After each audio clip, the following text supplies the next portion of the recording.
What would you do if your spouse kicked you out in the middle of winter with nothing but a pair of shorts? Most people wouldn't survive 3 days. But this man, he built an entire kingdom in the wild with just his bare hands. I'm Golden Chunk, and today I'll take you deep into the snowy forest where a man spent 500 days building a life from scratch. Shelter, food, a fireplace, even pizza. Stay with me, because this is not just survival, it's the wildest comeback story you'll ever hear. When others are starving for 3 days, the man has built a shelter for himself. I was going to live here for a few days, but I didn't expect a sudden snowfall. I said I would live here for a few days, but it turned out to be a whole winter. Garifuna Forest, which has just snowed, is the coldest time of the year. Amau, who is only 30 years old, was driven out of the house by his beautiful wife. He had no choice but to live in the wild. On the way, after a long journey, he finally stopped at an open space. The 3 pine trees in front of him are his home in his eyes, but the weight of the 3 pine trees is not very stable, so he sneaked into a corner of the ground and dug a half-meter deep hole. Then he collected a dry wood with his hands and inserted it into the previously dug hole. In order to make Garifuna more stable, Amau also picked up a lot of big and small stones from the west. He put them all in the hole, and he had to dig the ground into the soil from 3 layers to 3 layers. In addition, he has made a tripod around Garifuna to support him. After all, if anything happens in the wild, no one can help him. The Forest of Winter has a rich source of dry wood. Amau easily found the right source. After turning the dry wood over and stirring it, they can be tied to the pine tree and used as the foundation frame of the treehouse. A person's winter makes Amau cold all over, but he can't tell whether he is cold physically or cold internally. He ignited a pile of fire, and the burning flame brought him a little warmth. Then he made a cup of coffee for himself. At this moment, there is nothing that can satisfy him more than a cup of hot coffee. But Amau didn't rest for too long. A big snow again rolled in. It seems that God wants to see Amau's new home as soon as possible. He made a ladder to facilitate the next construction work. There's a lot of dry wood around the house. He can cook it directly when he needs it. With a breath of air, he collected a lot of coarse and uniform pine wood. Now he can put them on the foundation frame. Amau didn't carry too many equipment before he left home. Fortunately, he brought an iron nail that he could never use in his life. He can firmly fix his treehouse frame. It's just that the weather is getting colder and colder, so Amau has no choice but to stop and warm his cold hands. But he had no choice but to go back to the construction site. Time flows slowly. The snowflakes in the sky are also floating. With his strong willpower, he finished the last floor. This solidity is enough to satisfy Amau's daily routine. The structure of the treehouse frame is also made in the same way. With previous experience, it didn't take Amau too much time. Considering the accumulation of snow in winter, it is very unfavorable to the treehouse. So he chose to build a roof with a human-made structure. He processed the support wood at the door with this kind of A shape. In this way, the wooden sticks can fit perfectly and make a perfect connection between them. As a measuring wooden stick, the grooves must also be processed. It is also a frame that is solid enough to be connected. It can be seen that the frame can fully support the weight of Amau alone. I believe that no matter how much snow there will be in the future, it will not pose a threat to his treehouse. Then he finished the installation of the dragon bone on the roof in turn. There are many mosses on the ground of the forest. These are the best natural materials used to prevent the wind and keep warm. Amau also collected a lot in one breath. The method of use is also very simple. It only needs to cooperate with the wood of the wall. One layer after another. Although the appearance of the building is not so exquisite, the wall is not sealed. It is this forest that gives Amau a sense of security. The construction of other walls is also as good as the law. In order to make the construction of the treehouse go smoothly, he decided to lay the waterproof cloth on the roof first, while the wall was not fully built. After all, he did not have the help of a lifter. Finally, under the position of constantly adjusting the ladder, the waterproof cloth on the roof was laid.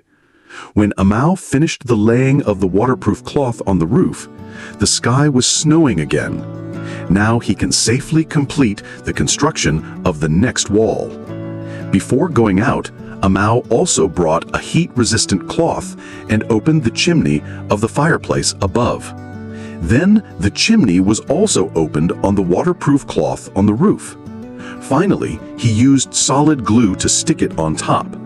In this way, the smoke of the fireplace and the heat-resistant cloth can be separated.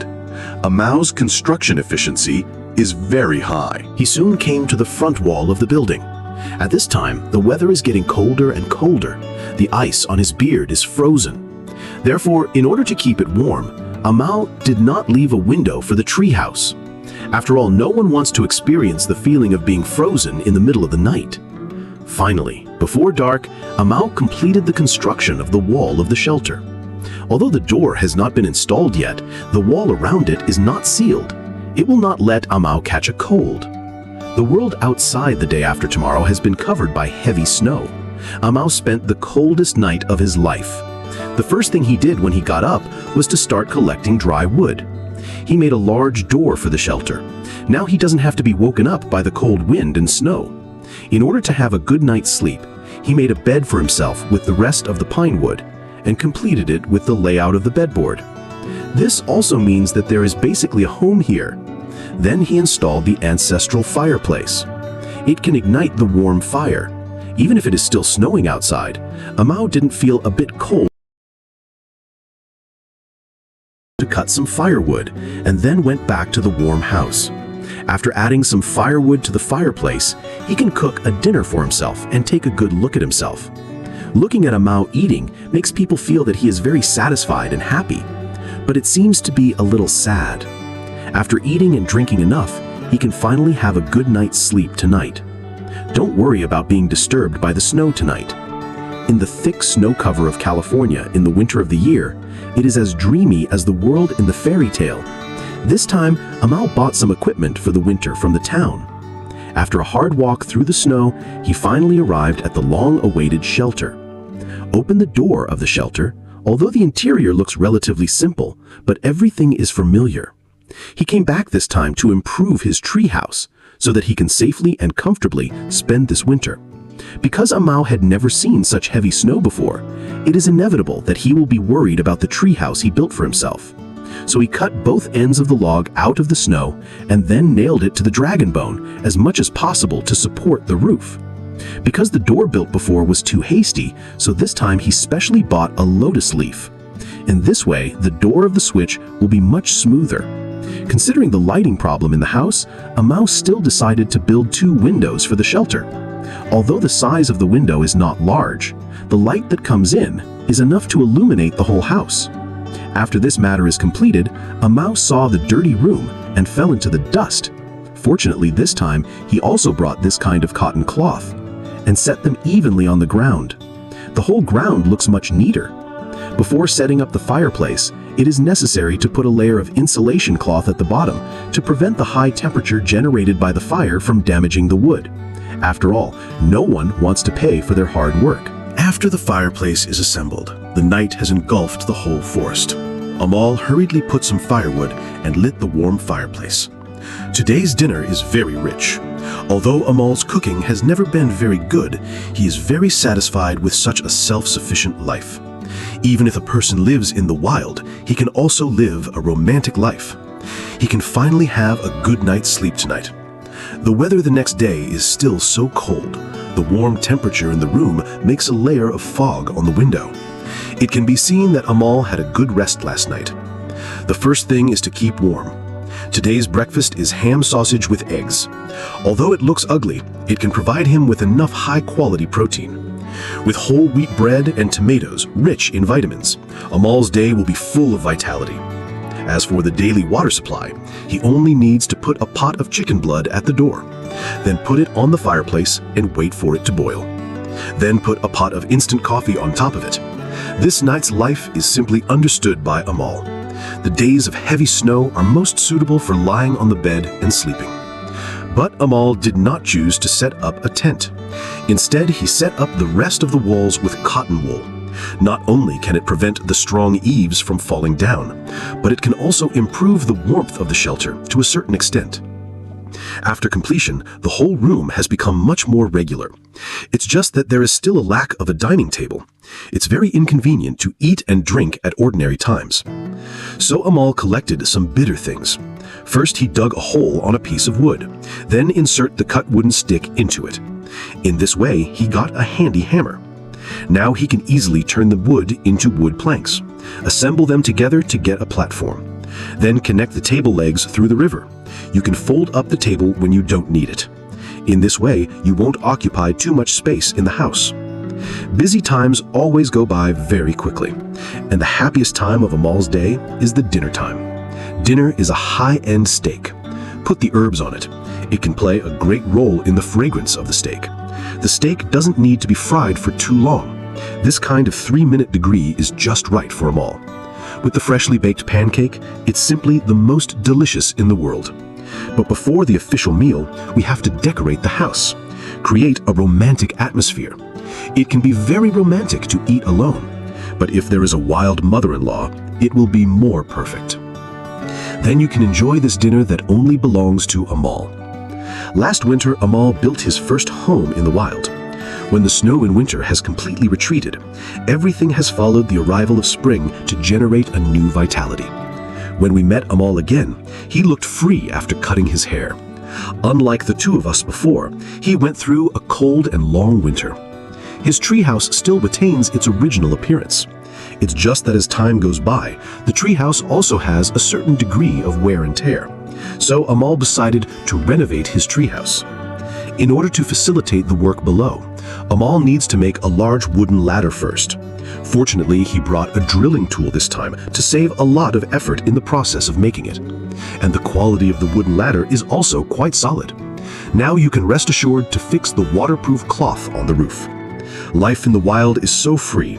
Amal took advantage of the bright weather to collect a bag of free moss. After all, the moss that was once strong has withered. It has long since lost its original function, so it needs to be replaced again. The oxygen released by the function of moss can also allow Amal to live in such a natural oxygen bar. It's just that the area of the treehouse is too small. It's very difficult to even get up.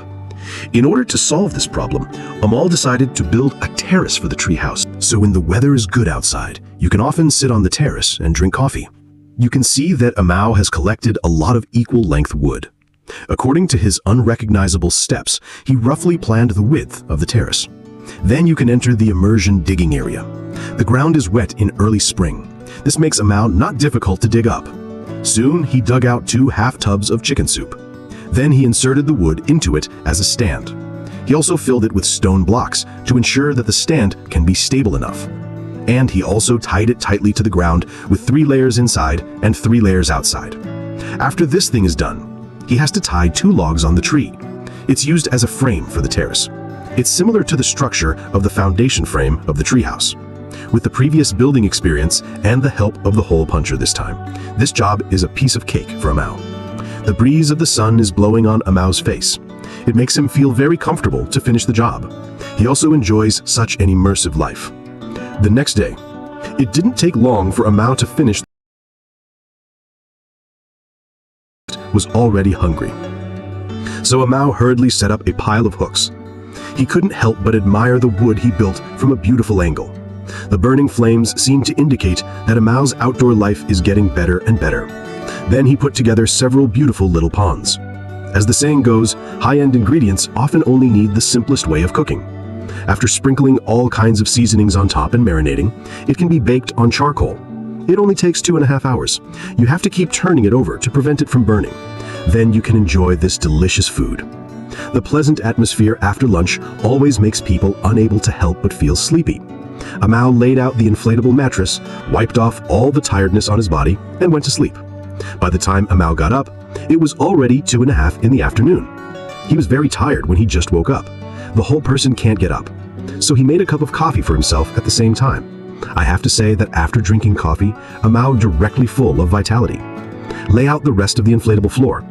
Just because the previous planning was not good, the last piece of the floor seriously affected the normal opening of the door.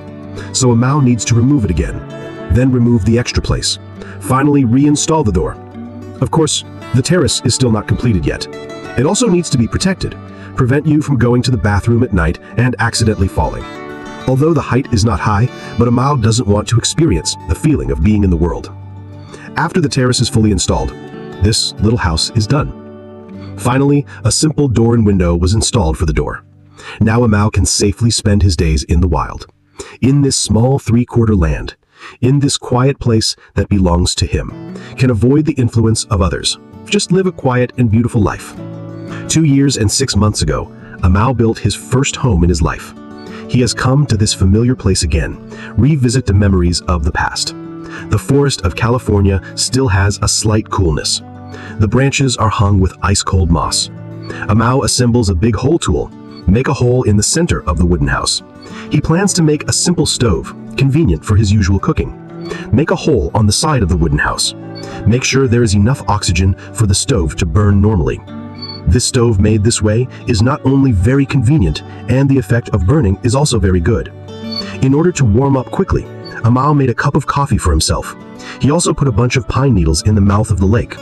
The coffee brewed this way will have a hint of fragrance. I suggest that you guys have a chance, you can try it like this. The weather is very good today. Amao did not choose to set up a tent, but to be fully prepared for the next cold winter. He collected some pine wood from the forest again. He plans to reinforce the roof of the house again. After removing the branches of the pine wood, it can be set on the beam as the roof of the house. After all, the roof of the house was just a layer of waterproofing. And consider the cold snow in the future, so Amao can only increase the way of the dragon bones to make the roof as solid as possible. Looking at such a row of solid dragon bones, I believe that the ability to resist pressure from the treehouse will also be very excellent. The weather in the forest is always confusing. Maybe the weather will change in the next second. Amao also has to speed up the pace of his hands. He set up a circle of pine wood around the roof. This can also play a role in strengthening the waterproofing of the roof. In order to improve the warmth of the wooden house, Amao collected a sack of moss on the ground near his house. Now you can spread them evenly on the roof.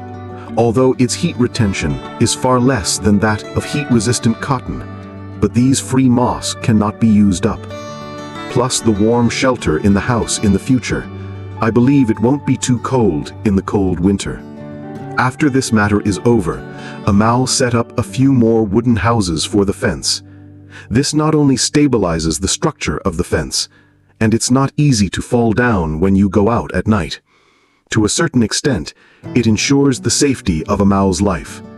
Busy hours always go by quickly. It's time for lunch. Amao lights a pile of bonfires. The smoke generated by the fire seems to add a little smoke to the forest. Today's lunch is a piece of top. Smear the beef with a 360-degree non-slip brush. Take advantage of the smoke. Amao plans to make a rotating barbecue rack. The way the barbecue is cooked can greatly stimulate the aroma of beef. I can only see that it is the end of the wood. Then make a hole on the side. Amao made a total of 4 holes like this. This will achieve the temperature adjustment. Then the wood stick is cut off. It is convenient to insert directly into the hole. Finally, turn around on the installation. In this way, you get a movable barbecue rack. Now you can skewer the marinated beef, but you still have to tie a rope on top and skewer it in front of the wood. This will make it more convenient to rotate the barbecue rack. Amao also fried some chips for himself, and broccoli and tomatoes. It's just a sudden strong wind, snowflakes floating in the air. Amao also burned some water with a frown, then go around and pick some wild fruits and blueberries. Put it in the boiling water, can provide it with a lot of vitamins. Now you can go back to the warm house, enjoy this rich lunch. After eating enough, It's still snowing outside. This time, Amao can rest assured. The snow finally stopped the next day, but it's still so cold outside. This makes Amao have to change the wall that is exposed to the wind everywhere. The cotton wool that was hard to set up before, he can only tear it off with cold tears. Fortunately, this time he brought heat-resistant cotton, put them all in the gaps between the walls. The dry moss that was already dry should also be replaced. Use heat-resistant cotton to fill all the gaps. Make sure you don't walk a little bit. Wait for all the gaps to be filled with heat-resistant cotton, so Amao can spend this winter warm and comfortable. After Amao finished this, he came to the neighborhood and picked a tree. Because it's a dry tree, so Amao easily gathered it. Gather it into a small section, then pile it up in the space below the tree. The next day, Amao's treehouse is completely integrated with the snow forest. It looks so harmonious. After getting up, Amao set up a thermometer in front of the door. The snow is not that big, but there is a -10 degrees. In order to better resist the cold, Amao decided to lay a stone floor in the house. For the convenience of the next job, he first made a stick for himself. This makes it easier for him to collect the wood before, slice it into a floor for the ground. At this time, the temperature outside the city has reached -20 degrees. Although this process takes a lot of energy, but I thought it was for my warm home. So, even if this process is hard, Amao also persisted. Then you can put these slices of wood on the ground one by one. Although the wooden board looks very rough, but this is all Amao's own. Just based on this, it's already better than those fake wilderness bloggers. This process doesn't look difficult, but in fact, it takes a lot of time and energy. But fortunately, this job is done indoors. It's much comfortable than outdoor work. Amao spent 2.5 days just finished the whole floor. Days go by day by day. The whole forest is also full of snow. It looks so beautiful. Amao made a shelf. It can be used to store some small items. Because the weather is so cold, Amao was willing to move out the fireplace he bought last year. The fireplace is on the side of the wall. It will be much more convenient to install. Before putting the fireplace, also put a heat-resistant foil on the sidewall. Otherwise, the high temperature of the fireplace, it's easy to light up the wooden walls around. Amao didn't want to work so hard for so many days. But with the fireplace completely installed, Amao took advantage of the night to put some firewood, piled up in the corner, then light a warm fireplace. Looking at the warm fire, Amao was also in a daze for a long time. In order to celebrate the complete improvement of the new home, Amao also prepared a lot of food for himself. Take a good look at yourself. Today is Amao teaching everyone how to make a delicious dinner. Stir-fry beef and onions in a pan. Aroma of food. Then dig a spoonful of soybean paste. Stir it well. Season with salt and chicken essence. Then add pure water to submerge the ingredients. Amao prepared potatoes, carrots, and fresh peas. Stir well and cover the pot and simmer for 2.5 hours. While waiting, Amao hung a 4-point lamp at the door of the house. Make the whole house look so warm. The temperature inside the house is now 30 degrees. The temperature difference between indoor and outdoor is 50 degrees. Amao's dinner is also cooked. I want to say that everything is fine. If you have a bowl of millet rice, it will be more perfect. 3 years and 6 months ago, Amao built his first home in his life. He spent his loneliest time here. At the same time, it was also the most enjoyable winter. In order to pursue the beautiful memories of the past, Amao resigned from the job of raising a family. I plan to take advantage of the good weather of this gentle and sunny day to come back and see. Walking past the wooden bridge built in the past, I met an old friend I haven't seen for a long time. There are many memories in his mind. Amao is happy to open the door of the wooden house. Everything is still familiar. Every item in the house can capture the past. This time back, Amao plans to build a circle of fences for the wooden house. The wood resources of the forest are still abundant. Let Amao collect some wood very easily. Put it on the workbench. Then he assembled the drilling tool. Only 2 holes are needed on each log. After the one end is sanded, it can be hit into the ground and become part of the fence. The method of connecting the two pillars, amao, is to deal with the damage on both ends of the log. In this way, we get a connector. Then the damage is interconnected.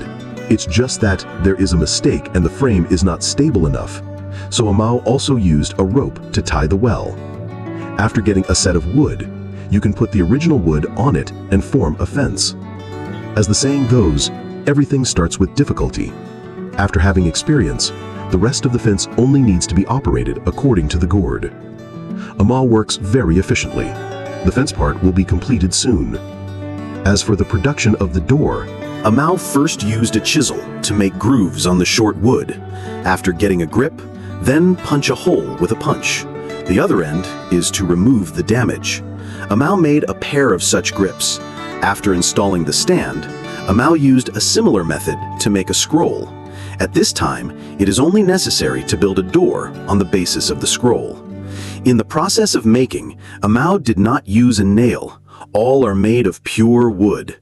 This speed may be much slower, but for Amao, pure wood is made by pure craftsmanship.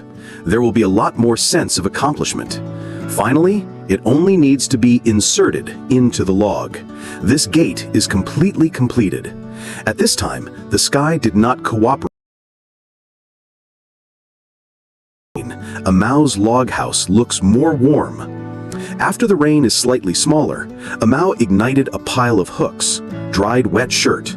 Looking at such a high flame, Amao decided to set the rice cooker an hour in advance. After the oil is heated in the pot, then fry the small dumplings in it. Then add various side dishes to reflect.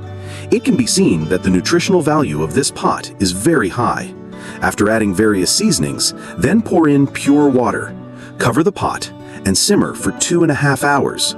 Such a delicious, nutritious, and fragrant chicken bag is ready. This is Amao's favorite. He also enjoys it very much. In the case of extreme hunger, can eat a delicious food that satisfies himself so much. After eating and drinking enough, Amao will inflate the air. The sleeping bag on the neck of Gu Jing entered the break time beautifully. The sky is clear again in the afternoon. After lunch break, Amao is full of energy. Live in the wild. Clean water sources are a problem that must be solved. Amao gathered an empty tree on the dry tree. Use a chisel to expand the internal space. He plans to make a bucket, convenient for subsequent water storage and water extraction. After cleaning the interior, Amao even drew a mark on the inside of the tree. Draw a mark on the original wood, then cut off the excess part. After being stuffed in, he got the bottom of the wooden bucket. But there is still a gap between the original wood and the tree. Can't store water, but the method is always more difficult. Like the pine on the pine tree, it's a natural seam. Just put it on the fire to heat it to melt. Can be used to fill the gap. This way you get a water-resistant wooden bucket. Then Amao tied the 3 original woods tightly. After opening it, it's a triangle. He plans to make a filter. Tied a piece at different heights of the triangle. The first layer is used to filter larger impurities. The second layer is soft sand. Then put some weeds. The last layer is charcoal, because charcoal has a good absorption, can absorb fine bacteria and impurities. Amao also preheated a few pieces of stone in the fire, can be used to boil water later. Then Amao took some water from the stream, pour into the filter device to filter. Worried that the impurities were not filtered cleanly, Amao filtered a few more times. Now the water quality is much cleaner. Finally, throw in the red stone. The temperature of the stone is hundreds of thousands of degrees. The water boils as soon as a few pieces are thrown in. Shake it with a water cup. Just need to rest for a while. You can drink and gamble at ease. The joy of the wilderness is so simple, and there are many ways to make Amao happy. When bored, he will flush the filter, then slide the filter. Find a suitable place, then throw it on the door. The joy of fishing. It doesn't matter how many fish you catch. The important thing is the process of fishing. Amao's luck this time is very good because this time he has no air force. This salmon looks very cute. Amao also admires it for a long time, but this is not the most important. The most important thing is the fat and beautiful flesh. It seems that today's dinner is ready. Just need to sprinkle some salt on it, put it in the pan and fry it, then add some onion and potato as a side dish. Such a romantic dish that belongs only to the wilderness can be served. Take advantage of the double repair time on Saturday and Sunday. Amau brought a lot of living equipment from home. Of course, the most important is this fireplace. After all, it is very inconvenient to use ancient methods to boil water. Amau climbed up the stairs, also installed the chimney of the fireplace. In order to facilitate the next living alone, Amau plans to equip the wooden house with new furniture. He used a chisel to cut the wood, but this still can't handle the flat wood. Fortunately, he also brought a stick. This can easily fix the uneven grass. After completion, make a hole on the side. Finally, use a stick to cut the wood. Insert it into the hole can be connected to the wooden board to achieve expansion. Amau also made a piece of such a wooden board, stacked next to the window as a table. After the plateness is corrected, it is very good to use for eating and drinking tea. Amau also set up a material shelf on the wall. Not only can it be used to store axes, it can also give the interior a certain decorative effect. It's been a cold winter these days. Let the temperature of the forest be only 3 degrees. So Amau put some firewood, neat storage under the table. There are many boxes next to the water supply near the house. Amau collected a lot of them. After spreading, it's a soft plant fiber. Some of it is used to stuff the gaps between the walls, prevent the cold wind from wash. The other part is to sew a cloth, fill it with fillings. This is a soft pillow, can improve Amau's sleep at night. The cold temperature of the forest dissipated by the burning flame in the fire. The old fire. In order to make food more convenient, Amau bought a grill. Can't wait for him to test the effect, so he rolled a piece of bread and adjusted the sauce he likes. Spread it evenly on the bread. He also sprinkled a layer of cheese on top and sausage and vegetables. Put it in the oven. And the next thing Amau is going to do is to send oxygen to the fireplace and increase the fire. Half an hour later, a delicious pizza is done. Amau is very satisfied with his cooking. After eating, the body has reached the point of satisfaction. Amau closed the door. Hiding in his safe little house, it means the continuous warmth of the fireplace get rid of all tiredness and have a good night's sleep. Did you know, dear my fellow perfectionists and curious kittens, that some humans are so consumed by desire, so utterly entangled in their own obsessions, that they will spend years meticulously crafting an entire false reality, a reality designed not just to deceive, but to destroy? Perhaps you thought such cunning was reserved for the most elusive of alley cats, but tonight, I, Golden Chonk, will tell you a tale that proves the human heart can be a far more complex and dangerous labyrinth. Stay with me, and together we shall unravel the chilling, unbelievable truth behind Lover Stalker Killer, the shocking true crime. The perfectly puzzling. Beginning, a shocking revelation. In the quiet hum of the night, as shadows dance softly on your walls, allow your mind to drift into a story that defies belief, a narrative woven from threads of obsession, deception, and a chilling disappearance.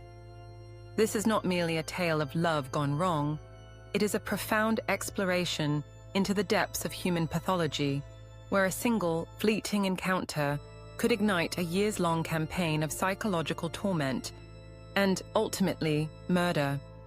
The events we are about to explore challenge the very notion of what is conceivable in human behavior, revealing how far one individual can descend into a meticulously crafted delusion. It is a story that will leave you pondering the hidden complexities of the human psyche long after my voice fades into the dawn. Whispers in the alley, Dave, Liz, and a fateful encounter. Our story begins, as many do, with the seemingly ordinary life of a man named Dave Krupa.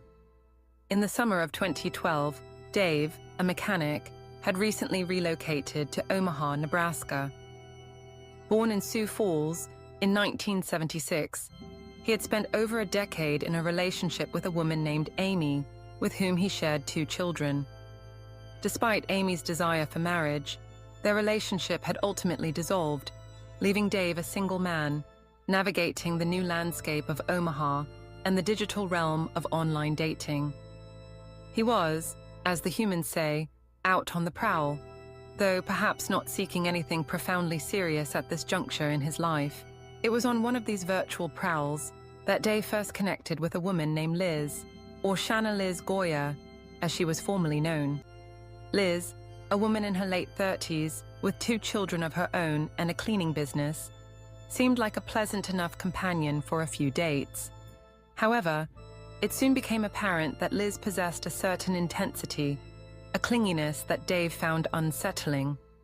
Her desire for something more serious, coupled with a resentment when Dave spent time with his own children, led him to gently, but firmly, end their brief liaison around Halloween of that same year. Liz, in the human vernacular, got the boot. Little did anyone know this rejection would fester, becoming a dark seed in the fertile ground of an already possessive mind. A few weeks after parting ways with Liz, destiny, or perhaps just the algorithms of online dating, brought Dave face-to-face with Carrie Farver once more. Carrie, a woman from a place called Macedonia, not the country, mind you, but a town with the same name, had previously crossed paths with Dave at his auto repair shop. There had been a fleeting spark then. Their connection rekindled, leading to a series of pleasant dates. Carrie was a computer programmer, a popular individual with a son named Max, who had bravely put herself through college. She had also faced her own struggles, having battled depression, later diagnosed as bipolar disorder, for which she was receiving the necessary medication. She was, by all accounts, a grounded and capable woman. The relationship between Dave and Carrie progressed, albeit with Carrie making it clear she wasn't looking for anything serious. Dave, surprisingly, found himself quite taken with her, a feeling that only deepened as November 2012 unfolded. Carrie, whose workplace was conveniently close to Dave's apartment, began spending more and more time there, especially as she worked on a large project. Then came the night that, in retrospect, would cast a long, chilling shadow over everything. Dave and Carrie were returning to his apartment, having just stepped through the door when the doorbell chimed. Standing on the doorstep, unexpectedly, was Shanna Elizabeth Goya, Liz. She had come to retrieve a few belongings she had left behind. It was, by all accounts, an awkward moment, the old girlfriend encountering the new, but at the time, it seemed like not a big deal. Yet, for someone with Liz's described clinginess and possessiveness, someone who had resented Dave's time with his own children, this direct visual confirmation of a competitor likely solidified a dark resolve. This seemingly minor social interaction, a brief exchange in a doorway, was not just an awkward encounter. It was the precise ignition point for an entire, elaborate, years-long scheme. It underscored how a seemingly insignificant moment can trigger a catastrophic chain of events in a deeply disturbed individual, setting the stage for a tragedy that would unravel over years. The vanishing act, a shadow falls over Omaha. The morning of Tuesday, November 13th, 2012, began like any other, with Carrie Farver at Dave's apartment, dressed in her pajamas, as Dave left for work early. She was expected to follow suit shortly thereafter. However, the day took an abrupt and bewildering turn. A few hours later, while Dave was immersed in his work, he received a text message, ostensibly from Carrie. It was a surprising proposition, asking if he wanted to move in with her. Dave, feeling it was too soon, politely declined. The response he received was immediate and jarring. A barrage of unpleasant messages, culminating in Carrie declaring she never wanted to see him again. Dave, though puzzled by the sudden shift, simply assumed she was perhaps more volatile than he had realized, or that her earlier disinterest in a serious relationship had resurfaced. But the anomalies did not end there. Carrie never arrived at work that day. Her boss's calls went unanswered, a concerning sign for someone usually so reliable. An examination of her digital footprint revealed a peculiar sequence of events. She had logged onto Facebook early that morning, then logged off at 6:42 a.m. Crucially, she logged back on at 9:45 a.m., only to immediately unfriend Dave. This rapid contradictory shift in her digital and communication patterns, from wanting to move in to unfriending Dave and sending erratic, hostile texts, was far too drastic for a genuine emotional breakdown. It suggested a pre-planned, calculated impersonation rather than a spontaneous outburst. The precise, immediate digital actions pointed not to Carrie's own turmoil, but to a deliberate, malicious act by a hidden actor. This rapid change served as a key indicator that someone else had taken control of her digital identity, laying the groundwork for a prolonged and terrifying deception. The confusion deepened for Carrie's mother, Nancy, who was caring for Carrie's son, Max, in Macedonia. Nancy began receiving a flood of erratic text messages from Carrie. The messages were a jumbled mix of explanations. Carrie was moving away, running off for a job in Kansas, but would be back daytime, nighttime, sometime. She claimed to have broken up with Dave and even stated she was going to check herself into a mental hospital. While Carrie had indeed struggled with mental health issues in the past, her mother found these messages deeply unsettling, knowing Carrie had been stable and receiving treatment. The inconsistencies mounted. Carrie was in a mental hospital, then in Kansas with Dave. Then they had broken up. Then she had lost her job, but found a new one and sold all her belongings, only to be back with Dave again and hating everybody. It was, as the human observer noted, just like all over the place, just all sort of shite. Unable to get a coherent explanation or reach Carrie by phone, Carrie would respond to texts but never answer calls. Nancy's concern escalated to alarm. Convinced her daughter was suffering some kind of breakdown, Nancy eventually filed a missing persons report. The chaotic, contradictory nature of these messages was a hallmark of the impersonation, designed to sow confusion and create a narrative of an unstable, unpredictable individual. This early phase of the deception highlighted the vulnerability of digital identities and how easily they could be hijacked to construct a false reality, especially in the early 2010s, when digital forensics was still evolving. The question of who was truly behind these bewildering messages became the central, unsettling mystery that it would haunt Carrie's loved ones for years. A tangled yarn. The digital deception unfurls. As the days turned into weeks, the digital deception intensified, weaving a complex and terrifying web around Dave, Liz, and even Carrie's own family. The perpetrator, posing as Carrie, orchestrated a relentless campaign of harassment, designed not only to maintain the illusion of Carrie's erratic presence, but also to manipulate perceptions and deflect suspicion. An early, yet critical clue emerged when Carrie sent her mother, Nancy, a picture of a check. Carrie claimed to have sold all her belongings, and the check, meant to show proof of this transaction, was signed Shanna Golia. This led police directly to Liz's doorstep, where she claimed Carrie must have stolen her checkbook. This incident, though initially dismissed, was a direct pointer to Liz, a subtle thread in the tangled yarn that would later be inundated with a torrent of messages from Carrie. Every attempt he made to call her was met with silence, reinforcing the strange, one-sided nature of their communication. The messages from Carrie were often vitriolic, primarily aimed at Liz Goya, labeling her a whore and warning Dave against being with someone like that.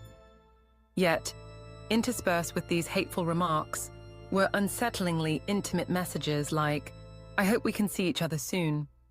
This dual nature of the messages, shifting from intense hatred to a longing for connection, was a deliberate tactic.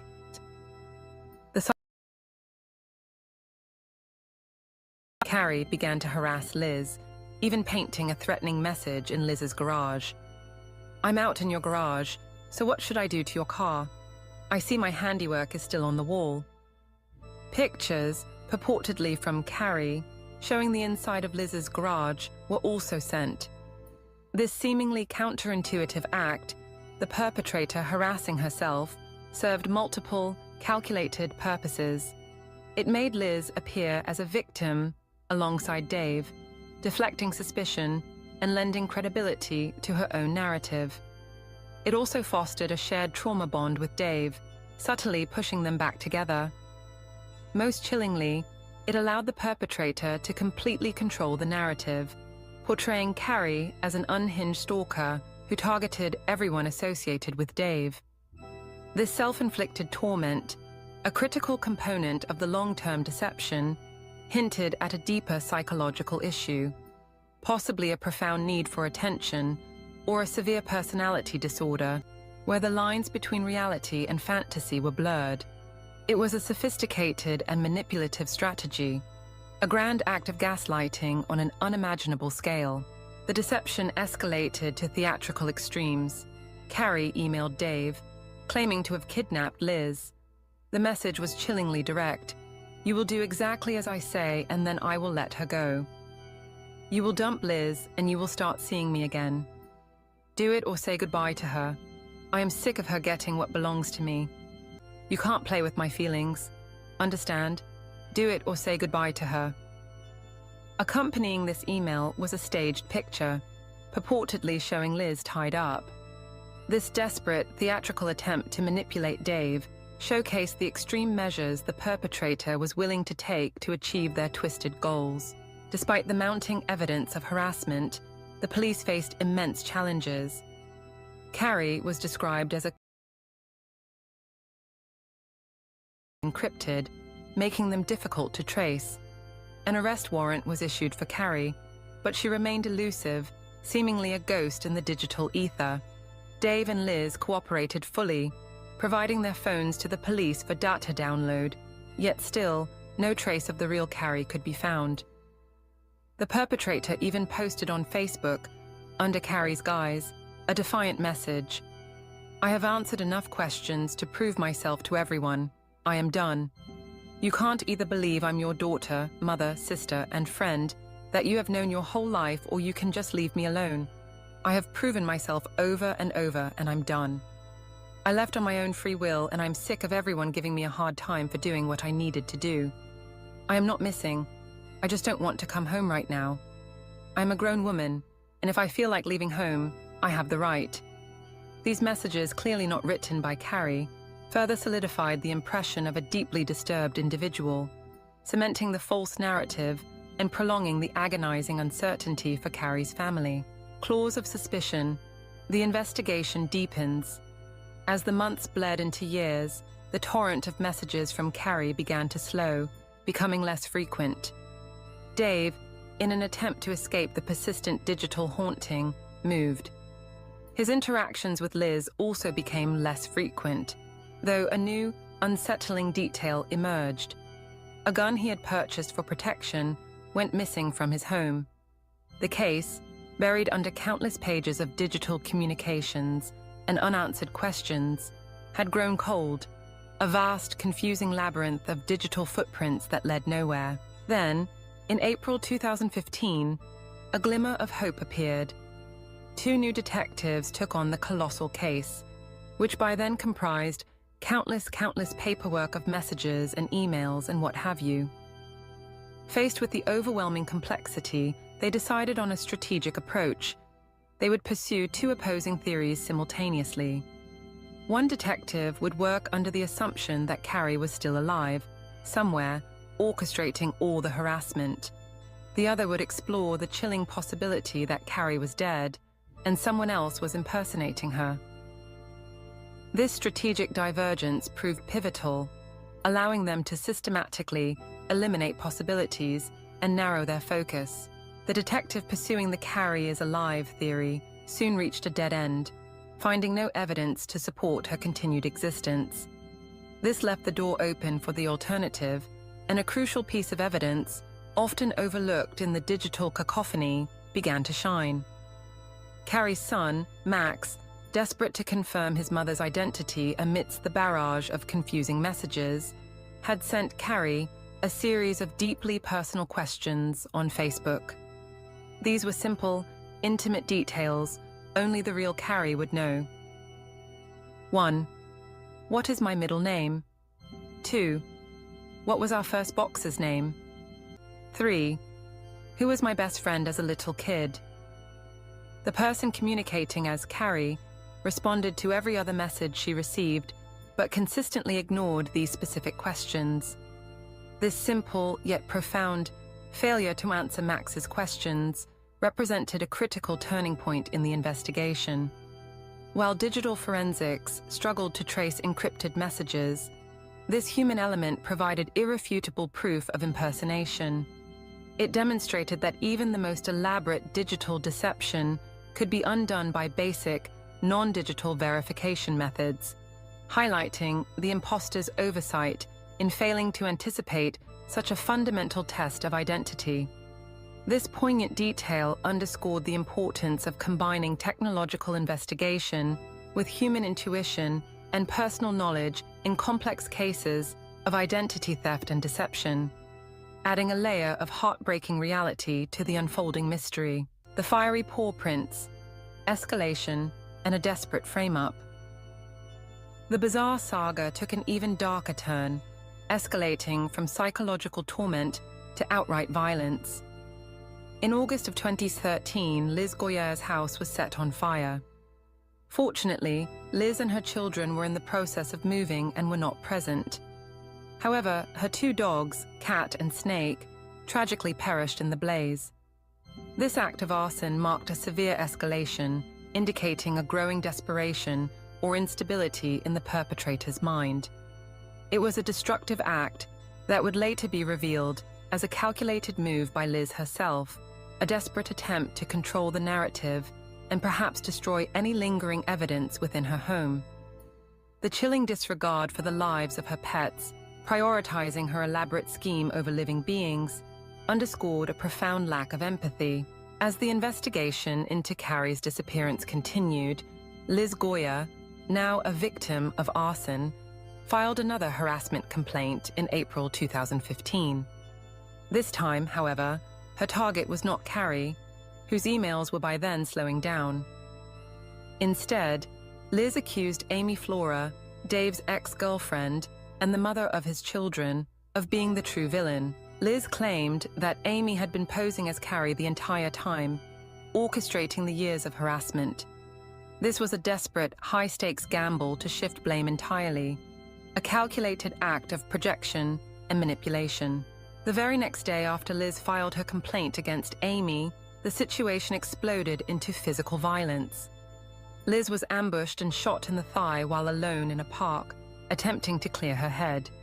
She managed to escape and immediately told the responding police that Amy Flora was her assailant, claiming Amy had shot her with Dave's stolen gun. This self-inflicted shooting, a dramatic act of self-harm and attempted framing, was designed to create a tangible, violent incident that would definitively point to Amy as the real villain, thus diverting the entire investigation away from herself and towards Dave's ex. Police, guns drawn, descended upon Amy Flora's residence. However, their initial investigation quickly unraveled Liz's false accusation. An officer, placing a hand on Amy's car, found it cold, indicating it hadn't been driven recently.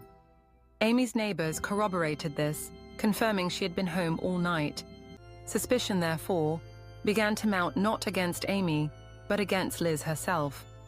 These acts, the arson of her own home and the self-inflicted shooting, demonstrated the pathological lengths Liz was willing to go to maintain her fabricated reality and avoid accountability.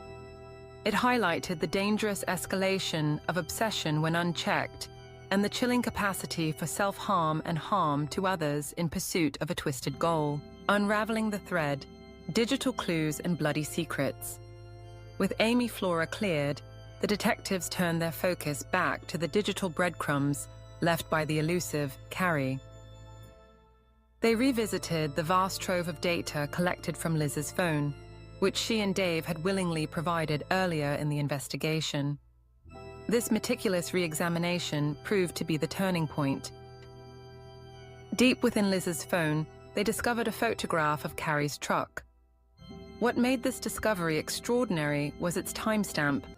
The picture was dated December, a full month before Dave Krupa had found the truck abandoned in January. This critical piece of evidence conclusively proved that Liz had access to Carrie's truck before it was found, shattering her claims of ignorance and placing her directly at the scene. This seemingly minor digital anomaly was, in fact, a glaring inconsistency that pointed directly to Liz's involvement. The detectives then brought in computer whizzes to delve even deeper into Liz's phone, meticulously sifting through every single line of data, including files that Liz believed she had permanently deleted. Their efforts yielded another bombshell, a deleted video titled "Husband's Cheating Place." The video, uploaded to YouTube from Liz's own IP address, clearly showed Dave Krupa's apartment building. This provided irrefutable proof of Liz's surveillance of Dave and her direct digital activity related to the case. The enduring nature of digital footprints became clear. Even when deleted, data often leaves recoverable traces, a fact Liz, despite being a computer expert, had tragically underestimated. Her very tools of deception became her ultimate downfall. Further forensic analysis delivered another devastating blow to Liz's narrative. The single fingerprint found inside Carrie's abandoned truck, which had initially yielded no match, was now identified. It belonged not to Carrie, but to Liz Goya. This physical evidence, combined with the mounting digital trail, solidified the horrifying truth. It appeared that Liz had impersonated Carrie for years, doing all of this to Dave and to herself. Armed with this overwhelming evidence, the police decided on a masterful interrogation technique. They bluffed Liz, telling her that some remains that have been located were believed to be Carrie's, and that lab results were pending for a positive identification. They even subtly suggested that Amy Flora might have been responsible for Carrie's demise, playing into Liz's own fabricated narrative. Convinced the police were finally coming around to her way of thinking, Liz eagerly began forwarding what she claimed were incriminating emails from Amy. These Amy emails, however, were far too accurate and detailed to be fabricated by Liz on the spot, providing even more self-incriminating evidence. This masterful interrogation technique tricked Liz into inadvertently providing more details that could only have come from the true perpetrator. The information seemed a little too accurate to be made up, prompting investigators to return to Carrie's car for a more thorough examination. There, beneath the covering of the passenger seat, they discovered a large, old, bloody stain. DNA analysis confirmed it was Carrie Farver's blood. This was concrete physical evidence that Carrie had been harmed in her vehicle, providing a crucial link to the crime. The final, definitive piece of the puzzle emerged from an unexpected source: Dave Krupa's old tablet, which he had put away in storage. Though the memory card within had been reformatted, the police clackety whizzes, their digital forensic experts, were able to recover what Liz thought she had deleted. They found a chilling photograph, a dead person's foot, bearing Carrie's distinctive tattoo. This gruesome image was the irrefutable proof of Carrie's death and Liz's direct involvement, linking her directly to the body, even without the body itself. The case's resolution, therefore, hinged on the meticulous recovery of deleted digital data and the interpretation of seemingly minor digital anomalies. This highlighted the enduring nature of digital footprints and the increasing reliance of modern law enforcement on advanced digital forensics, demonstrating that even the most cunning digital deceptions can be undone by persistent and skilled investigation. The verdicts echo: justice for a lost soul. With the overwhelming weight of digital and forensic evidence, Shanna Liz Goya was finally arrested for murder in 2016. The trial commenced in 2017, a dramatic culmination of years of investigation into a case that had captivated and bewildered authorities. The prosecution, led by attorney Brenda Beadle, presented a compelling case built almost entirely on the intricate web of digital evidence.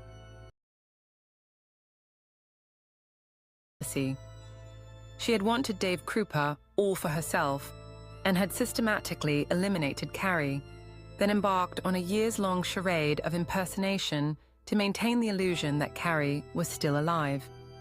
A staggering 43 pieces of evidence were submitted, the vast majority being data from over a dozen email accounts that prosecutors asserted Liz had meticulously created and managed.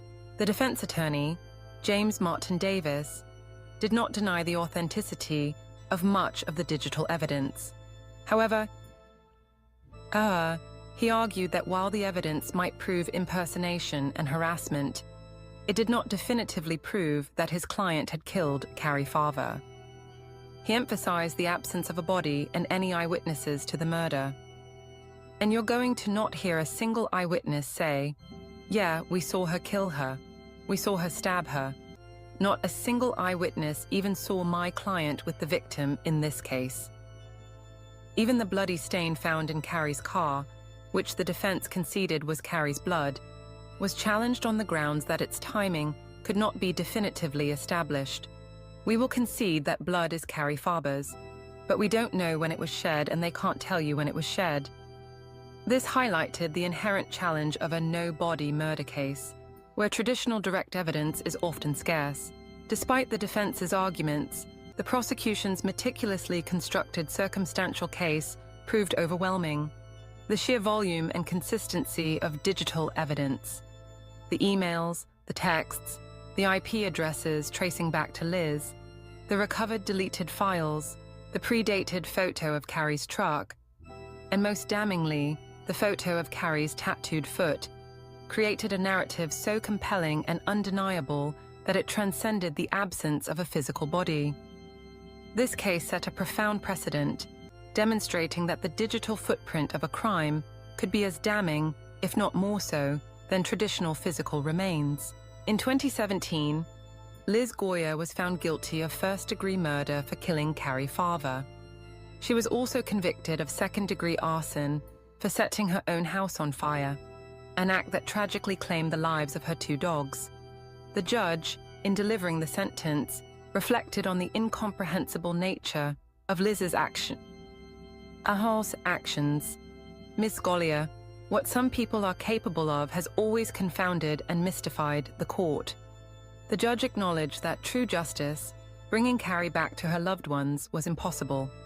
However, the court could provide, knowing that Carrie Farber's killer has been caught, convicted, and will spend the rest of her life in prison.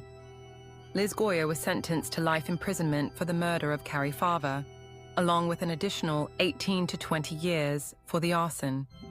Her conviction without a body marked a significant evolution in the legal system's ability to prosecute complex cases, demonstrating that overwhelming digital and circumstantial evidence can be as powerful, if not more so, than traditional physical evidence. This case is a testament to the adaptability of the justice system in the face of modern crime, offering a glimmer of hope for families of missing persons where traditional evidence may be scarce, showing that justice can still be served through innovative investigative techniques. A cat's reflection, the unbelievable truth. And so, dear listener, as the night deepens and the world outside settles into its slumber, we conclude this perplexing tale. The story of Carrie Farver, Dave Krupa, and Shanna Liz Goyer is, as many have observed, a very bizarre one. It is a narrative so twisted, so meticulously crafted in its deception, that, if it was a movie, you wouldn't believe it. Consider the sheer scale of the perpetrator's commitment, a woman murdering someone, then posing as her for years online. This wasn't a fleeting act of malice, it was a sustained, almost 9-to-5 effort, involving constantly sending emails and harassing herself, her ex, who she wanted, and even attempting to frame another ex.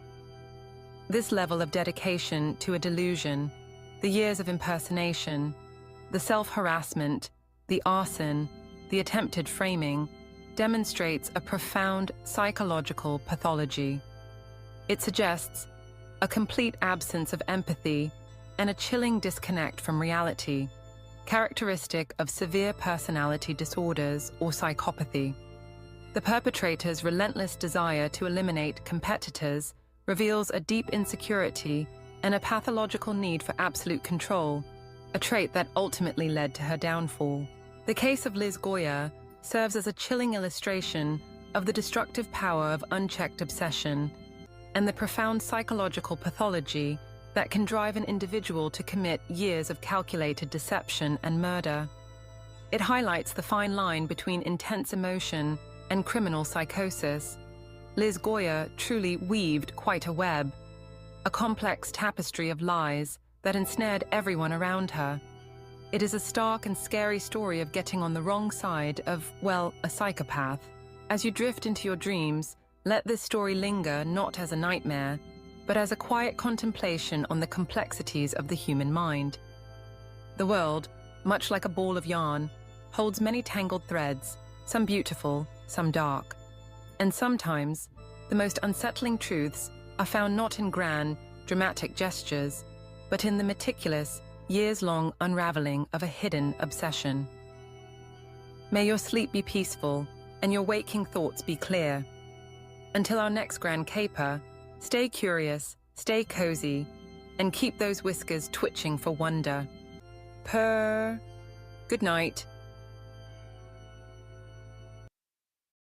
Welcome, my little sleepy listeners. My name is Golden Chunk, your fluffy, feline friend and master storyteller. Tonight, I have a question for you.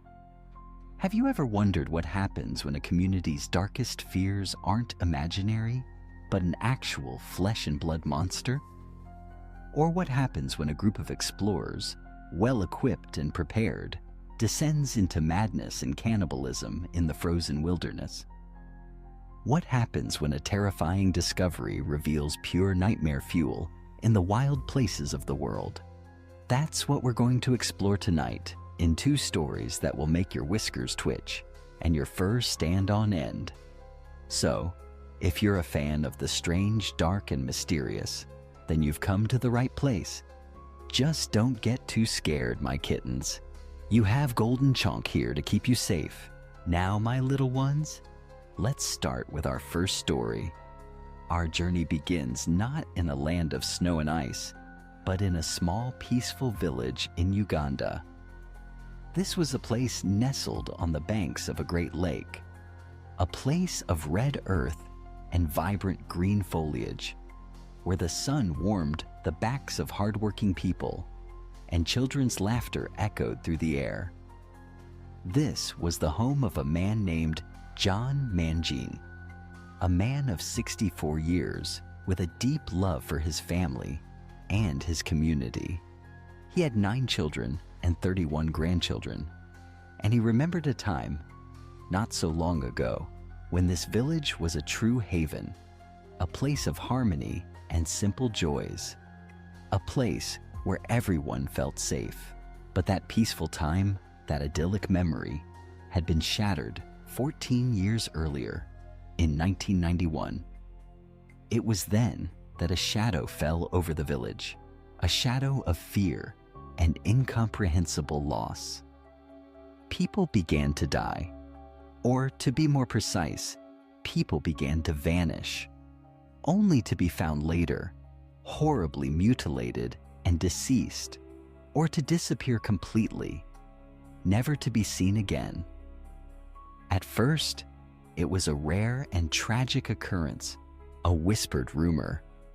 But as the years wore on, the disappearances became more frequent, more horrifying. Over the course of 14 years, a staggering 83 people had been killed, a number that represented a full 10% of the village's entire population. The tragedy had become so pervasive that every single person in the village knew someone, a family member, a neighbor, a friend, who had been taken by this mysterious unseen killer. The constant terror had worn down the villagers' spirits. They could not comprehend what was happening. They had no explanation for the horror that stalked their homes. So, In their desperation and fear, they turned to the supernatural. They believed a demon, or a malevolent spirit, had descended upon them.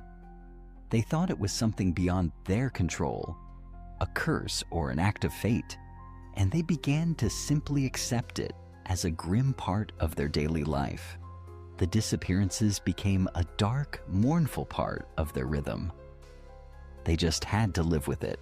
But John, a man of fierce resolve and a deeply practical mind, refused to accept this explanation.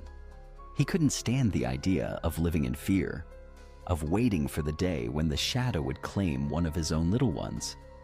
He insisted, "No, we need to look into this." He believed there had to be an actual, tangible explanation for the deaths. For years, his pleas were met with a resigned and hopeless silence. But then, in 2005, the shadow finally struck too close to home.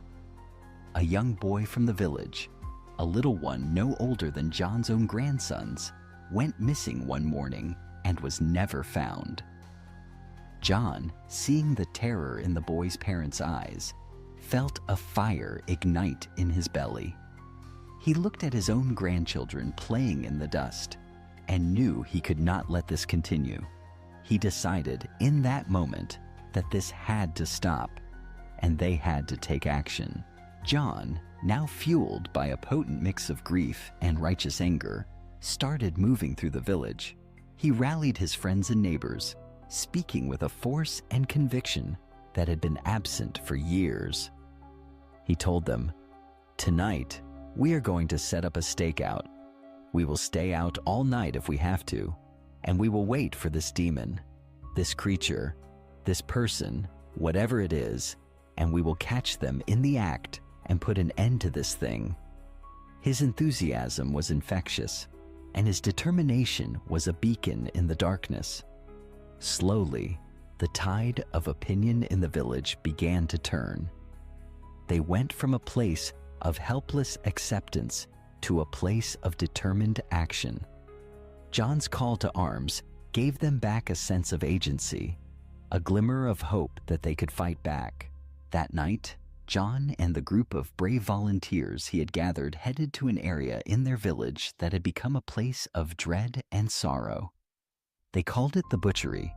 The name was a somber tribute to the place where the majority of the 83 victims were either found or last seen before they vanished forever. The butchery was located right next to a large placid lake, a body of water that, for years, had seemed so peaceful, but was now a source of deep, abiding fear. Everyone was terrified of the lake and the area around it. But tonight was the night they were going to get answers. John and his fellow volunteers made their way to the butchery, moving as quietly as possible, each of them with a knot of fear in their stomach. They found tall bushes and thick reeds right next to the lake, and each volunteer crouched down, their eyes constantly scanning the land and the dark, still water.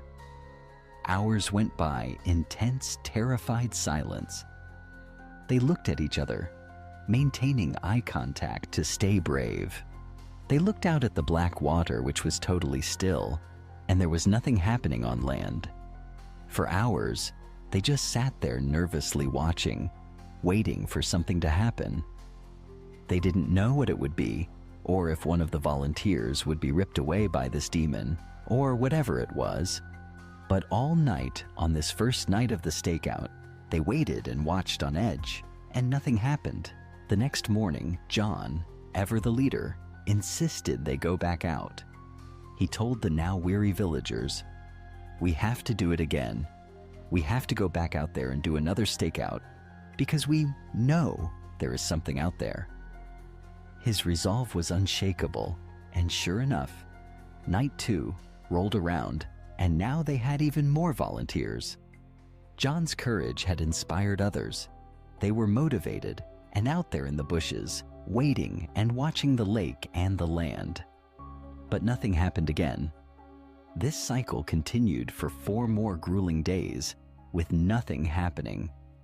John was rallying people every night to keep going back out there, but the group was getting more and more tired.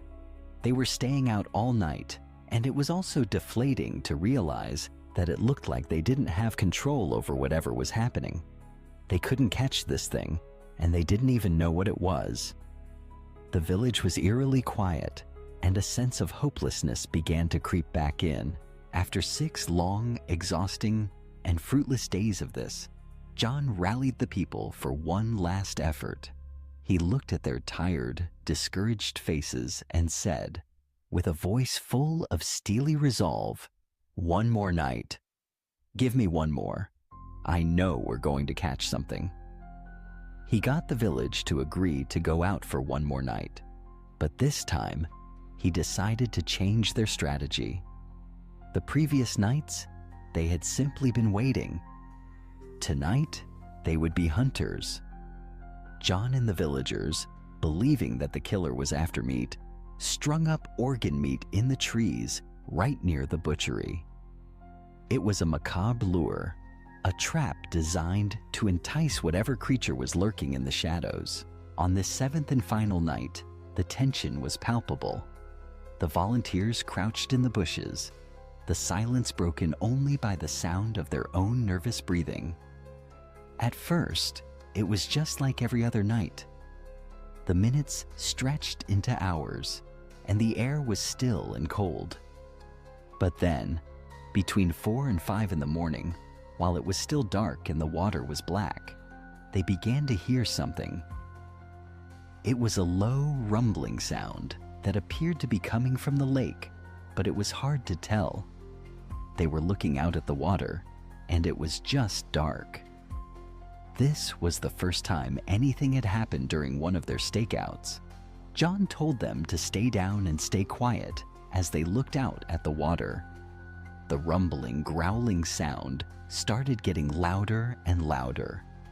At a certain point, it was so loud that John could feel his body literally trembling from the sound. As that began to happen, even with the minimal light, they looked out at the black water and noticed ripples on the surface. Something was moving in the lake. Everyone was scared, but they were looking and waiting.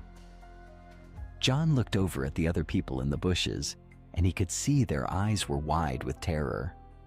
Then, eventually, a massive dark silhouette broke the surface and emerged from the lake. A deafening growl filled the air, and everyone froze. Whatever it was charged towards John, but it ran past him and went straight for the organ meat dangling from the trees. The meat, however, had hooks placed in it like a trap. As soon as the thing bit onto the meat, it got snared in one of the traps and couldn't move. It thrashed wildly, its massive tail whipping the air and its jaws snapping. But the hooks held firm. John, who had been waiting for this exact moment, got up and sprinted into the village, screaming for everyone to come and help them. 50 villagers, fueled by a mixture of terror and vengeance, came pouring out of their homes. They rushed to the tree where the creature was dangling, and in the dim light of the early morning, they finally saw what had been terrorizing their village for 14 years. It was not a demon. It was a monster of flesh and blood, the largest saltwater crocodile ever found in Uganda. This crocodile was 16 feet long and over 2,000 pounds, a silent hunter that had been sneaking into the village, grabbing its victims and dragging them back to the lake for over a decade. The few who had seen the beast had not lived to tell the tale. The authorities were quickly called to the village, and while the villagers wanted to kill the creature, it was instead captured and relocated, never to plague their village again. The terror was over. The demon had a name, and its reign of fear was finally brought to an end. And now for our second tale, we travel from the warm lands of Uganda to the frozen wasteland of the Arctic.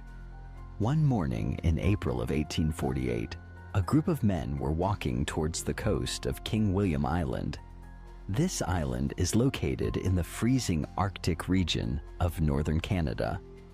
These men were members of the Inuit people, who are indigenous to King William Island.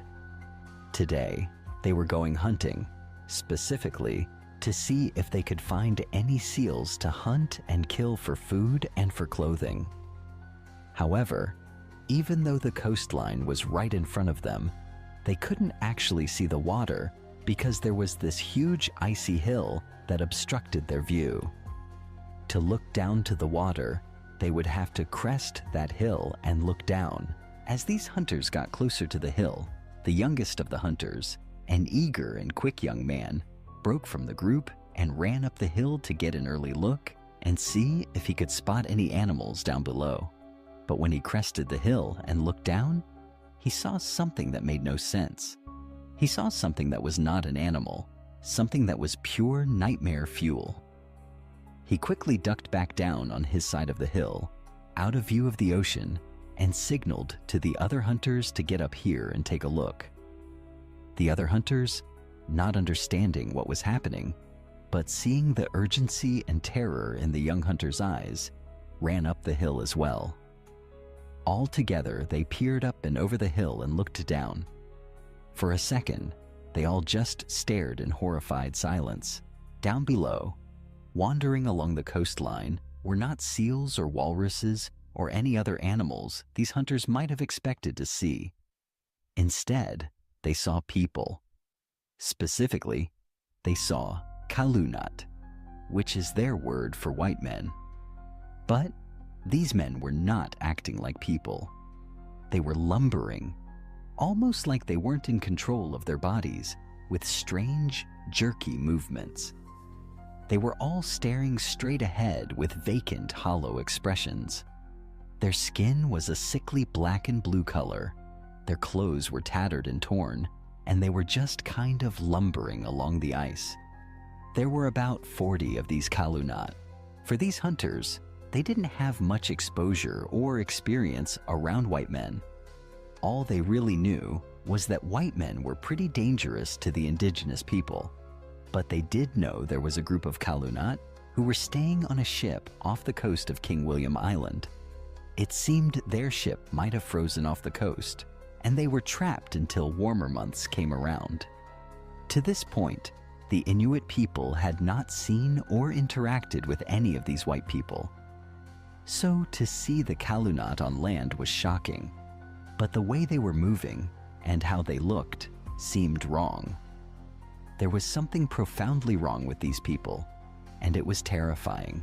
On top of the way they were moving, there was something else these candlelight were doing. In addition to the men just lumbering along the coastline, a few of them were dragging a big sled. There was a tarp over the sled, and something big or several things were clearly under the tarp, but the hunters couldn't tell what it was. They were just watching this weird, disturbing parade along the coastline with the sled. They decided they had to get out of there and ducked their heads below the icy hill to stay out of view. As the hunters tried to figure out what to do, they heard an awful, guttural scream from down below. Instinctively, they grabbed their spears and poked their heads up over the hill, thinking maybe they had been spotted. But no. When they looked down, many of the candlelight were still just kind of lumbering along. But one of them had stopped and was retching around like there was something terribly wrong with him. He continued to scream out and then just crumpled to the ground, his body seizing in a final horrifying spasm. The other white men didn't even react to it, except for the men pulling the sled. They pulled the sled right up alongside the man who had just fallen and nonchalantly pulled back the tarp, revealing a gruesome pile of bodies, some frozen solid, others still fresh, on the sled. They picked the guy who had just fallen and threw him onto the pile. They covered him back up with the tarp, and like nothing had happened, the men kept on pulling the sled. This creepy procession continued down the coast, and the Inuit hunters were genuinely terrified. They scrambled back down the hill and ran back to their village without saying anything. The following day, the Inuit hunters came back to that exact spot, but this time, they had brought along several pounds of seal meat. The previous day, when the hunters had gone back to their village, they had described the horrifying scene.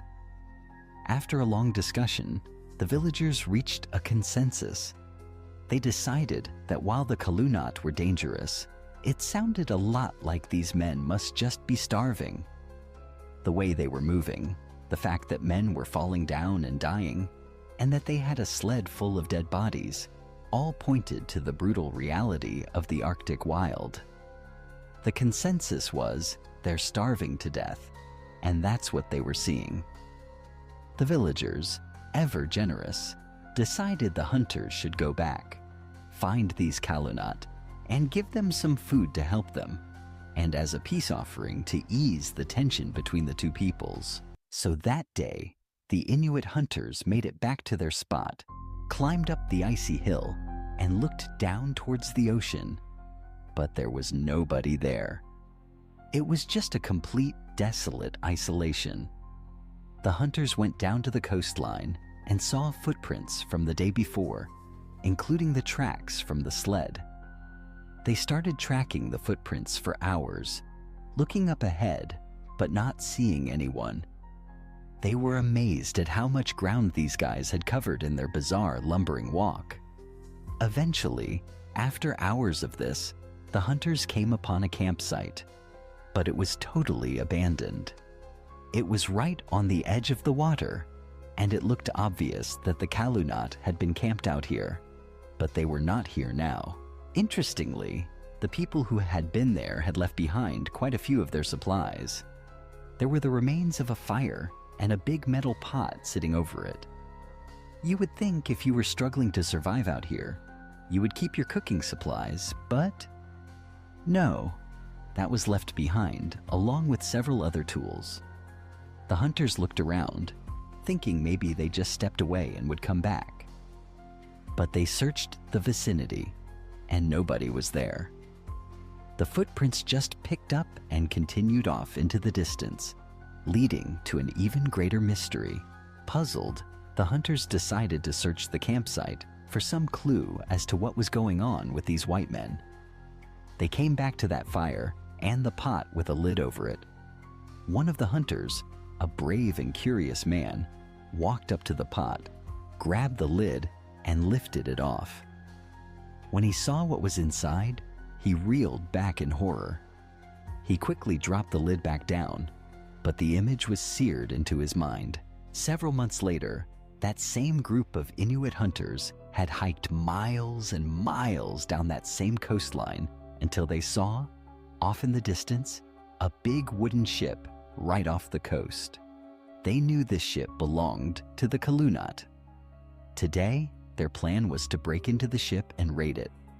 Just recently, these hunters had finally solved the mystery of what happened to those 40-some-odd white men. They had come across a mass gravesite of over 30 white men, all dead in the snow. Clearly, they had starved to death and died from exposure.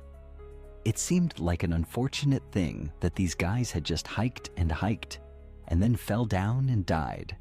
But now that the Inuit hunters knew all these white men were dead, they thought, well, there's a ship sitting right out there that no one's going to claim.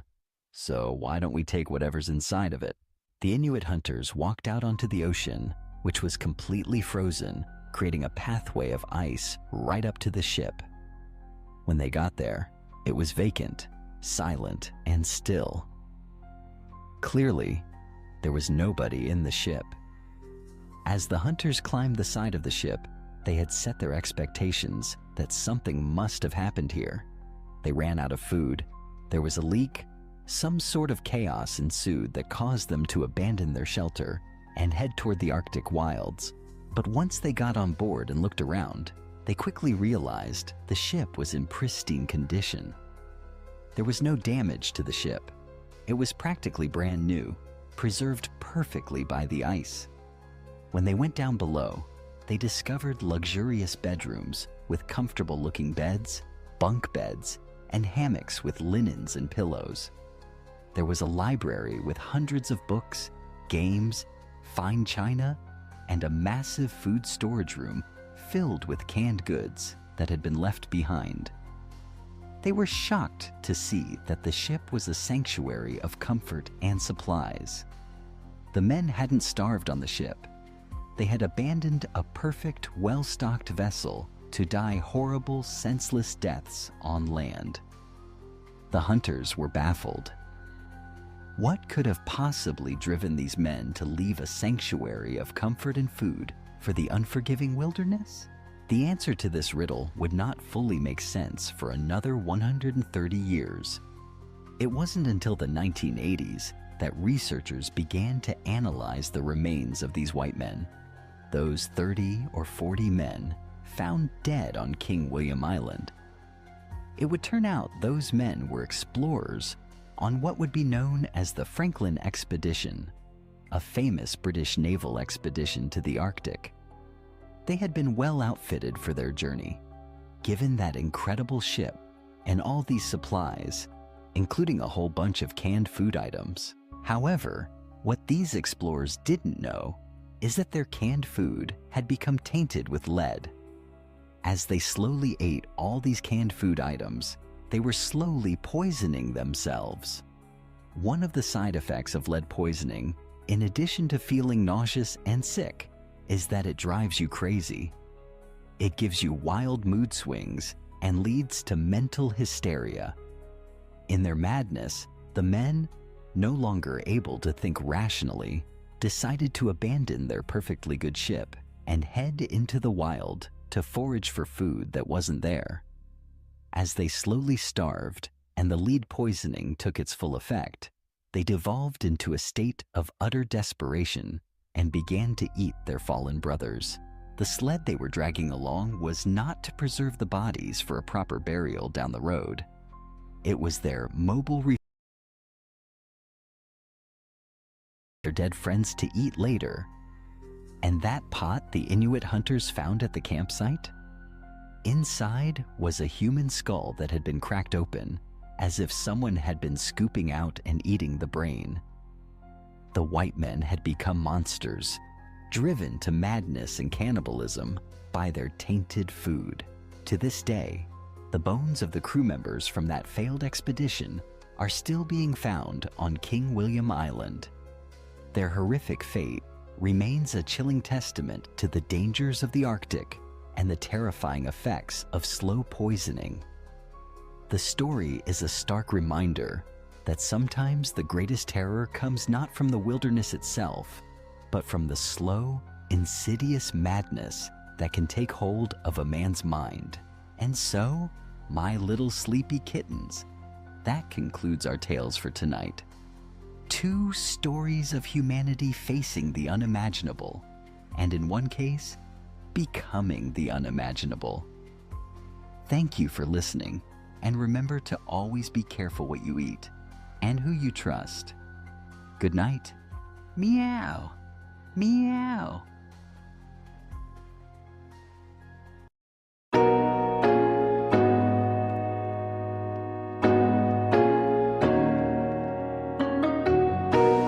Most people spend their lives running from what they fear, from their insecurities, from their own reflection in the mirror. In a world that constantly reminds us of what we lack, what we should be, and whom we should emulate, it's easy to forget the quiet, powerful truth that lies at the core of every human being: the power of accepting who you are. This is not a story of instant transformation or overnight success. It's the story of a journey, one that could be yours. Imagine a child growing up in a small town, surrounded by expectations. The world whispers its rules. Be faster, be smarter, be better looking, be more like them. The child stares out the window, longing to fit in, to impress, to finally measure up. Every morning brings a new yardstick, a new comparison, a new reason to doubt. The classmates seem taller, the neighbors seem richer, the siblings seem more talented. And so the cycle begins, the relentless chase for validation. This child grows into a teenager, then an adult, carrying the same heavy burden. The mirror becomes an enemy, reflecting not the truth, but the endless parade of things they are not. The social media feed scrolls by, each picture a reminder of what's missing. The world shouts, "Not enough," and the heart, bruised and battered, believes it. But then one day, something changes. Maybe it's a quiet moment at dawn, or the words of a stranger, or the gentle encouragement of a friend. Maybe it's just the exhaustion of carrying around so much self-doubt. The child, now grown, pauses. They stand alone, away from the noise and the expectations, and ask a question they've never dared to ask. What if I am enough? What if, just as I am worthy of love, respect, and happiness? This is the turning point, the beginning of acceptance. Accepting who you are does not mean settling for less. It does not mean giving up on growth or abandoning your dreams. It means embracing your story, your scars, your strengths, and your weaknesses. It means looking in the mirror and seeing not just flaws. Every experience, every failure, every triumph has shaped you into the person you are today. When you accept yourself, the comparisons lose their power. You stop measuring your worth against someone else's highlight reel. You begin to realize that the qualities that make you different are not liabilities. They are your greatest assets. The world does not need another copy. It needs you, your perspective, your voice, your unique combination of talents and passions. Let's look at the story of Maya, a woman who struggled for years with her sense of self-worth. Maya was always the quiet one, the one who faded into the background while others shined. She watched her friends excel in sports, academics, and social circles. She tried to mimic their success, molding herself into different versions, hoping to finally feel accepted. But the more she tried to fit in, the more invisible she felt. One afternoon, Maya found herself sitting alone in a park, watching the trees sway in the wind.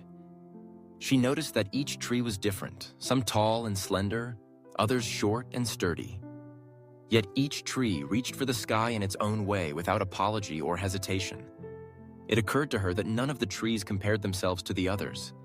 Each simply existed, fulfilling its purpose. This simple observation sparked something inside Maya. She realized that she had spent her whole life trying to be someone else, instead of embracing the person she already was. She began to explore her own interests, her own voice. She discovered a passion for writing, for telling stories that resonated with people who felt overlooked. She started a blog, sharing her journey toward self-acceptance. To her surprise, people began to connect with her words. They thanked her for her honesty, for showing them that it was okay to be different. Maya's life did not become perfect overnight. She still faced moments of doubt, but she no longer allowed comparison to dictate her happiness. She learned to celebrate her achievements no matter how small. She built relationships with people who valued her authenticity, rather than her ability to fit a mold. By accepting herself, Maya found the freedom to live her life on her own terms. The power of self-acceptance is transformative. It allows you to step off the treadmill of comparison and step into the fullness of your own life. It gives you the courage to pursue your dreams, even if they don't look like anyone else's. It teaches you to treat yourself with kindness, to forgive your mistakes, to honor your journey. Consider the story of Thomas, a young man born with a stutter. Throughout his childhood, Thomas was teased and mocked for the way he spoke. He grew anxious in social situations, convinced that his voice was something to hide.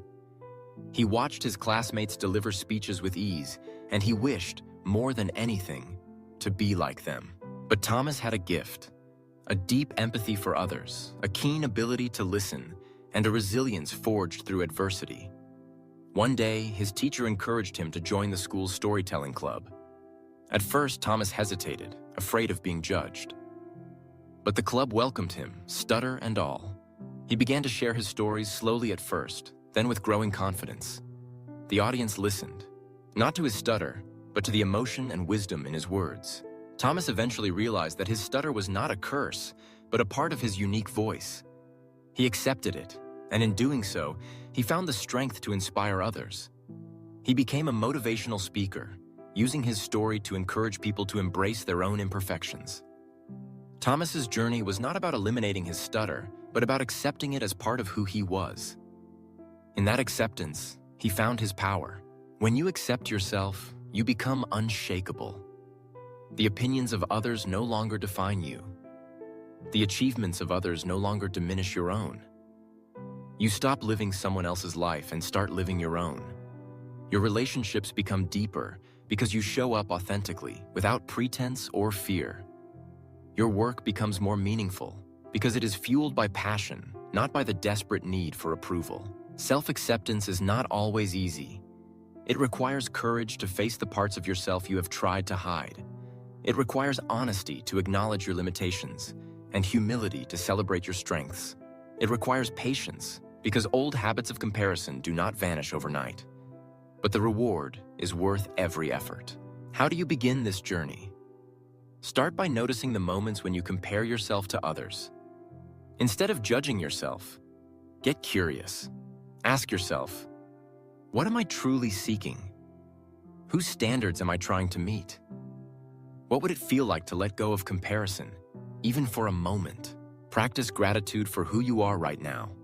Make a list of your strengths, your achievements, your unique qualities. Celebrate them, forgive yourself for your mistakes, and remember that every person you admire has struggled in their own way. They too have doubts and fears. Surround yourself with people who value authenticity. Seek out mentors and friends who encourage you to be yourself rather than someone else. Remember that the world needs your light, not a dim reflection of someone else's. Most importantly, be kind to yourself. Speak to yourself the way you would speak to a dear friend. Remind yourself that you are worthy, not because of what you do or how you compare, but simply because you exist. Imagine a life where you wake up each morning without the weight of comparison. A life where you pursue your goals, not to prove your worth, but to express your passion. A life where you celebrate the success of others without feeling threatened, because you know that their journey does not diminish your own. This life is not just possible, it is within your reach. The power to accept who you are lies within you, waiting to be claimed. It is the quiet strength that endures when all else falls away. It is the foundation upon which true happiness is built. So the next time you feel the urge to compare, pause. Take a deep breath. Remember that your journey is your own. You are not here to be anyone else. You are here to be you. In all your complexity, your beauty, your imperfection, your glory. Accept yourself. Embrace your story. Live your truth. Because after this, you will never need to compare yourself again. The world is waiting for you, just as you are. If you like this story, please give it a like and share with your friends, and don't forget to subscribe to Golden Chonk channel for more inspiring stories like this one. Thank you for staying with Golden Chonk. See you in the next story with new thoughts and new lessons. Until then, stay well and stay peaceful.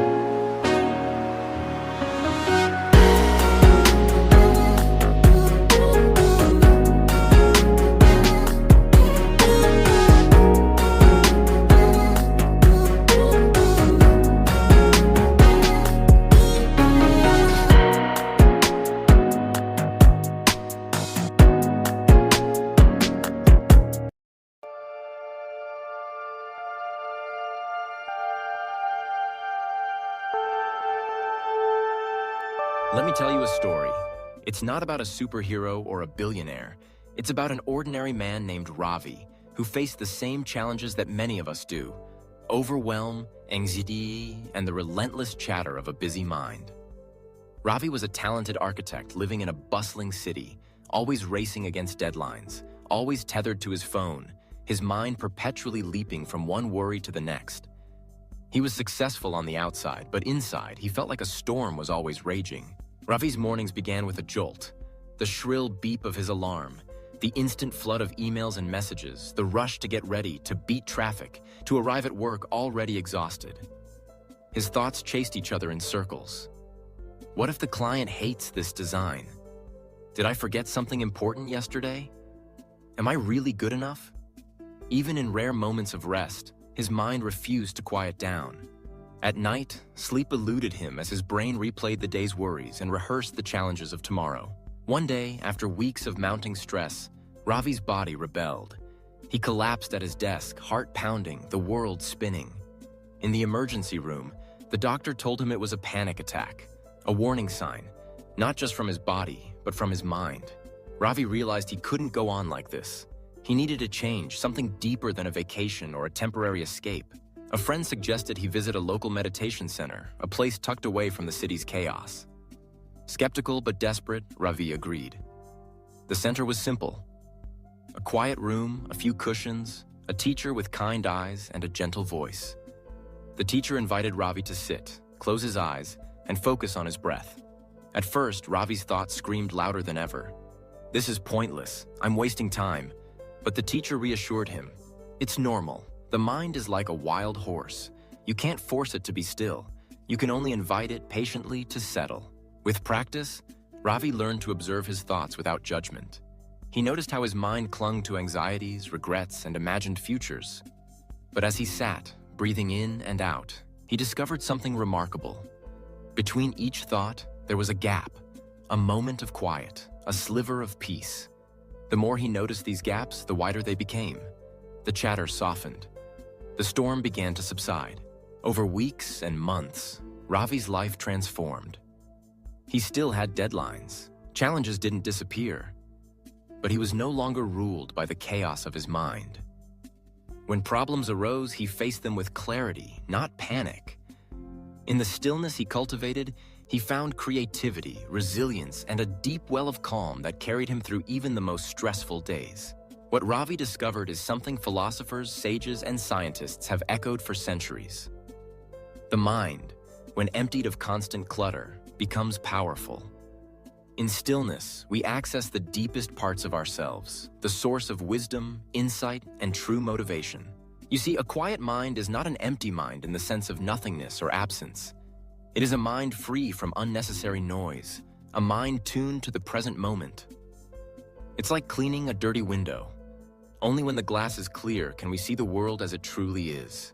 But how do we empty our minds in a world that never stops talking? First, understand that emptiness is not about suppression or avoidance. It is about gentle observation and letting go. When a thought arises, whether it's worry, anger, or excitement, acknowledge it, but don't cling to it. Imagine each thought as a leaf floating down a stream. Watch it pass and let it go. Second, create moments of stillness in your day. You don't need hours of meditation or a mountain retreat. Start with 5 minutes. Sit quietly, breathe deeply, and simply notice what arises in your mind. Each time you return to your breath, you are gently training your mind to be present. Third, limit the sources of noise in your life. This means not only reducing literal noise, phones, screens, endless notifications, but also the mental noise of overthinking and rumination. Set boundaries with technology. Make space in your schedule for solitude and reflection. Fourth, practice acceptance.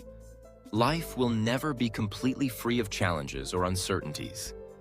A quiet mind does not resist reality. It accepts what is and responds wisely. When you stop fighting your thoughts, they lose their power over you. Fifth, remember that a quiet mind is a practice, not a destination. Some days will be easier than others. There will be times when the chatter returns, when worries feel overwhelming. That's okay. Each moment is a chance to begin again, to gently return to stillness. The power of a quiet mind is not just in finding peace, but in unlocking your true potential. When your mind is still, you can listen deeply to your intuition, to others, to the world around you. You can make decisions with clarity. You can respond rather than react. You can create, love, and live fully. Think of the greatest athletes, artists, and leaders. In moments of pressure, when everything is on the line, they don't succeed by thinking faster or doing more. They succeed by entering a state of flow, a quiet mind, utterly absorbed in the present, free from distraction. This is the secret behind peak performance, creativity, and resilience. But the benefits of a quiet mind go beyond success. In the quiet, you can experience joy in the simple things. A sunrise, a child's laughter, the taste of your favorite food. You notice beauty everywhere because your mind is not clouded by worry or distraction. You become more patient, more compassionate, more alive. Ravi's story is not unique. Everyone has the capacity to empty their mind, to find peace amidst chaos, to discover the strength that comes from stillness. It doesn't require special talent or circumstances. It requires only the willingness to pause, to observe, to let go. As you move through your day, remember the lesson of the tranquil lake. When your mind is still, it reflects the world clearly. You can see your path, make wise choices, and respond to life with grace. When a storm arises in your thoughts, don't fight it or flee from it. Instead, anchor yourself in the present moment. Breathe, watch, wait. The storm will pass, and calm will return. There is a profound freedom in realizing that you are not your thoughts. You are the awareness behind them, the quiet observer, the still presence that remains when all else fades.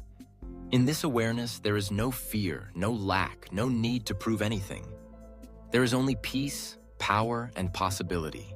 Empty your mind, not to become nothing, but to become everything you truly are. In the quiet, you will find the answers you've been seeking. In the stillness, you will discover your true strength. So the next time you feel overwhelmed or lost, remember Ravi's journey. Remember the power that lies in a quiet mind. Take a deep breath. Let go of what you cannot control. Trust in the wisdom that arises when the mind is still. Every day offers a new opportunity to practice. Every moment is a doorway to peace. With patience and persistence, you can transform your mind from a source of stress to a wellspring of strength. You can become the calm in the storm, the steady hand in the chaos, the clear mind in a noisy world. In the end, the greatest motivation does not come from outside, from praise, money, or recognition. It comes from within, from the deep well of clarity and confidence that a quiet mind provides. When you learn to empty your mind, you free yourself from the limits of fear and doubt. You become unstoppable. So, begin today. Give yourself the gift of stillness. Empty your mind and let the world reveal its beauty, its opportunity, its joy. In this quiet, you will find your purpose, your passion, your true self. And that is the most powerful motivation of all. If you like this story, please give it a like and share with your friends. And don't forget to subscribe to Golden Chonk channel for more inspiring stories like this one. Thank you for staying with Golden Chonk. See you in the next story with new thoughts and new lessons. Until then, stay well and stay peaceful.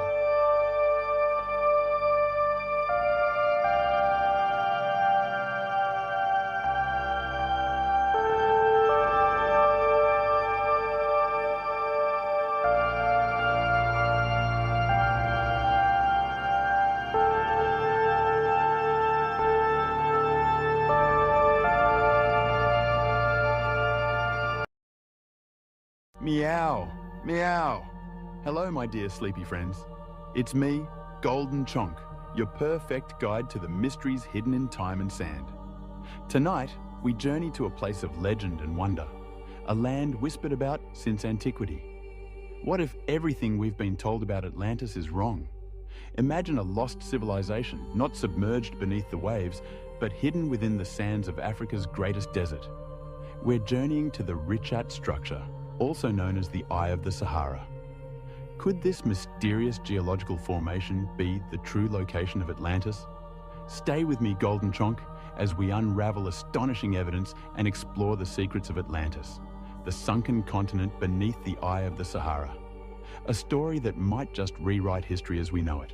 Imagine, if you will, a great civilization spoken of only in hushed tones and ancient scrolls.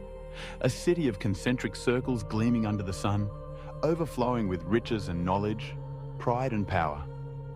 And then, in one fateful day and night, vanished without a trace. Atlantis. The very name conjures images of a golden age lost to time, a paradise swallowed by the sea. But what if, just what if, that fabled city did not sink under the ocean at all? What if it lies hidden in an unlikely place, beneath endless drifting sands? What if the Sahara Desert, silent and empty under the moonlight, holds the key to this enduring mystery? Could it be that the Eye of the Sahara, a massive circular formation etched in African soil, is gazing up at the stars with ancient secrets locked within its rings? What if Atlantis is not as lost as we think, but simply sleeping beneath our very feet, Close your eyes and settle into your coziest spot. Let the gentle rumble of my purrs relax you as we set sail on a sea of imagination. In this calm and dreamy journey, we'll wander through 10 chapters of our tale. We'll recall the myth of Atlantis, decipher the philosopher's clues left in old texts, and see the eye revealed in the remote Sahara. We'll listen for ancient echoes in the desert, peruse the forbidden maps that hint at hidden lands, and ponder suppressed evidence of civilizations unknown. We'll entertain the alien architect theory for the more fantastical possibilities. Envision a continent in the sand stretching beneath dunes and trace echoes of a lost race in our world today. Finally, as the night deepens, we'll witness Atlantis awakens, not with noise or fury, but softly in the stirrings of curiosity and hope. So breathe deeply, dear one, and let's begin our adventure into the unknown. Chapter 1. The Myth of Atlantis. Let me tell you a secret from the pages of time. A story passed down for over 2 millennia. In the warm glow of lamplight, the ancient Greek philosopher Plato once wove a tale for his students, a tale of a mighty island empire called Atlantis.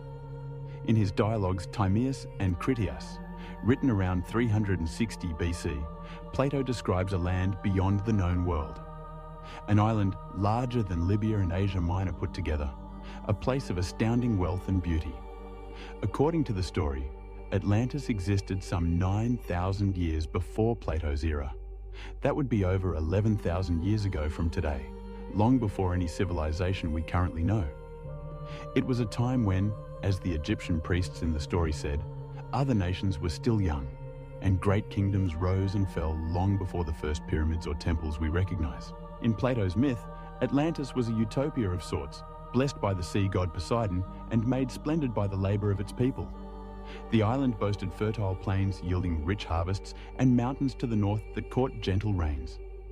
Exotic animals roamed its fields, including elephants, the largest beasts, which gives you a sense of how lush and abundant this land must have been. At the center of Atlantis stood its marvelous capital city, arranged in concentric circles of land and water. Imagine rings like a target. 2 rings of land separated by rings of seawater, all surrounding a central island. Bridges and canals connected the rings, and at the very heart, on the central island, rose golden temples and the palace of the kings of Atlantis. The buildings glittered with precious metals. One metal in particular, orichalcum, glowed with a ruddy fire and was said to be second only to gold in value. The Atlanteans mined orichalcum from their land and paneled the walls of their temples with it, so that at sunrise and sunset, the whole city would shimmer red and gold, a sight to behold. Atlantean society, as the legend goes, was powerful and technologically advanced. They dug a great canal from the city to the sea, carving harbors and docks to berth hundreds of ships. They built irrigation networks to water their vast plain and engineered magnificent architecture. Their influence spread far beyond their island. The mythic tale says the Atlanteans ruled over many islands and lands, even extending their dominion into parts of Libya as far as Egypt, and Europe as far as Italy. They grew proud and ambitious, and in time, they sought to subjugate all the Mediterranean peoples. Only the Proto-Athenians, the ancestors of the Greeks, stood against them and managed to halt their advance. According to the story Plato recounts, it's a grand tale of hubris and downfall, one meant as much to teach a lesson as to recount history. And then, in a single night of divine wrath, it all ended. The tale tells us that the gods grew displeased with Atlantis' pride and greed. In one grievous day and night, violent earthquakes shook the land and the island of Atlantis sank beneath the sea, vanishing into mud and water. An entire civilization gone in a blink of an eye. The ocean swallowed Atlantis so completely that navigation became impossible in that area. The sea turned shallow, clogged with silt and debris from the sunken island, a shoal of mud, as Plato describes, that made the waters impassable. Imagine the trauma of that memory echoing down the ages, an ocean turning thick and brown, boats unable to pass, and beneath the waves, where a flourishing city once stood, only silence and ruins remained. It's a haunting image, isn't it? For centuries, readers of Plato debated whether the tale of Atlantis was history or mere allegory. You see, Plato was a philosopher with a penchant for embedding lessons in his stories. Many scholars have thought Atlantis was just a parable, a cautionary fable about the dangers of arrogance, meant to highlight the virtues of an ideal society, represented by ancient Athens, versus a decadent one, Atlantis. In fact, most classicists view Atlantis as a fictional device Plato used to make a point. And yet, the level of detail in the story is tantalizing. Plato provides specific descriptions, the exact layout of the city, the surrounding geography, even measurements. He writes that the diameter of the Atlantean capital's outermost ring was 127 stadia, which modern estimates put around 23 kilometers or 14 miles.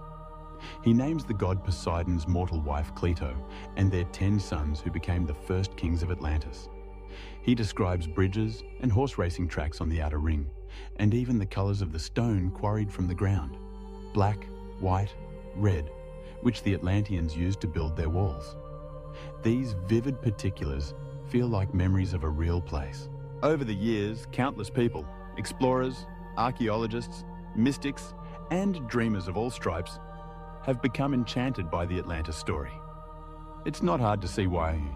A lost utopian civilization destroyed by a cataclysm is the stuff of enduring legend, tapping into our collective imagination. There's a deep human yearning in it, the possibility that we were once more advanced or enlightened, and that knowledge was lost, but perhaps could be found again. And of course, the dramatic mystery. If Atlantis really existed, where is it now? Could any trace be left for us to find after so many millennia? In the golden evening of the ancient world, other writers after Plato mentioned Atlantis too, though often they were just remarking on Plato's tale rather than providing new info. Some ancient historians like Strabo or Plutarch alluded to Atlantis in passing, and later, philosophers like Proclus kept the discussion alive. But none gave us more detail than Plato's original account from the Egyptian priests. That only deepened the enigma. The Egyptians, according to Plato, had preserved records of Atlantis on the walls of a temple in the city of Sais.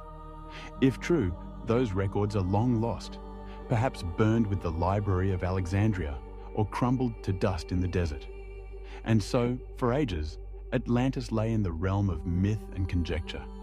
Was it simply a moral story, a distorted memory of some other historical event, like the volcanic destruction of the island of Theresa Santorini, which did wipe out a Bronze Age civilization?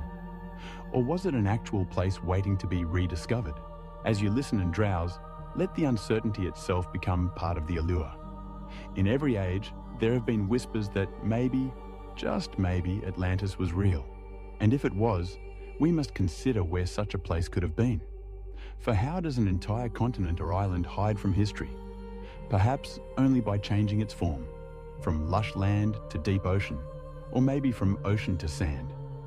Keep that thought close as we continue. The myth of Atlantis has set the stage, painting in broad strokes a portrait of a lost paradise.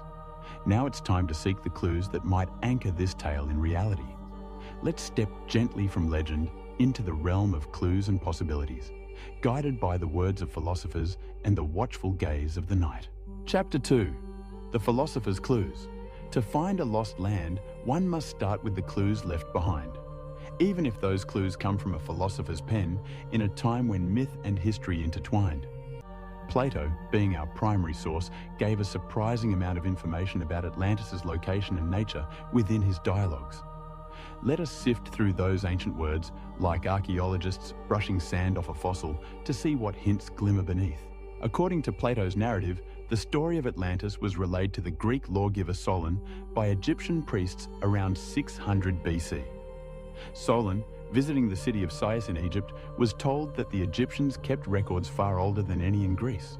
A learned priest pointed to temple inscriptions that recounted a great empire beyond the Mediterranean world, the mighty Atlantis, and the war it waged against the early Mediterranean peoples.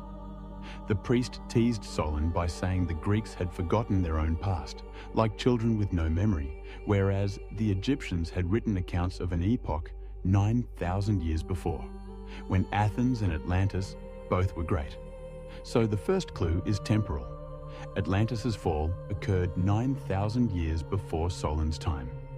That places it roughly around 9600 BC. To put that in perspective, that's the end of the last ice age, an epoch when humans were just beginning to transition from nomadic life to farming in some parts of the world. A stunningly early date for an advanced civilization, a clue that, if taken seriously, implies the standard timeline of history might have missing chapters. What about geography? Plato situates Atlantis beyond the Pillars of Hercules, which was the ancient term for the narrow strait we know as the Strait of Gibraltar, where the Mediterranean Sea opens into the Atlantic Ocean. Beyond the Pillars, in the true ocean, the Atlantic, lay an island empire. He describes Atlantis as an island, yes, but also uses the word in Greek nesos, which can mean not only island, but also peninsula or land bounded by water in some way. Interestingly, he says Atlantis ruled other islands and even parts of the adjacent continent.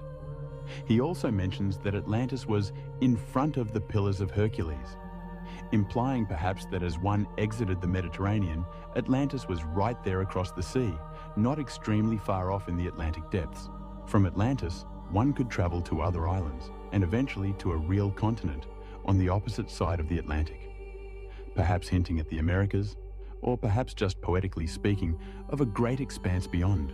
So the classical placement has always been assumed to be somewhere in the Atlantic Ocean, west of Gibraltar. Many past seekers looked to the Azores, or Canary Islands, or imagined a mid-Atlantic continent now sunk. But hold that thought, because not all clues point seaward, some point inward. Plato describes the plain of Atlantis as a broad, rectangular plain surrounded by mountains that descended toward the sea. The plain was said to open to the ocean on its south and was sheltered by mountains to its north. Rivers flowed from those mountains across the plain. Now imagine northern Africa's geography. The Sahara Desert today has the Atlas Mountains in the northwest and various highlands in its interior. In a different climate, could there have been a fertile plain in what is now the Sahara, bordered by mountains and open to the sea in the south or west? It's a curious parallel to consider, but we will get to the Sahara soon. For now, keep in mind that the directions north and south in Plato's clues might align with real features somewhere, if not out in the Atlantic, then perhaps along a coast or even inland. Another clue lies in the name Atlantis itself and its linguistic relatives. The island's first king in the story was Atlas, son of Poseidon, and thus the land took his name, as did the ocean around it, the Atlantic. Coincidence or not, we have the Atlas Mountains in Morocco and Algeria, and legend calls the ocean beyond them the Atlantic because of either Atlas the Titan or King Atlas in myth. And then there's an intriguing point. A region in northwest Africa, modern Morocco's Mauritania, was known in antiquity as the Kingdom of Mauritania, whose king at one time, in later classical history, was also named Atlas in some accounts. Could the Greek Atlantis tale have tangled roots with African names and legends? The word Atlantes was even used by Herodotus, an ancient Greek historian before Plato, to describe a people living in Libya, northwest Africa, near Mount Atlas, who do not dream in their sleep. A strange, almost mystical reference. It's a slim thread, but perhaps an echo of Atlanteans making its way into Greek knowledge, or simply a name reused. Still, the recurrence of Atlas in that region is worth a sleepy thought. Let's examine a key passage from Plato, as it holds a vital clue that will steer our journey. He wrote that when Atlantis sank, it created impassable mud shoals, making the sea above it unnavigable. Now, picture the aftermath of a sunken land. If an entire large island collapsed beneath the waves, the seafloor and sediments might indeed rise closer to the surface in spots, creating shoals or shallows. But Plato insists ships could not get through the area. This has perplexed many because in the open Atlantic Ocean, how would mud shoals block ships for long? Currents would disperse silt and the ocean is deep. One interpretation is that Plato or his sources were describing something more like an inland sea or a shallow oceanic basin that became choked with sediment. Perhaps Atlantis was not in the deep Atlantic at all, but in a seaway that could be filled with debris when disaster struck. If we entertain that notion, is there a place that fits? There have been wild theories. Some thought of the North Sea, which was once land called Doggerland that flooded after the Ice Age, but that's far from the Pillars of Hercules. Others consider the Caribbean or the Mediterranean like the eruption of Santorini, which devastated Minoan Crete and matches some of Plato's story, but not all. And then, some eyes have turned to the west coast of Africa, where vast stretches of the Sahara might once have held lakes or even shallow seas that have since dried or silted up. The idea of an impassable mud brings to mind a marsh or dried seabed, doesn't it? Could Atlantis have been a flourishing oasis that turned into a muddy swamp and then to desert? These interpretations stretch the text, but they are food for thought as we gather clues. Plato's clues also include curious details of Atlantean engineering. They dug a huge canal 300 feet wide through their outer rings to connect the city to the ocean, and they had hot and cold springs, magnificent baths, and racetracks. They even built temples with enormous statues, one of Poseidon driving 6 winged horses. It's a picture of a highly developed culture. If any of that were true, in a literal sense, remnants would likely have sunk in the sea or been buried by now. Yet, some tantalizing pieces of the puzzle continue to emerge. For instance, there are ancient ruins on seabeds in various parts of the world. We will muse on those later. And unexplained megaliths in places they shouldn't be, given our mainstream timeline of civilization. It's important to note, my dear friend drifting in and out of wakefulness, that mainstream historians and archaeologists remain skeptical that Atlantis was ever a real place. And indeed, Plato's own student Aristotle reportedly quipped that his teacher, who invented Atlantis, also destroyed it, suggesting it was all made up. And yet the clues remain. The specific time frame, the location beyond known waters, the concentric rings, the grand size, the sudden inundation. These clues beckon the curious. They have led many a seeker to propose one location after another, from the island of Santorini in the Aegean to the submerged island of Bimini in the Bahamas to the far-off notions of Antarctica or Indonesia. Atlantis has been found, in theory, dozens of times in dozens of places, each theory grabbing onto certain clues and overlooking others. But one of the newest and most captivating theories has brought us here, to the edge of the Sahara Desert. It takes Plato's clues and matches them in an unexpected way to a natural marvel in Mauritania, the so-called Eye of the Sahara. How does a desert fit the story of a drowned island? That is the mystery we are here to unravel gently. Perhaps the word island was mistranslated. Perhaps the sea that swallowed Atlantis was not the Atlantic Ocean, but a flood of a different kind. Perhaps, indeed, Atlantis did not sink under waves, but sank beneath sand and time. Let's leave the musty halls of Plato's Academy now, carrying the clues we've gathered like a lantern to light our path. We have in hand an ancient map of words that point beyond the Mediterranean, to an empire with circular city rings, near mountains, by a plain, destroyed by a flood of mud. And far away, on the other side of the world known to the Greeks, lies a vast desert where an eye-shaped structure peers into the sky. In the next chapter, under the soft glow of stars, we'll glide over endless dunes to behold that Eye of the Sahara and let it tell its story. Chapter 3. The Eye Revealed. Our journey now carries us high above the African continent, as though on the wings of a night bird, or perhaps in the mind's eye of an astronaut gazing down from orbit. Below stretches the mighty Sahara Desert, an ocean of sand larger than the United States, silent waves of dunes and rocks stretching to every horizon. In the daytime, this land is sun-scorched and shimmering with heat, but under the moon's gentle gaze it cools and quiets, a silver-grey expanse of mystery. As we drift over Mauritania in the Western Sahara, something startling suddenly appears in the monotony of sand and stone. A vast set of concentric circles, almost like a ripple frozen in the earth, or the iris of a giant eye staring back at us. This is the Rishat structure, affectionately nicknamed the Eye of the Sahara. In this soft desert night, the eye lies unveiled in pale relief. A circular geologic wonder up to 25 miles across, etched into the desolation. For ages, only local nomadic peoples knew of this curious formation, perhaps seeing parts of its rings while traveling by camel across the Adrar Plateau. To them, it was just another part of the landscape, perhaps even a sacred or peculiar one. In local Arabic, it's sometimes called Kelb Rishat, meaning the Eye of Rishat, as if acknowledging it as a giant eye of the earth. But to the outside world, the eye remained hidden until the era of modern exploration. French geologists in the 20th century stumbled upon it while mapping, thinking at first it might be an ancient meteor impact crater because of its circular shape. Yet no evidence of an impact was found, no shatter cones, no meteoritic minerals.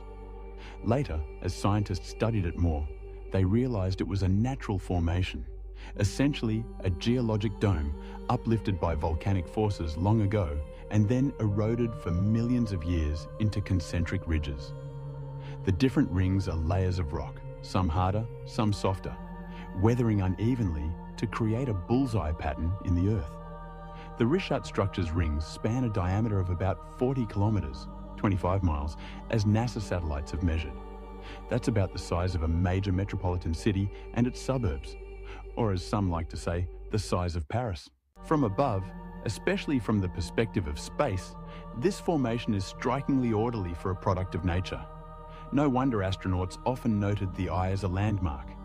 In the blank emptiness of the Sahara, it jumps out, a great swirl of blues, whites, and browns, the colors of various rock types and salts.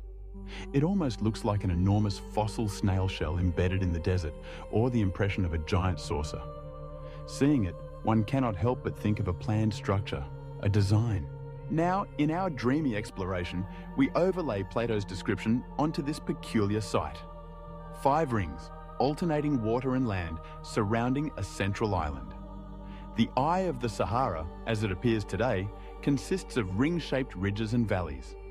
One can imagine, if water were to fill those lower valleys and the higher rings remained as land, it would form a pattern not unlike Atlantis City, ring-shaped waterways encircling land. In fact, when explorers and enthusiasts first got detailed images of Rishat, many were astonished at the similarity in form. Could it be a coincidence, or was this a case of nature mirroring myth? The Rishat's outer diameter, as mentioned, is roughly 40 kilometers. But interestingly, some measure the inner rings to about 23 kilometers across, in the ballpark of Plato's 127 stadia measurement for the city. Is that precise or just creative counting?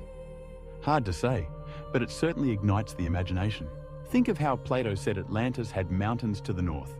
Indeed, just north of the Rishat structure lie ancient hills and plateaus rising above the rings. To the south of the eye, the land opens ultimately towards lower plains and the Atlantic coast, though the coast is a few hundred miles away southwest today. Mauritania's coastlines show evidence of having been inundated by the ocean long ago, and inland from the eye there are dry valleys that once were rivers. If we were to turn back time to the end of the Ice Age, sea levels globally were lower, since a lot of water was locked in glaciers. But as the ice melted, the seas rose rapidly. It's tantalizing to wonder, around 11,600 years ago, the date given by Plato for the flood of Atlantis, the world was undergoing massive climate upheaval. The Sahara was transitioning from a dry Ice Age period to what would become a lush, green Sahara climate. Could cataclysmic floods or rains have swept through this region? Some scientists think that at the end of the Ice Age, sudden sea level jumps and extreme storms did occur as ice caps collapsed.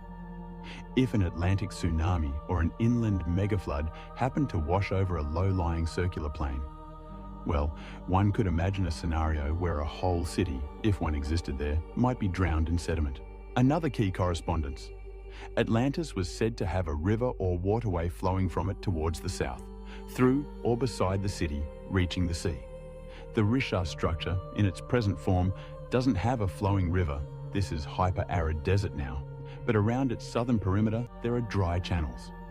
More compelling is the evidence from satellite and gravity studies that an enormous ancient river once passed near here. Researchers have identified the outlines of a bygone river system called the Tamanrasset River, which, thousands of years ago during wetter climates, might have been as large as the Nile. This paleo river appears to have collected water from the highlands, even from as far north as the Atlas Mountains in Morocco, and channeled it southward, likely emptying into the Atlantic somewhere on the Mauritanian coast. Some reconstructions of this river's path put tributaries near the area of the Richat structure. If true, then indeed, during Atlantis's purported time, there could have been a lush river valley skirting the eye's vicinity, and possibly even flooding around it. Plato described a flowing water going out through the rings to the sea. Could the Richat have been situated near a river delta or a large inland lake that connected to the ocean? The Sahara's hidden past is full of long-lost waterways, so the idea isn't far-fetched. Consider also Plato's mention of elephants and rich fauna in Atlantis.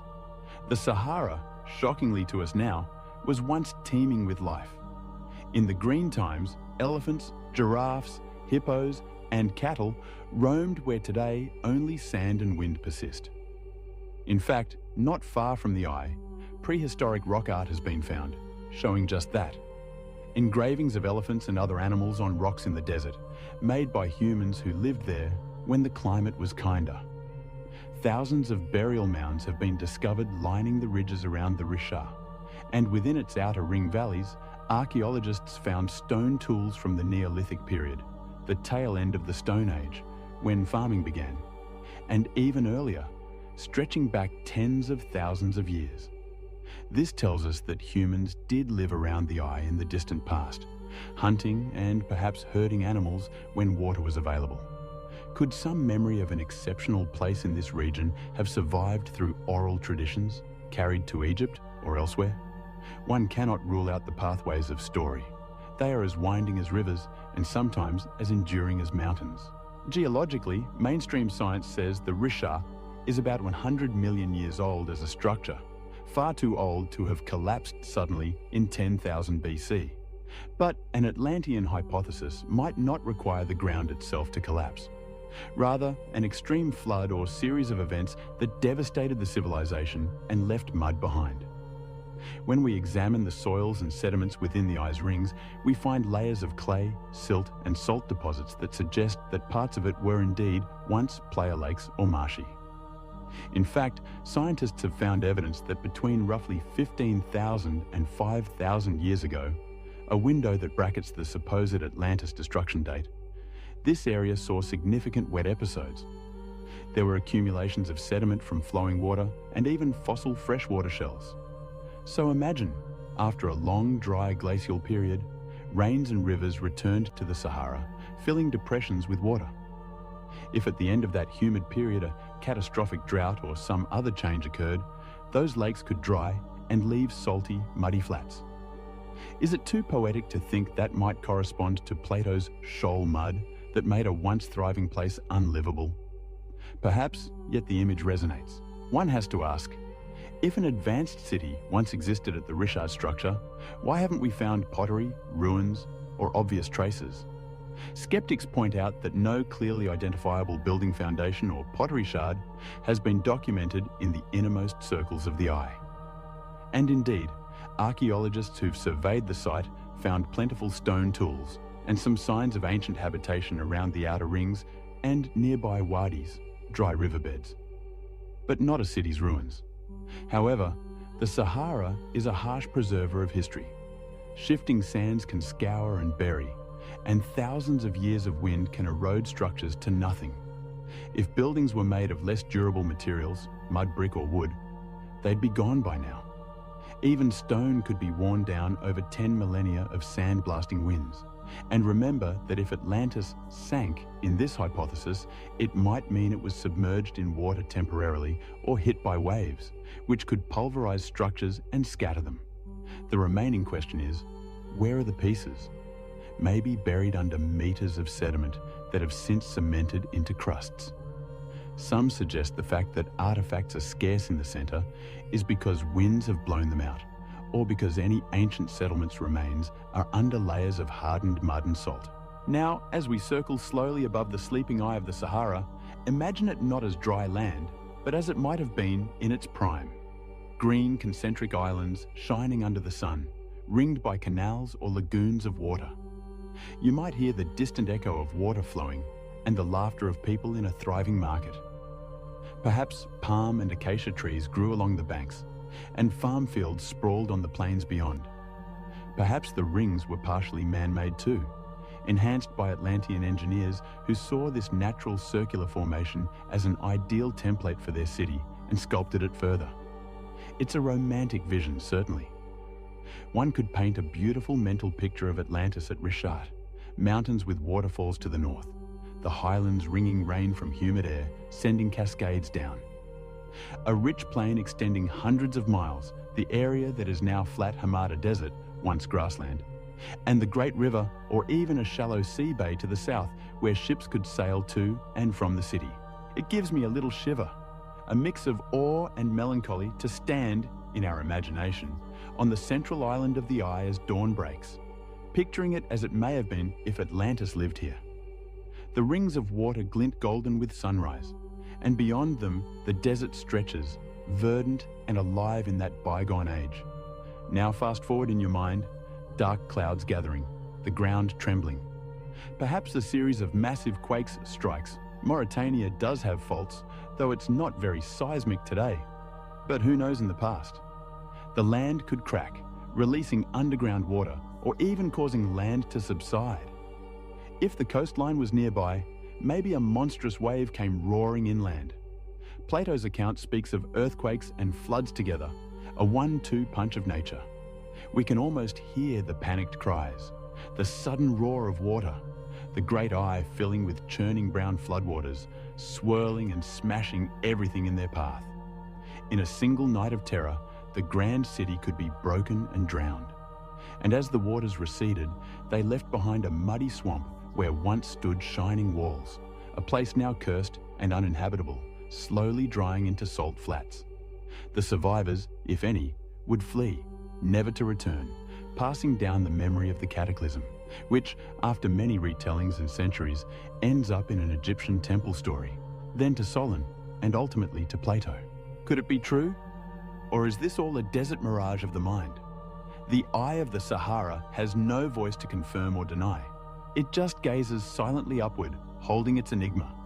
Some modern investigators have visited the Richat and found oddities like smooth, circular stone fragments that might be interpreted as ancient artifacts, or just as natural concretions. Others claim to have found evidence of a spillway to the southwest of the Eye, as if water once breached out that direction towards the ocean, matching the tail of an opening to the sea. But again, mainstream geologists see nothing unusual in those features beyond normal erosion. As often happens with great mysteries, what you find depends largely on what you're looking for. Nonetheless, the Eye has captured the imagination of many, and not without reason. It is as if the Earth herself has left a fingerprint here, one that coincidentally, or not, aligns with a mythical lost city's blueprint. Perhaps it's only that, a grand coincidence that inspired a theory.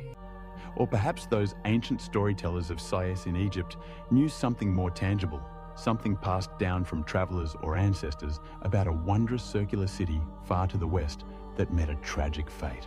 Let's take a gentle breath and step back now. We have seen the Eye revealed. We have matched it to Plato's blueprint in tantalizing ways. It stands before us as a possible Atlantis candidate, bearing physical similarities and sitting in a part of the world that, though now barren, was once full of life, and sits just outside the Pillars of Hercules by a certain interpretation. As you relax deeper, your mind might be weaving together the threads, myth, clue, place, into a tapestry of possibility. It's a lovely tapestry, shimmering in the dim light of speculation. Yet, to truly approach truth, or as close as we can in a bedtime story, we must gather more context. If Atlantis was here, or anywhere, why has evidence been so elusive? Are there more hints in ancient maps or writings we haven't considered? And what of those who say such evidence has been deliberately hidden or overlooked? In our next chapter, we shall listen to whispers of old charts and forbidden maps that may hold pieces of the puzzle, guiding us further on our tranquil quest for the sunken continent. Chapter 4. Ancient Echoes in the Desert. The desert is a keeper of memories. Though it seems empty and still, the Sahara holds echoes of a time when it was young and green. As you drift in the comfort of your pillow, imagine the sands around the Eye of the Sahara stirring with faint apparitions. Footprints of those who walked here before the dunes, voices carried on a moist breeze that hasn't blown here in ages. These are the ancient echoes in the desert, remnants of a world that might give credence to Atlantis' story. Today, the Sahara is the world's largest hot desert, arid, formidable, an apparent wasteland. But it wasn't always so. Close your eyes and picture the Sahara of 12,000 years ago. The great ice sheets of the north were melting, the world was warming, and seasonal rains were shifting. In North Africa, the desolation began blossoming into grassland and savanna. Year by year, century by century, plants took root and lakes filled, and the desert transformed into what is known as the Green Sahara, or African Humid Period. Between roughly 10,000 BC and 5,000 BC, much of the Sahara was habitable and even hospitable. We know this because science has uncovered tangible evidence. Fossil pollen and seeds beneath the sand that tell of cattails, water lilies, and grasses. Ancient lake beds and river channels visible in radar and satellite imagery, painting a ghostly hydrography across the barren plains. And wonderfully, rock art and carvings left on stone outcrops, depicting giraffes wading in wetlands, hunters pursuing hippos, cattle grazing. Scenes of life that could not exist in a desert. One of the most famous areas of this prehistoric art is far to the east of the Eye, in the Tassili Niger Mountains of Algeria. There, high on plateau walls, are paintings thousands of years old showing people swimming, dancing, and herding cattle. Another site, the Akakis Range in Libya, similarly has images of elephants, rhinos, and even mysterious human figures with round heads, almost alien-looking in their stylization, performing what might be ritual dances. These images are echoes of the time when the Sahara was alive.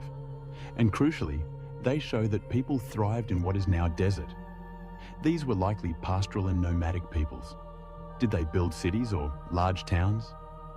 The evidence so far suggests a mostly nomadic lifestyle, but who's to say there weren't a few special places, perhaps settlements near reliable water sources, that grew larger?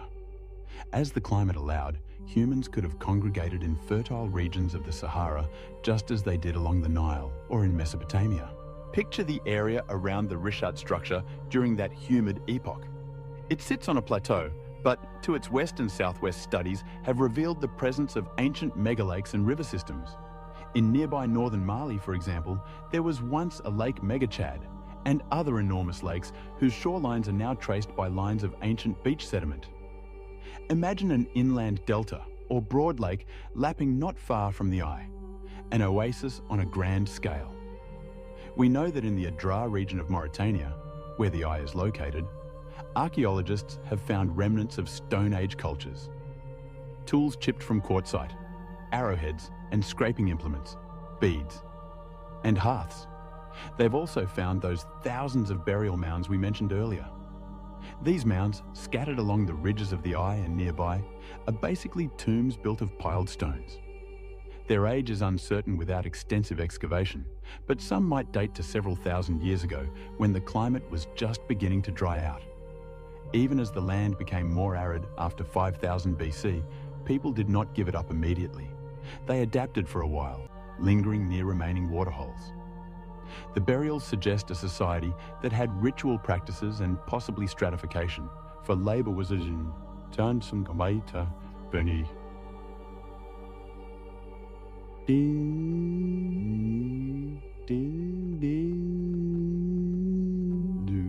Bailed tomb. Masons. All these echoes in the desert tell us one clear thing. The Sahara was not always an empty quarter. It was once full of life and, by extension, could have nurtured forgotten cultures.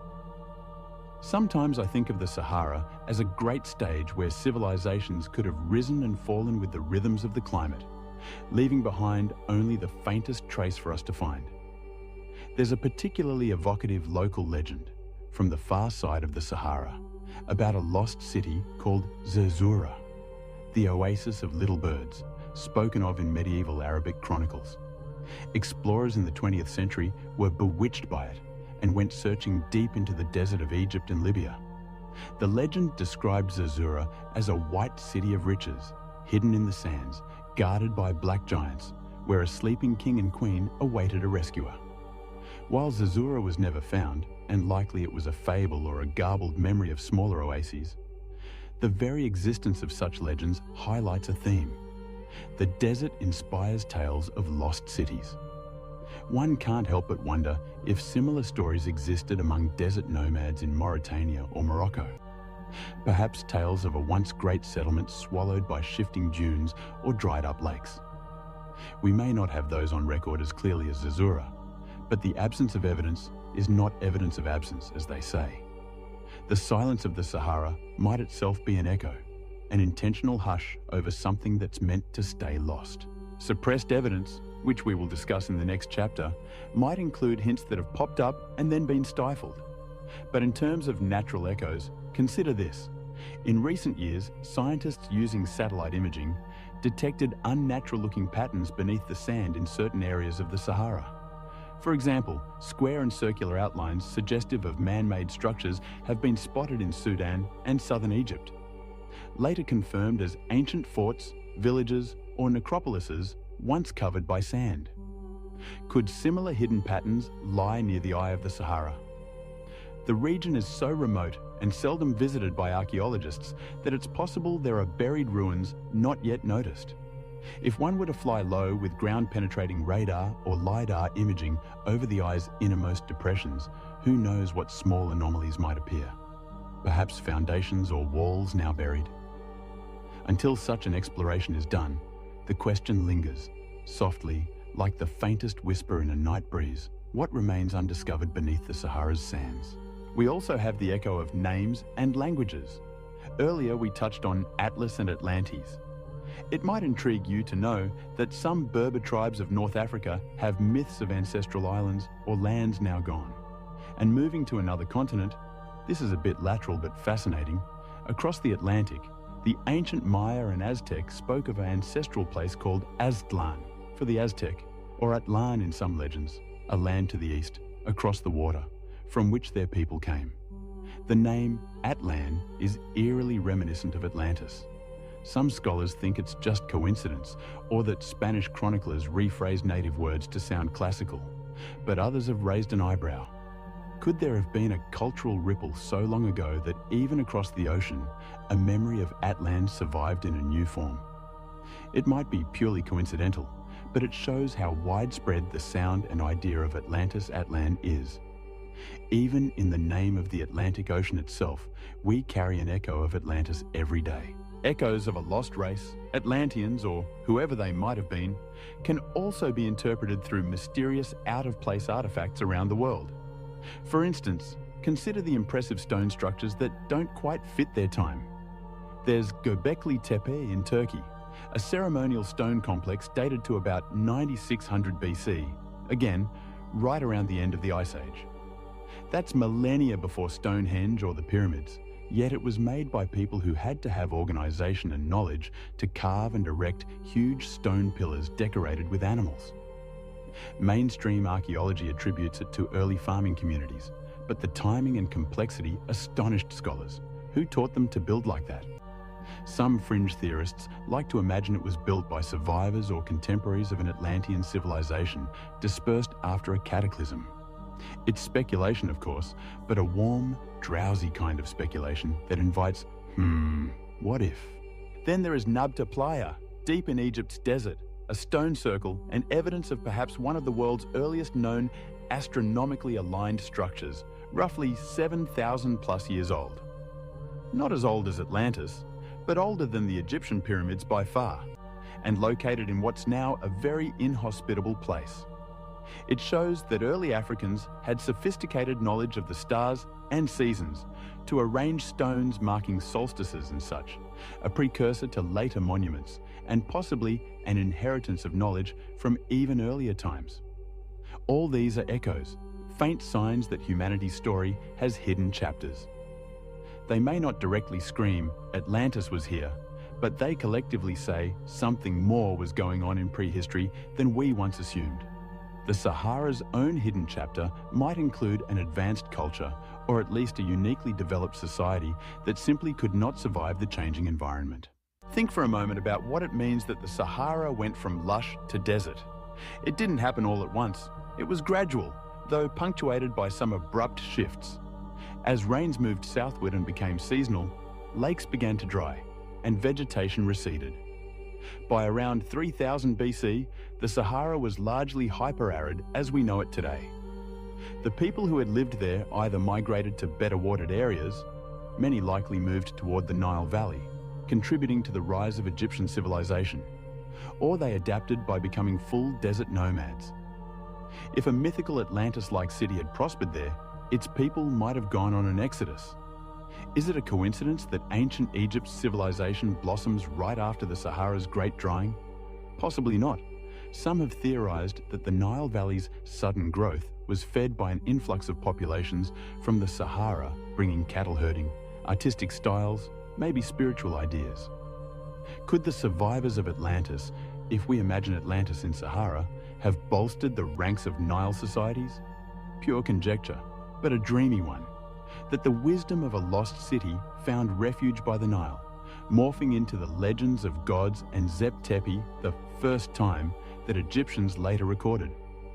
The Egyptian priests did say the story of Atlantis came from their forefathers. So many echoes, my friend, swirling around in the desert night. They are like fragments of a song, half remembered. You catch a note here, a note there.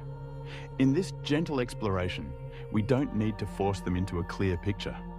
It is enough to recognize that the Sahara holds secrets, and the world beyond the Pillars of Hercules was not a total void of culture in those grey mists of prehistory.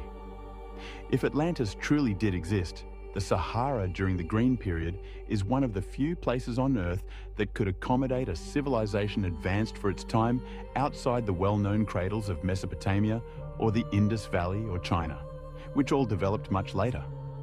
Isn't that an intriguing thought to lull yourself with? That under the quiet sands, an epic story may be sleeping? As we listen to the last echoes fade, a new theme emerges, one of secrecy and forbidden knowledge. Why haven't we learned more about these possibilities? Perhaps because evidence is scant, or perhaps because some evidence was found and then covered up, dismissed, or kept out of sight. The notion that knowledge of Atlantis or similar lost worlds might have been suppressed by authorities or circumstances is itself an alluring mystery. Let us drift onward then into the territory of forbidden maps and suppressed evidence, where we'll consider whether clues to Atlantis have been deliberately hidden or overlooked, and why that might be. Keep your mind open and your heart calm. We tread now into realms where history and conspiracy mingle, softly and speculatively, perfect for a midnight musing. Chapter 5. The Forbidden Maps. Maps are more than ink on parchment. They are repositories of knowledge, dreams, and sometimes secrets. In the age before satellite GPS and Google Earth, maps were precious, often guarded, and occasionally fantastical. To imagine Atlantis, we might ask, did any maps hint at lands now lost? If pieces of Atlantis' story survived, perhaps a cartographer, somewhere, sometime, drew something they shouldn't logically have known. Welcome to the world of forbidden maps, where ancient and medieval charts tease us with possibilities that mainstream history struggles to explain. One of the most renowned examples, which we touched upon in our Antarctic tale and shall briefly revisit from a different angle, is the Piri Reis map of 1513. Compiled by an Ottoman admiral, this map astonished 20th century scholars by showing the west coast of Africa, the east coast of South America, and a large landmass in the far south that some interpret as Antarctica's coast without its ice. But how could a 16th century map include details of Antarctica, which wasn't officially discovered until 1820 AD, and especially its subglacial topography? Piri Reis himself annotated that he used about 20 source maps, some from ancient times, perhaps even from the Library of Alexandria or other lost collections, to draw his world chart. Could one of those sources have been a map from a civilization that sailed the seas eons ago? Some enthusiasts believed so, proposing that Atlanteans or other ancient seafarers charted the globe long before the known civilizations. and that fragments of those charts passed down through the ages. While Antarctica is far afield from Atlantis' supposed realm, the principle is tantalizing. Ancient source maps might preserve glimpses of a very different world picture. Let's bring the focus back to Atlantis proper. Is there a map that explicitly shows something like Atlantis? Indeed, there is a curious one from a Renaissance scholar who took Plato very seriously.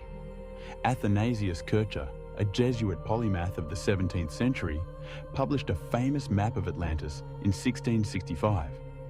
In his book Mundus Subterraneus, The Subterranean World, Kircher presented a bold map titled Situs Insulae Atlantidis, the site of the island of Atlantis.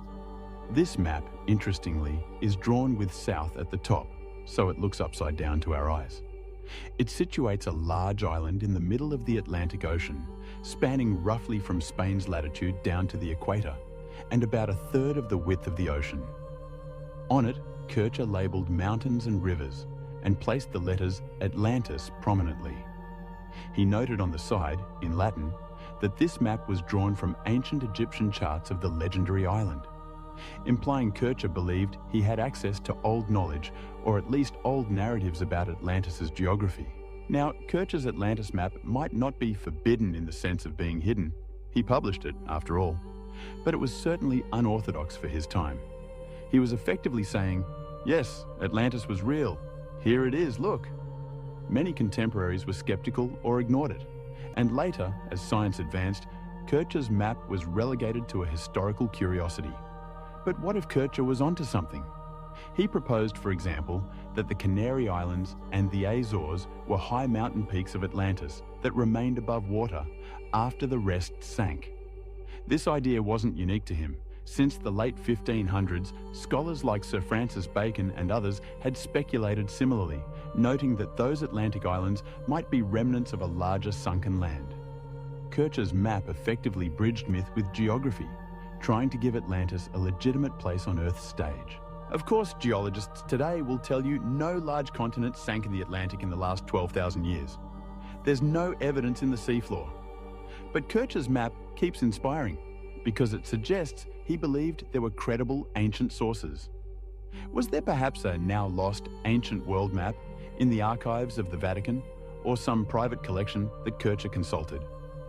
One enticing but unverified story claims that Kircher found a map of Atlantis in a Roman or Egyptian artifact and simply copied it. If such an artifact existed, it's since vanished from public knowledge. That is where the forbidden aspect might enter. If the church or other authorities had evidence of a pre-biblical advanced civilization, Atlantis, would they suppress it? In past centuries, information that didn't fit the established worldview, especially the biblical timeline of history, could be considered dangerous. Atlantis, with its time frame of 9600 BC, predates the creation date as calculated by medieval theologians, 4000 BC, quite heretical to entertain back then. So any real maps or documents hinting at such antiquity might have been tucked away to avoid controversy.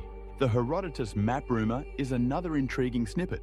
The Greek historian Herodotus in the 5th century BC described much of the known world, including parts of Africa. He did mention the Atlantes tribe in Libya, but not a sunken island. However, in the 19th and early 20th centuries, some attempts were made to reconstruct Herodotus's world map based on his writings. One such reconstruction, drawn much later, long after Herodotus, shows a big lake or sea in the middle of the Sahara with a label that some misread as Atlantis. In truth, it might have been labeling Atlantes people near Mount Atlas, but through the haze of copying and conjecture, a myth arose that an ancient map placed Atlantis in the Sahara. This was amplified by some alternative researchers who claimed a 500 BC map clearly showed Atlantis exactly where the Riche is. As seductive as that sounds, it appears to be more modern myth-making than fact, a case of the wish being father to the thought. Nonetheless, it highlights how certain maps, if taken out of context or misinterpreted, can seed entire theories. The idea of a forbidden map showing Atlantis in Africa spread on the internet, often with an image of a crude, old-looking map with Atlantis written in the Sahara. It turns out to be a mix-up, but it captured imaginations. One can't help but muse. If one false map can do that, what if a real such map were found?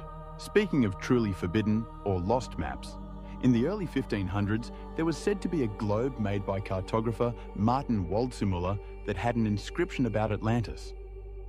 Waldseemüller, famous for naming America on his 1507 world map, supposedly created a globe in 1516, now lost, where he noted a region in the Atlantic with the site of the lost island of Atlantis, according to the ancients.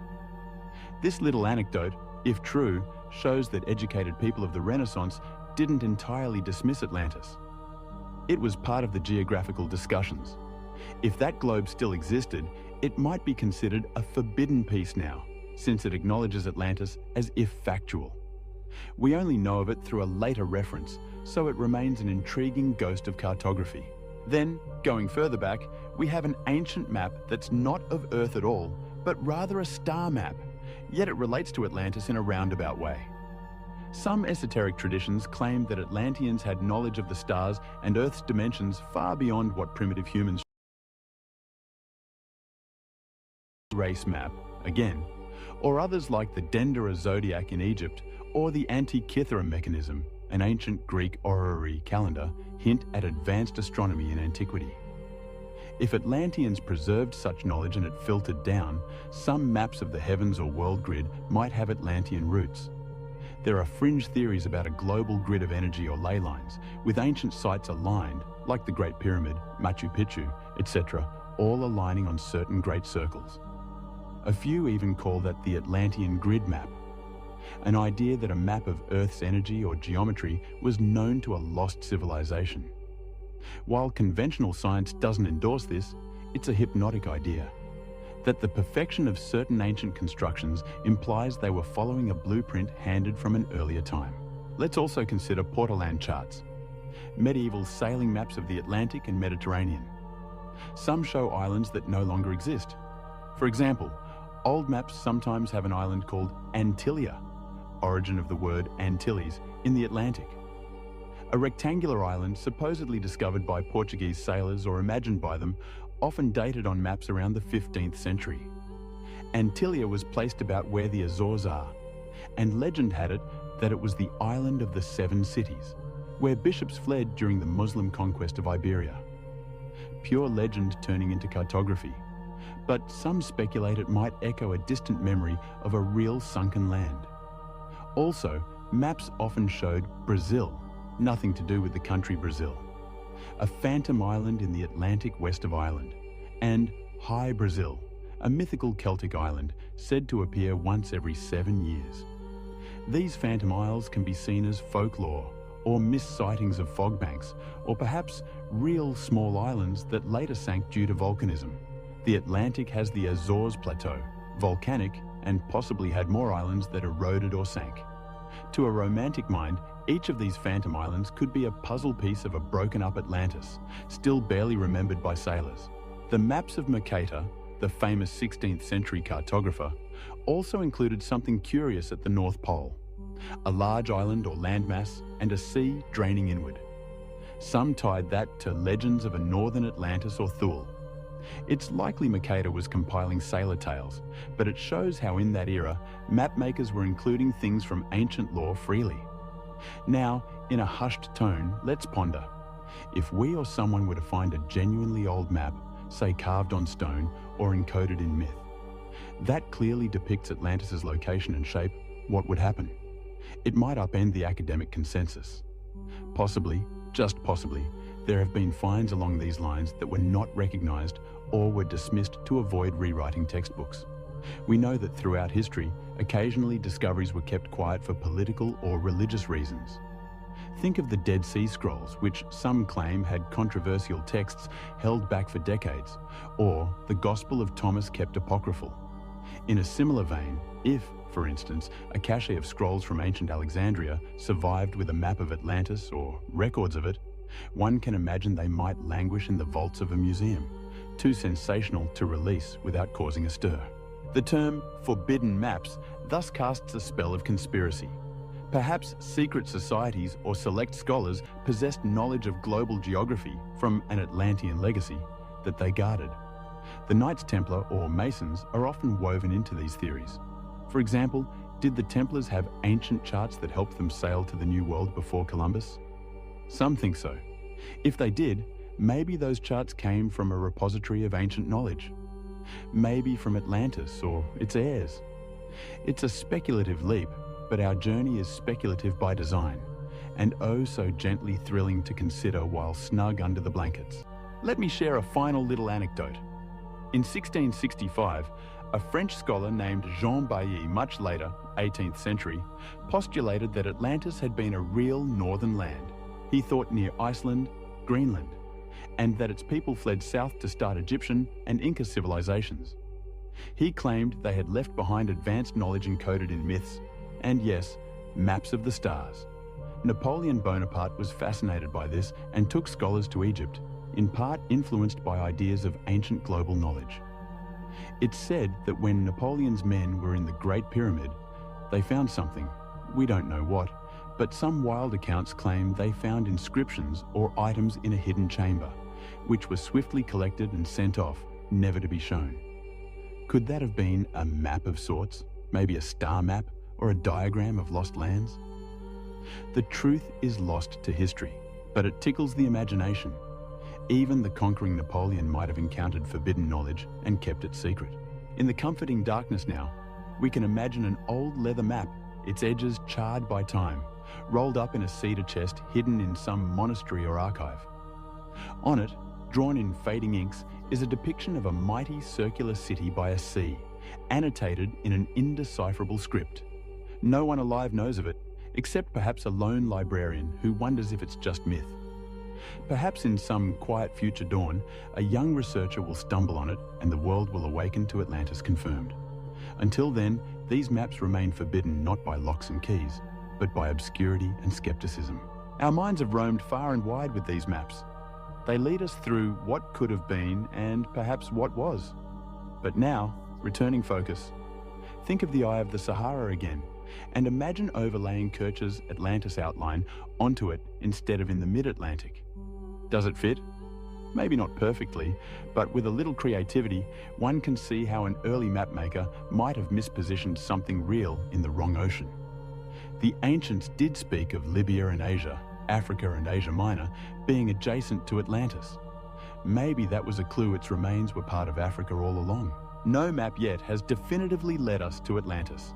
But pieces of maps, anomalies, and ancient charts inspire the quest. As we fold away our imaginary forbidden maps, we prepare to delve into the notion of suppressed evidence more broadly. For maps are just one form of evidence. There are also artifacts, bones, structures, things that might have been found and then hidden or dismissed because they don't fit our current paradigm. Let's step softly into that realm, continuing our gentle search for truth beneath the sands of time. Chapter 6. Suppressed Evidence. Sometimes what we seek is not entirely lost. It's just kept out of sight. In hushed corridors of museums, in unpublished papers, or in whispered anecdotes among locals, there may lie suppressed evidence of something extraordinary. If Atlantis once existed, even if 11,000 years have passed, we might expect some trace to have surfaced by now. And indeed, over the years, tantalizing finds have sparked waves of speculation, only to be dismissed or quietly forgotten. Let's examine a few of these, letting curiosity guide us, but always in our calm, dreamy manner, without judgment or haste. Consider the Richat structure itself, our Eye of the Sahara. One might think that if anyone truly suspected it as Atlantis' remains, there would have been extensive archaeological digs there. But oddly, very little in-depth excavation has been done at Richat.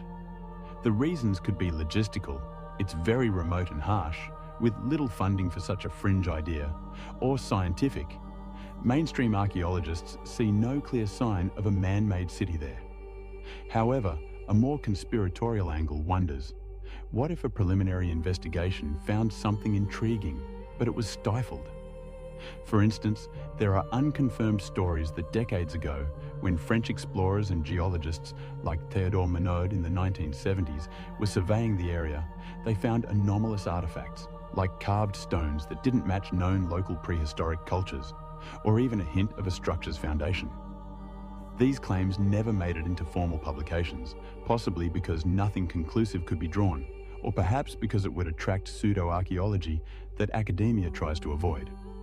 It's also said that some artifacts from Rishat, like those Achillean hand axes and later arrowheads, were carted off to universities and then sat unstudied in basements, as often happens with too many artifacts, not enough analysts. In that mundane bureaucracy, evidence can languish, effectively suppressed by neglect. Then there's the modern anecdote from 1965 mentioned earlier, the CIA's interest in Rishat.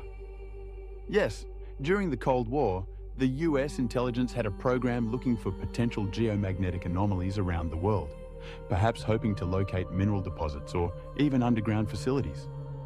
The Rishat structure was one of the sites they flew over with special instruments. The Freedom of Information Act revealed a memo about it, but when released it had redacted sections, portions blacked out. Now why, one might wonder, would the results from a geological survey be classified? The benign answer, it might mention something sensitive about technology or national security. The exciting answer, maybe they detected something unexpected beneath Rishat, say a hollow or metallic readings, that they deemed too perplexing or secret to reveal. Could there be a buried ruin or something giving off unusual magnetic readings under those concentric circles? The imagination runs wild with that thought. Of course, we have no proof of what was in those blacked out lines, but it's enough to make a dreamer raise an eyebrow. Suppressed evidence of Atlantis might not only come from the Sahara. For example, consider the story of Bimini Road. In 1968, off the coast of Bimini in the Bahamas, divers found an underwater formation of large rectangular limestone blocks, looking much like a paved road. The find electrified believers in Atlantis because Edgar Cayce, a famous American mystic, had predicted in the 1930s that remnants of Atlantis would be found near Bimini in 1968 or 1969. A startlingly precise and timely prophecy. For a while, some thought this road was indeed part of Atlantis's harbour works or a temple foundation, now submerged after sea levels rose. Mainstream geologists, however, have identified Bimini Road as likely a natural beach rock formation, broken into blocky shapes and aligned by currents. But whispers persist that some features, like alleged stone pillars or circular structures also found nearby, were quietly removed or not publicised. Perhaps to prevent a frenzy of wild speculation or protect the site from treasure hunters, details were downplayed. Could it be that some archaeologist dredged up a worked tool or artifact from under the sands near Bimini Road and it never made the news? We don't know. Yet, that location and timing are eerily on target with Cayce's Atlantis prophecy, leaving one to wonder if more was found that summer and quietly archived. Edgar Cayce himself is a trove of suppressed Atlantis lore. The Sleeping Prophet, as he was called, gave readings in trance that spoke of Atlantean high technology, crystal energy, flying airships, and said records of Atlantis exist in a hidden chamber under the paw of the Great Sphinx at Giza, and another in the sunken temple of Poseidon somewhere in the Bahamas. The Egyptian government has done seismic scans around the Sphinx, and some have claimed they detected cavities under the monument. Notably, in the 1990s, researchers Dr. Robert Schoch and John Anthony West brought attention to the possibility of a chamber under the Sphinx, distinct from known tunnels. The Egyptian authorities, however, have been very to preserve it and partly, perhaps, to avoid stirring controversy. Some fringe theorists suspect that the Egyptian Antiquities Department actually did explore a bit and found something interesting, maybe scrolls or artifacts, and decided not to announce it, fearing it would upend history as we know it or invite problematic groups. It's speculation, but intriguing. If an Atlantean Hall of Records is truly there, it would be the most suppressed evidence of all time. Back to the Sahara. There are legends among some Sahara tribes of ancient cities now swallowed by sands. Occasionally, these are not just oral tales. Explorers have found ruins in the desert that locals were long aware of, but the outside world wasn't. For instance, the ruins of Jardo in Niger or the Garamantes cities in Libya, with their ingenious Foggara irrigation tunnels, were essentially lost until the 20th century. When found, they revealed that a complex civilization thrived in the Sahara 1,500 to 2,000 years ago, then vanished as climate worsened. Those weren't Atlantis, but they serve as proof that vanished cities in deserts are a real phenomenon, not just a fantasy. It lends credence to the idea that something older could lie buried, not yet stumbled upon. Satellite archaeology, using high-res images to spot buried structures, has been booming. It identified rivers and even human-made structures under the sand in various parts of Sahara. If a geometric anomaly was spotted near Risha or elsewhere hinting at a buried ruin, would that be publicized or kept quiet until verified? Possibly the latter, to avoid wild speculation. By the time it's verified, if it turned out earth-shaking, this ruin is 9,000 years old and advanced. Those in charge might decide not to make a splash immediately. I can imagine the internal monologue. Better to study this thoroughly first, piece by piece, and not incite the world with talk of Atlantis. Another category of suppressed evidence: arts. Scattered reports exist of objects that don't fit their geological or historical context. E.g., a metal sphere found in a 2.8 billion-year-old rock seam in South Africa, or spark plug-like devices in lumps of coal, or that famous Antikythera mechanism, which wasn't suppressed, but was so surprising it took decades to accept it was an ancient Greek analog computer from 200 BC. Many of these parts are debunked or contested, but some remain unexplained. If one credible artifact turned up that was clearly from, say, 10,000 BC, but showing advanced craftsmanship, it might be quietly shelved as, we must have mistaken the layer it came from, or maybe a recent intrusion. The narrative of history is strong, and evidence that threatens to rewrite it often faces extra scrutiny, as it should, and sometimes undue dismissal. Take the case of Göbekli Tepe I mentioned earlier, when it was first discovered in the mid-1990s in Turkey, showing advanced stone carving and architecture from 10,000 plus years ago, long before cities or metal tools according to orthodoxy. Archaeologists themselves were shocked. That discovery wasn't suppressed. It got published and studied.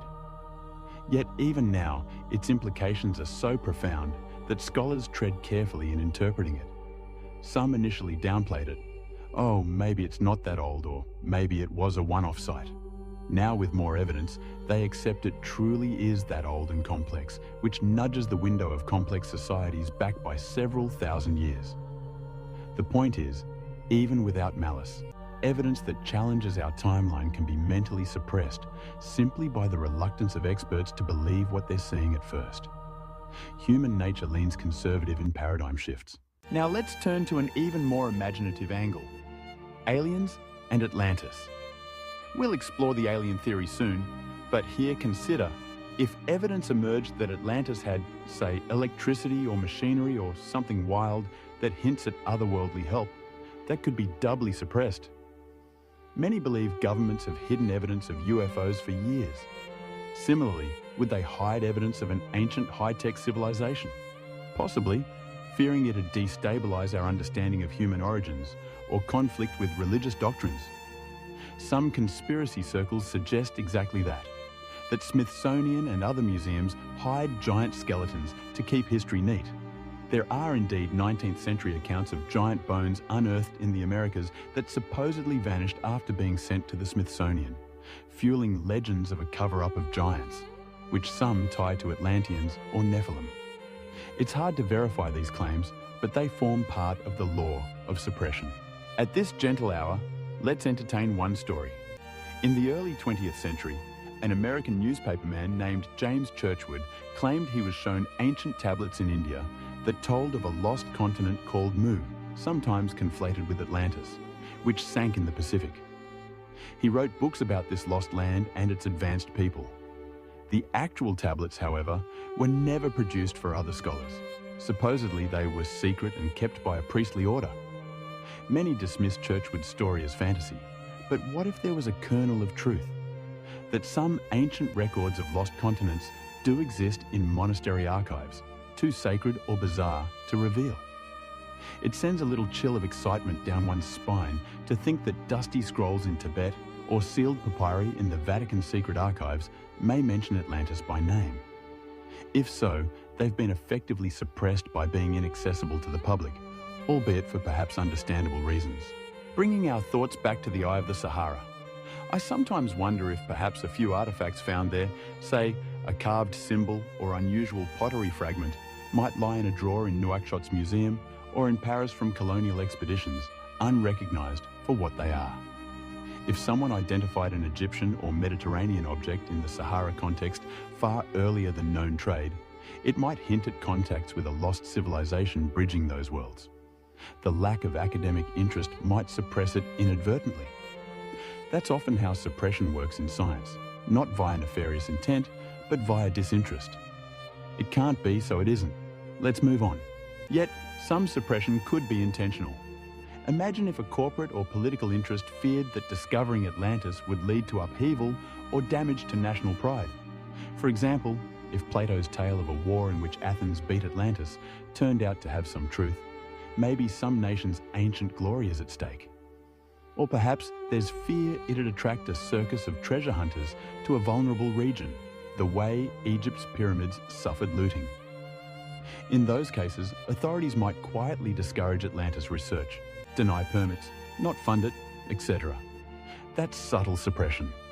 In our soft exploration tonight, we won't point fingers at shadowy cabals, but we acknowledge that evidence of the extraordinary often faces an uphill battle to be acknowledged. This is neither good nor bad, it's human caution. But it does mean that if pieces of Atlantis have appeared, they may not have been recognized or celebrated yet. Now, after considering that what we seek might be deliberately or accidentally hidden, we stand at a threshold of speculation where one must ask, if not humans, did someone else have a hand in these ancient wonders? The next chapter beckons, hinting that perhaps Atlantis' achievements and demise might involve not just human hands, but something cosmic or alien. It's a controversial and fantastical idea, but in the quiet safety of a bedtime story, we can entertain even that with a whimsical, open mind. So let's proceed, floating onward into the realm of the alien architect theory, keeping our tone gentle and wonder alive. Chapter 7. The Alien Architect Theory. Could it be that Atlantis was more than just human ingenuity? As we drift into this more fanciful chapter, imagine looking up at a star-studded sky above the lost city and wondering if someone out there lent a guiding hand to its rise. The alien architect theory posits that either Atlantis was influenced by extraterrestrial visitors or perhaps was an extraterrestrial outpost itself. It's a notion that tiptoes into science fiction, yet many ancient astronaut theorists and even some legends across cultures flirt with the idea that beings from the heavens played roles in early civilizations. In our soft exploration, we won't assert it as truth, but we'll imagine what if, with that same curious, dreamy tone. Plato described Atlantis as extraordinarily advanced for its time, boasting things like complex engineering, canals, triremes, ships, and a giant temple with a pillar of orichalcum engraved with laws. If we assume for a moment the story was based on some reality, how did a civilization that early, supposedly 11,000 plus years ago, get so advanced? One answer: they figured it out themselves over millennia lost to history. Another, more unorthodox answer: they had help from others who had already mastered such arts. Many mythologies talk of culture bringers or civilizing gods that come from afar. In ancient Mesopotamia, the tales speak of Oannes, a fish-bodied being who emerged from the sea to teach humanity writing, science, and law. Some think Oannes could be a memory of an Atlantean survivor, or even an alien. In Mesoamerican lore, there is Quetzalcoatl, Kukulkan, to the Maya, the feathered serpent god who came from across the sea or from the sky and taught the people calendar making, agriculture, etc., before departing with a promise to return. Viracocha in the Andes, similarly, was a tall, bearded god who appeared after a great flood to help humanity, then left across the waters. These stories echo strangely with Atlantis, a great flood or cataclysm, followed by knowledge-bearing figures traveling around. Could the survivors of Atlantis, with their advanced knowledge, have been seen as gods by less developed peoples? Certainly possible. But some of the legends frame these beings as non-human, sometimes explicitly from the stars. The Dogon tribe in Mali, not too far from our Sahara focal point, famously have detailed knowledge of the Sirius star system they shouldn't have without telescopes, including that Sirius has a companion star, which is invisible to naked eye, only confirmed by astronomers in 19th-20th century. The Dogons say that knowledge came from amphibious visitors they call Nomo, who came from the sky, specifically from Sirius. While some researchers debate the accuracy of this story, it's often cited in ancient alien discussions. If true, it implies contact with extraterrestrials in antiquity. Now, if amphibious star beings landed anywhere in Africa to share knowledge, a coastal or island civilization like Atlantis, if it existed on an Atlantic shore or island, could have been a logical place given its prominence. Pure speculation, but fun to consider. Maybe Atlanteans got a technological leg up from friendly cosmic visitors. Another angle is that Atlanteans themselves might have been partly alien, either descendants of spacefaring refugees who colonized Earth in prehistory, or humans with alien genetic influence. These ideas are found in Theosophy and some New Age thought, where Atlanteans are sometimes described as possessing psychic powers, flying machines called vimanas in some texts, especially from Indian epics, even crystals that could channel energy in ways we cannot now. If one reads the ancient Indian Mahabharata or Ramayana, there are startling descriptions of flying chariots and devastating iron thunderbolts and columns of smoke and flame that sound eerily like modern aerial warfare or even nuclear blasts. Some have speculated those are memories of Atlantean conflicts or the doings of gods/aliens that humans recorded. The destruction of Atlantis, by some occult accounts, was not just a natural disaster, but perhaps an accident or war involving powerful energy, something akin to nuclear technology, which, if true, might hint at otherworldly involvement because that's far beyond known human capability of the time. Atlantis's fabled orichalcum metal, second only to gold, is often depicted in pseudo-scientific lore as having special properties, maybe an extraterrestrial alloy. Curiously, modern analysis suggests orichalcum in Plato's context might have been a brass-like alloy of copper and zinc, which was indeed rare in antiquity. But imagination wants it to be something more exotic, like an alien metal that stores energy. If aliens had a hand in human civilization, one wonders why Atlantis. Perhaps, if we imagine a star-faring species monitoring Earth, they might choose a vibrant island empire as a cultural experiment site or a beacon of knowledge to uplift humanity. Some ancient astronaut theorists, like Erich von Däniken, theorized that many mythic civilizations, Atlantis, Lemuria, etc., were essentially colonies of aliens who eventually left or perished. Under this narrative, the Eye of the Sahara might have been not just a city, but the central hub of an alien-human collaboration. And perhaps the Eye formation itself, so perfectly circular, might have attracted aliens for its geological uniqueness, or even been engineered by them as a perfect base visible from space. It is visible even by astronauts now, as if a marker. It's whimsical, but imagine the Richard Dome wasn't naturally eroded. Imagine those concentric rings were intentionally carved or terraformed by advanced technology to make a grand circular metropolis. With anti-gravity craft, cutting perfect rings in the Earth could be trivial. The local quartz-rich sand and rock could be fused into structures with high heat or lasers. Perhaps the reason no obvious ruins remain is because the city's materials were far beyond simple stone, maybe synthetic or metallic and removed by the Atlanteans, or aliens, when they evacuated, or corroded away over millennia. Some folks even proposed that Atlantis itself might have been an alien ship, like a giant mothership that resided on Earth for a time and then left or was destroyed, inspiring the myth of a disappearing island. This is far-fetched, but if you look at how Plato describes the island's concentric layout with canals, it's almost like a circuit board or some engineered product. If an ancient person saw a huge technological construct and tried to describe it, they might use analogies like rings and mountains and such. It's a very sci-fi rereading of Atlantis, I know, but kind of captivating as a late-night mental exercise. Even leaving aside direct alien involvement, some believe Atlantis' people themselves had unlocked technologies that we'd consider sci-fi.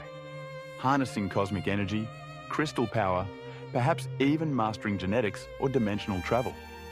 These claims, largely from trance readings, like Case, or theosophical texts, say Atlanteans could propel vehicles with energy beams, had airships, and even misused these powers to cause their downfall, such as a crystal that ran amok.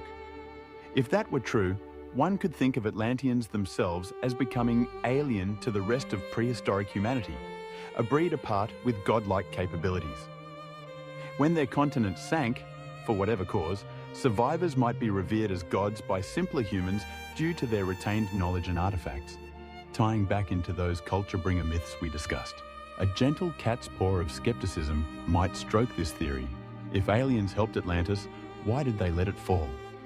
Perhaps a prime directive of non-interference kicked in, or a cosmic catastrophe out of anyone's control happened, like a comet strike, that even aliens couldn't save them from. Or maybe there was a kind of hubris.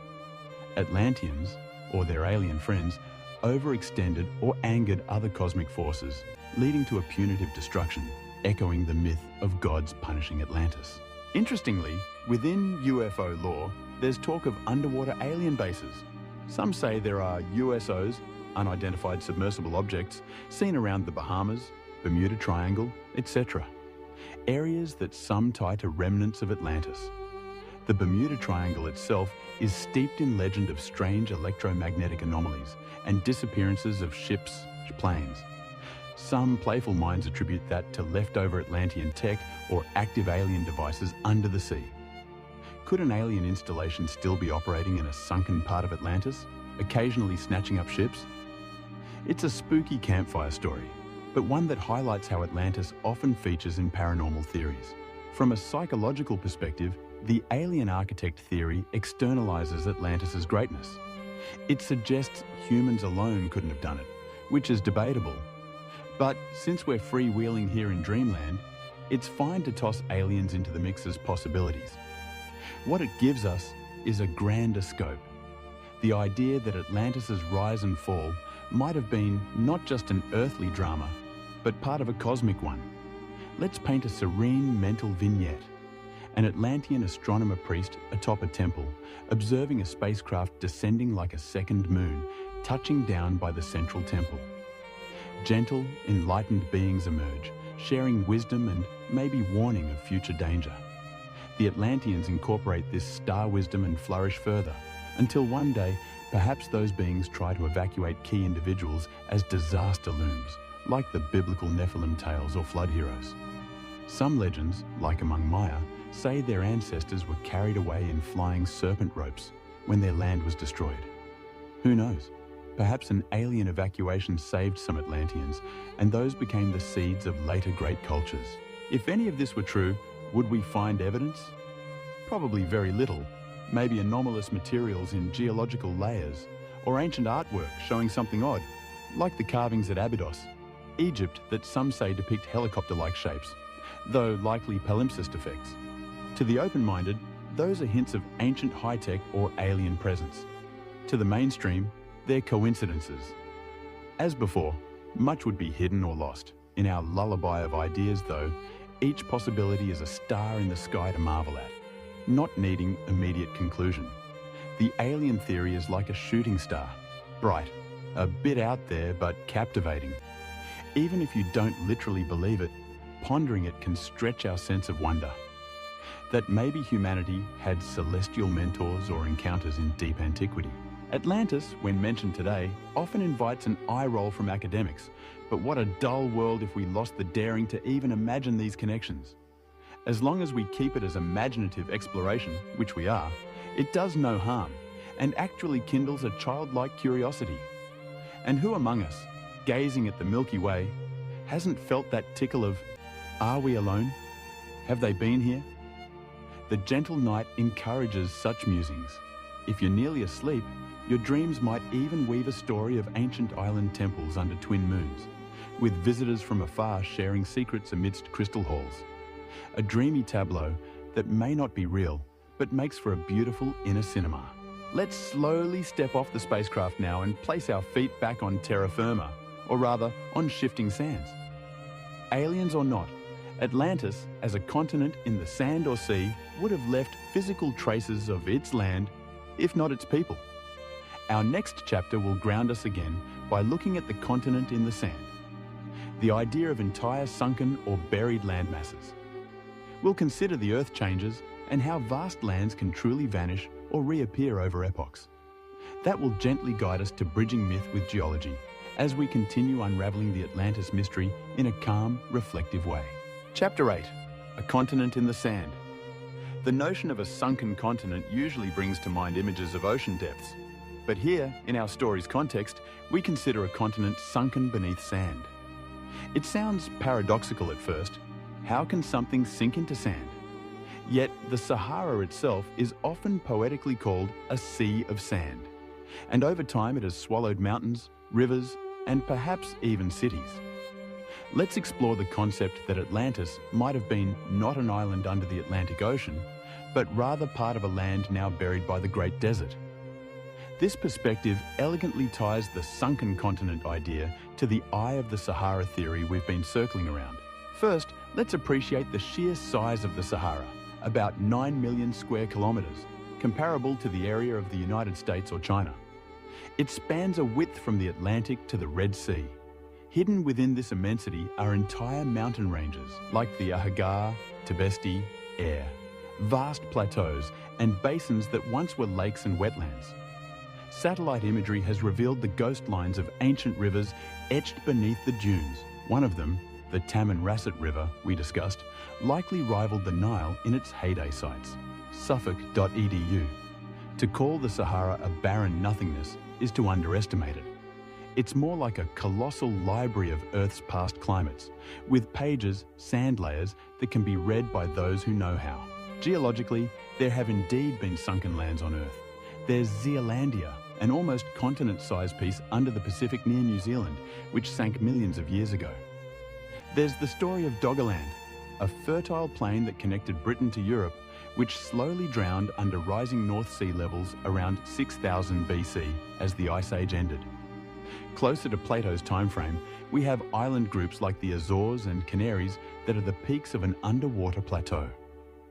If sea levels were lower, as they were during glaciation, those islands would have been larger and more connected. Not a full continent, but significantly more land exposed. Some have speculated about an Azores-centered large island pre-9600 BC that got mostly submerged when ice melted, leaving only small island tips, the Azores we have today. This fits a more classic Atlantis location, mid-Atlantic. But since we're leaning towards Sahara, consider similarly that sea levels rising could flood coastal plains in northwest Africa. Now, think of a scenario. Towards the end of the Ice Age, 12,000 years ago, the world's climate shifts violently.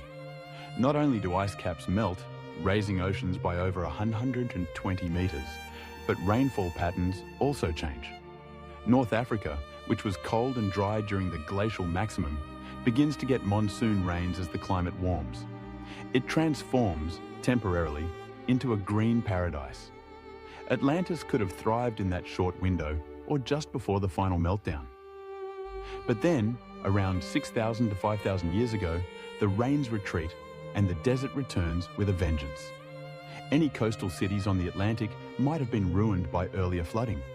Any inland cities now succumb to drought and sandstorms. Over millennia, sand accumulates, burying structures gradually. A continent in the sand suggests that under the Sahara's dunes might lie not just scattered relics, but perhaps large continuous expanses of once habitable land, effectively a lost world. Indeed, the concept of the land of Atlantis might not have been a discrete island, as we imagine an island surrounded entirely by water, but rather a distinct land bordered by sea in parts and by desert or marsh in others.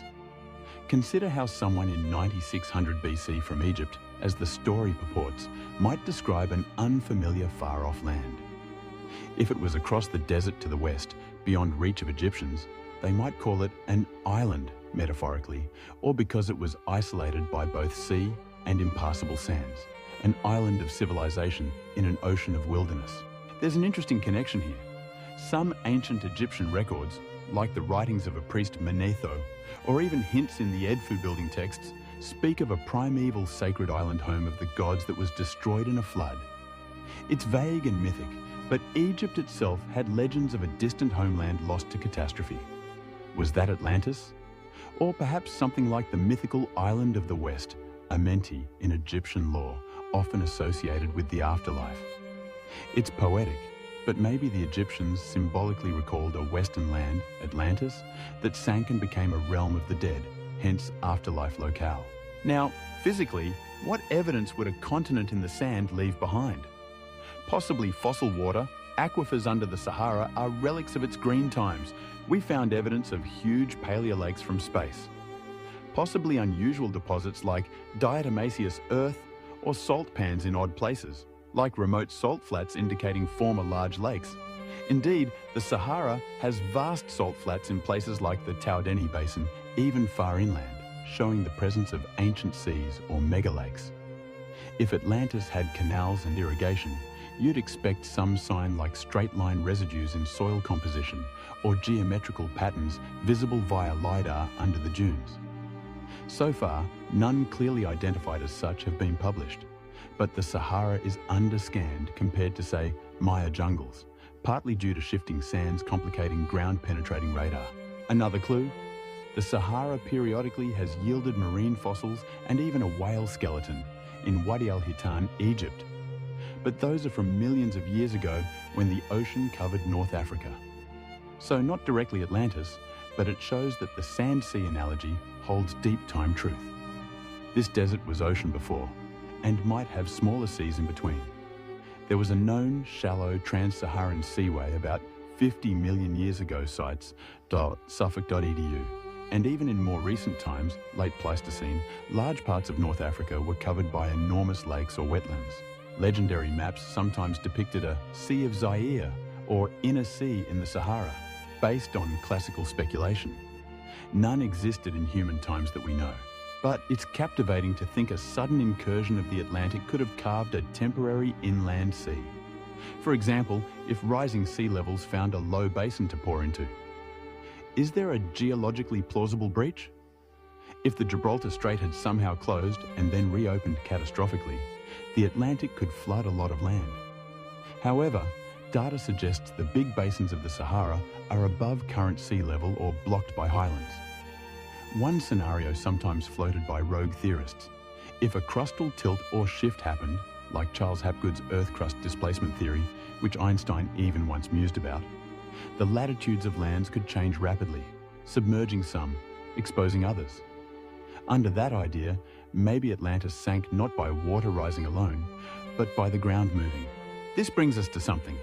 Plato said earthquakes helped sink Atlantis. The region around Morocco, Algeria, does have quakes. It's near plate boundaries, the African and Eurasian plates. A big enough quake can cause ground liquefaction or subsidence. We know of real cases where quakes submerged land, like Port Royal in Jamaica, 1692, where a quake sank part of a city into the sea.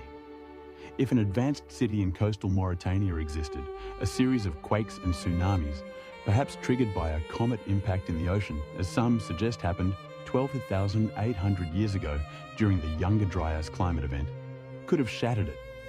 The ocean might have rushed in temporarily. Some evidence of mega tsunami deposits have been noted along Atlantic coasts, like large boulders carried inland. After it receded, it leaves behind salt, mud, and ruins now mixed with natural sediment. Then desertification covers it all. Meanwhile, the survivors who fled might later recount the sea swallowed it. I recall an interesting detail. The Richard's outer ring sits at about 400 meters above current sea level. It seems too high to have been under the ocean, even with sea level rise, 120 meters at most. But if Atlantis' destruction involved not literal ocean submergence, but a combination of floods and the land becoming unreachable, Plato's phrasing of a muddy shoal blocking navigation could be metaphorical for the region becoming a silted swamp, then drying into desert. A land can sink in utility even if not fully underwater. In essence, the The continent in the sand may not be a single discrete landmass like Australia hiding fully intact under dunes. It's more like large portions of what were once fertile, populated African landscapes have been entombed by sand and turned to desert, effectively erasing a civilization that once thrived there. If one day climate shifts again and rains return, which they might in thousands of years due to Earth's orbital cycles, the Sahara could bloom and perhaps even reveal old structures as winds move dunes away. That leads to a poetic thought. Perhaps Atlantis awakens when the land itself awakens. We'll touch on that soon.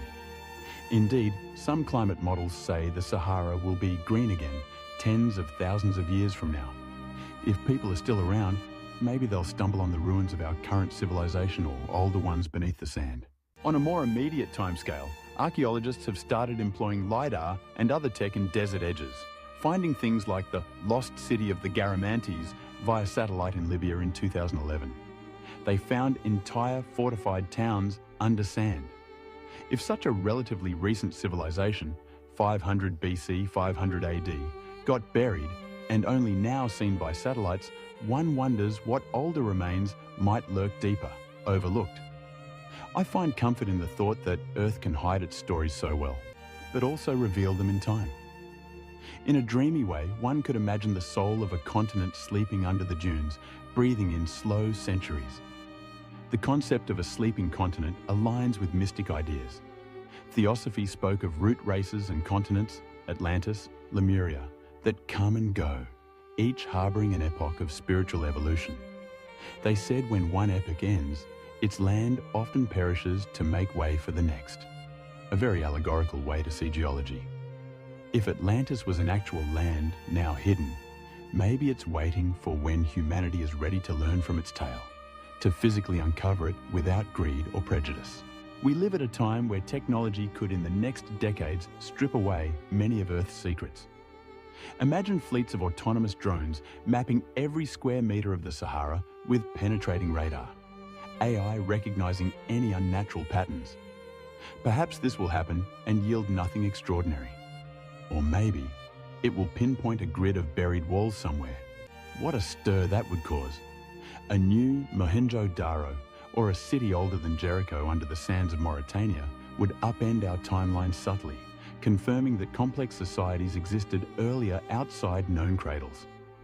It wouldn't prove aliens or Atlantean superpowers, but it would vindicate the kernel of Plato's story, a forgotten chapter of human history. If I close my eyes, I can almost see it. Dunes parting after a storm, revealing a weathered stone, perhaps with inscriptions in an unknown script. A team of desert nomads finds it and calls experts. Excavation commences and reveals concentric foundations or a canal bed. The news spreads. Lost city, found in Sahara. Could this be Atlantis? For a while, the world buzzes. We'd have debates, more expeditions, and maybe finally a consensus. Yes, this culture fits the Atlantis narrative in time and place. Yet, as enthralling as that would be, I wonder if it would solve the deeper enigma or just deepen it. We'd then ask, how did they achieve what they did and why did they fall? And that loops us to the next chapter. Echoes of a lost race and knowledge passing on. Before moving there, let's gently summarize our journey in this chapter. Earth's landscapes are ever changing. Lands can vanish by water or by sand or by shifting below ground. Atlantis could very well be an example of such transience. The phrase continent in the sand reminds us that not all vanishings are into waves, some are into the dust of ages. But hidden does not mean gone forever. As we become more capable as explorers physically and intellectually, we might piece together this buried puzzle. Our narrative flows next into those echoes of a lost race, the legacies and hints that Atlanteans, if we call them that, might have imparted to later humans. We've touched on some, myths, advanced knowledge, but now we'll delve specifically into how a civilization's memory can endure even when its bricks and mortar are gone. Drift along, still comfortably ensconced, as we listen for those faint echoes across time, bridging Atlantis to our present. Chapter 9. Echoes of a Lost Race. Even when a great civilization disappears, Its influence can ripple through the ages in subtle and not so subtle ways. These are the echoes of a lost race, fragments of language, technology, mythology, and culture that survived the catastrophe, carried by survivors or admired and adopted by others. If Atlantis existed and fell, surely something of its people must have remained in the world, in the memories of descendants, in the skills they taught their neighbors, or in the legends that proliferated.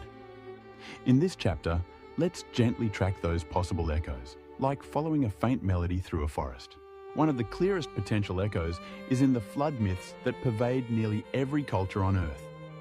The tale of a great flood that destroyed a former world is ubiquitous. From the biblical Noah, to the Mesopotamian Utnapishtim in the Epic of Gilgamesh, to India's Manu, to the tales of Deucalion in Greek myth, and the legend of Gunyu in China. Could all these disparate cultures be remembering, through a glass darkly, the same event, the end of the last ice age, and the flooding of lowlands worldwide, which would include any Atlantean realm? It's plausible that early civilizations, astonished by sea level rise or regional flood disasters, encoded it in story form. But often those myths also mention a civilization or a virtuous few saved with knowledge intact to restart humanity. For instance, after the Greek flood of Deucalion, a new human race is born from stones. After Noah's flood, Noah's offspring repopulate and carry on civilization. So the echo suggests something was before, it was lost, but something was saved to seed what came after. If Atlantis was real, the survivors might be precisely those Noahs and culture bearers behind the myths. We have actual historical accounts, outside Plato, that hint at lost lands or advanced ancients. The Greek philosopher Solon, who is key to the Atlantis story as he's said to have heard it in Egypt, also visited Lydia in modern Turkey, where he was told of a massive flood long ago that nearly ended their society. The Egyptians themselves took pride in being the oldest civilization and hinted they'd seen others rise and fall. Maybe they kept records of a mighty western neighbor that fell, which they recounted to Solon.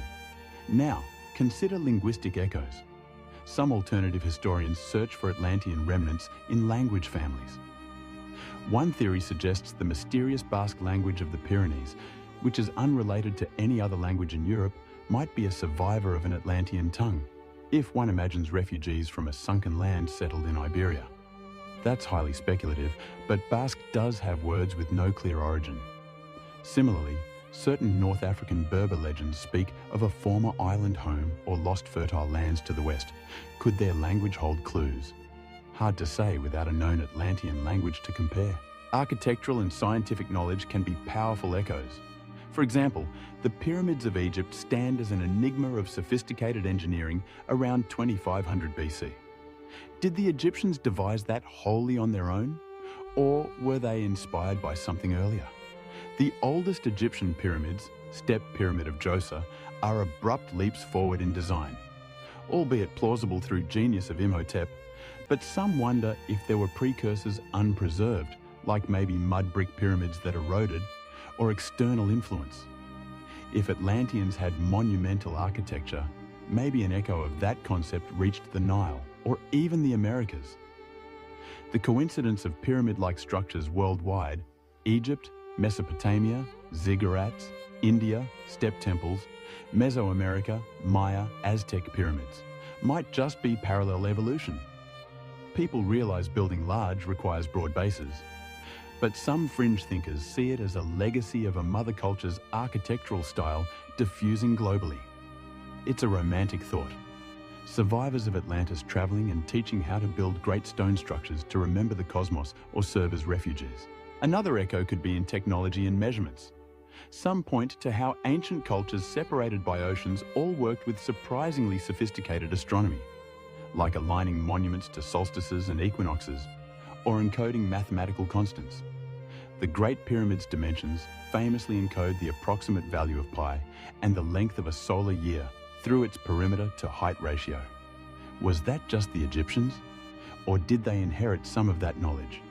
The concept of a 360-degree circle, 60-minute hour, the sexagesimal system of Sumer, and certain geometric ratios appear across old world civilizations as if a shared legacy. If Atlanteans were as advanced as claimed, perhaps they formulated standards and math that later seeped into these younger cultures. There are also genetic echoes to consider. Modern genetics has traced human migrations. One curious mystery is the existence of a very distinct lineage, the haplogroup X, found in both some European, Middle Eastern populations and among some Native American groups, like certain tribes around the Great Lakes.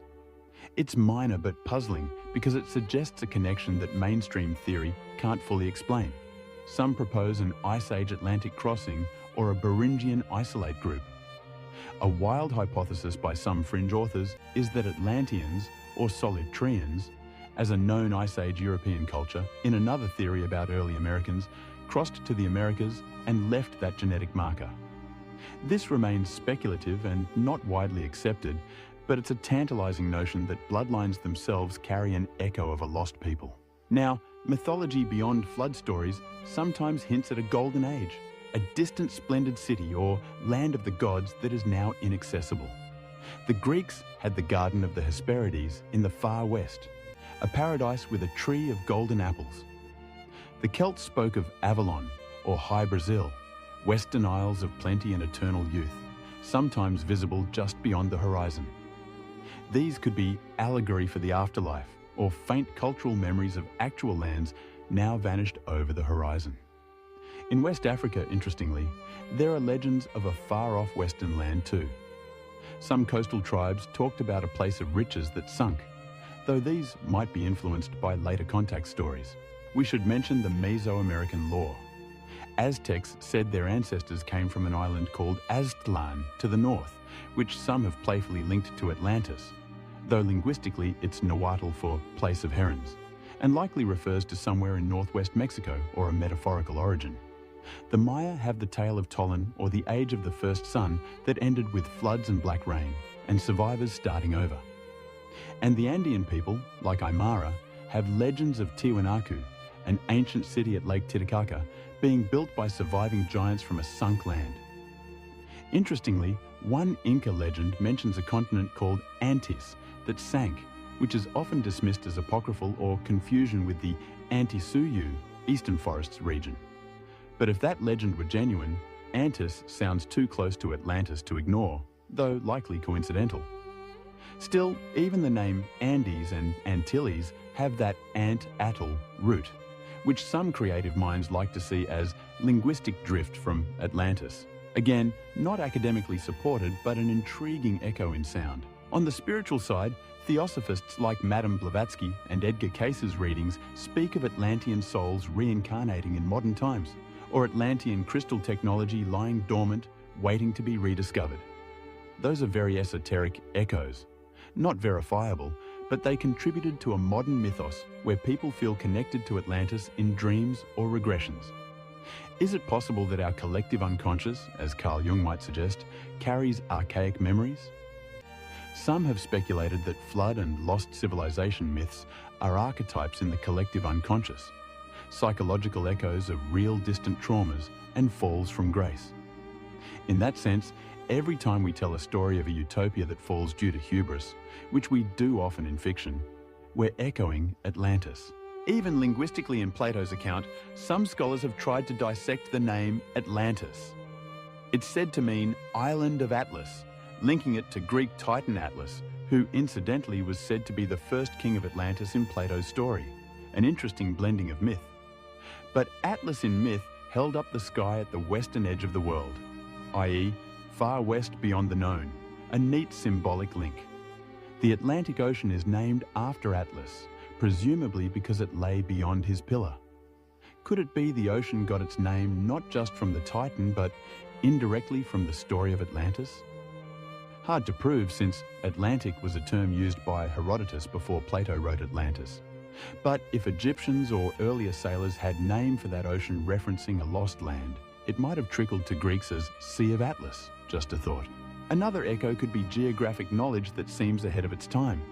For instance, some point to ancient world maps, again the Piri race or others, which might hint at knowledge of coastlines beyond where those cultures officially travelled.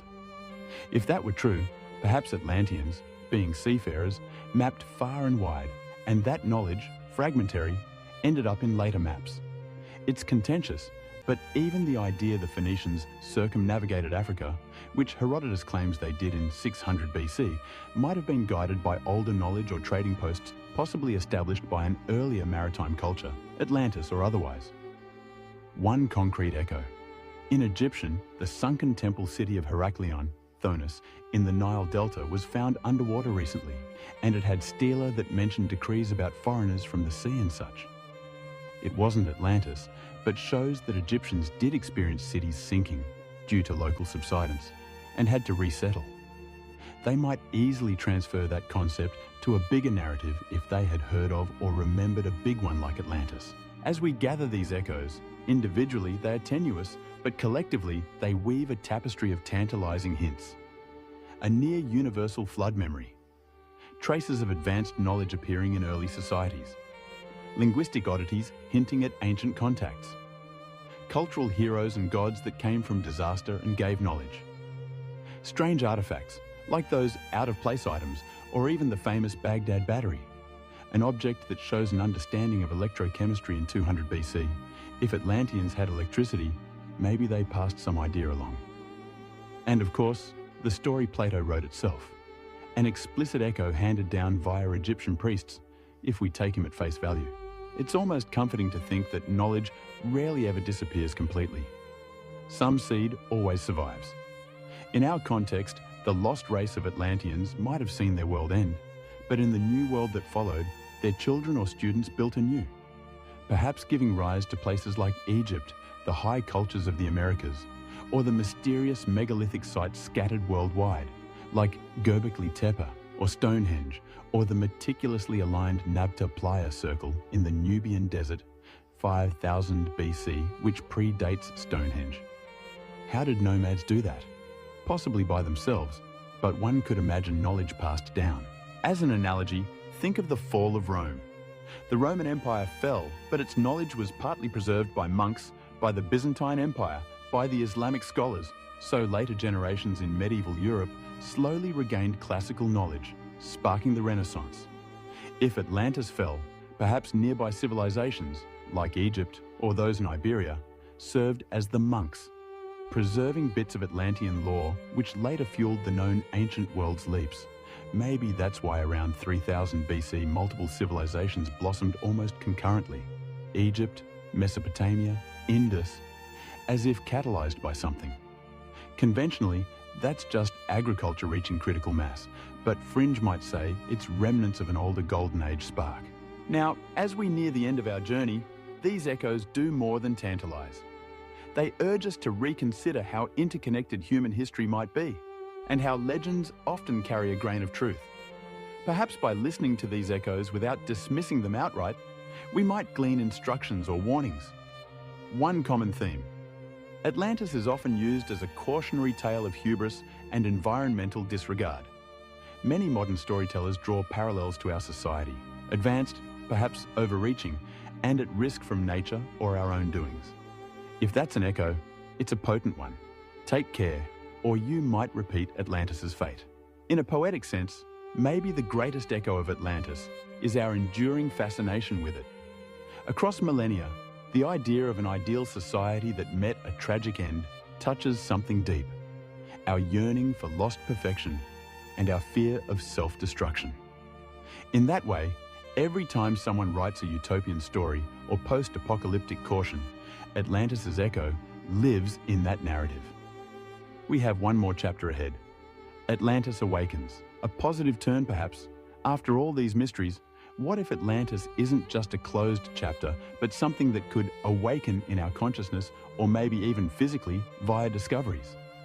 It will be a fitting closing to consider that maybe the story isn't over. Atlantis, in one form or another, could rise again. Let's gently move to that hopeful conclusion, allowing all we've learned to settle like gentle sediment in our mind, ready to form new land. Chapter 10. Atlantis Awakens. Our journey is drawing to a close, dear friend, and now we contemplate the dawn after the long night of mystery. Atlantis awakens. What could that mean? In the context of a sleep story, it's the moment where our tale finds resolution and hope, easing you into peaceful dreams. Symbolically, it suggests that what was once lost could be found. What was forgotten could be remembered. What was myth could become reality again, or at least a lesson illuminated. Imagine, if you will, a tranquil morning over the Sahara. The first light of sun spreads a golden sheet over the dunes. For ages, those sands have guarded their secret. But maybe today is special. Perhaps a strong wind blew in the night, uncovering something remarkable. As the light grows, the outline of a stone structure is seen where yesterday there was only sand. Could it be? Researchers, alerted by satellites, rush to the site. Brushing aside fine grains, they uncover carved symbols, walls, maybe even a ringed foundation. Little by little, an ancient city reveals itself. It's not complete, time has worn it down, but it matches descriptions known from Plato and others. The world is stunned and excited. Atlantis has awakened from its slumber. Now that is one way, the literal rediscovery of physical Atlantis. It may or may not happen in our lifetimes, but it's a lovely thought that somewhere under either ocean or desert, evidence waits for that perfect moment to emerge. However, awakening need not be literal. There's also the awakening of understanding. Perhaps we, as a collective, are gradually piecing together the truth of our own past. In recent decades, how many new finds have extended our timelines and shattered assumptions? Göbekli Tepe made us realize organized religion and monumental building existed much earlier than we thought. Underwater archaeology around coastlines is finding settlements that were submerged after the Ice Age, pushing dates of certain human activities further back. It's as if glimpses of a previous cycle of civilization are coming to light. We often think of civilization starting around 4000, 3000 BC, but maybe we're on the cusp of learning about earlier chapters. In that sense, the spirit of Atlantis, representing Ice Age civilization, is awakening in scientific consciousness. One could say Atlantis has already awakened in the cultural sense. Compare the 19th century to now. Back then, only a few scholars and mystics talked of Atlantis.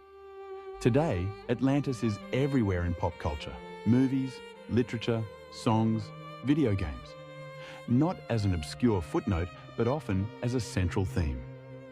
It's as if modern humanity subconsciously wants Atlantis to be real, to teach us something. Why? Possibly as a mirror to ourselves, to remind us not to be arrogant with our technology or environment, or as inspiration, a vision of a peaceful, abundant world we might strive to create. Many see Atlantis not just in terms of its fall, but in the ideal of an advanced, harmonious society it might have been at its peak. There's also the angle of personal awakening.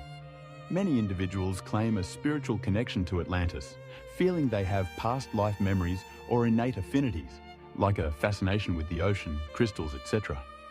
For them, Atlantis awakens could mean accessing those deep memories for personal growth or healing karmic patterns. In a sleep story context, that's a gentle prompt. Perhaps in your dreams tonight, you might wander the beautiful halls of Atlantis, learning something about yourself and humanity, and wake up with a new perspective or creativity sparked.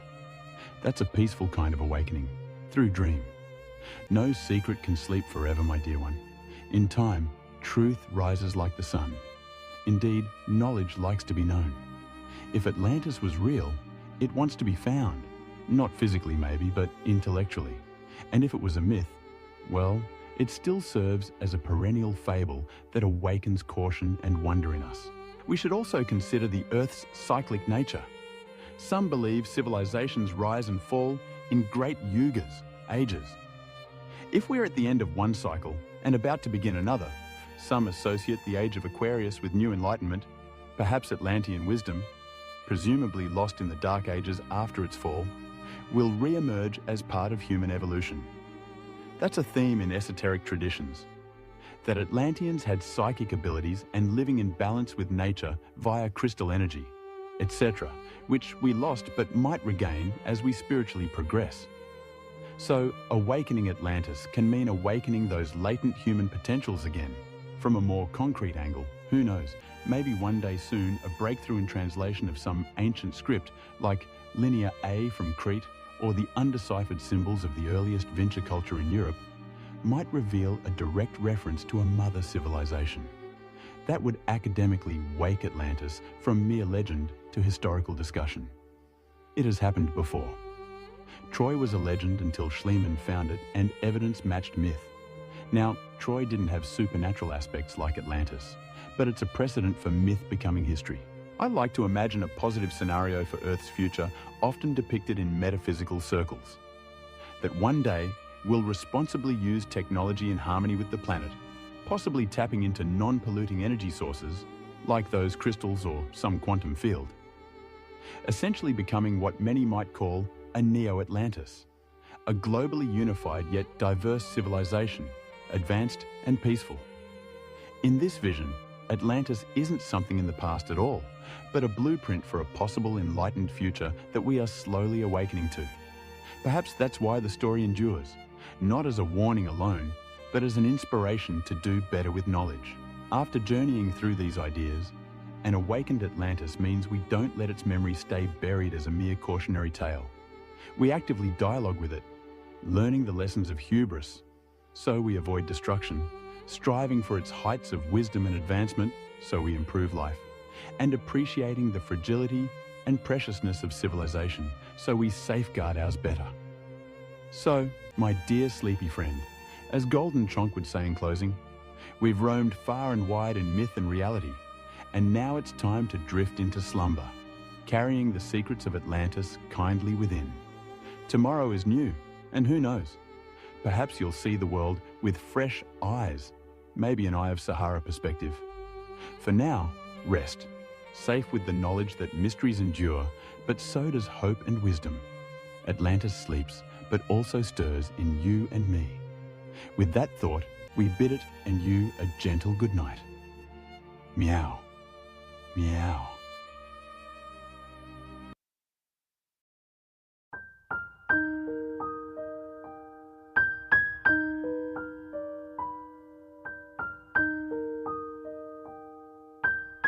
Have you ever looked at the world around you and wondered, what if we don't know everything? What if there are things right under our noses, right beneath our paws, that defy all logic and science? We think we've figured it all out with our fancy maps and telescopes, but I, Golden Chonk, your guide for this evening, am here to tell you that the universe is a lot stranger than you think. And tonight, as you drift off, we're going to explore some of the most puzzling, mind-bending places on this planet and beyond. These are the 15 most mysterious places on Earth scientists can't explain. And I promise you, by the end of this journey, you'll be dreaming of mysteries yet to be solved. So, get comfortable, find a cozy spot, and let's begin. Welcome, my sleepy friends, to another adventure with your favorite cat. Tonight, we're going to curl up and let our minds wander to some of the most perplexing and awe-inspiring locations in existence. These are places where the rules of the world as we know them seem to bend and break, leaving even the smartest humans scratching their heads. Our journey begins, not with a bang, but with a flash. 1,000 flashes, in fact. You know, it's our natural instinct to try to understand how everything around us works. Throughout history, this curiosity has allowed us to make the best use of our environment and become as technologically advanced as we have. But there are still plenty of strange phenomena that defy explanation. And our first mysterious place is just one of them. It's Lake Maracaibo in Venezuela, a place long relied upon by local communities for its water and fishing. But there's a strange phenomenon that takes place there, and it's been happening for hundreds of years. It's called Catatumbo lightning, and it's also known as the everlasting storm. It's a place where it's actually more likely to have a thunderstorm each night than not. These storms can produce as many as 1 million lightning bolts per year and can last for up to 10 hours a night. They happen for 140 to 160 nights a year, The lightning is usually visible for miles around and creates an almost otherworldly feel while it's taking place. To make things even stranger, despite continual study, there still isn't agreement about why exactly this phenomenon takes place in this precise location. It's believed to be the result of a unique combination of factors that are specific to the Lake Maracaibo region. Warm and moist air from the Caribbean Sea collides with the cool air descending from the Andes Mountains, along with the lake's topography. But whether this is enough to create the perfect conditions for the storms isn't fully clear. Some researchers think it's also due to the oil reserves and the presence of other minerals beneath the lake itself. Regardless of the cause, the Catatumbo lightning has become an important part of Venezuelan folklore and traditions. It has even found its way into literature, art, and music. It has also saved countless lives over the years. It has been so reliable throughout history that it was used by sailors and navigators as a natural lighthouse, guiding them safely through the treacherous waters of Lake Maracaibo and the nearby Gulf of Venezuela. Just imagine letting the steady pulse of the storm guide you home, a perfect way to drift off. As we leave the flashing skies of Venezuela, our journey takes us across the sea to a place that looks good enough to eat. Deep in the Philippines, on the island of Bohol, lies a breathtaking landscape of rolling mounds. There are as many as 1,776 of them, and they are one of the most famous landmarks in the country. They are, of course, the Chocolate Hills. They get their delicious name from their appearance during the dry season when the grass covering the hills turns brown and begins to resemble a mound of chocolate. It is an incredible transformation that attracts people from around the world. Scientifically, these hills are a subject of great interest, and there are still some pieces missing from the puzzle of their formation. Geological studies have shown that they're the result of limestone weathering, erosion, and the uplift of coral deposits from an ancient seafloor. Over millions of years, they have created these cone-shaped hills. But their precise shape, their large number, and why they aren't themselves eroding away isn't entirely clear. It is still a subject of investigation.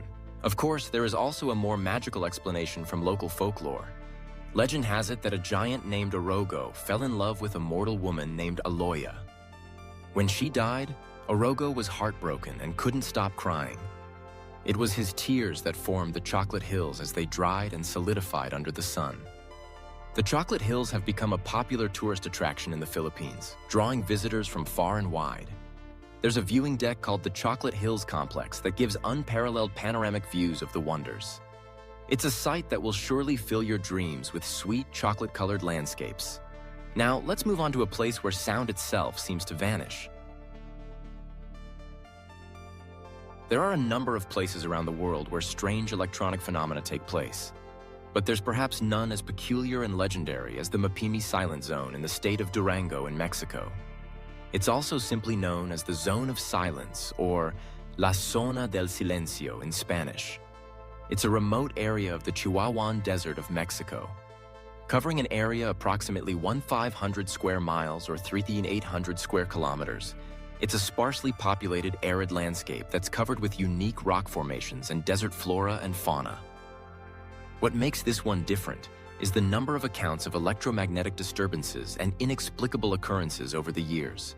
Probably the most famous of the peculiar effects within the Zone of Silence is its ability to disrupt radio signals and communication equipment. Many have reported experiencing a complete loss of radio contact when traveling through the area, but no one's entirely sure why. Some theories have suggested these disruptions are the result of high levels of magnetic and mineral deposits in the region. But there have also been claims of paranormal or extraterrestrial activity too. Only adding to the more out-of-this-world solutions is that there have also been reports of strange luminous objects in the sky over the region. While these events are far less common than the electrical interference, they too are yet to be satisfactorily explained. As such a remote region, there have been extended investigations into what's causing these strange events. But it's hoped that one day it could be a sign that it's geologically and environmentally a special place, and that one could become very important in the future when we fully understand it. For now, let's just imagine the profound stillness of a place where even radio waves fall silent. A perfect quiet to help you find peace tonight. Now, let's travel to a forest where the trees themselves seem to dance. Positioned on the Curonian Spit, which is a sandbank that reaches out into the Baltic Sea in Russia, there's an unusual formation that's baffled scientists and captured the imaginations of visitors. It's known as the Dancing Forest, or Lesnoy Tenets in Russian. It's a large group of trees that have grown in strange and completely unexpected ways. They are all pine trees, which should normally grow tall and straight, but in this place they take on bizarre and often whimsical shapes. Their trunks can spiral like corkscrews, and their branches seem to contort in odd and almost surreal ways. Some appear as though they're bowing or dancing, and the forest floor is covered with their mysterious shadows, which create a hauntingly beautiful ambiance. This isn't the only forest in the world where trees are known to grow in peculiar ways, but most others have been simple to explain. In this dancing forest, though, the exact cause continues to elude researchers. But there are a few theories that have been put forward to explain it.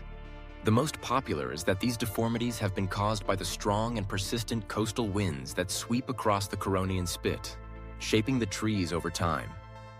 The sandy soil and unique microclimate of the region may also play a role in how this interacts with trees. But this would normally be expected to cause each of the trees to grow in a similar way. Those in the dancing forest are different from one another, so there must be another factor that's influencing their behavior at work. A forest of swirling shapes and shadows. It's a serene and calming image, perfect for a peaceful night's sleep. As we leave the dancing pines behind, our next stop is a waterfall with a secret. The Judge C.R. Magny State Park in Minnesota is a beautiful region of protected natural beauty. While it's popular with locals for the hiking, trails, and camping, it's most famous for a large waterfall called the Devil's Kettle. Not just because it itself is a stunning feature, but because there's an enduring mystery surrounding the water that passes over it. It's on the Brewer River that flows through the park, but just before it reaches the waterfall, around half of the water volume cascades into a deep, massive hole referred to as the kettle. The remaining half continues to flow over the waterfall and continue as a river beneath. The mystery then is what actually happens to the water that falls into the kettle. Over the years, there have been countless attempts to figure this out, including conducting dye tests, dropping GPS trackers into it, and even throwing objects like logs and ping pong balls into the kettle. The hope was that they would re-emerge somewhere else. To their dismay, all of these objects vanish without a trace. This has led to rumors and legends of a series of vast underground tunnel networks and hidden caves. What makes things even stranger is that just a bit further down, the river flow significantly increases. This suggests that virtually all of the missing water does eventually return. But none of the objects, dyes, or trackers are known to have re-emerged. So it must be taking a convoluted route to get there, one that, with current technology, we're unable to fully chart or understand. A river that disappears and then reappears. A gentle, flowing mystery to lull you into your dreams. From the rushing waters, we now go to a vast, silent desert. Saudi Arabia is home to some of the most pristine and stunning desert environments in the world. While we now fully understand how most of these structures form, there's one place that continues to mystify. Around 31 miles or 50 kilometers to the south of the Tema Oasis is what's known as the Al Nazla Rock. Made of sandstone and around 20 feet high and 30 feet wide, it stands perfectly upright despite weighing several tons. This would be unusual at the best of times. But to make things even stranger, the massive stone is split in two with such precision that it is nearly symmetrical. The accuracy of this split has led some to suggest that it must be the result of human intervention or advanced ancient technology. But no definitive evidence of human involvement has been found. The exact cause of this impressive formation remains a subject of debate. Geologists generally believe that Al Nazla's unique split is the result of natural processes, primarily the stress-induced fracture of sandstone. Over millions of years, forces such as tectonic activity, erosion, and weathering have acted upon the sandstone, causing it to crack along its natural fault lines. The precise split is simply a fluke from the combination of unique properties of the rock and the slow, patient action of natural forces. Still, it's hard to believe that this is purely natural, and not everyone is convinced. Al-Nazla has become a destination for explorers, geologists, and curious travelers wanting to see this firsthand. It looks as if it could fall over at any moment despite having remained upright for centuries. Being in a region that's so rich in history too, with archaeological sites that date back thousands of years such as ancient rock carvings and inscriptions, it's also likely that the split stone played a role in ancient rituals or ceremonies. But this is also still to be proven. A stone split by time and chance, standing sentinel in the desert. Our next stop takes us far, far away from Earth, into the cosmos itself. Recent advances in technology have allowed us to look out to the stars in ways that have never been possible before. But the more we do so, the more we discover places in the universe that defy conventional understanding. One way that's used to determine whether there are planets orbiting distant stars is to measure the amount of light that's being emitted. If there are moments when it dims, it could be a sign there's an object temporarily blocking it. Using this technique on our sun would see its light dim by a few percent when the largest planet, Jupiter, moves in front of it. But researchers have discovered a star where the light differential is far greater than this, raising the question of what could possibly be big enough to have such an effect. That star is Tabby's star, which is officially known as KIC 8462852. It's in the constellation Cygnus and around 1,400 light-years away from Earth. It was first observed as part of NASA's Kepler Space Telescope mission, which monitored thousands of stars in search of exoplanets by measuring their light curves or brightness variations. But while some stars exhibit slight dips in brightness caused by transiting planets, Tabby's star showed dips of up to 20% or more, which is a significant change. The unusual and erratic nature of the dimming led to various theories and captured the imagination of scientists and the public. Some of the potential explanations for this dimming include massive comet swarms, asteroid belts, and even alien megastructures known as Dyson spheres. These could be constructed by advanced civilizations to harness a star's energy. The idea of alien megastructures, however exciting, was met with skepticism from the scientific community. Astronomers and astrophysicists worked to try to understand the phenomenon. Further observations with ground-based telescopes have now led to the likely answer being that the dimming of Tabby's star is most likely caused by a cloud of dust and debris. But still, the exact origin and nature of this material remain uncertain. It just goes to show you, even in the vastness of space, there are still secrets to uncover. Now, let's return to Earth for a view from above. The Richat structure, which is often referred to as the Eye of the Sahara, is a huge geological formation that's deep within the remote desert of Mauritania in West Africa. When seen from above, the structure appears as a massive circular depression measuring around 25 miles or 40 kilometers in diameter. The formation consists of concentric rings of alternating sedimentary rock layers, with the innermost ring layer containing older rocks and the outer ring comprised of younger deposits. From the ground level, it's so large that it's almost impossible to even realize that you're within a structure at all.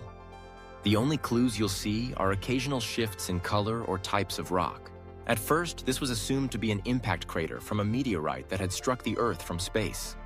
But scientists have proven that it is instead an example of a geological feature known as a dome or an anticline. The structure was therefore formed by the slow, uplifting movement of the Earth's crust over millions of years, which caused the rocks to bend and fold into this distinctive circular shape that we see.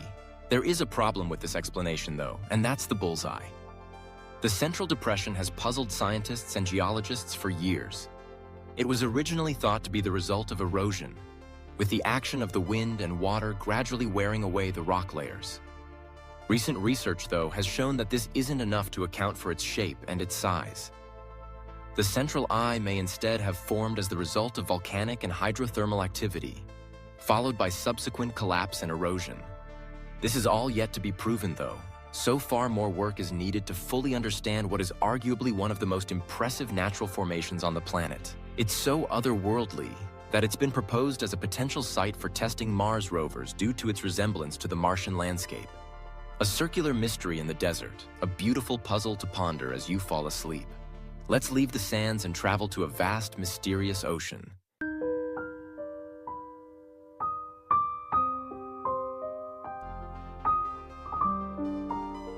There is much that we still have to learn about the oceans around the world. Research shows that while we once may have believed them to be giant masses of swirling and mixing water, they are actually distinctly separate formations with vastly different temperatures, salinity levels, and oxygen levels. As an example of one of these is the Sargasso Sea, a place that, despite being known about for centuries, is still somewhat of a mystery.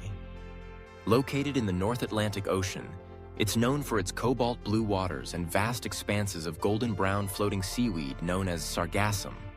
Covering an estimated area of 1.4 million square miles, or over 4 million square kilometers, the Sargasso Sea is unlike typical seas and oceans in that it lacks any defined coastlines.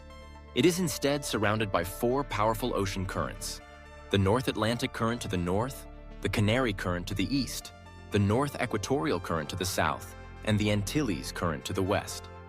These currents form a nearly stationary vortex known as the North Atlantic Subtropical Gyre, which traps floating debris and seaweed.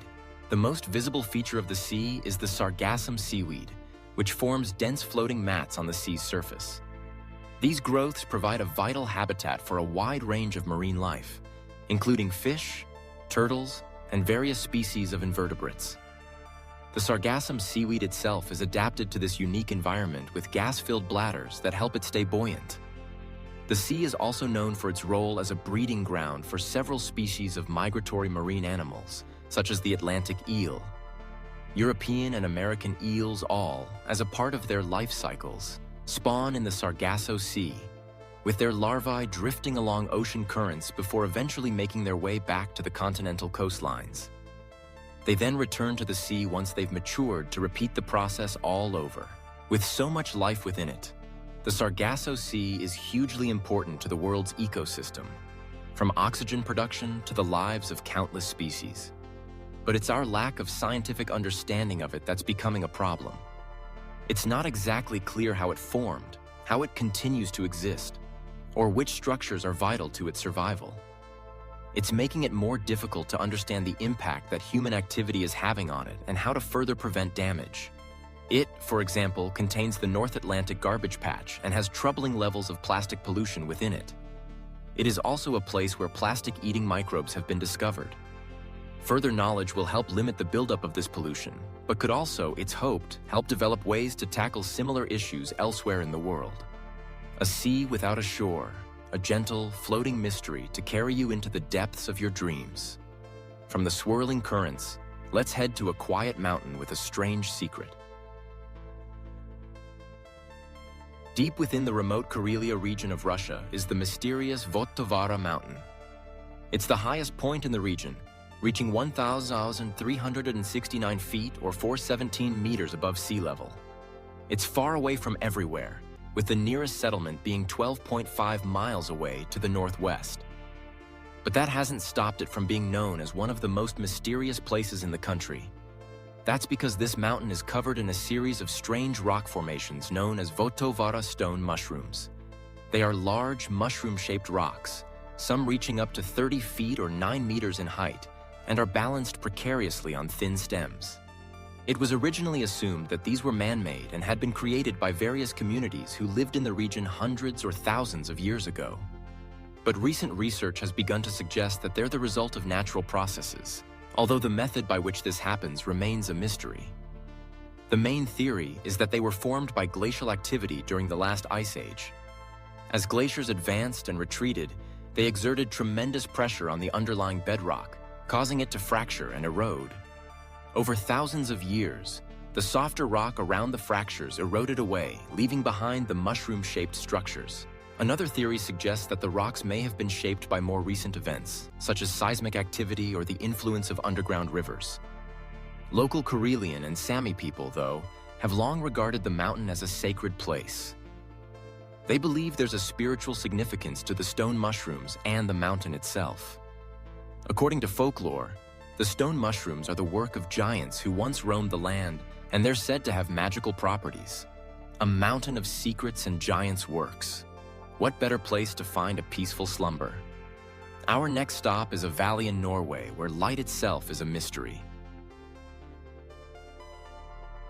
There are plenty of places around the world where people report seeing strange lights in the sky, But often these sightings can't be proven in the first place, let alone what might be causing them. There is, though, a place where weird orbs definitely do occur. But even though they've been documented for decades, we're still no closer to understanding them. Known as the Hessdalen Lights because they're a phenomenon in the remote Hessdalen Valley in Norway, they manifest as glowing orbs or elongated flashes of light, hovering and darting about the valley. It's the world's most significant and well-documented case of unexplained aerial phenomena and is often linked with UFO sightings. The first confirmed sightings of the Hessdalen Lights dates back to the early 1980s, although some reports suggest they were seen as early as the 1930s. And rather than being an occasional event, they happen on a regular basis, with some witnesses reporting nightly occurrences. In response, scientists and researchers have developed a range of equipment to study them, including cameras, spectrographs, magnetometers, and radar. Even though they've been caught on camera, the exact nature and cause of these lights remains uncertain. Several suggestions have been put forward. For example, they could be the result of ionized gas or plasma created by geological activity in the region. The valley does have large deposits of metallic minerals, which could potentially contribute to the generation of such phenomenon, but this is yet to be proven for sure. Another possibility is that they're related to piezoelectricity, a phenomenon in which a stress generates an electric charge in certain minerals. The valley's geological characteristics and shifting bedrock could create the conditions needed to produce piezoelectric discharges. For now, though, without explanation, the area has become a popular site for UFO enthusiasts. And the tourist industry in the valley is thriving because of those wanting to see the lights for themselves. And even if the mystery is finally solved, it will likely remain as a destination for anyone interested in bizarre phenomena like this. Lights dancing in the darkness. It's a beautiful, calming image to take with you as you fall asleep. From the quiet valley, we return to the vast, mysterious sea. Now, everyone knows the legend of the Bermuda Triangle, where strange lights and events have supposedly affected ships and aircraft for centuries. And while the region has now been thoroughly studied and explanations have been put forward for why this might be the case, it's not the only place in the world's oceans like this that is linked with such mysterious events. There's another called the Devil's Sea, or the Dragon's Triangle. It's in the Pacific Ocean between the Japanese coast, the island of Guam, and the Bonin Islands. Like the Bermuda Triangle, it's been the source of countless legends and stories, often involving the disappearance of ships and aircraft. One of the most famous stories in the area is that of the USS Cyclops, a massive United States Navy cargo ship that disappeared without a trace in 1918. The ship and its 309 crew members vanished without sending a distress signal, leaving behind one of the greatest maritime mysteries in history. To this date, the fate of the USS Cyclops remains unknown. As well as disappearances, there have been numerous reports of other strange things, such as unusual magnetic anomalies, erratic compass readings, electronic equipment malfunctions, and strange lights in the sky. These accounts have further fueled speculation about the existence of supernatural forces, underwater volcanoes, and even alien activity in the region. Scientific explanations of what's happening here are varied and often depend on the specific incidents being investigated. Some experts connect the ship and aircraft disappearances to the region's unpredictable weather, including sudden and violent storms, typhoons, and waterspouts. The magnetic anomalies may be related to geological features such as underwater volcanoes or fault lines. In a further twist, the Devil's Sea sits quite close to the volcanic Mariana Trench, one of the deepest places on the planet, and it's known for its own mysteries, including uncharted underwater caves and geothermal vents. These factors, combined with the region's challenging weather conditions, could contribute to what's happening on the surface. A deep ocean full of secrets. Let your mind drift with the tides. Now, let's leave our planet entirely and look to the stars. As the second largest planet in our solar system, and the one with the most defined rings around it, Saturn is of great interest to researchers, particularly those wanting to understand how it formed and what it's actually like. The more we study it, the more unusual it seems to be. And there's something at its North Pole that so far has completely stumped the world of science. First discovered by the Voyager spacecraft as it passed in the early 1980s, and subsequently seen by other craft in the following decades, there's what seems to be a persistent storm. And unusually, it's almost perfectly hexagonal in shape. At around 20,000 miles or 32 kilometers in diameter, which is roughly 2.5 times the Earth's diameter, the shape is thought to be formed by the planet's powerful jet streams, where winds can reach speeds of up to 200 miles or 320 km/s. These jet streams create a six-sided pattern that rotates synchronously with Saturn's interior, taking about 10 hours and 39 minutes to complete a full rotation. This, though, is just the leading theory and hasn't yet been proven, with another being that it's the result of interactions between Saturn's atmospheric layers and its rotation. As the planet rotates at different speeds, it creates a complex and stable wave pattern that results in the hexagonal shape. Another idea is that the storm's formation may be the result of the Coriolis effect, which is caused by the planet's rotation and the movement of the atmosphere. This can produce polygonal shapes in rotating fluids, and it might be responsible for the hexagonal pattern observed in the atmosphere. The Cassini-Huygens spacecraft, which orbited Saturn from 2004 to 2017, provided scientists with a wealth of data and images of this hexagonal storm, amongst many other things, and helped researchers gain a deeper understanding of Saturn's atmosphere and the dynamics of its weather. Many questions remain, though, including why the storm exhibits a range of colors in its cloud bands, from deep blue to gold and beige. There's clearly so much more to learn about our solar system itself, while we continue to look further afield. And hopefully, the next mission to the planet will finally help find some answers. A perfect geometric storm in the heavens. A truly calming thought. Now we come back to Earth for a sound that you can't quite hear. The town of Taos in New Mexico is like any other to most people that visit, but for some people, there's a strange sound that echoes, which is known as the Taos hum. It's typically described as being a low-pitched sound resembling a distant diesel engine idling or the hum of a subwoofer. People who hear it often report feeling vibrations and a sense of unease. Strangely, not everyone can hear it, and those who do are often unable to pinpoint its source. Reports of this phenomenon date back to the early 1990s when a group of residents in Taos began complaining about an incessant low-frequency noise. Over the years, the phenomenon gained media attention and sparked curiosity. Various scientific and investigative techniques have been used to try to work out what it is, including noise measurements, acoustic studies, and even investigations by government agencies. But despite these efforts, no definitive source or explanation has been found. Several theories have been put forward to account for it. Some suggest it may be the result of industrial machinery, mining operations, or military activities in the region. However, investigations have failed to link the phenomenon to any specific human-made source.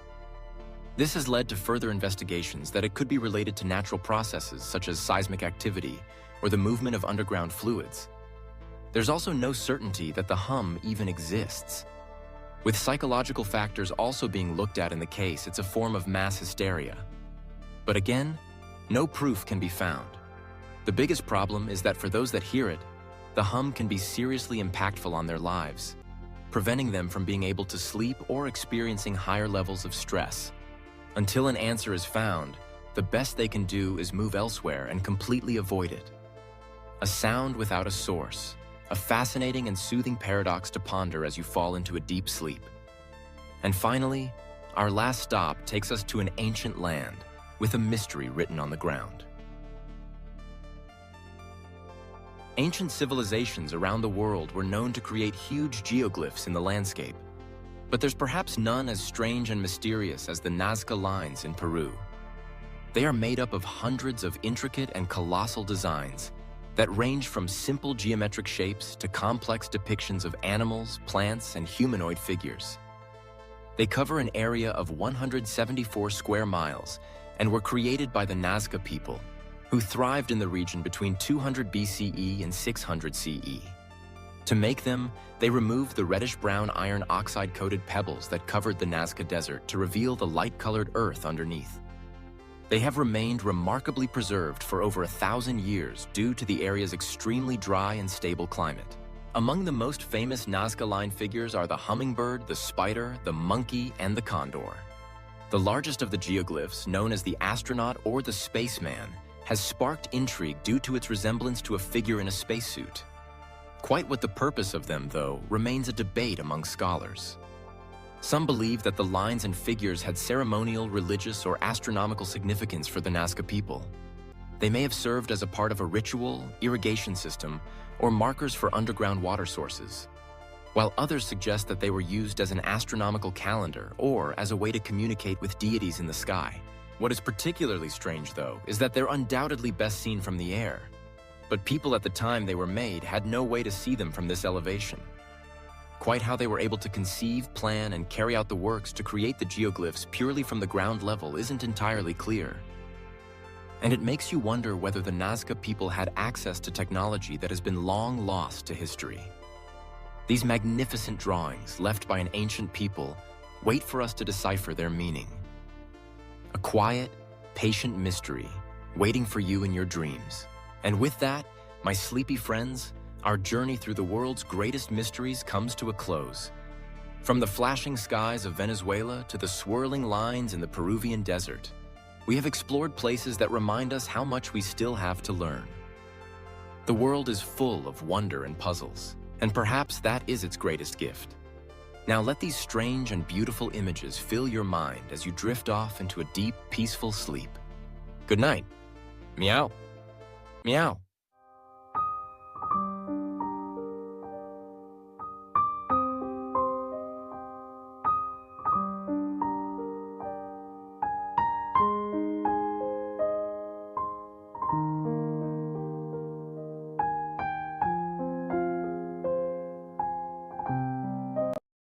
Meow, meow. Welcome, my dearest humans, to Golden Chonk's Tales of the High Seas. I am your perfectly plump narrator, Golden Chonk, and tonight we embark on an adventure that will send shivers down your spine and have your whiskers twitching with excitement. Did you know that after a massive war, thousands of highly skilled, armed, and dangerous individuals were suddenly jobless and abandoned by their governments, left to starve? What do you think happens when you take a whole lot of trained fighters, strip them of their livelihoods, and then, to add insult to injury, let their former enemies relentlessly attack them without consequence? You get pirates, my friends. Not just any pirates, but the legendary figures of the golden age of piracy, a period so wild and untamed, it makes a catnip party look like a quiet afternoon nap. We're talking about a time from 1715 to around 1726 when the Black Flag reigned supreme, and fortunes were made and lost with the swing of a cutlass. Stick around, because by the end of this tale, you'll understand why these swashbuckling rogues became legends and how their chaotic lives mirrored the very human desire for freedom and a full belly, much like my own. So settle in, grab a bowl of your favorite kibble, and prepare for Golden Chonk's Tales of the High Seas, the post-war pirate boom. Now, let's set the scene, shall we? Imagine, if you will, the summer of 1715. The dust had barely settled from the exhaustive War of the Spanish Succession, a grand power struggle that decided the fate of the Spanish throne, Habsburg or Bourbon, a weighty decision indeed. This monumental conflict, which began way back in 1701, finally concluded, leaving Europe's maritime powers eager to replenish their coffers through bustling overseas trade.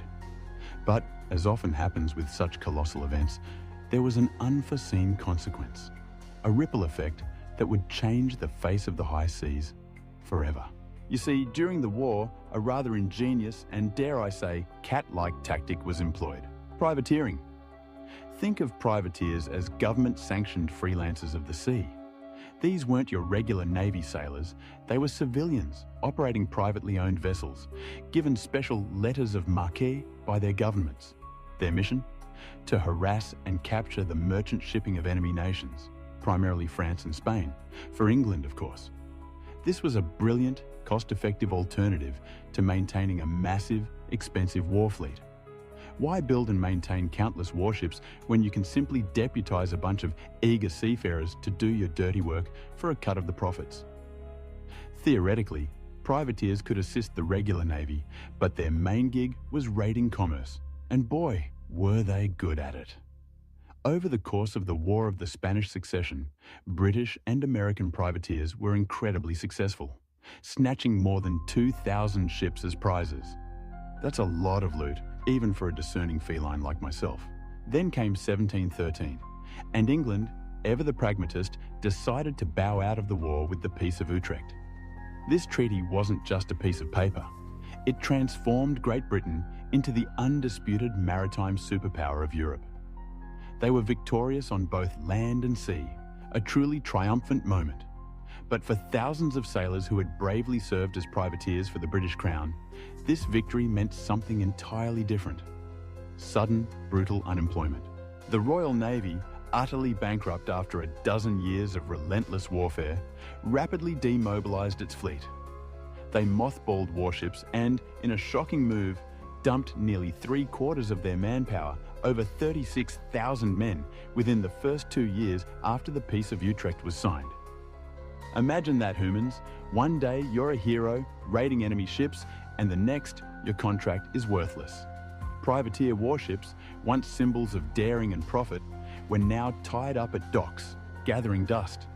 Their crews, these skilled and battle-hardened men, were literally spilled out onto the wharves of England and the Americas, forced to beg for work.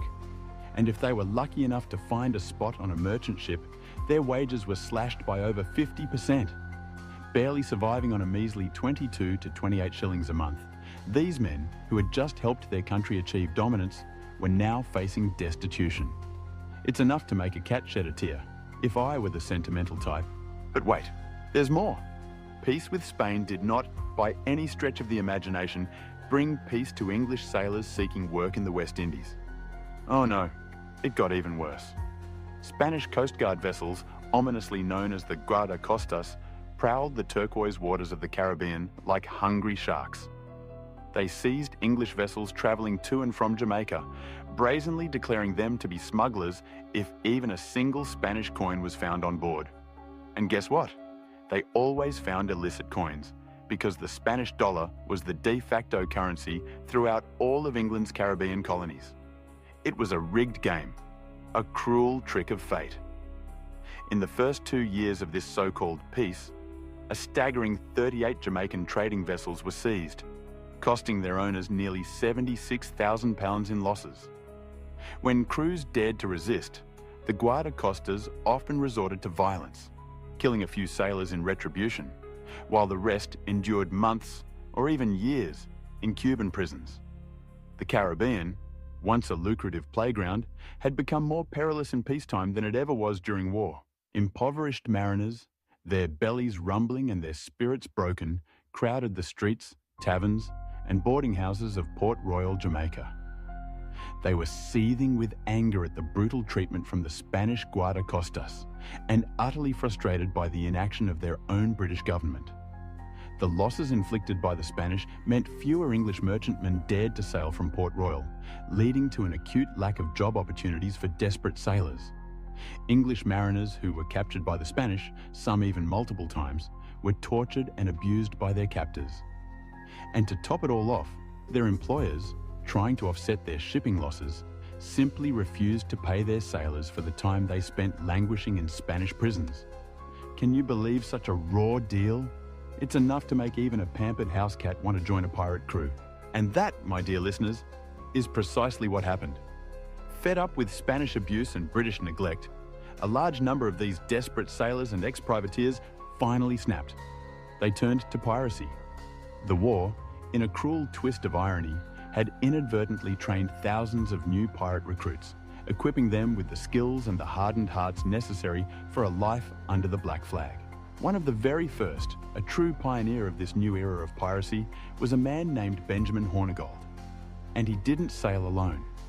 With him was a man who had become truly legendary, known to history as Edward Teach, or Thatch.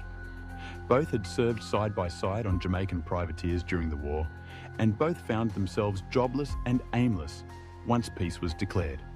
By the summer of 1713, they were utterly fed up with the grinding poverty of Port Royal and furious at the relentless harassment by the Spanish guardacostas.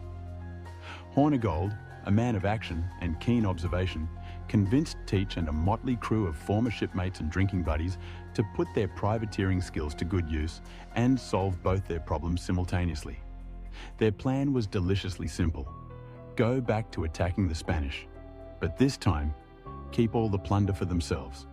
All they needed was a small ship, a few good men, and a secure base from which to operate. And Hornigold, being the astute fellow he was, knew just the spot right there in the Caribbean, the Bahamas. During the recent war, the sparsely inhabited islands of the Bahamas had seen fierce fighting.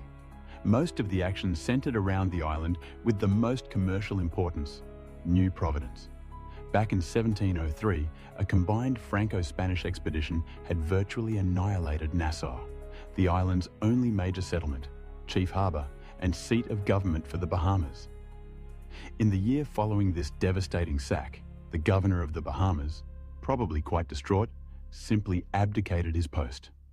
And in the years that followed, many of Nassau's remaining inhabitants gave up hope and fled to the mainland, seeking refuge from the persistent chaos. As the population dwindled, no effort was made to re-establish a colonial government in Nassau. It was an abandoned paradise, ripe for the taking. Then, in 1713, the pirates moved in. When Hornigold and his intrepid party first set foot on the sandy beach at Nassau, they didn't find a bustling town. Instead, they found a collection of partially collapsed buildings, stubbornly overgrown with scrub and tropical vegetation, all clustered around the burned-out shells of a church and a fort. On the entire island, there were probably fewer than 30 families, eking out a meagre existence in hovels and rudimentary houses, surviving on fishing, tree cutting, or salvaging the remains of ships wrecked on the island's treacherous shores. Hornigold, with a glint in his eye, knew he'd made the right choice. This was their sanctuary, their lawless haven. The men, energized by their newfound purpose, organized themselves into 3 formidable bands, each building large wooden boats capable of carrying 30 men. For the next 6 months, Hornigold and his burgeoning band of pirates launched relentless attacks on small Spanish trading vessels and isolated sugar plantations, ranging from the Straits of Florida all the way to the shores of Cuba. And when Hornigold's crew returned to Nassau, their boats were laden with spoils, expensive Silesian linens, exotic Asian silks, glistening silver coins plundered from Spanish vessels, and of course, plenty of rum. In total, Hornigold's crew brought cargoes worth a staggering 13,175 ballons into the ruins of Nassau. Not bad for a bunch of unemployed sailors, eh? Other former privateers, hearing whispers of Hornigold's success, soon followed in his wake, drawn to the promise of freedom and fortune. The island of New Providence, once a forgotten outpost, suddenly found itself at the heart of heavily traded sea lanes. To the west lay the Spanish possessions, a tempting target. To the north, a short sailing trip away, was the North American coast. And connecting France and England to their rich sugar colonies in the West Indies were the European trade routes, a constant stream of potential prizes.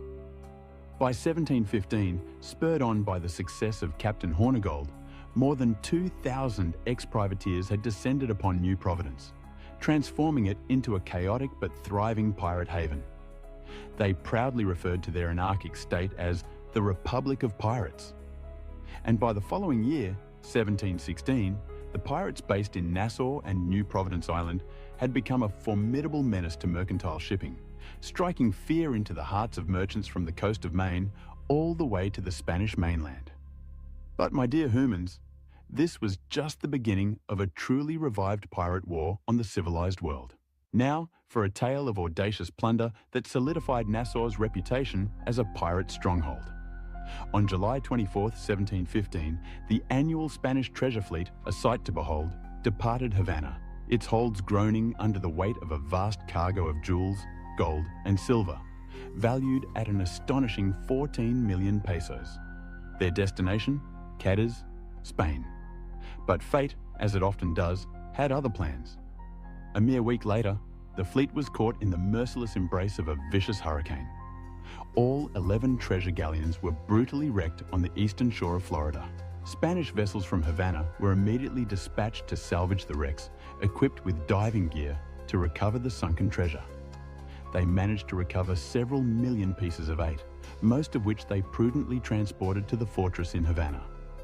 However, approximately 350,000 pieces of 8 still awaited transport, sitting tantalizingly in a guardhouse on shore, under the watchful eyes of 60 armed men. Unbeknownst to the Spanish, a band of ex-privateers in Jamaica, including the likes of Henry Jennings, Benjamin Hornigold, our fearless pioneer, Edward Teach, soon to be known as Blackbeard, Charles Vane and Samuel Bellamy had caught wind of the salvaging operation. Like a pack of hungry wolves scenting prey, they set sail in 5 ships for the coast of Florida, a small flotilla of around 300 men. With a swift and daring strike, they attacked the Spanish guards and seized the waiting treasure, making off with it towards Jamaica. But here's where the plot thickens. Upon reaching Jamaica, the pirates were met not with cheers, but with a cold reception. The Spanish had, quite reasonably, complained to the governor of Jamaica, Lord Archibald Hamilton. They pointed out that there was a peace treaty in force, and they demanded the return of their silver. Since the war was indeed long over, Lord Hamilton, with a stern face, informed the ex-privateers that they would not go unpunished. And so, with their Jamaican welcome revoked, the pirates, with their ill-gotten gains, set sail for Nassau, establishing it as their main base of operations. From that point on, most Nassau pirates focused their raiding efforts on the lucrative trade routes between Britain and her American colonies. The pirate presence in the Caribbean had another significant and often complained about effect. It stirred unrest among the African slaves toiling in the cane fields of the Sugar Islands. Whispers of the Pirate Republic, a place where they would be welcomed, spread like wildfire among these enslaved peoples. And so, in ever-increasing numbers, they ran away from their oppressive plantations, determined to become pirates themselves. Inevitably, as the Pirate Republic on Nassau flourished, powerful personalities and dominant figures emerged from the ranks of the brigands who flocked to the free life on the island. Among the most notorious of Nassau was, of course, Edward Teach, soon to be immortalized by his terrifying nickname, Blackbeard. This fearsome figure would be wanted by authorities from Honduras all the way to Nova Scotia. Bloody and cruel, Blackbeard was a terror not only to his victims, but even to fellow pirates who dared to consort with him in taverns and brothels. On November 28, 1717, Blackbeard and his crew captured a 200-ton French slave ship off the island of Martinique, which he chillingly renamed the Queen Anne's Revenge. Aboard this formidable vessel, Blackbeard terrorized the West Indies during his infamous raiding spree. Other pirate captains were equally fearsome in their own right. Charles Vane, for example, specialized in preying on shipping bound for North American ports. Vane was a strategic thinker, often sailing with other pirate captains in a flotilla, recognizing this as the most effective way to ensure numerical superiority when attacking their prey. Vane was also a calculating rogue. He never allowed his lust for women, his rage, or his drink to cloud his judgment.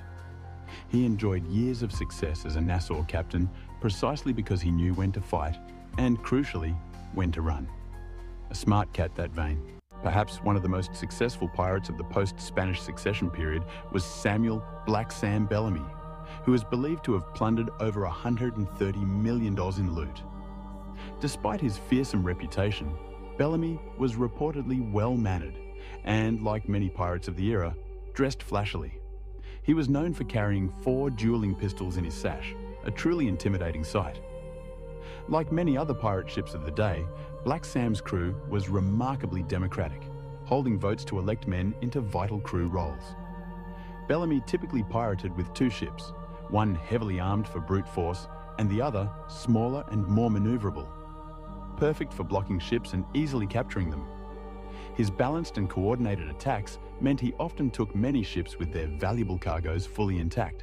After participating in that thrilling pirate raid on the 1715 Treasure Fleet salvage operation, Sam Bellamy partnered with Ben Hornigold and Edward Teach aboard a ship called the Marianne. However, by the summer of 1716, Hornigold's crew grew increasingly annoyed by their captain's steadfast refusal to attack ships flying English colours. They believed in equal opportunity plundering, it seems. So, in a democratic display of discontent, they voted to depose both him and Teach from command. Sam Bellamy was then elected captain of the remaining 90 crewmen. After captaining the Marianne for a while, Bellamy came upon the ship Sultana, capturing her and converting her into a powerful 26-gun galley, which he then took command of as his flagship. In late February 1717, Bellamy set his sights on the wider galley, a 300-ton, 18-gun slave ship, as she passed through the treacherous windward passage between Cuba and Hispaniola. She had just completed the second leg of the notorious Middle Passage in the Columbian Exchange, having dropped off 500 slaves in the Caribbean and loaded up with boatloads of gleaming gold, precious treasure, and fine goods to return to England. After a fierce 3-day chase, the Wider's captain, Lawrence Prince, finally surrendered the ship without a struggle. And here's where Bellamy lived up to his reputation as the Robin Hood of the seas. After capturing the ship, he traded the Sultana to Captain Prince for the wider galley, making the captured vessel his new flagship. Captain Bellamy and his crew then spent the next several months pirating off the coast of the British North American colonies, leaving a trail of plundered riches in their wake. Another ex-privateer who made his way to Nassau and later became a notorious pirate captain was Calico Jack Rackham. A flamboyant figure, he was fond of splashy waistcoats, bright ribbons, and colourful breeches. Truly a pirate with a sense of style. Jack Rackham was initially elected quartermaster of Vane's ship, the Ranger, but his true fame and enduring reputation came later, when he met and wooed a flamboyantly beautiful Irish woman named Anne Bonny, whom he took pirating with him. Anne Bonny arrived in Nassau around 1715 or 1716 as the wife of a poor young sailor. Though only 16 at the time, she yearned for the adventure of life at sea. Despite her married status, she often sought out the company of pirates like Vane, Blackbeard, or Hornigold, drinking with them and soaking up their wild way of life. When she met and eventually fell in love with the swaggering Jack Rackham, she proved to be every bit as fierce a fighter as any male pirate, fighting bravely by his side. A true queen of the seas, in my humble feline opinion. Now, not all pirates were born for the life of plunder. There was, for example, the rather curious case of the gentleman pirate, Steedy Bonnet. This fellow reportedly turned to piracy to escape a particularly unhappy marriage. Imagine that, preferring the dangers of the high seas to a nagging spouse. Bonnet, a member of a good English family and the owner of a successful sugar plantation in Barbados, was regarded as a gentleman by his peers on the island until he suddenly announced his astonishing intention to become a pirate. Bonnet soon christened his sugar trading ship the Revenge and set sail to join the raucous pirates of Nassau. He would eventually fall in with the crew of none other than Blackbeard himself. Perhaps Blackbeard's fearsome reputation was a welcome change from domestic disputes. While popular culture, for the past 3 centuries, has painted a romanticized picture of the pirate's life as a swashbuckling adventure, the reality, my dear humans, was far from the truth. Life aboard pirate ships during the Golden Age was incredibly crowded and, frankly, quite dirty. Pirate crews were significantly larger than those of merchant ships, meaning men were packed in closely together aboard their vessel. Add to this the intense, oppressive heat of the tropical West Indies, the liberal consumption of alcohol, and the touchy pride of men who fiercely defended the equality they gained by joining the democracy of pirates. And it becomes crystal clear that maintaining discipline aboard these rowdy ships was no easy task. However, pirate society was governed by a set of articles that the crewmen and officers signed upon joining. These articles were a remarkable attempt to impose a legal system that everyone could agree upon, a sort of pirate constitution. One common pirate article, for instance, required every man to keep his weapons clean and ready for use at any given moment. A practical rule, wouldn't you agree? Gambling was usually strictly banned on board the ships, and drinking was typically restricted to the top deck to prevent accidental fires breaking out in the holds. Imagine the chaos if a rum-fueled brawl sparked a fire below deck. Contrary to the popular culture's depiction of ruthless, tyrannical pirate captains lording over their crews with an iron fist, the vast majority of pirate crews were remarkably democratic. They organized shipboard elections to choose the most able or simply the most popular sailors for important leadership and officer roles, such as captain and quartermaster. And here's the truly fascinating part. These elected officers could just as easily be deposed by the very crew they commanded. Imagine voting your boss out of office because you didn't like his decisions, a truly revolutionary concept for the time. The makeup of pirate crews was incredibly diverse, a vibrant tapestry of men hailing from all backgrounds and races. Among their ranks were escaped slaves, men disgraced or scorned by civilized society, penniless ex-privateers, and impoverished sailors. Some even possessed former military exploits, bringing a wealth of combat experience to the pirate fold. Pirate crews needed frequent replenishing as the life was undeniably hard.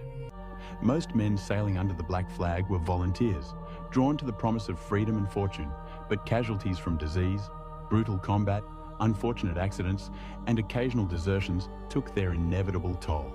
Since able seamen, skilled maritime carpenters, coopers, barrel makers, and navigators were highly prized, pirates actively sought recruits from among the crews of the ships they captured. Pirates, surprisingly, did not like risking injuries to themselves or, more importantly, damage to their valuable prizes. So, when ships tried to run or put up a fight, their captains were usually punished severely, a warning to others. The pirates would then, with surprising civility, try to persuade the rest of the captured men to enlist in their crews. The pirate captain or quartermaster would often make compelling arguments to the captured merchantmen, highlighting the poor treatment and underfunding they received from their own captains. And more often than not, these persuasive speeches convinced many to join the pirate ranks. After all, who wouldn't want a better deal? The actual capturing of prizes by pirate ships, much like their lives, has been embellished by popular culture. Pirates seldom surprised their prey, sneaking up on them in the dead of night. Rather, they boldly announced their arrival with a dramatic shot across the enemy ship's bow, immediately unfurling and displaying the ominous black flag. As they closed with their terrified victims, pirates usually appeared on deck in a state of wild abandon, often drunk and heavily armed. The alcohol, while certainly contributing to their boisterous demeanor, also temporarily boosted their courage and dulled the pain of any potential wounds.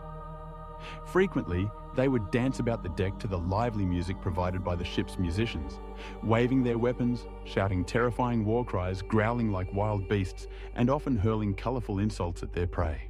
Though most pirates had fearsome reputations as eager fighters, they truly had little to gain and much to lose from prolonged combat. A damaged ship meant less plunder, and injured crew members were a liability. Therefore, the pirates' intimidating appearance, their wild shouts, and the sheer terror they inspired were usually enough to frighten their prey into surrendering before a single shot had to be fired in earnest.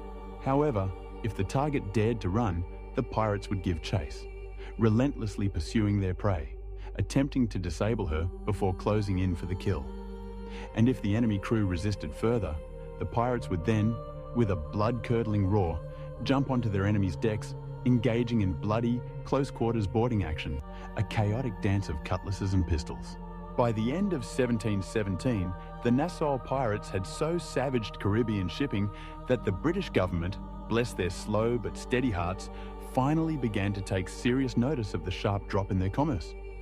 It was one thing, you see, for these scoundrels to be raiding the commercial shipping of the Spanish or the French. That was almost understandable, a sort of unofficial continuation of hostilities.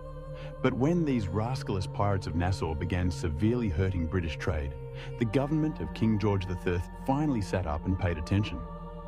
As the situation in the Caribbean worsened, and it became painfully apparent that the Royal Navy would not, or perhaps could not, suppress the Nassau pirates, a syndicate of powerful British merchants, fed up with their losses, joined forces to deal with the problem themselves.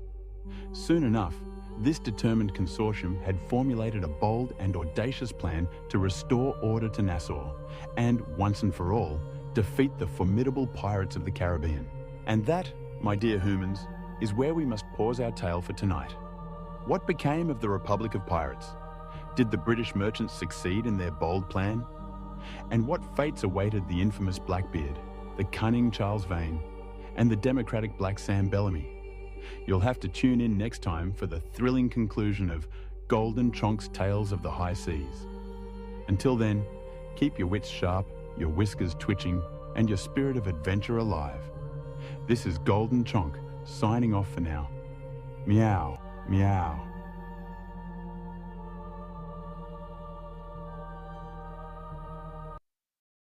Meow. Hello, my dear friends of Golden Chonk. Tonight, as the moonlight spills its silver over quiet rooftops and ancient stories stir in the gentle wind, let us settle in for a tale, one both sad and strange, echoing the strength and weakness found in every human heart, even the hearts of emperors. Imagine yourself walking Rome's ancient stone streets in 67 AD. The night sky sparkles above, a cool breeze whispers among mossy tiles. Suddenly, you see him, Emperor Nero, the world's most powerful man, strolling arm in arm with a breathtaking new wife. Her beauty turns heads, but an uneasy chill lingers in the air, for all of Rome knows the truth. This woman was once a boy named Sporus, and her story is one of sorrow and cruelty. Sporus, perhaps an unfamiliar name, but his story will linger with you long after tonight.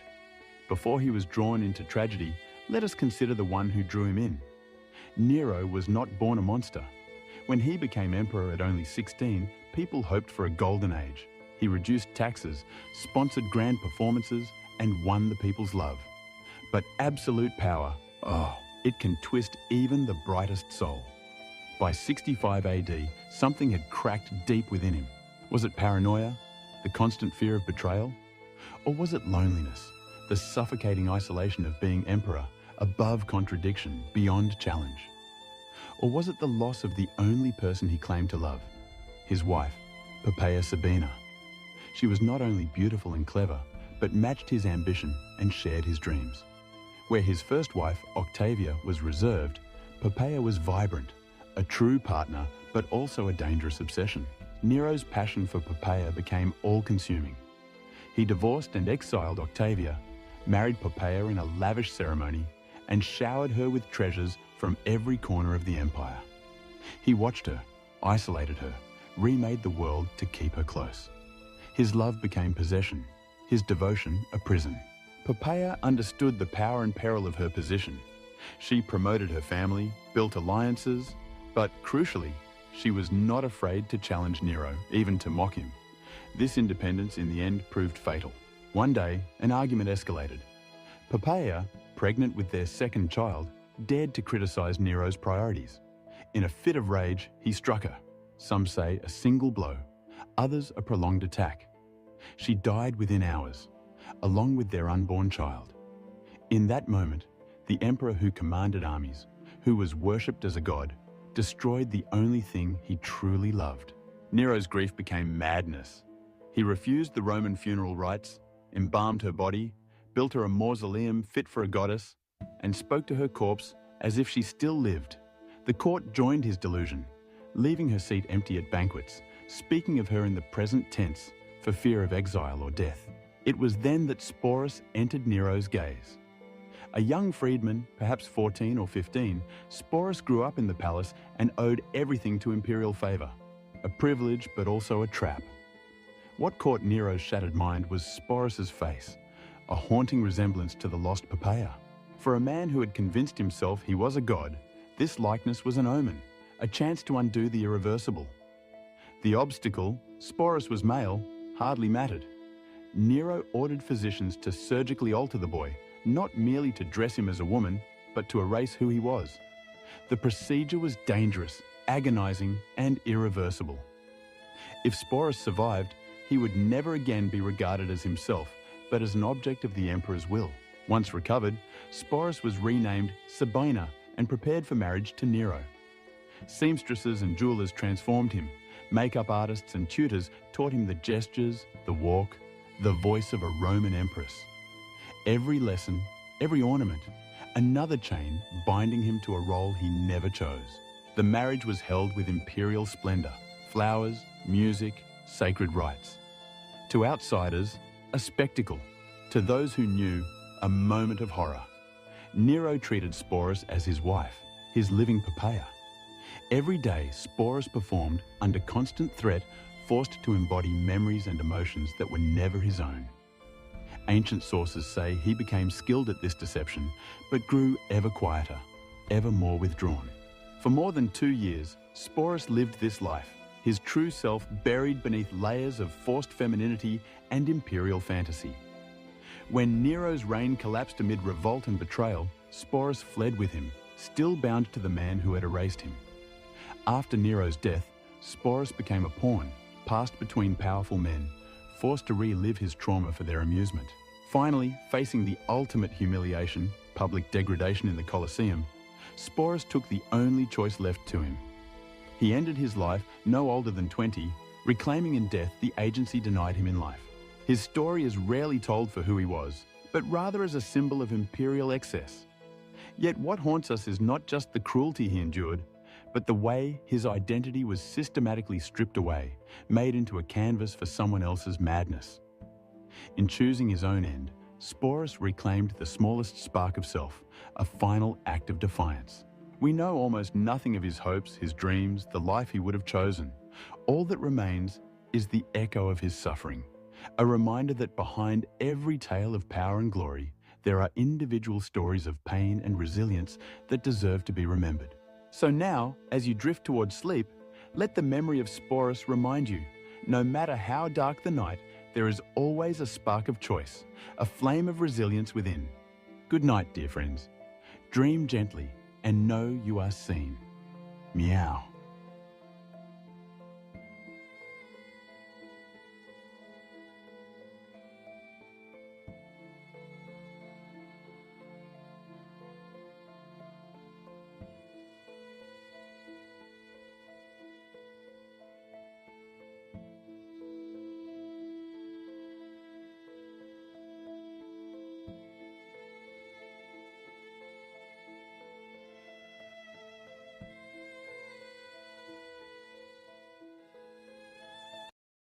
Hello, my dearest nappers and dreamers. It's your favorite professor of slumber, Golden Chonk, here to whisk you away on another cozy journey through history. Snuggle up, find your most comfortable spot, and let my rumbling purrs guide you into a tale of an extraordinary queen, a tiny paw in a giant world, and the unexpected warmth that can be found in the chilliest of circumstances. Imagine, if you will, the grand drafty halls of Westminster Abbey in the year of our Lord 1396. The autumn air, oh, it nips at your whiskers, but the excitement, it's positively electric. Servants scamper about like startled mice, preparing for a wedding, but not just any wedding, the most unusual royal wedding England has ever seen. Even I, Golden Chonk, would be intrigued, perhaps even shedding a single dignified tear of curiosity. The bride, they say, is a princess from France, daughter of King Charles himself. Now, I've seen many a royal pairing in my long, luxurious naps, but never such a fuss. Then the great oak doors creak open, and the wedding party sweeps in. My eyes, always keen for a good show, would widen just a touch, perhaps even a blink of disbelief. The groom, King Richard II, at 29, he's a rather impressive fellow, tall and regal, with hair like spun gold catching the light from the stained glass. But beside him, barely reaching his elbow, is what appears to be a tiny kitten, all dressed up in an elaborate French gown. Her little hand, no bigger than my paw pad, is completely swallowed by his gloved palm. She can't be more than 6 or 7 years old, this little princess with pearls that seem too heavy for her small head. This, my friends, is Isabella of Valois, the new Queen of England. Now, I've seen some young brides in my time, a 12 or 13-year-old here and there. Noble families, you see, they're like grand chess masters, always moving pieces for alliances. And in those days, life was fleeting, like a fleeting dream. The Great Plague, just 50 years prior, had swiped half the population, rather like a mischievous kitten batting a yarn ball. Kings, they had to secure alliances whenever they could, and marriages, they sealed treaties far better than any wax seal. As the ceremony begins, I'd observe the child queen, her face more curious than fearful. Her large, dark eyes take in the soaring Gothic arches, the flickering candles, the nobles in their silks and velvets, a grand, sparkling world like a pile of shiny toys. When King Richard speaks his vows, his voice is soft, almost gentle, like a comforting purr. Sings to their union, even as my heart beat a strange rhythm, contemplating the fate of this tiny queen in the dangerous game of royal politics. Now, before we delve deeper into these stories of survival and unexpected friendships, if you're enjoying this historical cuddle, do consider giving us a little like and subscribing for more tales like this. And please, do tell me in the comments below, where in the world are you listening from? It's truly incredible, isn't it? Us exploring these ancient stories together, connected across time and space by our shared curiosity about the past, much like a network of napping cats, each dreaming the same dream. The marriage of Isabella of Valois to Richard II, you see, was never meant to be a grand romance. Oh no, it was a masterpiece of medieval diplomacy, a human chess piece moved across the board to end one of the most devastating conflicts in European history, the 100 Years' War. To truly understand Isabella's journey, we must first understand the world she was born into and the forces that would shape her brief yet profound life. Isabella was born on November the 9th, 1389, in the opulent Louvre Palace in Paris. She was the eldest daughter of one of medieval Europe's most troubled monarchs, a king whose mind was, shall we say, a bit untamed. Her father, King Charles VI of France, suffered from bouts of madness, which must have made for some frightful moments for the young princess. He was known as Charles the Mad, and his condition would transform him from a capable ruler into a raving lunatic who sometimes forgot who he was, believed he was made of glass, or even refused to bathe for months. Imagine little Isabella's childhood in that opulent but unstable French court. One day, her father might bounce her on his knee, showering her with gifts and attention, like a cat showering a favorite toy with love. The next, she might find him cowering in a corner, screaming about assassins, or standing motionless for hours, convinced his Bavaria was a formidable woman trying to hold the kingdom together during her husband's periods of incapacity. Beautiful and intelligent, she had her own political ambitions and understood that her children were valuable assets in the complex web of European politics. She watched her eldest daughter with calculating eyes, knowing that Isabella's beauty and royal blood would one day secure a crucial alliance for France, much like a queen cat assessing her most prized kitten. The world Isabella was born into was one of almost constant warfare. For nearly 60 years, England and France had been locked in a brutal conflict that had devastated both kingdoms, the 100 Years' War. It began over English claims to the French throne, but it had evolved into something far more complex. A struggle for national identity, economic dominance, and territorial control that had consumed entire generations. French villages lay in ruins from English raids, and English nobles had spent their fortunes financing campaigns across the Channel. Both kingdoms were exhausted, their treasuries depleted, their people weary of war, much like a feline after a particularly vigorous play session. By the 1390s, whispers of peace began to circulate in both courts, but peace required more than just words. It required bonds that could not easily be broken. This, my dear listeners, is where 6-year-old Isabella stepped onto the grand stage of European politics. The idea of marrying her to Richard II first emerged during secret negotiations between French and English ambassadors in 1395. Richard, you see, had been devastated by the death of his beloved first wife, Anne of Bohemia, the previous year. Anne was known as Good Queen Anne, adored by the English people for her gentleness and charity. Her death from plague had left Richard not only grief-stricken, but also without an heir, a dangerous situation for any medieval monarch. Richard's advisors urged him to remarry quickly, but the king was initially resistant. His marriage to Anne had been one of genuine affection, quite rare among royal unions. The thought of replacing her felt like a betrayal of her memory. But duty to the realm, that always outweighed personal sentiment. And when French ambassadors arrived with a proposal that could end the war, Richard, ever the thoughtful one, began to listen. The proposition was audacious in its scope, like a grand pounce from a very clever cat.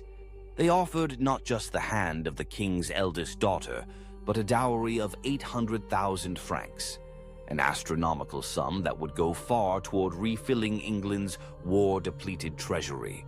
More importantly, they offered a 28-year truce, long enough for an entire generation to grow up without knowing war.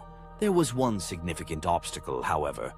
Isabella was only 6 years old. Even by medieval standards, this was unusually young for a royal bride. Most political marriages involved girls who were at least approaching adolescence. But the French negotiators, clever as they were, argued that this very youth was an advantage. The marriage, they said, would symbolize a new beginning, unsullied by the hatred and blood that had characterized relations between the two kingdoms. Isabella would be raised at the English court, learning English customs and loyalties. By the time she was old enough to rule as queen consort, she would be as much English as French. Richard's counselors were divided, much like a group of cats debating the merits of a new sunbeam. Some saw the wisdom in the proposal. The dowry alone would fund the royal household for years, and the extended truce would allow England to focus on other threats, particularly the growing power of Scotland and ongoing rebellions in Ireland. Others worried about the precedent of marrying a child so young, fearing it would scandalize even the medieval nobility. But Richard himself was intrigued by something else entirely. Court observers noted that when he saw the miniature portrait of Isabella sent by the ambassadors, something in his expression softened, like a cat's gaze when presented with a particularly comfortable blanket. Here was a child who would need protection, guidance, and care. Perhaps, some whispered, the childless king saw in this arrangement not just a political alliance, but the opportunity to be a father, as well as a husband. The negotiations stretched on for months, with ambassadors crossing the channel repeatedly to hammer out the intricate details. Every aspect of Isabella's future life was debated and codified. She would retain her French servants and ladies-in-waiting. She would be allowed to practice French customs and maintain correspondence with her family. Most crucially, all parties agreed that the marriage would not be consummated until she reached physical maturity, a protection that was written explicitly into the treaty. Meanwhile, in Paris, 6-year-old Isabella played with her dolls, blissfully unaware that her fate was being decided in council chambers and written into documents sealed with wax and ribbon. Her tutors began teaching her English phrases, and seamstresses started work on a trousseau fit for a queen. She was told she was going to marry a great king across the water, but at 6, the concept was no more real to her than the fairy tales her nurses told at bedtime. The wedding ceremony, my dears, took place not once but twice, reflecting the diplomatic complexity of the union. Isabella was only 7 when she wed Richard II at the English-controlled port of Calais on October 31st, 1396. This first ceremony was intimate, attended primarily by negotiators and high-ranking nobles from both kingdoms. Calais, as English territory on French soil, provided neutral ground for this historic moment, like a carefully selected napping spot that's just right. Standing in the great hall of Calais Castle, Isabella must have been overwhelmed by the gravity of the moment. She wore a gown of cloth of gold, so heavy with embroidery and pearls that she needed help walking, rather like a tiny kitten tangled in a particularly fancy curtain.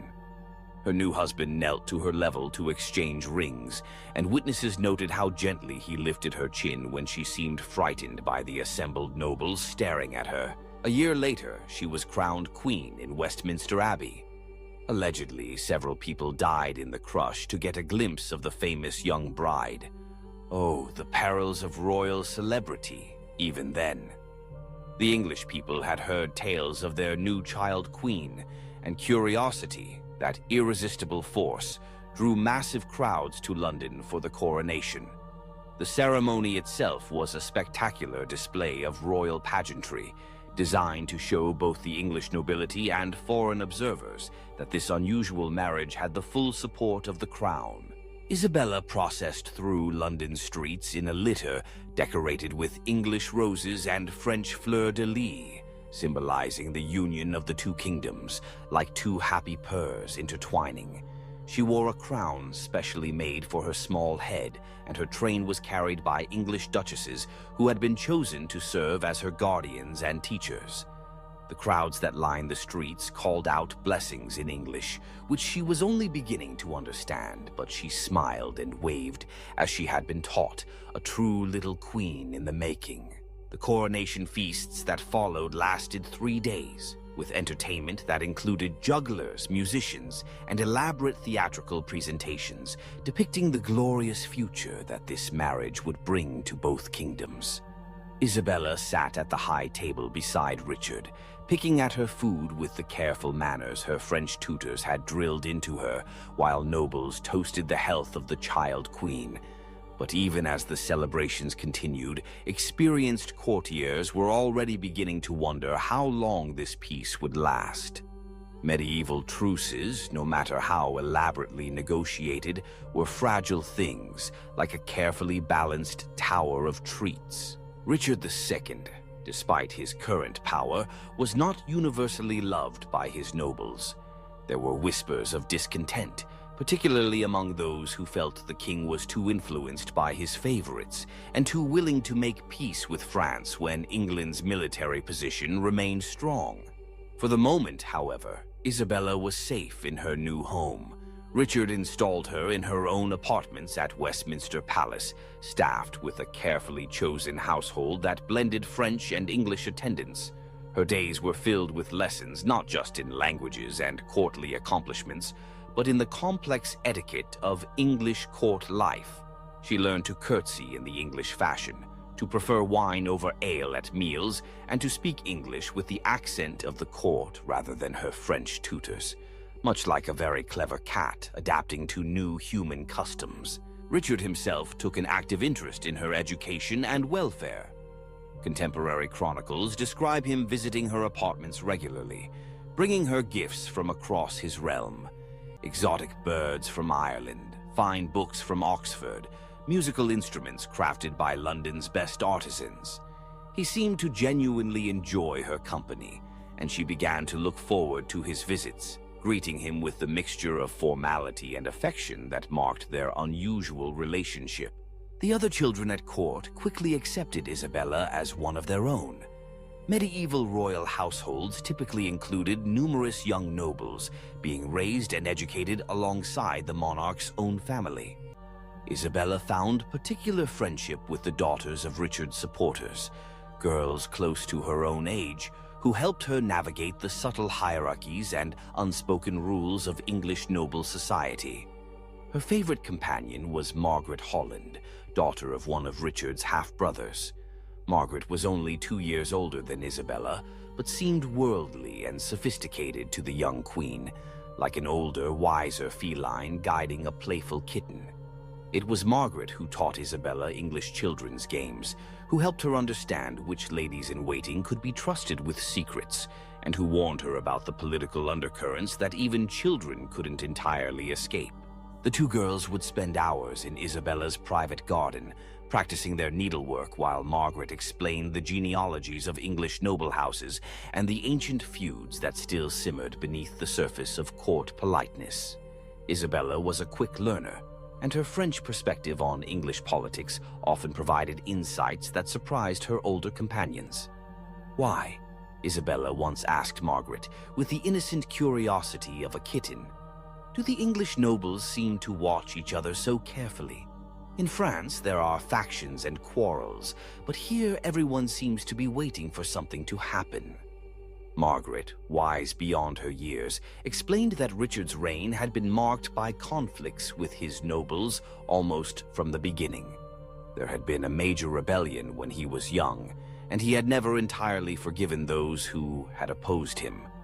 Meanwhile, many of the great lords believed Richard was too fond of his court favorites and too willing to ignore their advice on matters of war and governance. "The king is powerful now," Margaret said, "but power in England must be shared with the nobles. Your marriage helps him because it brings peace with France, but some think it shows he is weak, that he prefers negotiation to conquest." Isabella absorbed these lessons with the seriousness of a child who was beginning to understand that her life was connected to forces much larger than herself. She began to watch the interactions at court with new eyes, noticing how certain nobles would fall silent when Richard entered a room, how conversations would shift when she appeared, how even her French ladies-in-waiting seemed to choose their words carefully when discussing political matters. The years 1397 and 1398 passed peacefully for Isabella. She grew from a tiny child into a more confident girl, her English becoming fluent, her understanding of court life more sophisticated, much like a young cat mastering the art of the perfect nap. Richard continued to treat her with paternal kindness, and she began to feel genuinely at home in England. The massive stone walls of Westminster became familiar rather than intimidating, and she could navigate the complex maze of corridors and chambers without getting lost, just like a cat exploring every nook and cranny of a new home. Her education expanded beyond the typical feminine accomplishments of needlework and music. Richard insisted that she learn to read and write in both French and English, and her tutors included some of the finest scholars in the kingdom. She studied history, particularly the chronicles of English and French kings, learning about the great figures whose actions had shaped the world she now inhabited. One of her favorite lessons involved maps. Her tutor, a learned clerk named Master William, would spread great parchments across the floor of her study chamber, showing her the extent of both kingdoms and explaining how geography had influenced centuries of conflict. Isabella would kneel beside these maps, tracing the coastlines with a finger, imagining the ships that carried armies and ambassadors back and forth across the channel. "See here, Your Grace," Master William would say, pointing to the narrow waters between Dover and Calais. "This small strip of water has been both a bridge and a barrier between our peoples. Your marriage represents the hope that it might finally serve only as a bridge." Isabella nodded solemnly, understanding even at 8 years old that she embodied something larger than herself. She was not just a girl learning to be a queen. She was a living symbol of peace between two nations that had been enemies for longer than anyone could remember. But symbols, as Isabella was about to learn, could be fragile things in the violent world of medieval politics. The first signs of trouble, like a sudden chill in the air, came in early 1399 when Isabella noticed changes in the atmosphere at court. Conversations stopped more abruptly when she appeared. Her ladies-in-waiting exchanged worried glances when they thought she wasn't looking. Even Margaret Holland seemed distracted and anxious, though she tried to maintain their usual routines. Richard himself seemed different. His visits to Isabella's apartments became less frequent, and when he did come, he appeared preoccupied, sometimes staring out the windows toward the Thames, as if expecting to see ships on the horizon. His usual gifts of books and trinkets ceased, and Isabella began to wonder if she had somehow displeased him. The truth was far more serious than a child's transgression. Richard was facing the greatest crisis of his reign, and it had nothing to do with his young queen. His cousin, Henry Bolingbroke, whom Richard had exiled the previous year, had returned to England with an army, claiming that he had come only to claim his inheritance, but clearly intending much more. The English nobles, many of whom had long chafed under Richard's rule, began to flock to Henry's banner. The carefully constructed stability that had allowed Isabella to feel safe at the English court was crumbling with terrifying speed, much like a sandcastle before a rising tide. Isabella first realized the severity of the situation when she woke one morning to find that several of her English ladies-in-waiting had disappeared during the night. When she asked French attendants where they had gone, she received only evasive answers. By afternoon, she could hear shouting from the courtyard below her windows, and when she looked out, she saw armed men wearing unfamiliar livery. Margaret Holland burst into Isabella's chambers that evening, her face pale with fear, like a startled bird. "You must pack immediately," she whispered urgently. "Only the most essential things. We're leaving Westminster tonight." "Where are we going?" Isabella asked, her heart beginning to race with the kind of panic she hadn't felt since her first days in England. "To the Tower," Margaret replied, not finishing the sentence, but Isabella understood. The Tower of London was both palace and prison, and in times of political upheaval, the distinction often became meaningless. The journey through London's dark streets was unlike anything in Isabella's previous experience. Instead of the ceremonial processions she was accustomed to, they traveled in a small, heavily guarded convoy, with armed men riding before and behind her litter. The curtains were drawn, but she could hear the sounds of the city around them. Not the usual noise of commerce and daily life, but something more urgent and threatening, like the distant rumble of thunder. At the Tower, Isabella was installed in apartments that were comfortable, but clearly designed to contain rather than simply house their occupant. The windows were barred and guards stood at every entrance, much like vigilant house panthers. Her French ladies-in-waiting were allowed to remain with her, but most of her English attendants were dismissed. For the first time since arriving in England, Isabella felt truly isolated, like a lone kitten in a vast empty room. Richard came to see her on her second day at the Tower, and the change in him was shocking. The confident, kindly king she had known was gone, replaced by a man who seemed to have aged years in a matter of weeks.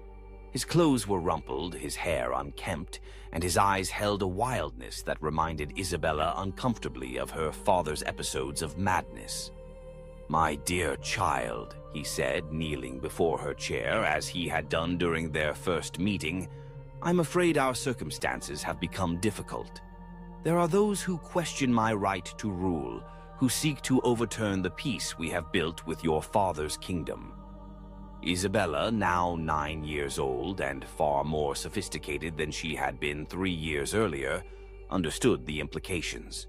"Are you still king?" she asked directly. Richard's smile was bitter. "For now," he said, "but Henry Bolingbroke has many supporters, and I may not be able to protect you as I once could." The conversation that followed was unlike any they had ever had. For the first time, Richard spoke to Isabella not as a child to be sheltered, but as a political equal who needed to understand the realities of her situation. He explained that Henry was claiming the throne, that many of the great nobles had abandoned Richard's cause, and that the future of both England and the peace with France now hung in the balance. "What will happen to me?" Isabella asked, displaying a composure that would have been remarkable in an adult, let alone a 9-year-old girl. "I don't know," Richard admitted, and Isabella could see that this uncertainty tormented him. "Henry may seek to use you as a bargaining chip with your father, or he may honor our marriage and continue to protect you. Much depends on whether he values peace with France above his own ambitions." This was Isabella's first real lesson in the brutal arithmetic of medieval politics. Her value as a person was secondary to her value as a symbol and a diplomatic asset. The love and care Richard had shown her, genuine though it may have been, could not shield her from the larger forces that were reshaping the English kingdom. The next few weeks passed in agonizing uncertainty. Isabella could hear the sounds of the city beyond the tower walls, but she was cut off from reliable news about what was happening. Her French ladies whispered among themselves in their native tongue, but even they seemed to know little beyond rumors and speculation. Finally, on a gray October morning, Isabella heard the sound she had been dreading, the heavy footsteps of armed men approaching her chambers. When the doors opened, she saw not the guards she had become accustomed to, but new men wearing the red rose livery of Henry Bolingbroke. The man who entered behind them was tall and imposing, with the bearing of a soldier and the calculating eyes of a politician. This was Henry himself, now Henry IV of England, come to meet the child who represented both an opportunity and a problem for his new reign. Isabella rose from her chair and curtsied deeply, as she had been taught to do when meeting a king. Henry studied her for a long moment, taking in her poise, her obvious intelligence, and perhaps calculating what use he might make of her, much like a cat assessing a new, intriguing object. "Your Grace," he said formally, and Isabella noted that he still used her royal title. "I regret that circumstances have made it necessary to discuss your future under such conditions." "What has become of the king?" Isabella asked, referring to Richard with the directness that had become her hallmark. "Richard of Bordeaux is no longer king," Henry replied, using Richard's birth name rather than his royal title. "He has abdicated in favor of my claim to the throne." Isabella knew enough about politics to understand that abdicated likely meant was forced to give up the crown, but she didn't challenge the euphemism. Instead, she asked the question that mattered most to her immediate future. "What becomes of me?" Henry's answer would determine whether Isabella remained a queen or became merely a very valuable prisoner. Her fate hung on the new king's assessment of how best to use the peace treaty with France, whether to maintain it or to risk war for the sake of other political objectives. "That," Henry said, "depends on many factors. Your father's response to recent events, the advice of my counselors, and perhaps most importantly, your own conduct in the coming months." With those words, 9-year-old Isabella began the most dangerous period of her young life. The protective bubble of Richard's court was gone, replaced by the harsh realities of a kingdom in transition. She was no longer just a child queen being raised to fulfill her royal duties. She was a political prisoner whose value might be measured against the cost of war or peace. The weeks that followed Richard's deposition were a masterclass in survival for Isabella. Confined to the tower but not yet formally imprisoned, she had to navigate the treacherous waters of a court that was still deciding what to do with her. Some of Henry's supporters argued that she should be sent back to France immediately, both to avoid the expense of maintaining her household and to signal that England was ready to renegotiate the peace treaty from a position of strength. Others counseled caution, pointing out that Isabella's presence gave England leverage in any future negotiations with France. As long as she remained in English custody, her father would be reluctant to take any action that might endanger her welfare. This faction argued that she should be maintained in comfort but kept under careful watch. Isabella herself played her part with remarkable skill for such a young girl. She was unfailingly polite to her new captors, careful never to give offense or appear to be plotting against Henry's government. At the same time, she maintained the dignity befitting her rank, refusing to be treated as anything less than the queen she legally remained. Her French ladies-in-waiting proved invaluable during this period.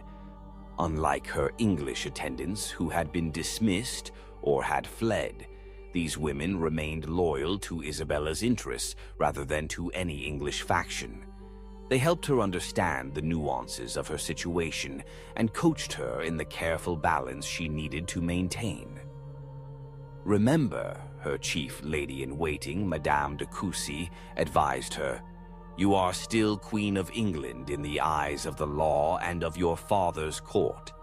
Henry may wear the crown, but he has not yet dared to dissolve your marriage or formally repudiate the treaty. As long as that remains true, you have value, and where there is value, there is hope."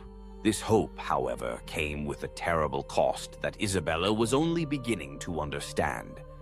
Word began to filter into the tower about Richard's fate.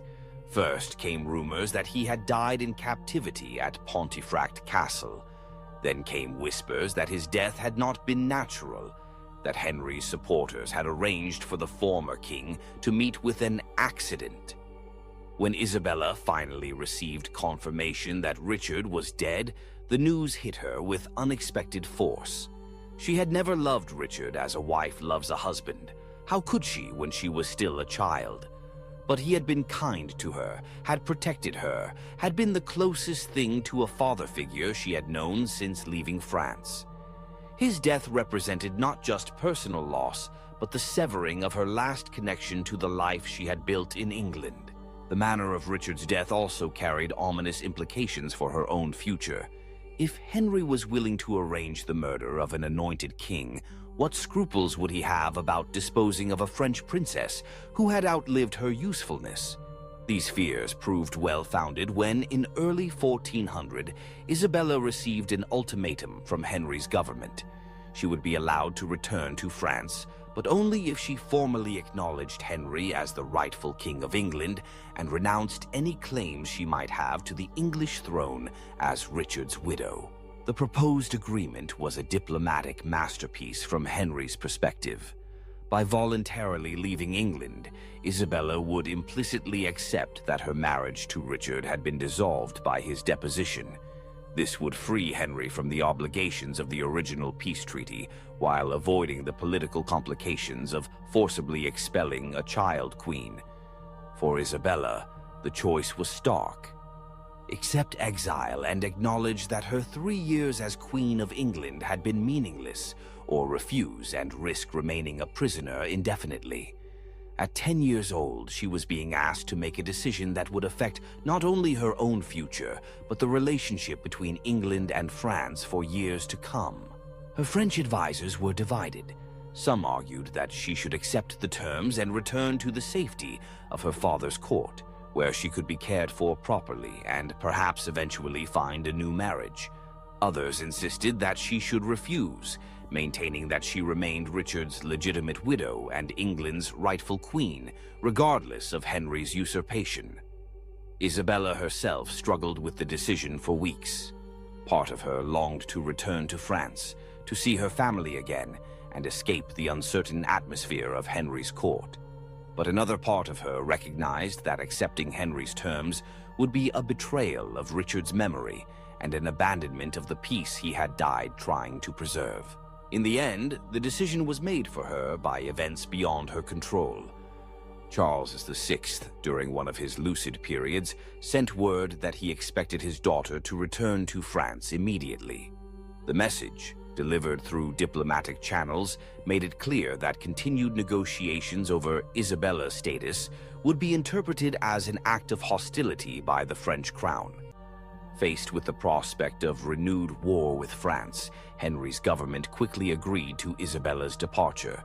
The terms of her release were kept deliberately vague, allowing both sides to interpret her return as either voluntary or forced, depending on their political needs.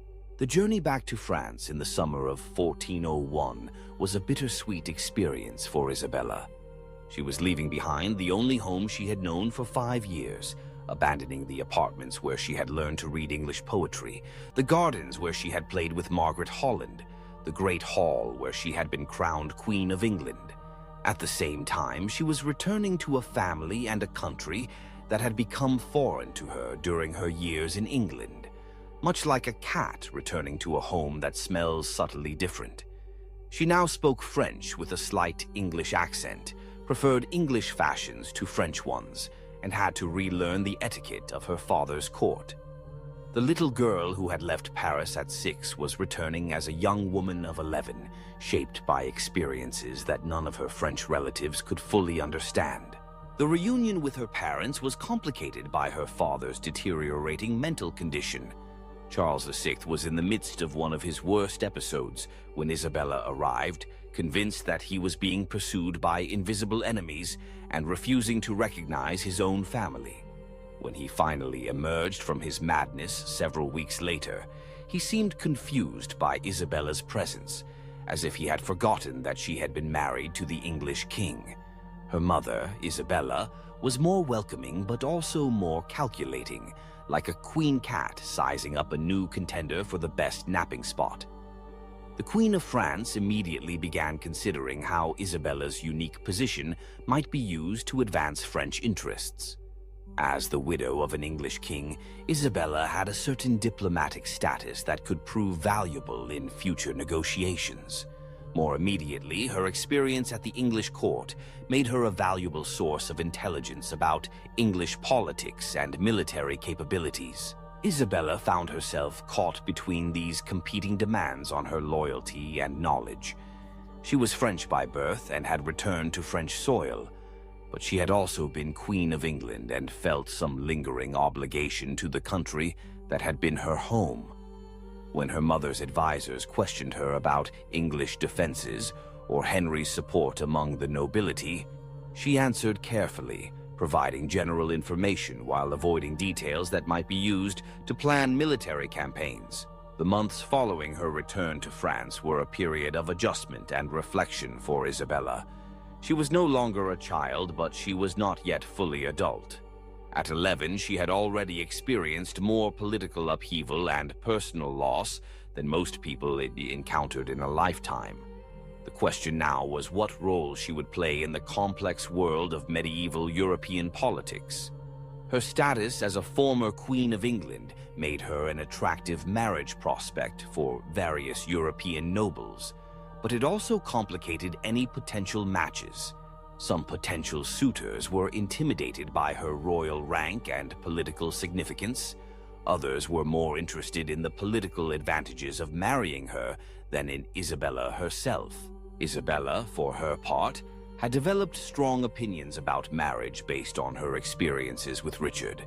She had seen how political marriages could provide protection and stability, but she had also witnessed how quickly such arrangements could collapse when circumstances changed. Any future husband would need to understand that she was not simply a diplomatic asset, but a young woman with her own intelligence, preferences, and ambitions. The French court of 1401 was a dangerous place for someone with Isabella's complex loyalties. The ongoing war with England meant that anti-English sentiment ran high among the nobility, and Isabella's years as Queen of England made some courtiers view her with suspicion. She had to be careful not to appear too sympathetic to English interests, while also not betraying the genuine affection she had felt for Richard and some of his supporters. At the same time, her father's mental instability meant that the French government was effectively controlled by competing factions of nobles, each seeking to advance their own interests. Isabella had to navigate these factional disputes while avoiding being used as a pawn by any particular group. Her mother, Isabeau, proved to be both protector and potential threat. The Queen of France genuinely cared for Isabella's welfare, but she was also a sophisticated political operator who saw her daughter's experiences and connections as valuable resources for the crown. Isabeau's protection came with expectations that Isabella would serve French interests, even when those interests conflicted with her own preferences or moral convictions. The year 1402 brought new complications when Isabella received word that Henry IV was facing serious rebellions in England. The Percy family, once his supporters, had turned against him, and there were uprisings in Wales and Scotland as well. Some at the French court argued that this was an opportunity to invade England and restore the rightful dynasty, possibly with Isabella playing a symbolic role as the legitimizing widow of the last Plantagenet king. Isabella found herself horrified by these discussions. She had no desire to see England torn apart by civil war, regardless of her feelings about Henry's usurpation. The English people she had known, her servants, her tutors, her childhood companions, were innocent of the political crimes committed by their rulers. The idea of French armies ravaging English villages in her name was deeply disturbing to her.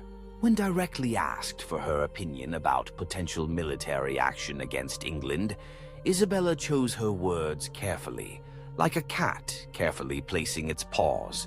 She pointed out that any invasion would likely result in massive casualties on both sides, that the English people might rally to defend their homeland regardless of their feelings about Henry, and that success was far from guaranteed given England's natural defenses and military traditions. Her reluctance to support anti-English action earned her some criticism from French hawks who accused her of divided loyalties.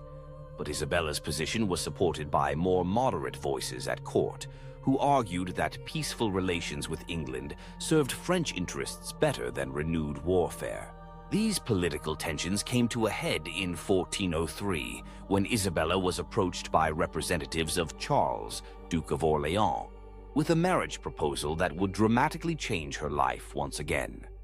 The Duke of Orléans was Isabella's cousin, the son of her father's brother, and one of the most powerful nobles in France. At 29, he was exactly the same age Richard had been when he married Isabella, but this time the age gap seemed less significant given that Isabella was now approaching 14. The proposed marriage was attractive from several perspectives. It would keep Isabella within the French royal family, preventing her from becoming a diplomatic asset for some foreign power. It would also align her with one of the most cultured and sophisticated courts in Europe, as the Duke of Orléans was known as a patron of arts and literature, as well as a capable military commander. For Isabella personally, the match offered the prospect of a marriage based on mutual respect rather than pure political calculation. She had met her cousin several times during her childhood, and he had always treated her with courtesy and kindness. More importantly, he was old enough and experienced enough to be a true partner, rather than simply another guardian figure. The negotiations for this marriage took place against the backdrop of continuing chaos in England and growing French confidence that Henry IV's reign might not survive its early challenges. If Henry fell, there was always the possibility that Isabella might be recalled to England to legitimize a new regime.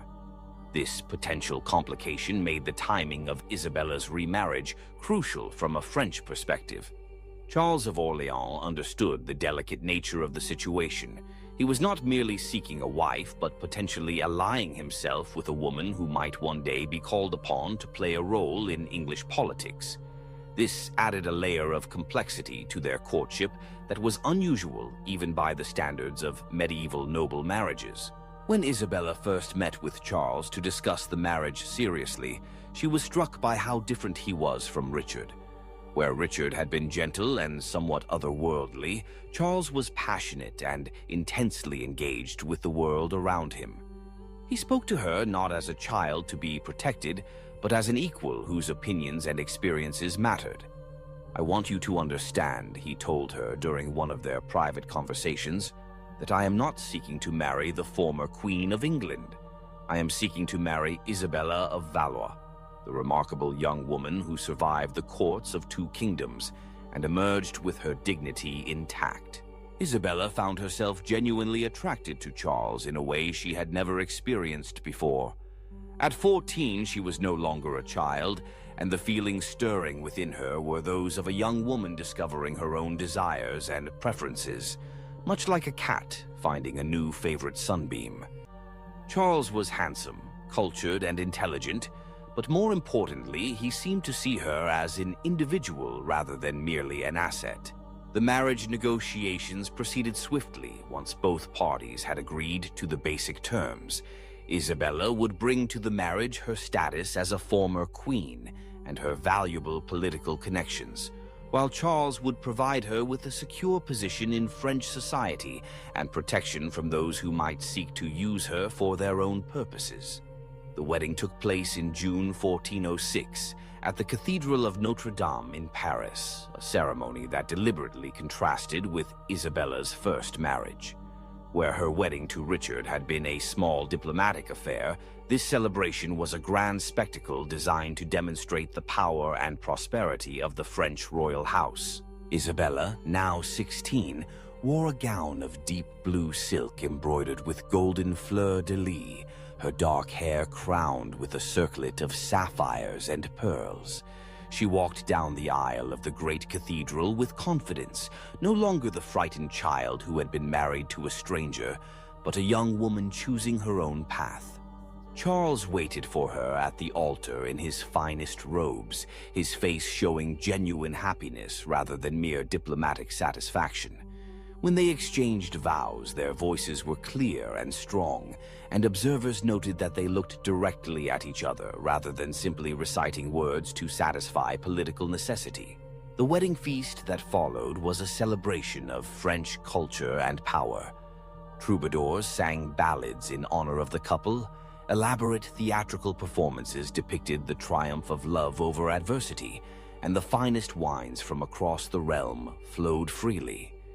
Isabella found herself relaxing and enjoying the festivities in a way she had never been able to do during her time in England. More importantly, she felt for the first time since leaving France as a child that she truly belonged somewhere, like a cat finally finding its forever home. The French court had accepted her back, not as a failed political experiment, but as a valuable member of the royal family who had gained wisdom and experience from her trials. The early years of Isabella's marriage to Charles were among the happiest of her life. Charles proved to be not only a devoted husband, but also an intellectual companion who shared her interests in literature, music, and the arts. His court at Blois became a center of cultural refinement, attracting poets, scholars, and artists from across Europe.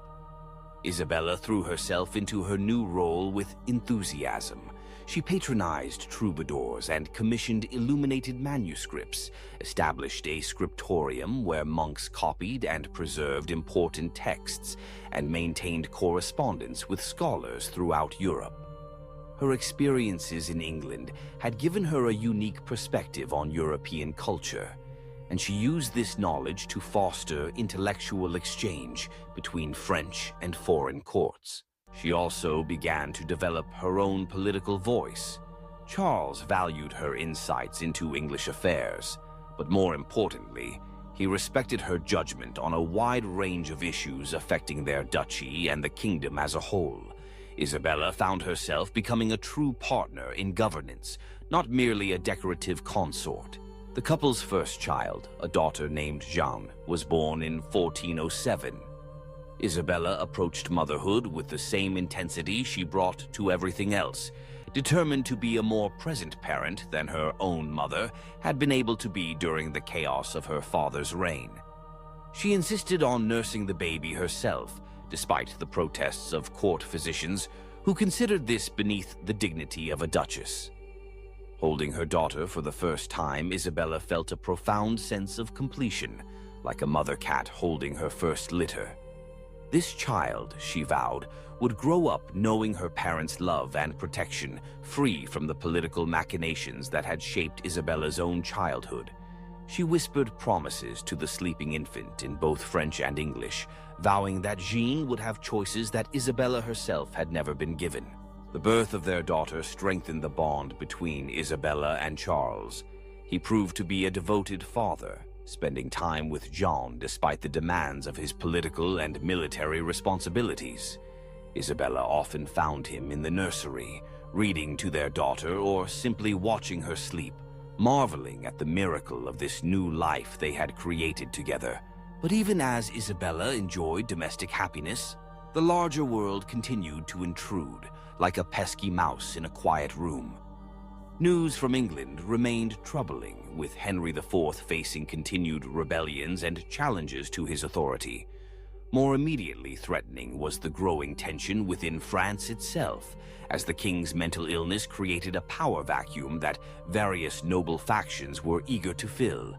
Isabella's father-in-law, Louis of Orléans, was one of the most ambitious of these nobles.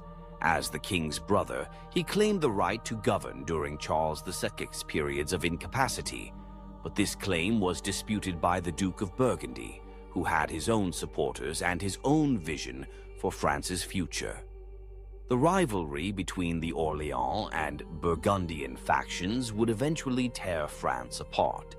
But in the early years of Isabella's marriage, it seemed like just another of the political disputes that constantly swirled around the royal court. Isabella tried to stay above these factional conflicts, focusing on her family and her cultural pursuits while leaving the political maneuvering to others. This comfortable neutrality became impossible to maintain in November 1407, when Louis of Orléans was assassinated on the streets of Paris by agents of the Duke of Burgundy. The murder was carried out with shocking boldness, the killers striking down the king's brother in broad daylight before disappearing into the maze of Paris's medieval streets. The assassination transformed Isabella's life overnight. Charles, who had inherited his father's titles and responsibilities, was now one of the most powerful men in France, but he was also a marked man.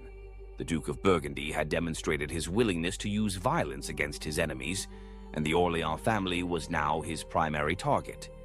Isabella found herself thrust into a world of bodyguards and constant vigilance, like a pampered cat suddenly finding itself in a bustling marketplace. Her movements were restricted for security reasons, and her correspondence was monitored to ensure that no information about her family's activities fell into enemy hands. The carefree atmosphere of their court at Blois was replaced by the grim reality of civil war. Charles himself was transformed by his father's murder. The cultured, artistic young man Isabella had married began to show a harder edge, driven by a desire for vengeance that sometimes frightened her. He began to gather allies and resources for what everyone knew would be a long and bloody conflict with the Burgundian faction. Isabella supported her husband's cause, but worried about the cost of the coming war. She had already seen how political violence could destroy lives and kingdoms, and she feared that France would suffer the same fate that had befallen England during the Wars of the Roses. Her concerns proved prophetic as the conflict between the Orléans and Burgundian factions escalated into open warfare. The birth of Isabella's second child, a son named Charles, in 1408, provided a brief respite from the political tensions. The arrival of a male heir strengthened the Orléans' claim to eventual leadership of France, but it also made Isabella's family an even more attractive target for their enemies. Isabella approached her son's upbringing with even greater care than she had shown with Jean. She was determined that Charles would grow up understanding both the privileges and responsibilities of his noble birth, but she also wanted him to develop the kind of character that would allow him to navigate the treacherous world of medieval politics without losing his humanity. She insisted on being involved in every aspect of his education, from the selection of tutors to the design of his curriculum. Drawing on her own experiences at the English court, she ensured that her son learned multiple languages, studied the histories of various European kingdoms, and developed the diplomatic skills that would be essential to his future role. The early years of the Civil War were marked by a series of battles and sieges that gradually exhausted both sides. Isabella found herself managing the family's territories while Charles was away campaigning, a responsibility that required her to master the complex logistics of medieval warfare and governance. She proved surprisingly adept at these tasks, using her diplomatic skills to maintain alliances and her organizational abilities to ensure that supplies and reinforcements reached Charles's forces when needed. Her letters from this period reveal a woman who had fully embraced her role as a political leader, no longer the confused child who had been shuffled between courts, but a mature woman taking control of her own destiny. The war took a devastating toll on France, like a particularly destructive scratching post. Entire regions were wasted by competing armies, trade was disrupted, and the common people suffered from the depredations of soldiers from both sides. Isabella used her position to provide relief where she could, establishing charitable foundations and negotiating safe passage for refugees fleeing the worst of the fighting. Her efforts to help the victims of the war enhanced her reputation throughout France. She became known not just as the Duchess of Orléans, but as a compassionate leader who remembered her obligations to the common people. This reputation would prove valuable in the years to come, as the political situation in France became even more complicated. The birth of Isabella's third child, a daughter named Marguerite in 1409, was both a joy and a source of anxiety. Isabella was now 20, and the repeated pregnancies were taking a toll on her health.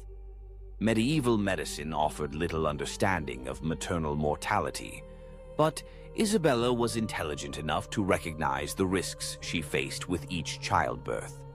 She approached this pregnancy with particular care, following the advice of the best physicians available and preparing detailed instructions for the care of her children in case something happened to her. These preparations proved to be prescient, as complications during Marguerite's birth nearly cost Isabella her life. For several days after the delivery, Isabella hovered between life and death, her body weakened by blood loss and infection. Charles rarely left her bedside, and messengers were sent throughout Europe to pray for her recovery. The possibility that she might die forced both Isabella and Charles to confront the fragility of their happiness and the uncertain future facing their children. Isabella's recovery was slow and incomplete. The birth had damaged her health in ways that would affect her for the rest of her life, leaving her weakened and susceptible to the various illnesses that plagued medieval populations. More immediately, her physicians warned that another pregnancy would likely kill her, advice that profoundly affected her relationship with Charles. The couple's physical intimacy became cautious and constrained, overshadowed by the fear of conception. This change in their relationship was difficult for both of them, but particularly for Isabella, who had found great joy in the physical expression of their love. The passionate young woman who had discovered her desires was now forced to suppress them for the sake of survival. Despite these challenges, Isabella and Charles's marriage remained strong. They found new ways to express their love and partnership, focusing on their shared interests in culture and politics. Isabella became even more involved in the governance of their territories, effectively serving as Charles's co-ruler while he campaigned against the Burgundians. The year 1410 brought new complications when the Duke of Burgundy began negotiating with the English, seeking to bring Henry IV into the French Civil War on the Burgundian side. The prospect of English intervention horrified Isabella, who feared that France would suffer the same devastation that had characterized the 100 Years' War. Isabella used her unique position as a former Queen of England to open back-channel communications with the English court. Through intermediaries, she attempted to persuade Henry IV that intervention in the French Civil War would be costly and ultimately futile. Her efforts were hampered by the fact that many in England still viewed her with suspicion. But she persisted in trying to prevent the resumption of large-scale warfare between the two kingdoms. These diplomatic efforts revealed Isabella's growing sophistication as a political operator, much like a cat learning the subtle art of negotiation for extra treats. She understood that her value lay not just in her royal connections, but in her ability to see the larger patterns of European politics and to craft strategies that served multiple interests simultaneously. The success of her diplomatic initiatives enhanced her reputation in France and abroad. She began to be consulted not just on matters affecting her husband's territories, but on broader questions of French policy. Her opinions carried weight because of her unique experiences and her demonstrated ability to navigate complex political situations. Isabella's health continued to deteriorate throughout 1411 and 1412. The damage from Marguerite's birth had left her vulnerable to respiratory infections, and she suffered from chronic fatigue that made her daily activities increasingly difficult. She began to spend more time in contemplation and prayer, perhaps sensing that her time was limited. Despite her physical weaknesses, Isabella remained mentally sharp and emotionally engaged with her family and responsibilities. She continued to oversee her children's education, to manage the family's political affairs, and to pursue her cultural interests. Her determination to live fully despite her health problems was an inspiration to those around her. The spring of 1409 brought a brief period of hope when preliminary peace negotiations began between the Orleans and Burgundian factions. Isabella played a significant role in these discussions, using her diplomatic skills and her reputation for fairness to help bridge the gap between the two sides. The negotiations ultimately failed, but Isabella's efforts were widely praised and enhanced her standing as a potential mediator in future conflicts. Her ability to work with representatives from both factions demonstrated her political maturity and her commitment to finding peaceful solutions to France's problems. As 1409 progressed, Isabella's health began to fail more dramatically. The chronic respiratory problems that had plagued her since Marguerite's birth worsened, and she began to suffer from the wasting disease that would eventually claim her life. Medieval physicians had no understanding of the tuberculosis that was likely killing her, but they could see that her condition was grave. Isabella faced the prospect of death with the same courage she had shown throughout her life. She made careful provisions for her children's future, ensuring that they would be protected and educated regardless of what happened to her. She also worked to secure the political position of her husband's faction, understanding that her death might create opportunities for their enemies. Her final months were spent in preparation for death and in cherishing the time she had with her family. She insisted on continuing her daily activities as long as possible, determined not to become a burden to those she loved. Her bravery in the face of terminal illness became legendary, inspiring stories and songs that would be told for generations. Isabella of Valois died on September 13, 1409, at the age of 20. She had lived a life that spanned 3 kingdoms and 2 marriages, experiencing both the heights of royal power and the depths of political uncertainty. Her death was mourned throughout Europe, not just by her family and subjects, but by the many people whose lives she had touched through her kindness and wisdom. The funeral cortege that carried Isabella's body to its final resting place at the Celestine convent in Paris was one of the largest seen in medieval France. Representatives from across Europe came to pay their respects to a woman who had embodied the complex interactions between personal courage and political necessity that characterized her age. Charles of Orléans was devastated by his wife's death, much like a cat mourning the loss of its most cherished human. He had lost not just a beloved spouse, but a trusted advisor and political partner whose insights had been crucial to his success. The grief-stricken widower would eventually remarry, but he never forgot Isabella or the happiness they had shared during their brief time together. Isabella's children grew up to play significant roles in French and European history. Her son Charles would become a noted poet and patron of the arts, while her daughters would make advantageous marriages that strengthened the Orléans family's position. All of them carried forward the values their mother had instilled in them: courage, compassion, and a commitment to using their privileges in service of others. The political consequences of Isabella's death were felt throughout France and beyond. Her absence removed a moderating influence from the Civil War, and the conflict between the Orléans and Burgundian factions became even more bitter and destructive. The peace she had worked so hard to achieve remained elusive, and France would continue to suffer from internal divisions for years to come. Isabella's legacy, however, extended far beyond the immediate political consequences of her death.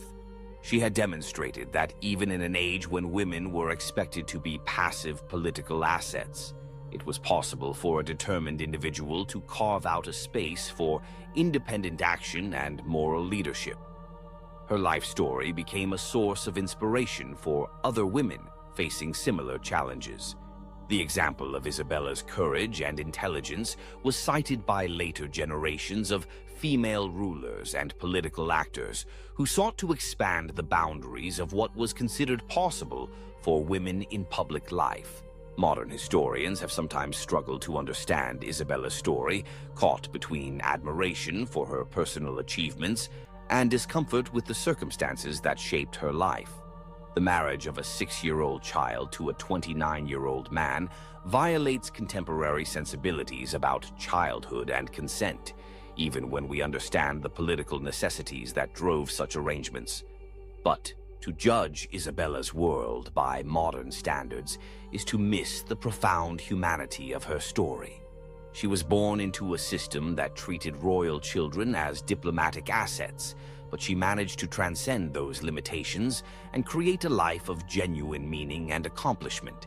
Her marriages, whatever their origins, became partnerships based on mutual respect and affection. The violence and political instability that marked her era were not products of moral failing, but of a world where personal security and political legitimacy were constantly contested. Isabella's ability to navigate these challenges while maintaining her integrity and compassion speaks to the enduring human capacity for growth and moral courage.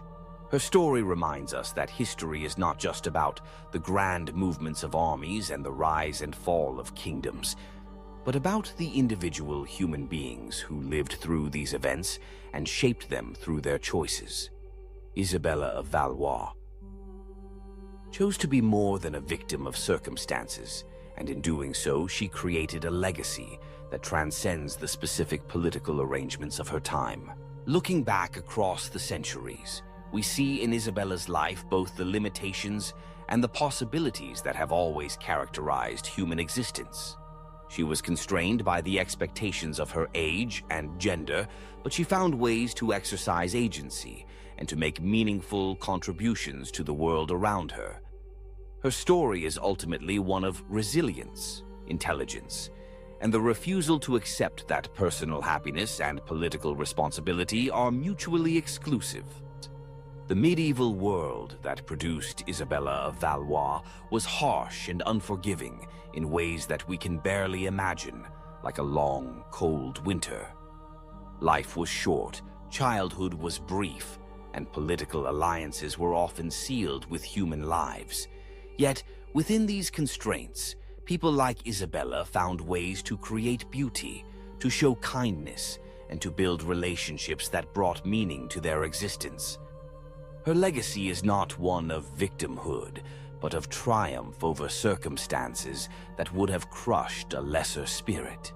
In the end, Isabella's story is a reminder that every age has its own moral complexities, and that the people of the past, however different their world may seem, shared our fundamental human needs for love, security, and purpose. To understand her life is to understand something essential about the human condition, that we are all products of our time, yet capable of transcending the limitations that time imposes. Now, my dearest nappers, as the tale of Isabella of Valois comes to a close, I hope you feel a sense of peace, a gentle purr of understanding for the lives lived long ago. May her courage and resilience inspire sweet dreams of your own triumphs and inner strength. Rest well, my little human kittens, until our next historical adventure. Good night and perfect dreams. Meow, meow.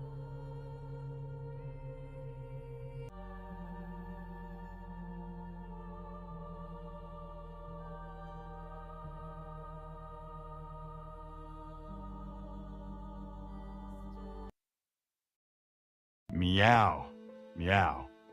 Well, hello there, my lovely little sleep enthusiasts. It's your favorite feline storyteller, Golden Chonk, here to whisk you away into a world of ancient mysteries and profound prophecies. Tonight, we're embarking on an extraordinary journey, a tale so epic, so full of twists and turns, it could only be written by the universe itself. We're talking about Iran, dear ones, but not the Iran you see on your screens today. Oh no, we're going back, way back, to its ancient name, Persia. And trust me, Persia's story is woven into the very fabric of time, right there in the oldest book of all, the Bible. From its earliest beginnings to the sweeping visions of the end times, Persia's destiny is foretold within these sacred pages. Imagine, if you will, the gentle hum of ancient whispers, the scent of desert winds, as we begin at the very beginning, in the book of Genesis. After the Great Flood, when humanity was given a fresh start, God revealed how the nation of Persia was born. Noah and his family were the only survivors left on Earth, and his 3 sons, Shem, Ham, and Japheth, became the forefathers of new nations. We find the very first map of the world's nations, a genealogy showing the lineage of Noah's sons. From these, the coastlands were populated, each according to their own languages, families, and nations. And in this ancient family tree, we find the roots of Persia, in 2 remarkable patriarchs, Madai and Elam. Madai, a son of Japheth, gave rise to the Medes, a people who settled in the northern mountains, a region now part of modern-day Iran. From these northern mountains, Madai's descendants gradually expanded, establishing villages, clans, and tribes. They were independent, rugged mountaineers, known for their toughness and strong tribal organization. Madai is the direct ancestor of the ancient northern heartland of Iran. Then there's Elam, a son of Shem, whose descendants, the Elamites, found their home in the fertile southwestern lands near the Persian Gulf. Now these weren't just sleepy tribes, my friends. Oh no. Genesis 14 tells us of the Bible's very first great international war, where 4 eastern kings, including Chedorlaomer, the king of the Elamites, joined forces and invaded Canaan. They plundered cities, enslaved peoples, and even captured Lot, Abraham's nephew. Elam wasn't some small, insignificant tribe.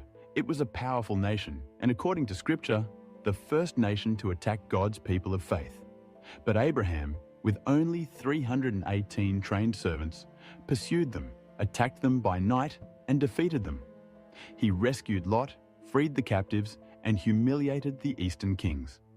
It was an impossible victory, a triumph that defied human logic and delivered a powerful message. No eastern power can prevail against those who have the favor of God. Centuries passed like the soft flow of a desert river. Generations were born and died, and those tribes once defeated by Abraham grew in number. The Elamites and the Medes shared the same land, the ancient terrain of eastern Mesopotamia. One dwelled southwest, in the fertile plains of Elam. The other inhabited the mountainous north, where the harshness of the region forged the character of the Medes. As empires rose and fell quietly, another power was taking form. First clans emerged, then kingdoms, and finally an empire, the Persian Empire. And here's the truly astonishing part. Even though they were pagan nations, they were never outside God's magnificent plan. Through the prophets Isaiah and Jeremiah, 2 incredible prophecies were whispered into existence concerning them. The first prophecy, spoken through Isaiah, revealed that God would use Elam and Media as instruments to punish Babylon. Babylon, who had destroyed Jerusalem and burned down its temple, would not escape judgment. God had already decided who would bring about its downfall, the united peoples of Iran. Yet the second prophecy was even more astounding. God would not only use Persia to bring punishment, he would also wield Persia as an instrument of liberation. God announced through the prophet Isaiah that a pagan Persian king, yet unborn, would serve as his chosen agent to free Israel from exile and decree the rebuilding of the temple in Jerusalem. Isaiah even called him by name more than 150 years before he was even born. This is what the Lord says to his anointed to Cyrus. And both prophecies came true with terrifying precision. In the 8th century BC, Diocles, king of the Medes, united the tribes of Elam and Media, founding the first imperial capital on Iranian soil, Ecbatana. His grandson Cyaxares took the next great step, reforming the army and turning it into a war machine strong enough to destroy Nineveh, capital of the Assyrian Empire, one of Israel's most brutal enemies. The prophecy began to be fulfilled. God was raising up Persia from within as his instrument of judgment and redemption. But even as Persia grew in power, God had already revealed its destiny through prophetic dreams. And the first to see it clearly was a young Hebrew prisoner living in Babylon, Daniel. It all started when the Babylonian army, led by King Nebuchadnezzar, marched into Jerusalem. The city walls fell, the temple was ransacked, and thousands were carried away into slavery in distant lands. Daniel was among them. He was just a teenager when he was torn from his home and brought to the court of Babylon, the most powerful empire in the world at that moment. But there, in the darkness, God chose him. Surrounded by the corrupt splendor of the royal palace, Daniel kept himself untainted, and because of his faithfulness, God gave him something granted to no other captive, a gift of visions. Visions that spoke not only about his own time, but about the course of all human history. At the very heart of the empire responsible for Jerusalem's destruction, Daniel began to see how God would raise another kingdom, one destined to replace Babylon and play a crucial role in the fate of his own people, the Persian Empire. And it all began with dreams. While Daniel served in Nebuchadnezzar's court, the king was deeply troubled by a disturbing dream. A giant statue, crafted from different metals, towered before him, radiating an indescribable glory and menace. Terrified, the king demanded not only someone who could interpret this dream, but who could reveal it without first hearing it. None of Babylon's wise men could accomplish this task, but God's prophet was ready, and they brought Daniel before the king. With the authority of heaven itself, Daniel stood before the most powerful ruler on earth and revealed what no Babylonian wise man could unravel. He described the dream exactly and proclaimed a revelation that would forever change the world's destiny. You, O king, are the head of gold, but after you, another kingdom will rise, one inferior to yours, depicted by the chest and arms of silver. That figure of silver wasn't just one nation, but two arms, two mighty forces bound together in one body, the Medes and the Persians, united yet unequal, because the Persian arm would rise stronger and take control. The prophecy was clear. Babylon would fall, and the throne would pass on to a new empire chosen by God himself. Young Daniel, living far from his homeland, watched God's visions come true. Soon his vision would become reality, because the king God had foretold long ago through Isaiah was about to arise from the highlands of Persia. His name was Cyrus. Cyrus, the young Persian king, conquered Media, united the kingdoms into the Medo-Persian Empire, and steadily grew to become the greatest power of his time, finally turning his gaze upon Babylon. The prophesied day came, yet it wasn't a battle like any other. One night, King Belshazzar, grandson of Nebuchadnezzar, hosted a banquet with 1,000 nobles, and amidst the frenzy committed an unforgivable act. He ordered the sacred vessels his grandfather had looted from the temple in Jerusalem brought out, and they toasted with them in honor of false gods. Suddenly, an invisible hand appeared, writing 4 words onto the palace wall. Mene, Mene, Tekel, Upharsin. The king turned pale. No one understood the meaning of these words until they summoned Daniel, who revealed their terrifying message. God has numbered the days of your reign and brought it to an end. Your kingdom is divided and given to the Medes and Persians. Even as these words were uttered, the prophecy began to unfold. The armies of Cyrus the Great, king of Persia, had diverted the Euphrates River and were quietly entering the city along the dry riverbed. The gates of Babylon stood unlocked. God himself had thrown them open. That very night, King Belshazzar was slain and the prophecy was fulfilled. Babylon fell into Persian hands.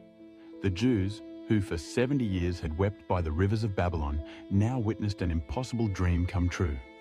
A foreign pagan king decreed that they could return home to Jerusalem. But Cyrus did more than permit their return. He financed the rebuilding of the temple and sent the Jewish leaders back with royal support. Zerubbabel, descendant of David's royal line, and Joshua, the high priest.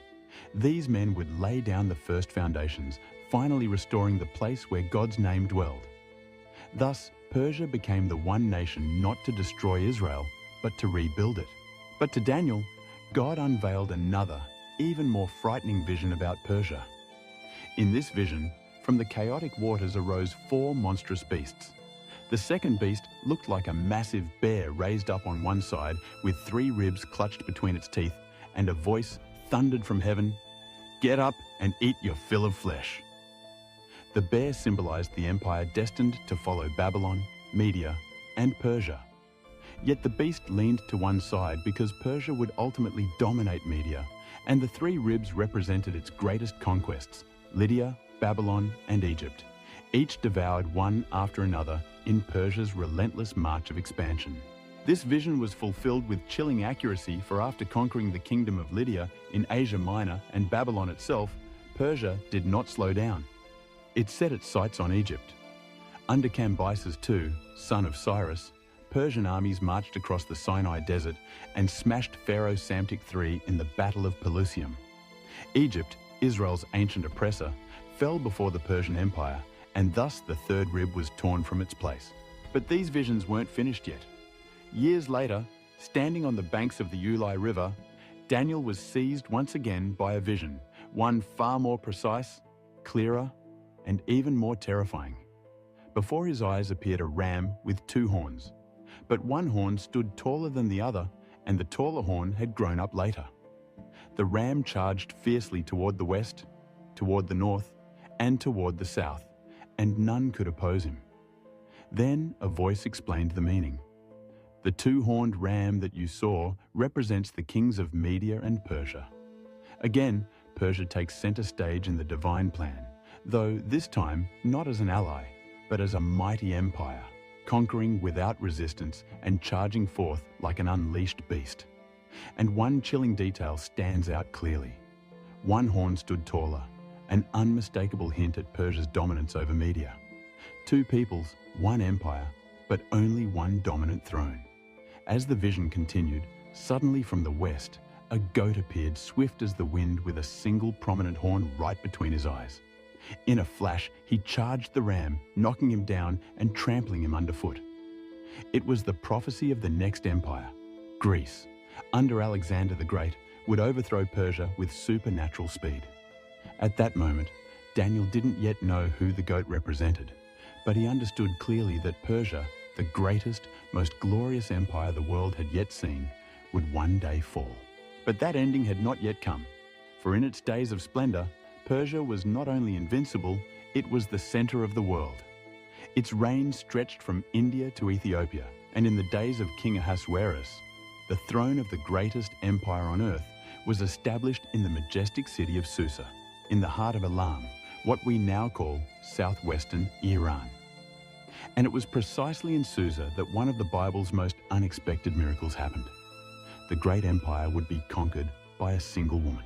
King Ahasuerus held a magnificent banquet that lasted for 6 months, then invited all the people of Susa to a final grand celebration lasting 7 days. In a moment of pride and excess, he ordered Queen Vashti, his wife, to be brought before them to display her beauty. But Vashti refused. Humiliated before his entire empire, the king banished her. Then his advisors suggested a radical solution, searching throughout the kingdom for a new queen from among the young virgins.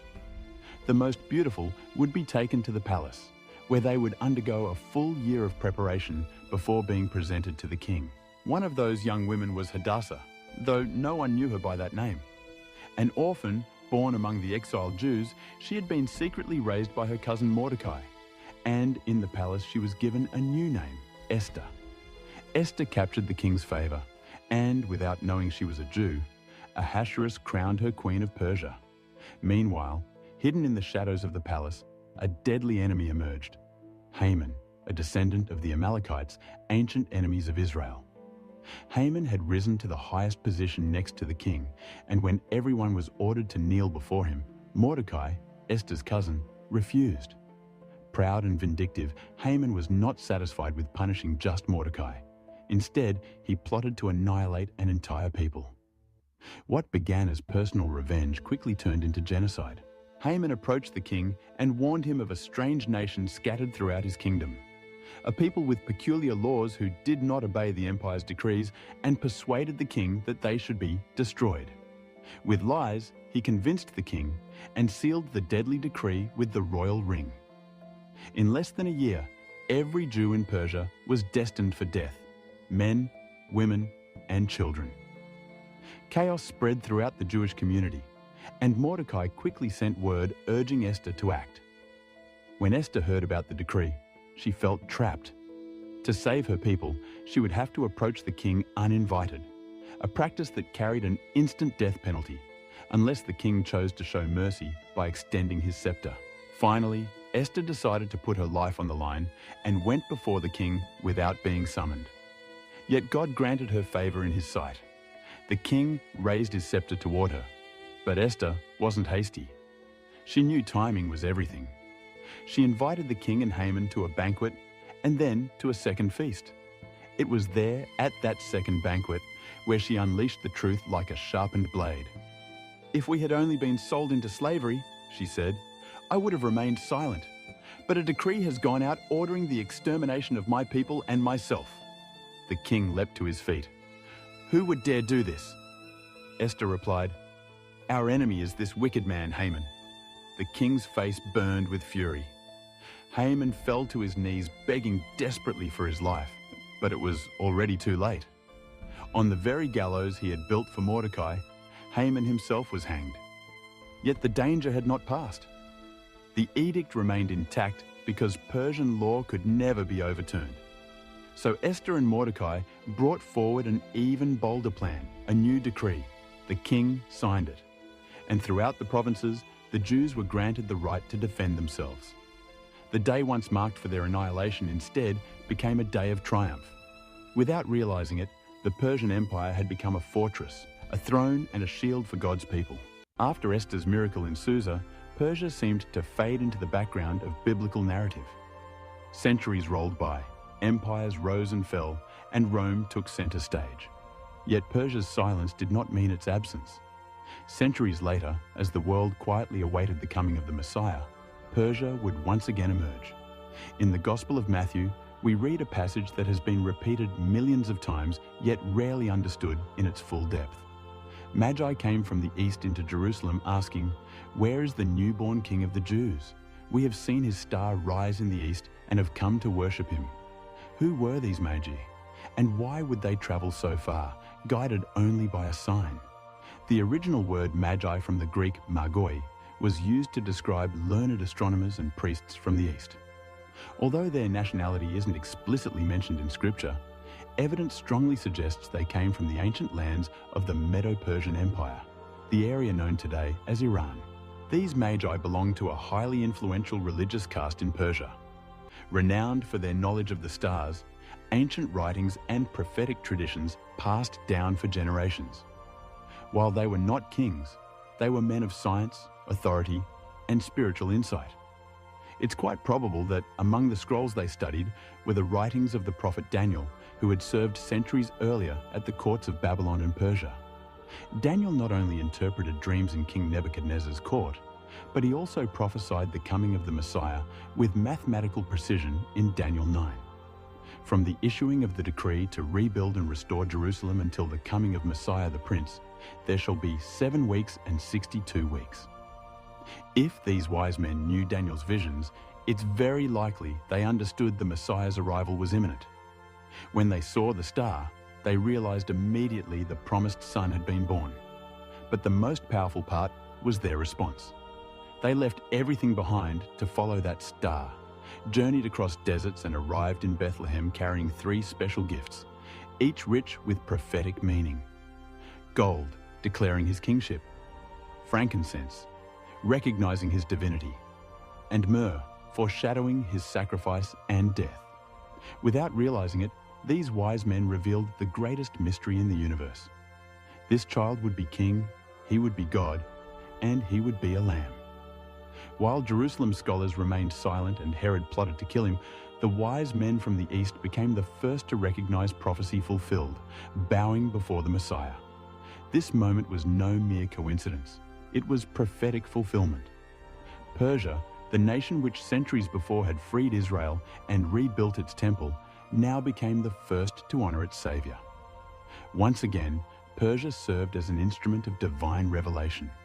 From the very beginning until the manger of Christ, Iran, ancient Persia, was always intricately woven into the unfolding plan of God. But the story of Iran in the Bible doesn't end in Bethlehem. Though Persia had once been an instrument of redemption in the past, it would also play a role in one of the darkest episodes of prophetic future. God not only revealed the beginning of Persia, he also declared its destiny through the words of the prophet Ezekiel in one of the most chilling visions of the Old Testament, the war of Gog and Magog. In chapter 38, Ezekiel describes a coalition of nations rising up in the final days against Israel, God's restored people. "Son of man, set your face against Gog of the land of Magog, prince of Meshech and Tubal, and prophesy against him." Say, this is what the sovereign Lord says. Behold, I am against you, O Gog. Persia, Cush, and Put will be with them. Persia, modern-day Iran, is among the very first named. The same nation that once helped rebuild the temple will now find itself part of an alliance standing against the people of God. But who else makes up this alliance? Gog, Prince of Magog, widely understood by biblical scholars as a powerful leader emerging from northern regions, often linked to Russia or a Eurasian coalition. Cush, ancient Nubia, likely refers to areas within modern-day Sudan. Put, linked to North Africa, possibly Libya. Gomer and Togama, regions near Turkey and the Caucasus. Together they form an international army that Ezekiel describes as surging like a storm against Israel. Scripture says, "You will advance like a storm. You will be like a cloud covering the land. You and all your troops and many peoples with you. But they will not succeed, for this attack will provoke God's direct intervention, triggering severe judgment, earthquakes, fire, confusion among the armies, and God's glory will shine forth amid the chaos. As it is written, and so I will show my greatness and my holiness, and I will make myself known in the sight of many nations. Then they will know that I am the Lord." So Persia, once a deliverer, will now face judgment, not because God has abandoned her, but because once again she rises against his will and his people. Persia, like few other nations in the Bible, has traveled the entire arc of sacred history, from its creation in Genesis to its redemptive role during exile, and even its prophetic alliance in the final war. But what does the Bible reveal about Persia's ultimate fate? Will it be completely destroyed, or perhaps receive a chance at redemption? The answer lies hidden between the lines, and it's far more intricate and powerful than many realize. After describing the judgment of Gog and Magog in Ezekiel 38 and 39, Scripture paints a devastating scene. An army rising against Israel is consumed by fire from heaven, bodies scattered across open fields, weapons burning for 7 years, and Gog's name forever synonymous with divine judgment. Persia, as part of this coalition, will not escape punishment. Yet here lies a surprising twist, one Jeremiah had announced centuries earlier in a passage almost forgotten. The word of the Lord came to the prophet Jeremiah concerning Elam. "I will shatter the bow of Elam, the backbone of its strength. Yet nevertheless, in the last days, I will restore the captives of Elam, declares the Lord." It's a prophecy with two sides. First comes judgment, but then we read an unexpected promise. "In the last days, I will restore Elam."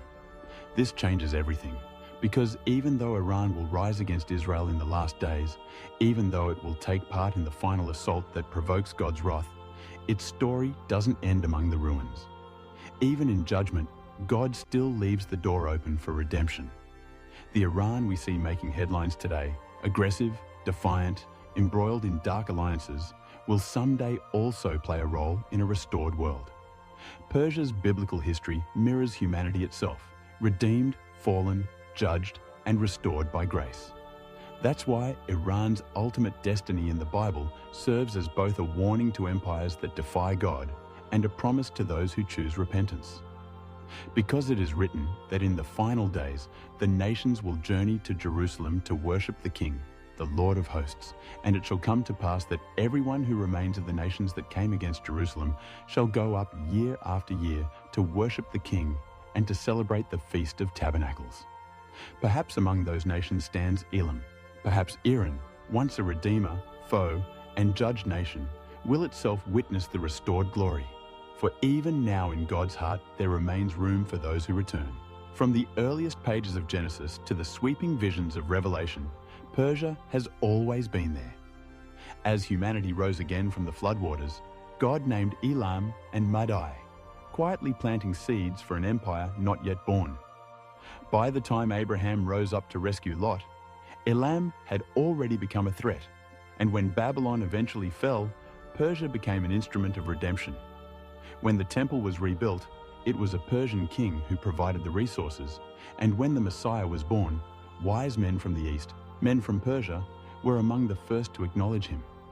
Yet as the end of days approaches and the nations rise up like shadows against Israel, Persia will again take center stage, but this time on prophecy's darker side. For it is written, Persia, Cush, and Put will be with them, forming a coalition against God's restored people. Yet even then, the book remains open. Scripture does not close the door, and one day the nations will ascend to Jerusalem to celebrate the King. If Persia turns its face toward God, its story will not end in ashes, but in glory. And now, after everything you've heard, I ask you, do you believe Iran is fulfilling its prophetic role today? We are living in times when prophecies unfold quietly, and what once seemed ancient is now more alive than ever. So, where do you think we stand in this story? Do you see signs of these prophecies in today's headlines? Leave your thoughts in the comment box below. And if you'd like us to keep exploring how current events connect with biblical prophecy, give this video a thumbs up and share it.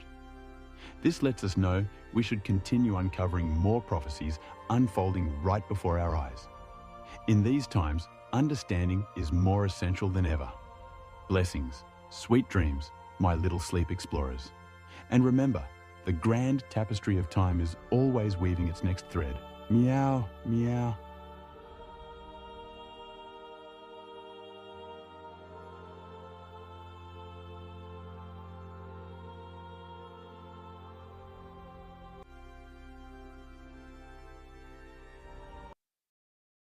Meowdy, history buffs and fellow connoisseurs of the bizarre.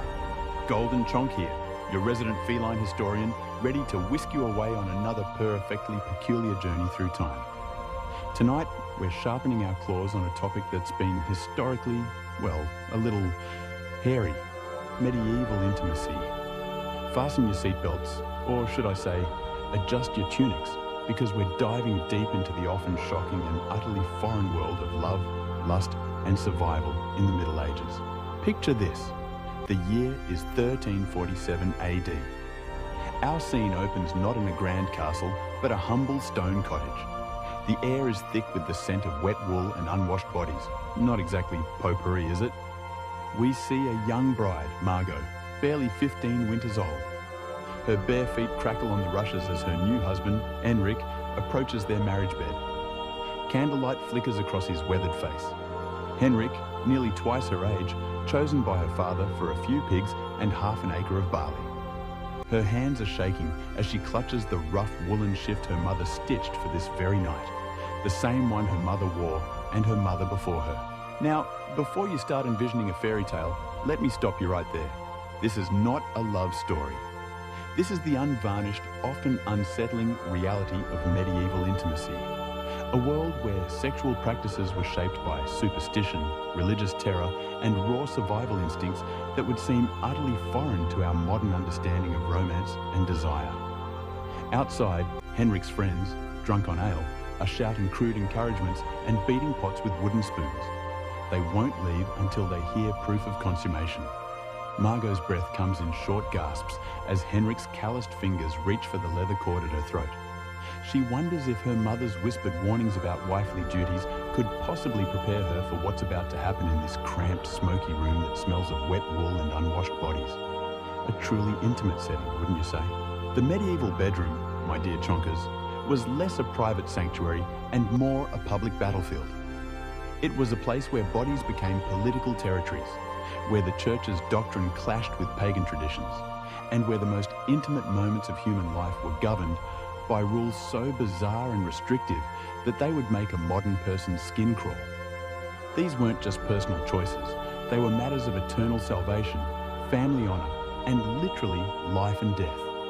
The community, the church, and ancient superstitions all had a stake in what happened between husband and wife. Margot's marriage to Henrik in that autumn of 1347 AD wasn't celebrated with champagne and dancing. It was a business transaction sealed with bodily fluids, witnessed by neighbours who had every right to demand proof of consummation.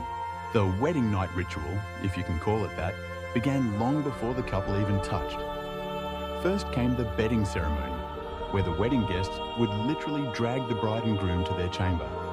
Then, in what sounds like a scene from a very awkward comedy, they would undress them while singing bawdy songs. And the grand finale? They'd stand outside the door listening intently for the sounds that would confirm the marriage was legally binding. Henrik's friends wouldn't budge until they heard Margot's cries of pain, confirmation that her hymen had been broken and the marriage was, well, official. Can you imagine the pressure? It's enough to make a cat want to hide under the bed for a century. But here's where things get truly, delightfully bizarre. The Church, in its infinite wisdom, taught that even married couples could commit mortal sins in their own beds. Saint Jerome, way back in the 4th century AD, boldly declared that a man who loves his wife too ardently was an adulterer. Yes, you heard that right. The Church Fathers believed that excessive pleasure, even within the sacred bonds of matrimony, was a corruption of the soul. This wasn't merely theological theory, mind you. It shaped every aspect of medieval sexual practice. Thomas Aquinas, the big theological cat on campus, laid out explicit rules for married couples in his Summa Theologica around 1265 AD. Sexual intercourse was only acceptable on certain days of the week, during certain seasons, and in one specific position, man on top, woman beneath, face to face. Any deviation was considered against nature and thus sinful. Oral sex, absolutely forbidden entirely. Sex during menstruation, pregnancy, or while breastfeeding, don't even think about it. The Church, bless its cotton socks, calculated that if all these rules were followed, married couples would only be able to have sex about 50 days per year. Imagine the planning. It's enough to make a modern couple throw up their paws in despair. Margot would have learned these rules from her mother, who got them from the village priest during confession. The weight of eternal damnation hung over every intimate moment. So, when Henrik reached for her on a forbidden Wednesday during Lent, Margot faced an impossible choice. Submit to her husband's will and risk her soul, or refuse and face his wrath in a world where domestic violence was not only legal, but expected. A true no-win situation. Now, let's talk about the medieval understanding of female sexuality. A truly fascinating furball of misunderstandings that would persist for centuries. Medical texts from the period, heavily influenced by ancient Greek and Roman sources, taught that women were essentially defective men. Their sexual organs were simply inverted versions of male genitalia. The vagina, considered an inside-out penis. And the ovaries, internal testicles. This wasn't just mere ignorance, mind you. It was codified medical knowledge taught in universities across Europe. These beliefs had profound consequences for how medieval people understood female desire and pleasure. The physician Constantine the African, writing in the 11th century AD, claimed that women experienced sexual pleasure differently than men. They required prolonged stimulation and multiple climaxes to conceive. This led to the utterly bizarre medical belief that rape couldn't result in pregnancy because the woman couldn't achieve the necessary pleasure. So, if a woman did become pregnant after sexual assault, medieval courts often took it as evidence that she had enjoyed the experience and was therefore partially responsible. My fur stands on end just thinking about it. Margot's mother might have even warned her about the wandering womb, a condition medieval physicians believed could cause hysteria, madness, and even death. They thought the uterus could literally move around inside a woman's body, traveling upward to strangle her heart, or downward to escape through her vagina. Treatments? Fumigating the vagina with pleasant smells to lure the womb back into place, or applying foul-smelling substances to the nose to drive it downward. Just, wow. Makes you appreciate modern medicine, doesn't it? Beyond the Church's iron grip, a complex web of pagan fertility beliefs persisted, which the Church never quite managed to eradicate.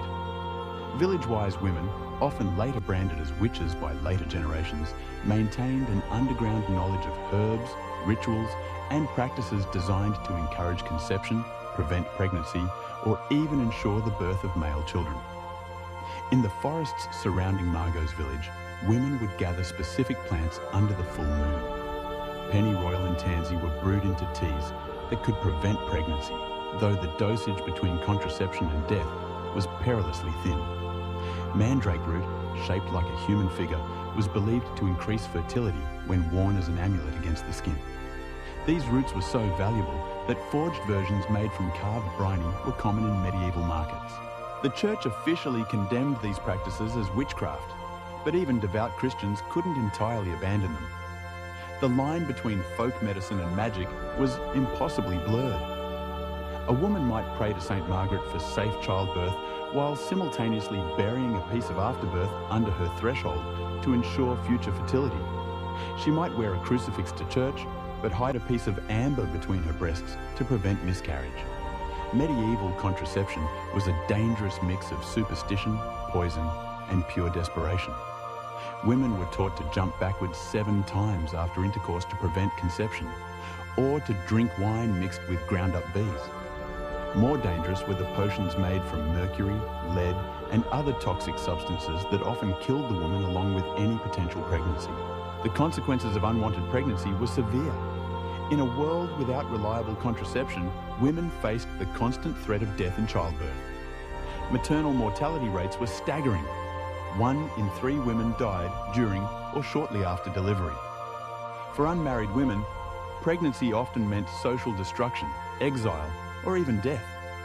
The practice of infanticide, while officially condemned, was widely understood as a desperate woman's last resort. It truly was a grim existence for many. Medieval marriage negotiations were practically military campaigns, with bodies as the primary battlefield. When Margot's father arranged her marriage to Henrik, her virginity was literally her dowry, more valuable than any gold or livestock he could offer. The hymen became a currency of honor, traded between families as proof of their daughter's purity and their own reputation. The wedding night wasn't just about consummation. It was about the public verification of the bride's virginity. The bloodied sheets would be displayed to the assembled crowd as proof that the marriage was legitimate. No blood appeared?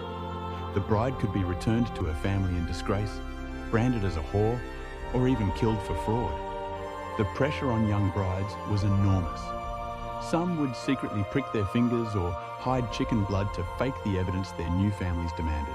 Medieval medicine's understanding of virginity was, of course, hopelessly flawed. They believed that the hymen was a solid membrane that completely blocked the vaginal opening, rather than the partial, flexible tissue it is. They thought that its absence was absolute proof of sexual activity, when in fact it can be torn by horseback riding, heavy lifting, or simply natural variation in anatomy. The Church's doctrine of consummation created its own bizarre legal practices. A marriage wasn't considered legally binding until sexual intercourse had occurred, which meant that proving or disproving consummation became a matter of legal inquiry. Church courts would examine both husband and wife, interviewing them separately about intimate details of their wedding night. They would inspect the woman's body for signs of penetration and question neighbors about what they had heard through the walls. Imagine that being your first marriage counseling session. Sexual positions were strictly regulated by church doctrine, but the reality was far more complex. The missionary position wasn't just preferred, it was the only position that wouldn't damn your soul to hell. The church taught that any position that put the woman on top was against nature because it violated the natural order of male dominance. Rear entry was considered bestial, linking human sexuality to animal mating practices. Yet, medieval literature hints at a more complex reality. The fabliaux, bawdy comic tales popular in medieval France, describe sexual encounters that would have scandalized the church authorities. These stories, often told by traveling minstrels in taverns and market squares, revealed a shadow world where couples experimented with forbidden practices despite the threat of eternal damnation. The French poet Andreas Capellanus, writing around 1184 AD, even described elaborate courtship rituals that included detailed instructions for sexual positions and techniques. His work suggests that at least among the nobility, there was a sophisticated understanding of sexual pleasure that went far beyond the church's restrictive teachings. But these were dangerous secrets. Discovery could mean excommunication, exile, or death. Medieval people lived in terror of sexual demons that were believed to prey on humans during their most vulnerable moments. The succubus and incubus weren't just folklore. They were accepted medical and theological facts. Church authorities taught that these demons could take human form to seduce men and women, stealing their life force through sexual intercourse. The succubus, a female demon who seduced men, was blamed for nocturnal emissions, sexual dreams, and any sexual thoughts that occurred outside of marriage. Medieval theologians developed elaborate theories about how these demons operated. They believed that a demon could first take female form to collect semen from a man, then transform into male form to impregnate a woman with the stolen seed.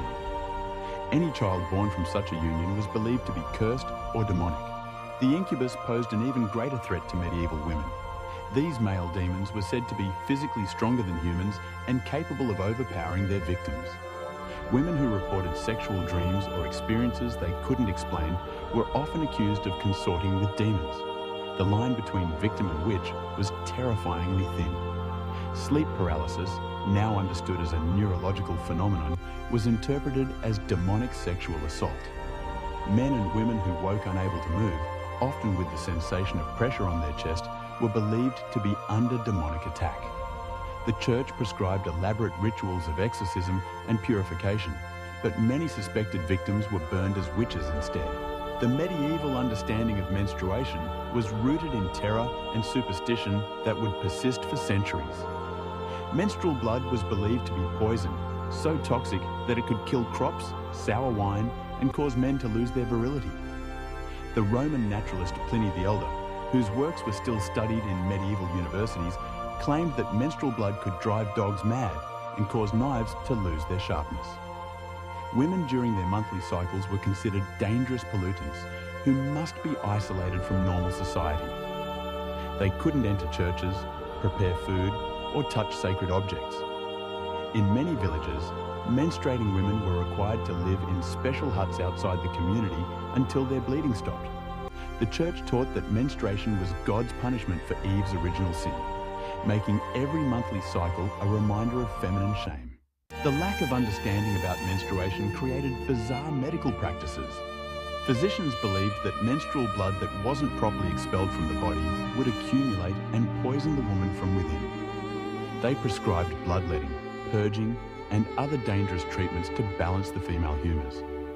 Some doctors even recommended sexual intercourse as a cure for menstrual disorders, believing that male seed could neutralize the toxic effects of menstrual blood.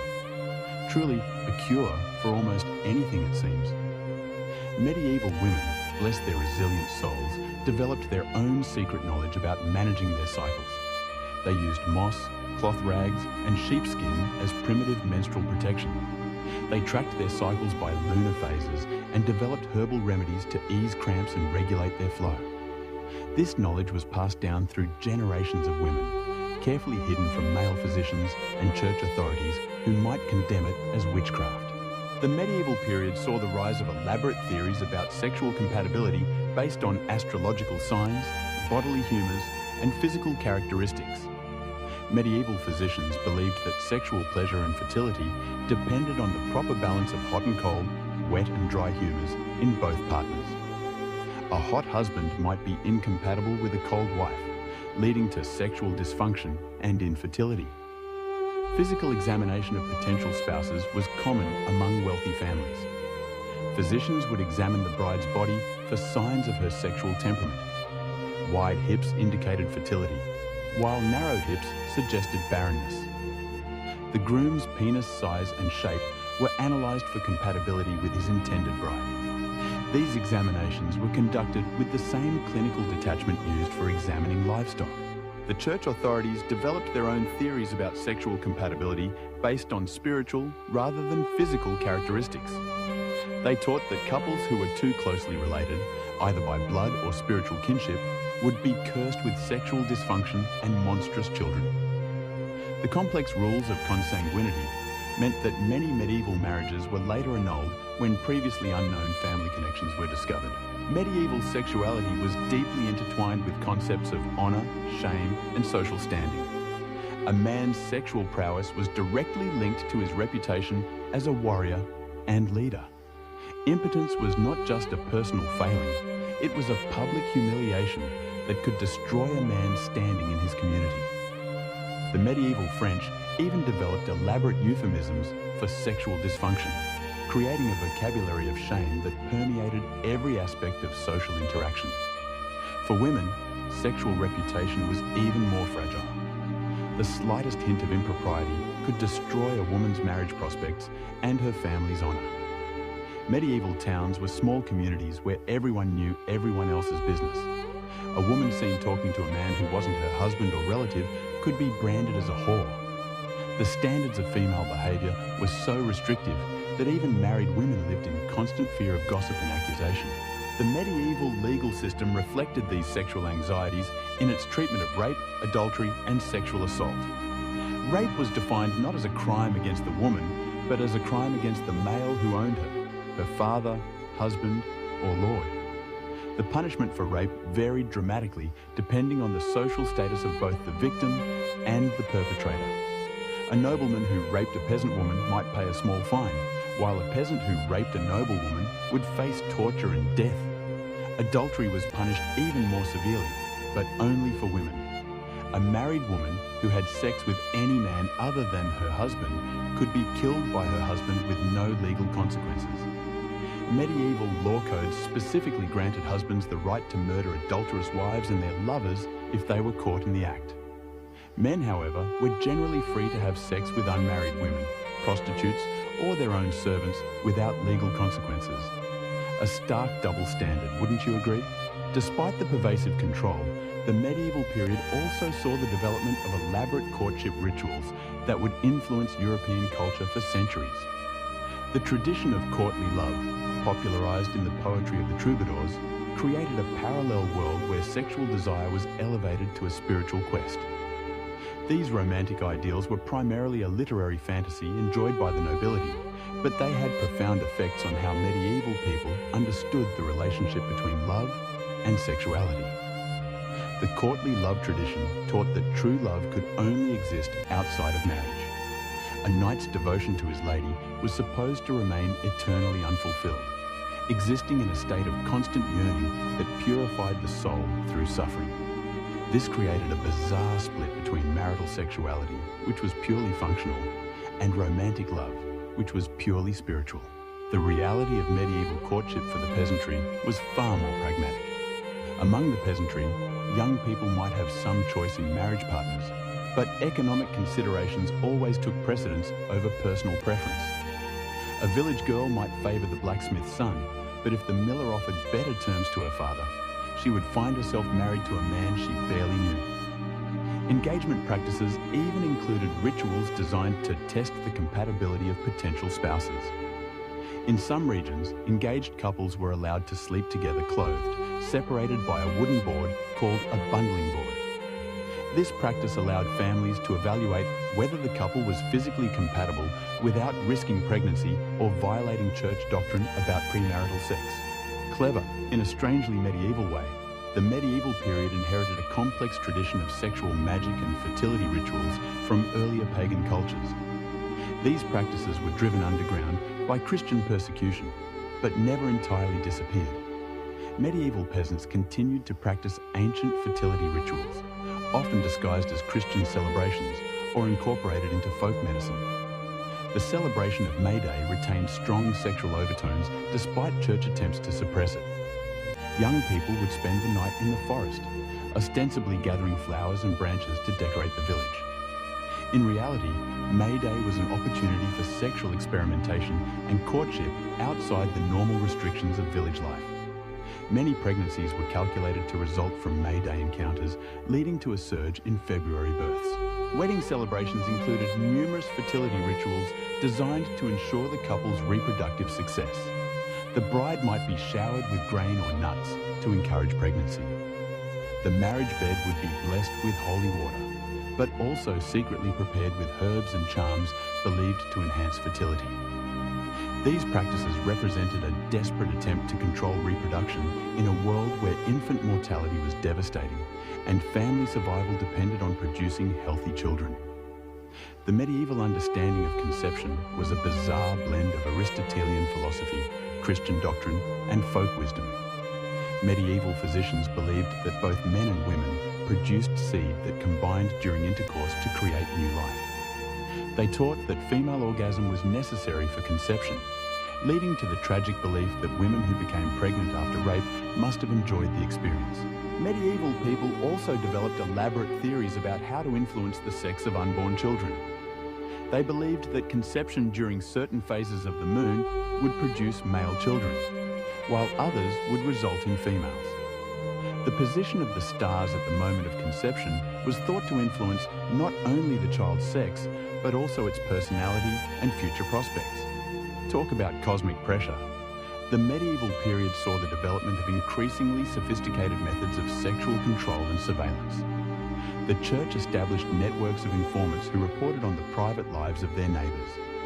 Confession became a tool for gathering intimate details about sexual practices, with priests questioning penitents about their most private moments. The rise of the Inquisition in the 13th century AD brought new levels of sexual persecution.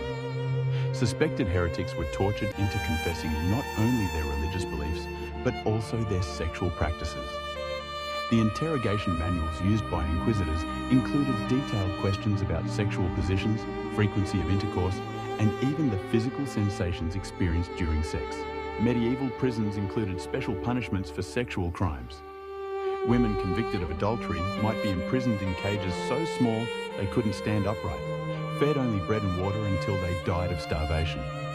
Men convicted of rape might be castrated publicly before being hanged. These extreme punishments were designed not just to punish the guilty, but to terrorize the entire community into sexual compliance. The medieval period produced a vast literature of sexual advice and instruction, though most of it was hidden from ordinary people.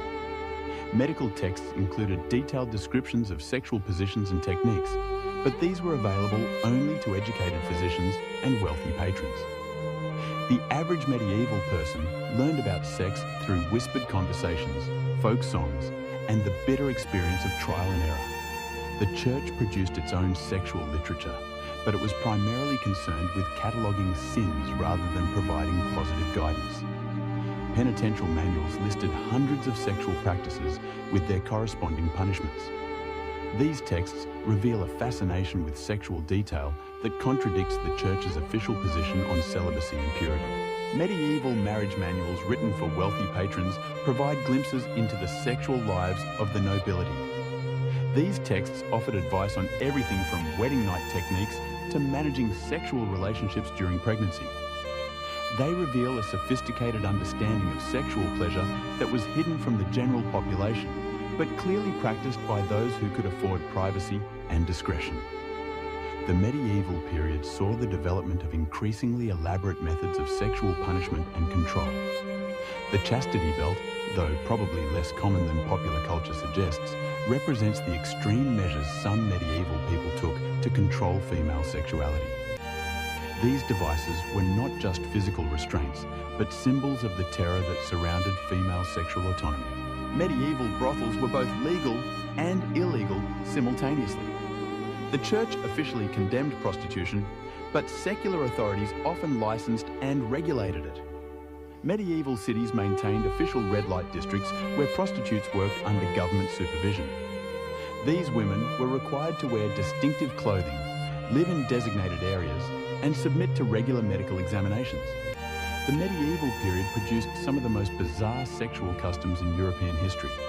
The right of first night, or droit du seigneur, allegedly gave feudal lords the right to have sex with their peasants' brides on their wedding night. While historians debate whether this practice actually existed, the mere possibility reveals the complete sexual vulnerability of medieval peasant women. Medieval people believed that sexual practices could influence everything from the weather to the success of military campaigns. Kings and nobles consulted astrologers about the best times for sexual intercourse, believing that the cosmic forces present at conception would influence their children's destiny. Army commanders might order their soldiers to abstain from sex before battle, believing that sexual activity would drain their martial vigor. The medieval period saw the development of increasingly sophisticated methods of sexual surveillance and control. Village communities developed elaborate systems of social pressure designed to regulate sexual behavior. Young people were rarely allowed to be alone together, and married couples were expected to conduct their intimate lives according to community standards. The medieval understanding of sexual pleasure was deeply influenced by religious teachings about the nature of the soul and the body. The church taught that sexual pleasure was a trap set by the devil to lead humans away from spiritual contemplation. Even within marriage, excessive enjoyment of sexual intercourse was considered a sin that could damn the soul to hell. Medieval people developed elaborate techniques for managing sexual desire and controlling their bodies. Fasting, cold baths, and physical mortification were used to suppress sexual urges. Young people were taught to avoid situations that might lead to sexual arousal, including certain foods, music, and forms of entertainment. Despite the church's attempts to control human sexuality, medieval people found ways to express their desires and pursue pleasure. The medieval period produced a vast underground culture of sexual transgression and rebellion. This shadow world of sexual rebellion existed alongside the official culture of repression and control. Medieval sexuality was shaped by practical considerations that modern people rarely consider. The lack of privacy in medieval homes meant that sexual intercourse often occurred in spaces shared with children, servants, and extended family members. The sounds and smells of sexual activity were part of daily life in ways that would shock modern sensibilities. The medieval period saw the development of increasingly complex relationships between sexuality and social class. The sexual privileges of the nobility were part of their broader pattern of social domination. Lords and ladies had access to private chambers, exotic foods, and leisure time that allowed them to explore sexual pleasure in ways that were impossible for peasants. Medieval marriage was ultimately about survival rather than love or sexual satisfaction. In a world where life expectancy was short and infant mortality was high, the primary purpose of marriage was to produce children who could carry on the family name and work the land. Sexual pleasure was a secondary consideration at best, and often seen as a dangerous distraction from more important concerns. As we return to Margot in her stone cottage, Henrik's hand still reaching for her in the flickering candlelight, we can understand her terror not just as personal fear, but as the embodiment of an entire culture's sexual anxieties pressed down upon her young shoulders. She carries the burden of religious doctrine, family honor, community surveillance, and her own desperate desire for survival in a world that offers her no protection. The medieval period reminds us that human sexuality has always been shaped by power, fear, and social control.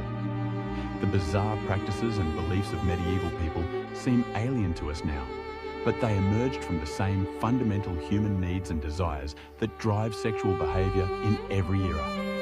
Understanding medieval sexuality helps us recognize how our own sexual culture reflects the power structures and social anxieties of our time. Medieval intimacy was never truly intimate. It was always public, always political, always dangerous.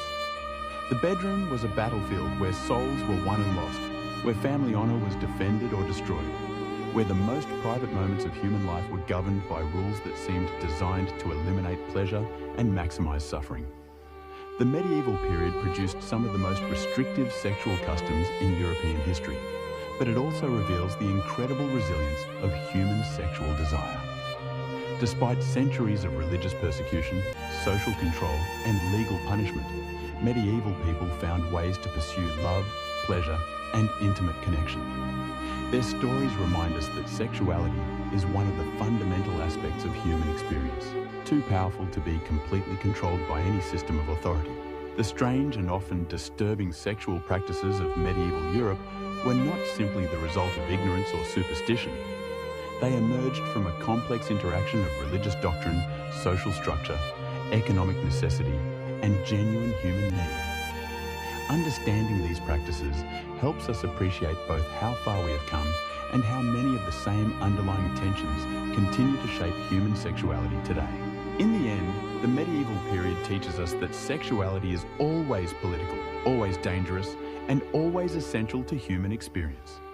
The bizarre, intimate practices of medieval people were their attempts to navigate these eternal tensions between desire and control, pleasure and danger, love and survival. Their struggles remind us that the quest for sexual freedom and authentic intimacy is not a modern invention, but an ancient human aspiration that transcends any particular historical moment. The candlelight still flickers across Henrik's weathered face as he reaches for young Margot. But now, we understand that this moment contains the entire weight of medieval sexual culture. The fear, the superstition, the desperate hope for survival, and the eternal human longing for connection despite impossible odds. In her trembling hands and his calloused fingers, we see not just two people, but the collision of an entire civilization's sexual anxieties and desires played out in the most intimate space imaginable, yet never truly private, never truly safe, never truly free. This has been Golden Chonk, reminding you that history, like a good catnap, is always full of unexpected twists.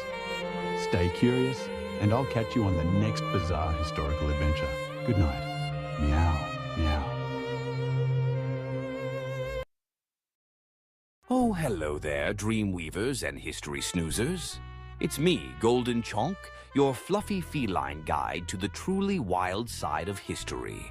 Forget your cozy beds for a moment, because tonight we're not just drifting. We're pouncing headfirst into the most outrageous, paw-dropping secrets of royal bedrooms. Welcome to the Royal Rumpus Room.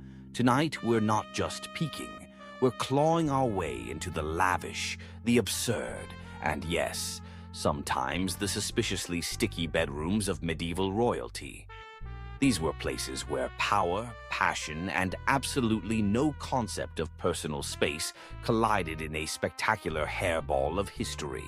Before we dive into this litter box of royal scandal, take a moment to hit that like button with your softest paw and subscribe if my tales genuinely make your whiskers twitch with delight.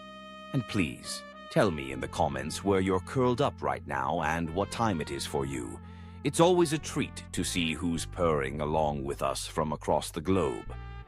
Now, dim those lights, maybe turn on a fan for that perfect soothing hum, and let's embark on tonight's incredibly messy journey together. King John, the cat who always landed in trouble. First up, we have King John of England, often called John Lackland, and informally known as the worst dinner guest in British history. You might remember him for signing the Magna Carta, or maybe for losing half of France. But my furry friends, he somehow still found time to be wildly inappropriate with most of the nobility's daughters. John's reign, from 1199 to 1216, was a masterclass in how not to run a kingdom, or frankly, how not to behave at a royal banquet. Politically, a disaster. Personally, somehow even worse. John didn't just take lovers, he collected them. He was notorious for kidnapping noble women, which in royal terms meant politely escorting them to his castles, holding them captive and entertaining them until they were either conveniently married off or simply forgotten. His favorite trick for breaking up powerful families wasn't a grand battle. It was seducing the wife, alienating the husband, and then charging the poor fellow double taxes. Efficient if you're a king with a very peculiar sense of humor.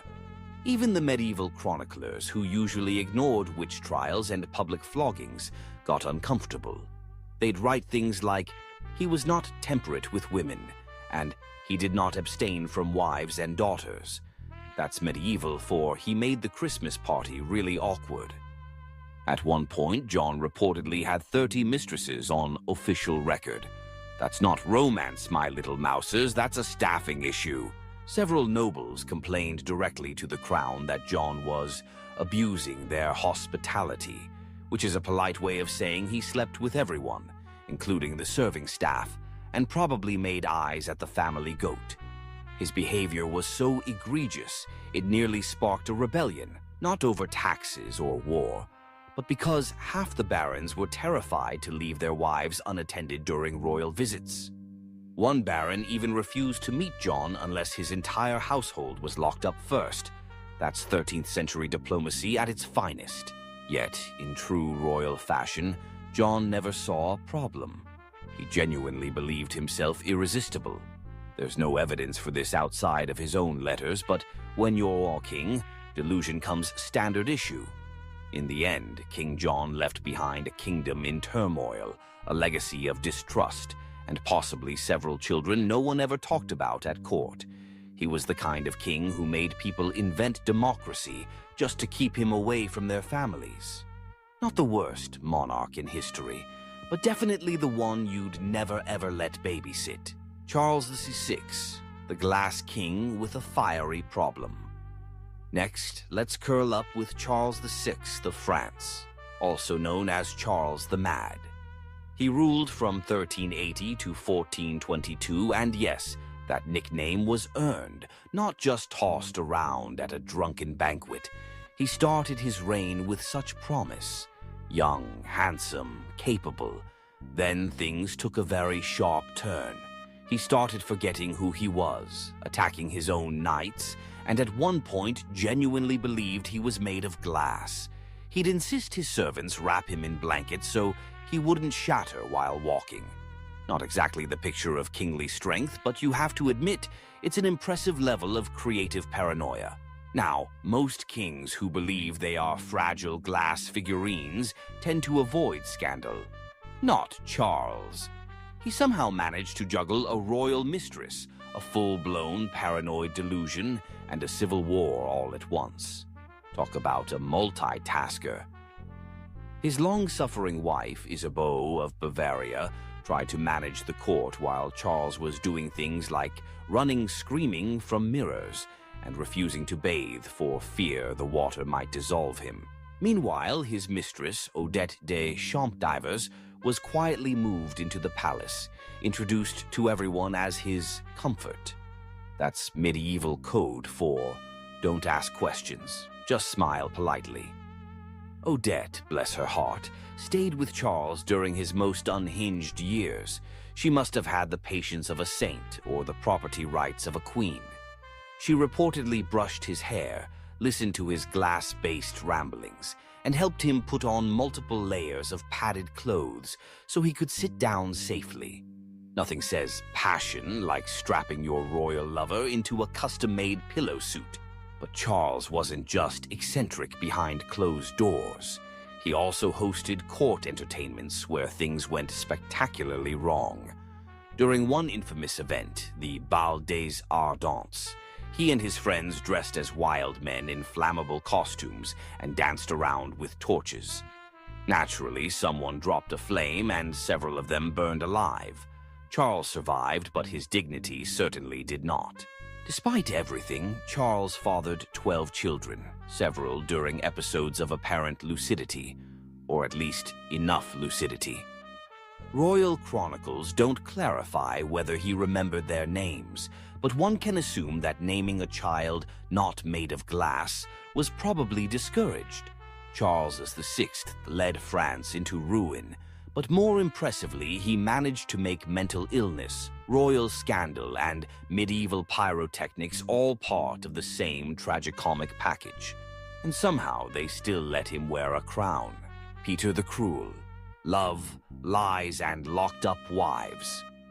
Finally, let's tiptoe around Peter the Cruel, also known as Pedro the Just, depending on whether you were with him or, well, under a floorboard because of him. He ruled Castile from 1350 to 1369. His idea of romance was a curious blend of royal charm, obsessive jealousy, and the occasional politically inconvenient murder. His early love life wasn't exactly Shakespearean. He fell head over paws for a noble woman named Maria de Padilla, whom he may or may not have married in secret. The secret part is key, mostly because he was also being married off to other women for alliances, which made things just a tad awkward. One of those women was Blanche of Bourbon, a French noblewoman he married, then locked in a castle 3 days later. She spent the rest of her life imprisoned, apparently because Peter decided Maria had prettier hair, or maybe he just didn't like Blanche's accent. Whether it was aggressive ghosting or unexpected annulments, Peter's idea of romance was intense. His lifelong obsession was Maria de Padilla. Even when he married other women, for those pesky alliances, you know, she remained his absolute favorite. When she died, Peter reportedly wept for days. Then, in a move that would confuse any modern lawyer, he retroactively declared her his legal wife. Why? Possibly to validate the 4 children she'd already given him, or just to keep everyone on their toes. But Peter's passions didn't stop at confusing legal documents. He was known for falling in love violently, which, let's be clear, is not poetic. It's just dangerous. One of his mistresses, Doña Juana, tried to leave him. She was later found in pieces, much like several of his political enemies, cousins, and occasionally people who just made eye contact at the wrong moment. Contemporary accounts even mention Peter sometimes watched executions from his balcony, lounging with a mistress. That's not charming sociopath.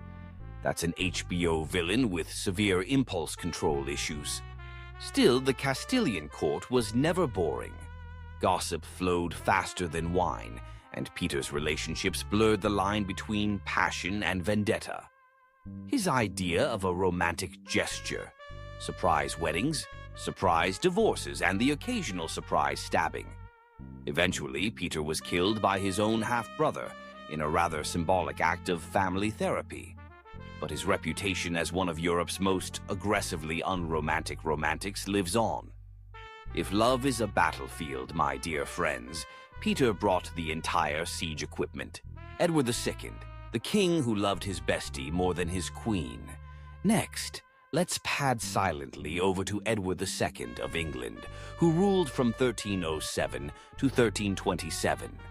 He's best remembered for 2 things: losing spectacularly to the Scots at Bannockburn and showing more affection to his male favorites than to his actual queen. One of those things was considered treason. The other was considered controversial dinner conversation. Let's begin with Piers Gaveston, Edward's childhood companion, rumored lover, and full-time fashion icon. Piers wasn't just close to Edward. He was elevated to positions of ridiculous influence, gifted estates, titles, and jewelry that frankly matched none of his outfits. At Edward's coronation, Piers wore more sparkle than the royal regalia itself, completely upstaging the queen. That's a bold move when your survival depends on the nobles not hating you. Spoiler alert, they hated him. Edward's wife, Isabella of France, was understandably furious. She came with political expectations and a generous dowry, neither of which included sharing the throne with her husband's bestie/possible boyfriend. Edward, however, remained completely devoted. When the nobles demanded Piers be exiled, Edward sulked, sent him away, then brought him right back. It was like a teenage breakup, but with castles and crossbows.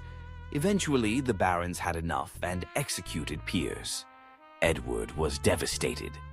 We're talking full-on royal meltdown, mourning clothes, public weeping, the whole medieval soap opera. His grief, however, did not lead to self-reflection. It just made room for a new favorite.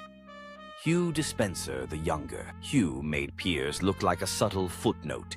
He wasn't just Edward's advisor. He was basically the second king.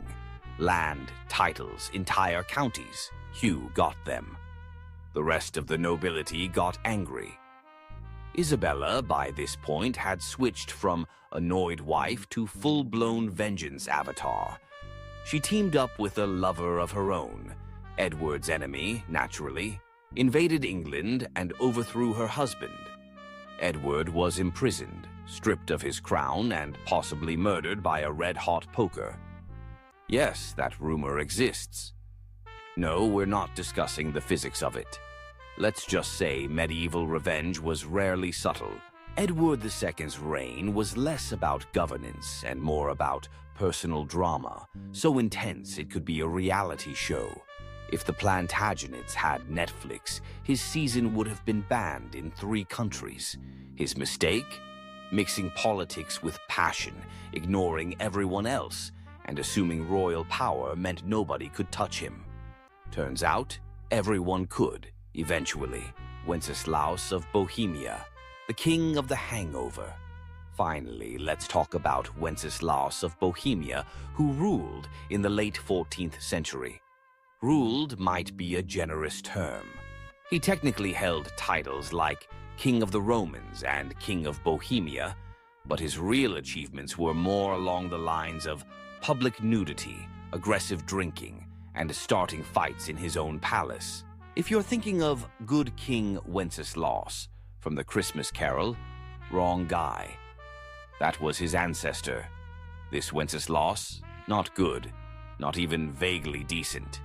He began with promise, crowned as a teenager, intelligent, multilingual, and capable. But somewhere along the way, he decided the royal wine cellar was more useful than the treasury, and started governing from the bottom of a goblet.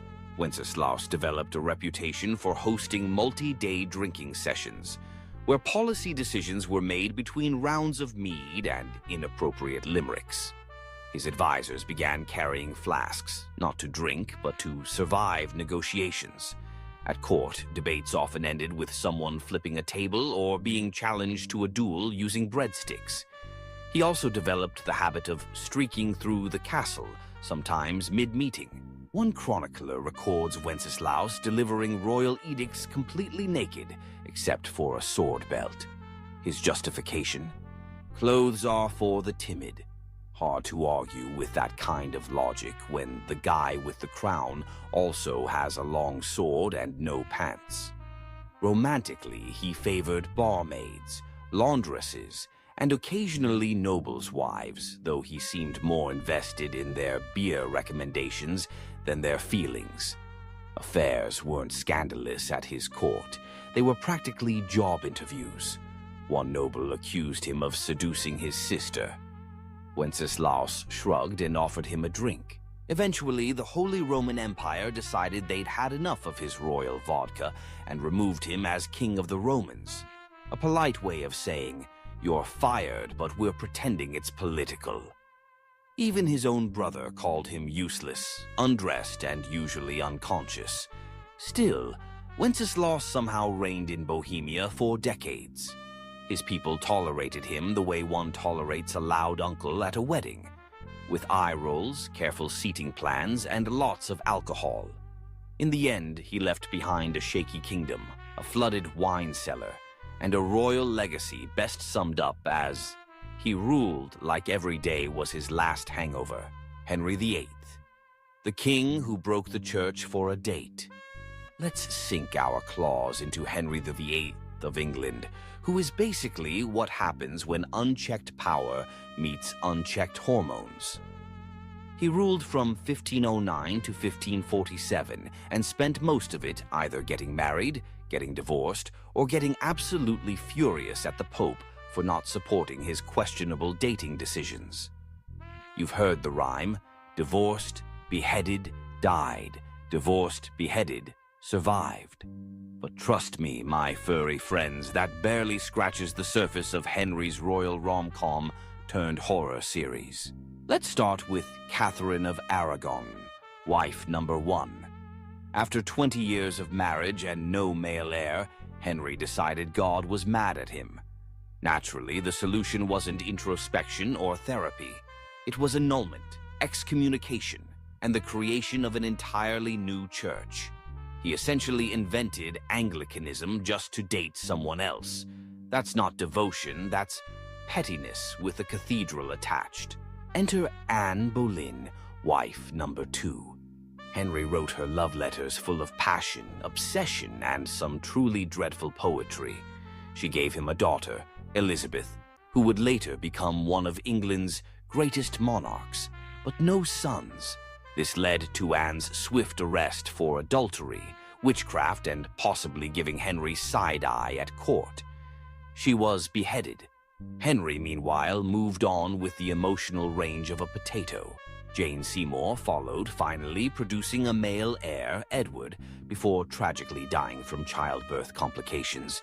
Henry mourned her deeply, by which we mean he waited a respectful 11 days before scoping out wife number 4.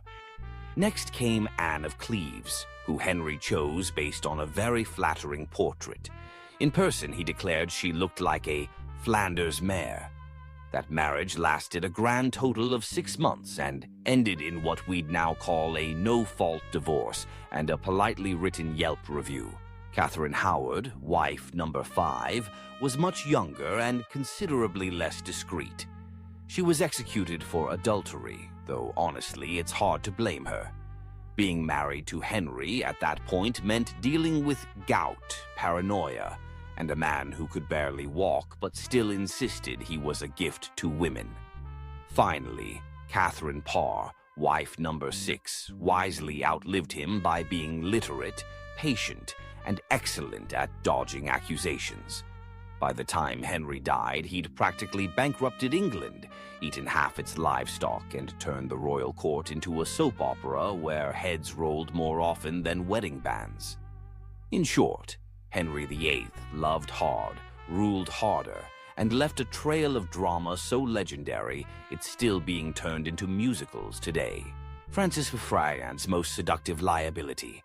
Now let's talk about Francis I of France, ruling from 1515 to 1547.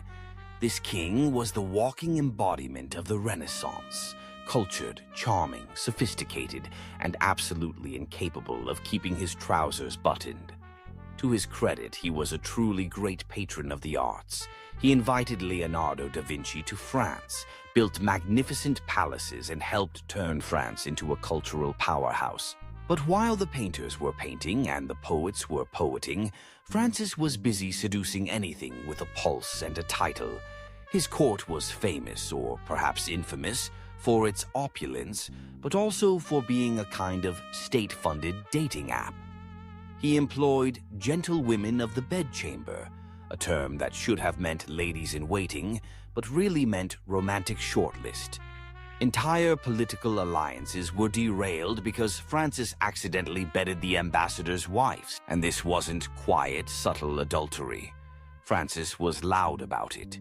He once declared to foreign dignitaries that French kings were expected to be excellent lovers, which sounds noble until you realize it came from a man who treated treaties and mistresses with the same level of commitment, which is to say temporary. His most famous affair was with Françoise de Foix, a noblewoman who became his official mistress. She was witty, educated, and likely the only woman who could roast him in public and survive. Eventually, she was replaced, because of course she was. She was followed by Anne de Pisseleu-d'Ailly, a woman whose name sounds like a medieval inside joke, and whose political influence was matched only by her ability to outlast the competition. Even his enemies couldn't help but notice. The Holy Roman Emperor, Charles V, once described Francis as more dangerous in the bedroom than on the battlefield. He meant it as an insult. Francis probably took it as a compliment. And somehow, amid the affairs, banquets, and what can only be described as diplomatic flirtation, Francis still managed to rule effectively. Though his wars were expensive and his taste in women even more so, the man was nothing if not enthusiastic. His reign was a whirlwind of silk, scandal, and second-hand perfume. Francis I wasn't just a king. He was France's most seductive historical liability. And honestly, he wouldn't have had it any other way. Alfonso XI, the king who publicly embarrassed his queen. Alfonso XI of Castile, who ruled from 1311 to 1350. Besides ruling a kingdom, he had one major hobby, ignoring his wife in the most public, extravagant way possible. His poor, politically strategic wife was Maria of Portugal, noble, well-connected, and unfortunately not Leonor de Guzman, the woman Alfonso actually cared about. Leonor was a Castilian noblewoman with a sharp mind, 11 children, and enough influence to basically run the court herself. And unlike Maria, she didn't need a crown to feel important. She just needed Alfonso's complete and shameless obsession. Now, most kings had mistresses. Alfonso turned his into a shadow queen. He built Leonor palaces, gave her land, and took her everywhere. Meanwhile, Queen Maria was left sitting alone at royal events like an unwanted centerpiece, while Alfonso made googly eyes across the hall at his side chick, who wasn't even trying to be subtle. To make matters worse, or better depending on your tolerance for medieval soap operas, Leonor wasn't just a mistress. She was politically active, negotiating treaties, commanding respect, and producing heirs like it was her full-time job. Which, let's be honest, it kind of was. Alfonso refused to even pretend Maria mattered. In fact, he only spent time with her once, purely for diplomatic optics. After that, he retreated to Leonor's estate like a man allergic to marital obligations. This didn't sit well with Maria's dad, who happened to be the King of Portugal. At one point, international relations got so tense over the whole situation that a war nearly broke out. Imagine your in-laws being so mad about your mistress, they consider military retaliation. But Alfonso didn't care. He continued parading Leonor around court like a royal trophy, and probably would have kept it up forever if the Black Death hadn't killed him in 1350. That's right, it took a literal plague to end his affair. After Alfonso died, Queen Maria finally had her moment. She had Leonor imprisoned and executed in a move that historians call vengeful and most of us would call extremely fair. Alfonso's reign may be remembered for military victories, but let's be real, his true legacy was being one of the most publicly whipped kings in medieval history, Philip IV, the fair-faced hypocrite. Let's talk about Philip IV of France, also known as Philip the Fair. And no, my little furballs, fair was not for his personality, it was for his handsome looks, which were, unfortunately, not matched by good behavior. Outwardly, Philip was pious, serious, and all about moral reform. Inwardly, he was running a kingdom like it was a very tense reality show, complete with betrayal, secret trials, and a healthy dose of double standards, especially in the bedroom department. His most infamous scandal was the Tour de Nesle affair, a medieval sex scandal so messy it could have been scripted by HBO. It all began when Philip's daughter, Isabella, yes, the same one who would later overthrow Edward II of England, noticed that her sisters-in-law were being a little too friendly with some knights. We're talking matching gift exchanges and secret tower rendezvous friendly. Isabella, being the dutiful daughter, tattled to Philip, who launched a royal investigation with all the subtlety of a sledgehammer. Two of the princesses, married to Philip's sons, were found guilty of adultery and publicly imprisoned for years. Their heads were shaved, their titles revoked, and their reputations completely annihilated. The two knights involved? Tortured, flayed, and executed in the public square, because nothing says moral leadership like turning a family affair into a medieval snuff film. Now, here's where things get interesting. While Philip was handing out brutal punishments like candy, rumors swirled that he himself kept a few mistresses tucked away in private rooms of the Louvre, no less. Some whispered that he even maintained a secret group of young women available to entertain visiting dignitaries, for diplomacy, of course. But unlike his daughters-in-law, nobody ever questioned the king's private affairs. Because when you're the one writing the rules, it's amazing how easily sin becomes strategy. Philip also had a special knack for using religion when convenient. He went after the Knights Templar for supposed heresy, but everyone knew it was about their money. It was the medieval equivalent of arresting your banker and calling it divine justice. So yes, Philip may have looked like a model of piety and honor, but behind that sculpted jawline and royal glare was a man with a deep commitment to hypocrisy and a working knowledge of where all the castle's secret doors were. Sigismund of Luxembourg, the crown collector with a chaotic love life. Next up, we have Sigismund of Luxembourg, King of Hungary, King of the Romans, and eventually Holy Roman Emperor. This was the kind of man who collected crowns the way other men collected wine goblets, which, incidentally, he also collected enthusiastically. Reigning from the late 14th to mid-15th century, Sigismund was smart, multilingual, and politically savvy. He also had a personal life so scandalous it would make a tavern bard blush. To begin with, Sigismund was married to Queen Mary of Hungary, a powerful woman in her own right. But marriage to Sigismund was more of a polite formality. He preferred his relationships less lawful, more frequent, and ideally not followed by conversation. His romantic side projects included noblewomen, laundresses, and at least one Italian opera singer, long before opera existed, which speaks to his innovative spirit. Court officials often lost track of his mistresses, not because there were so many, but because they changed so frequently. Some historians suggest they just started numbering them. At court, his mistresses had their own quarters, servants, and in one case, a private chapel, which is either deeply romantic or just wildly inappropriate, depending on how you feel about praying next to someone's mistress. Sigismund also had a fondness for disguises, particularly dressing as a commoner and sneaking into towns. Sometimes it was for espionage, sometimes to flirt with local women under the guise of being a very tall merchant. Apparently, nobody found this suspicious, despite him being the only merchant with a full entourage of servants wearing royal crests. And yet, the man ruled for decades, launched crusades, hosted the Council of Constance, and reformed imperial politics, all while carrying on affairs that would make even Casanova go, "Steady on, mate."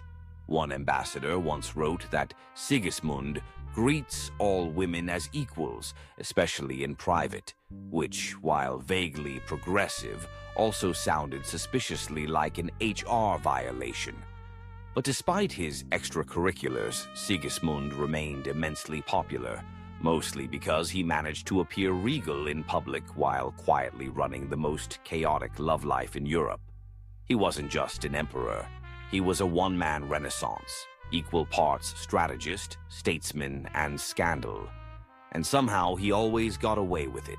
Louis XV, France's real after-party host.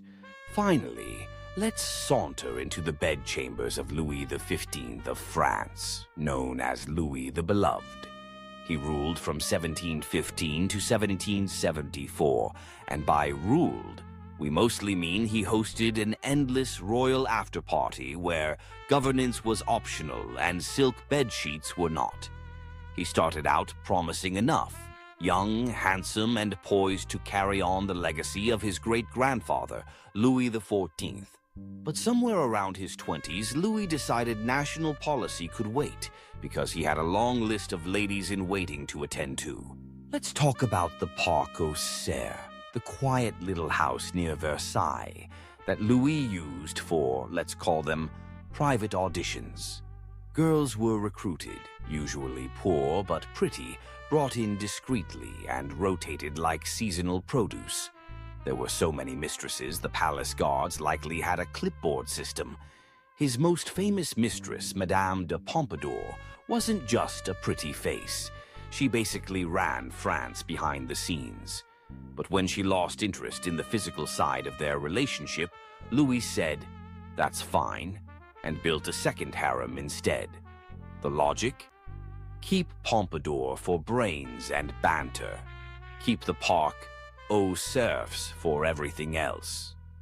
It was all very organized chaos. Each girl received gifts, titles, and in some cases, discreet housing once their contract expired. It was France's most unofficial but strangely efficient internship program. And the queen, Marie Leszczyńska? She was around somewhere, mostly ignored. Once she stopped having children, Louis treated her like antique furniture, too expensive to throw away but no longer relevant to the room. The scandal at court was so normalized that nobles didn't ask if the king had a mistress. They asked how many this week. Even foreign ambassadors gossiped in their letters about the turnover rate at Versailles. That's not a monarchy. That's a brothel with better uniforms. Ironically, Louis genuinely thought he was a good ruler. Between lavish balls, discreet pregnancies, and awkward silences with his wife.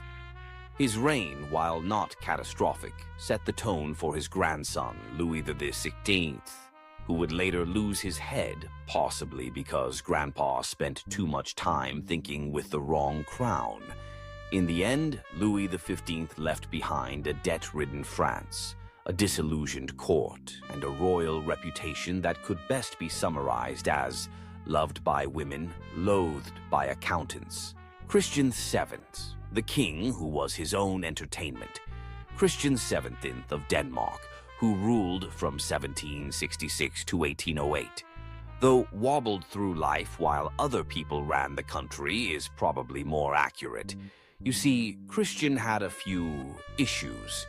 He suffered from severe mental illness, likely schizophrenia, and was not particularly interested in the whole being king thing, unless it involved chasing servants with cutlery, which he apparently found hilarious. This made him more of a royal mascot than a monarch. Now, Christian had a wife, Caroline Matilda of Great Britain, a sensible young woman who expected a somewhat normal marriage. What she got was a husband who preferred masturbating in public, talking to his hand and disappearing during state dinners to ride imaginary horses down palace corridors. It's unclear what broke first, her patience or his grasp on reality. Enter Johann Friedrich Struensee, the king's physician. Smart, ambitious, and very interested in power, Struensee quickly became the real ruler of Denmark, and somewhat awkwardly, the lover of the queen. Yes, that's right. Caroline Matilda went full soap opera and began an affair with her husband's doctor. And the king? He did not notice or care. Struensee wrote the laws, signed the edicts, and kept Christian occupied with puppet shows, sword games, and gentle nudges away from sharp objects. It was perhaps the only love triangle in history where one corner was just vaguely humming to himself in the background. Caroline and Struensee even had a child together, possibly the king's on paper, definitely not his in practice. For a while, the two ran Denmark like a very progressive, slightly scandalous think tank. But royal courts are rarely chill places. Eventually, Christian's jealous mother-in-law got wind of the affair and staged a coup. Struensee was arrested, tortured, and executed quite dramatically, while Caroline was shipped off to exile with her reputation in tatters. As for Christian, he returned to being a gently supervised liability, spending the rest of his reign in a kind of padded silence. His reign is remembered less for achievements and more for the sheer absurdity of it all. A king who ruled nothing, a queen who tried her best, and a physician who tried a little too hard. History calls it a constitutional crisis. We call it Europe's weirdest love story. Charles II, the merry monarch, and his many friends. Next, let's bring some cheer back with Charles V of England, who ruled from 1660 to 1685. He came back from exile with one clear agenda: bring back fun, preferably with as many mistresses as humanly possible. Spoiler, mission accomplished. After surviving a civil war, hiding in oak trees, and living in continental poverty, Charles returned to England as king and promptly decided the nation needed a little less Puritanism and a little more clothing-optional ballroom dancing. Parliament reluctantly agreed. Nicknamed the Merry Monarch, Charles had dozens of official mistresses, and those are just the ones we know about. His most famous flame was Nell Gwyn, a sharp-angued actress who once called herself the Protestant whore, just to differentiate herself from all the other mistresses. Honestly, iconic branding. Then there was Barbara Palmer, titled Countess of Castlemaine, who was less mistress and more palace fixture. She was openly kept in royal apartments and had multiple children by Charles, all of whom were granted titles and land, because nepotism is more fun when it's flirty. Charles didn't even pretend to be discreet. He brought his mistresses to court events. He paid them government pensions. He even had a corridor built at Whitehall so they could reach his bedroom without disturbing the ambassadors. Efficiency, his name is Charles. Queen Catherine of Braganza, his long-suffering wife, endured it all with quiet dignity and possibly a flask. She bore no children, and Charles reportedly said, "She could not bear children, but she never gave me trouble," which is both a compliment and a giant red flag. Charles fathered at least 14 illegitimate children and acknowledged most of them, giving them noble titles and throwing elaborate birthday parties. Meanwhile, the legitimate line remained childless, as if karma had a sense of humor. Despite the scandals, Charles was popular.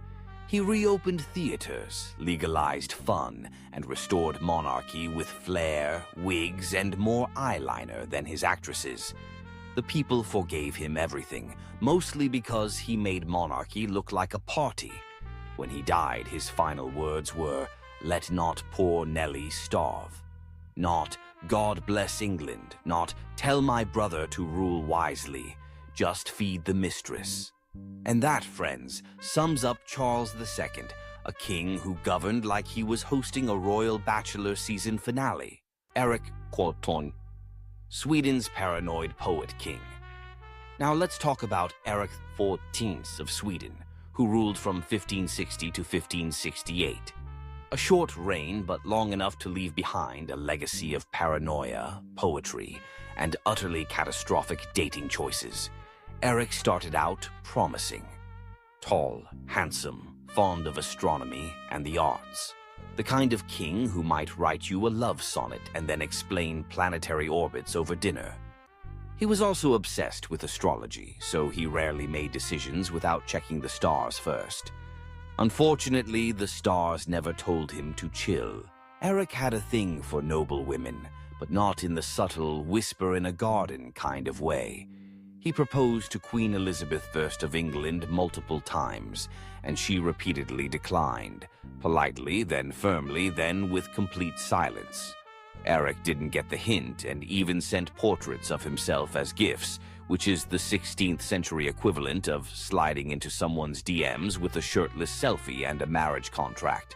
After Elizabeth ghosted him, Erik set his sights lower, in rank, not enthusiasm. He fell for Karin Monsdotter, a commoner and the daughter of a jailer. This scandalized the nobility, which only made Erik dig in harder. He married her, crowned her queen, and then spent the next year having emotional breakdowns, imprisoning nobles, and stabbing people he thought looked at her funny. His most infamous moment? The Stura murders. A casual dinner party that ended with Erik personally killing a noble with a knife, while shouting things that made his courtiers question whether astrology had finally broken his brain. By this point, he was hearing voices, hiding from invisible enemies, and occasionally dressing in disguise to spy on his own council. The nobility staged an intervention, which in royal terms means they locked him in a castle and handed the crown to his brother. Erik spent the rest of his life imprisoned, writing bizarre love poetry to Karin, occasionally ranting about conspiracies, and probably regretting stabbing that guy mid-supper. Sweden learned a few things from Erik's reign. Always check your dinner guests for hidden blades. Avoid kings who write their own horoscopes. And maybe, just maybe, don't crown the man who insists the moon is whispering about betrayal. Ferdinand Wind of Naples, the taxidermy king. Finally, my curious companions, we arrive at Ferdinand Wind of Naples, also known as Ferdinand of Aragon, who ruled from the mid-15th century. He brought with him a rare blend of charm, brutality, and a hobby that would make most people cancel dinner plans immediately. On the surface, Ferdinand was a cultured and efficient ruler. He stabilized his kingdom, balanced the budget, and crushed rebellions with impressive speed. But his leadership style leaned heavily into friendly dictator with a side of psychological warfare. Case in point, his approach to enemies. Most kings exiled traitors. Some imprisoned them. Ferdinand, he preferred to stuff them. Yes, taxidermy of humans. After executing rebellious nobles, he had them embalmed and displayed in a private museum underneath his castle. It was called the Black Room, and he gave guided tours to foreign dignitaries, visiting ambassadors, and even potential traitors. Nothing says behave yourself like showing someone your haul of preserved political mistakes. He reportedly enjoyed describing each corpse by name, crime, and expression. Some were posed mid-scream, others had plaques. One guest fainted. Ferdinand found it hilarious. If Yelp had existed, the reviews would have been 5 stars. Deeply unsettling, would not return without sedative. Now, when he wasn't curating the creepiest gallery in Europe, Ferdinand had an equally questionable romantic reputation. He fathered numerous illegitimate children, many of whom mysteriously popped up with titles and land. His official queen was just one lady among many, and it's suspected that Ferdinand saw marriage as more of a suggestion than a rule.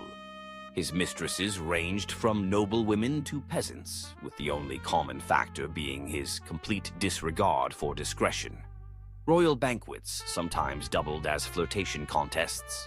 One ambassador noted that Ferdinand never dined without sampling from multiple courses, political and otherwise. And yet, despite all this, Ferdinand remained popular.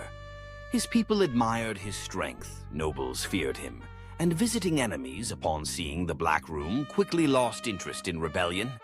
He ruled for decades, died in his bed, and passed the kingdom to his legitimate-ish heirs. Ferdinand's legacy? A stable kingdom, a terrifying basement, and the firm understanding that some kings build alliances, others collect warning signs in glass cases. And there you have it, my magnificent historical voyeurs.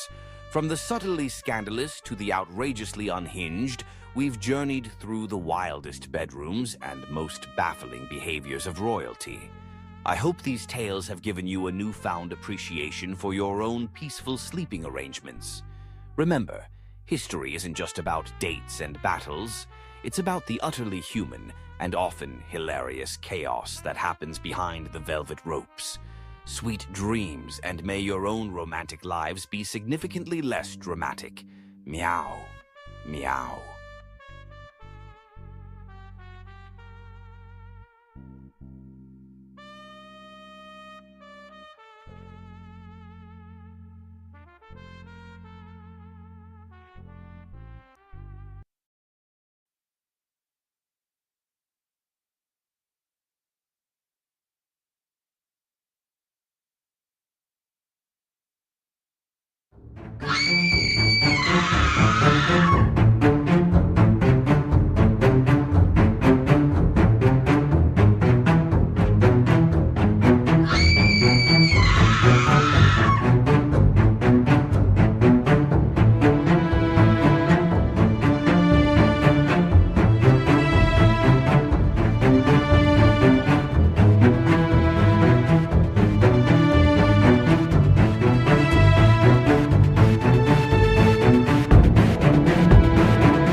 What would you do if your spouse kicked you out in the middle of winter with nothing but a pair of shorts? Most people wouldn't survive 3 days, but this man, he built an entire kingdom in the wild with just his bare hands. I'm Golden Chunk, and today I'll take you deep into the snowy forest where a man spent 500 days building a life from scratch. Shelter, food, a fireplace, even pizza. Stay with me, because this is not just survival, it's the wildest comeback story you'll ever hear. When others are starving for 3 days, the man has built a shelter for himself. I was going to live here for a few days, but I didn't expect a sudden snowfall. I said I would live here for a few days, but it turned out to be a whole winter. Garifuna Forest, which has just snowed, is the coldest time of the year. Amau, who is only 30 years old, was driven out of the house by his beautiful wife. He had no choice but to live in the wild. On the way, after a long journey, he finally stopped at an open space. The 3 pine trees in front of him are his home in his eyes, but the weight of the 3 pine trees is not very stable, so he sneaked into a corner of the ground and dug a half-meter deep hole. Then he collected a dry wood with his hands and inserted it into the previously dug hole. In order to make Garifuna more stable, Amau also picked up a lot of big and small stones from the west. He put them all in the hole, and he had to dig the ground into the soil from 3 layers to 3 layers. In addition, he has made a tripod around Garifuna to support him. After all, if anything happens in the wild, no one can help him. The Forest of Winter has a rich source of dry wood. Amau easily found the right source. After turning the dry wood over and stirring it, they can be tied to the pine tree and used as the foundation frame of the treehouse. A person's winter makes Amau cold all over, but he can't tell whether he is cold physically or cold internally. He ignited a pile of fire, and the burning flame brought him a little warmth. Then he made a cup of coffee for himself. At this moment, there is nothing that can satisfy him more than a cup of hot coffee. But Amau didn't rest for too long. A big snow again rolled in. It seems that God wants to see Amau's new home as soon as possible. He made a ladder to facilitate the next construction work. There's a lot of dry wood around the house. He can cook it directly when he needs it. With a breath of air, he collected a lot of coarse and uniform pine wood. Now he can put them on the foundation frame.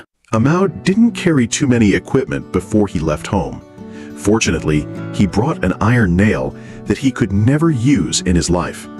He can firmly fix his treehouse frame. It's just that the weather is getting colder and colder, so Amau has no choice but to stop and warm his cold hands. But he had no choice but to go back to the construction site. Time flows slowly. The snowflakes in the sky are also floating. With his strong willpower, he finished the last floor. This solidity is enough to satisfy Amau's daily routine. The structure of the treehouse frame is also made in the same way. With previous experience, it didn't take Amau too much time. Considering the accumulation of snow in winter, it is very unfavorable to the treehouse. So he chose to build a roof with a human-made structure.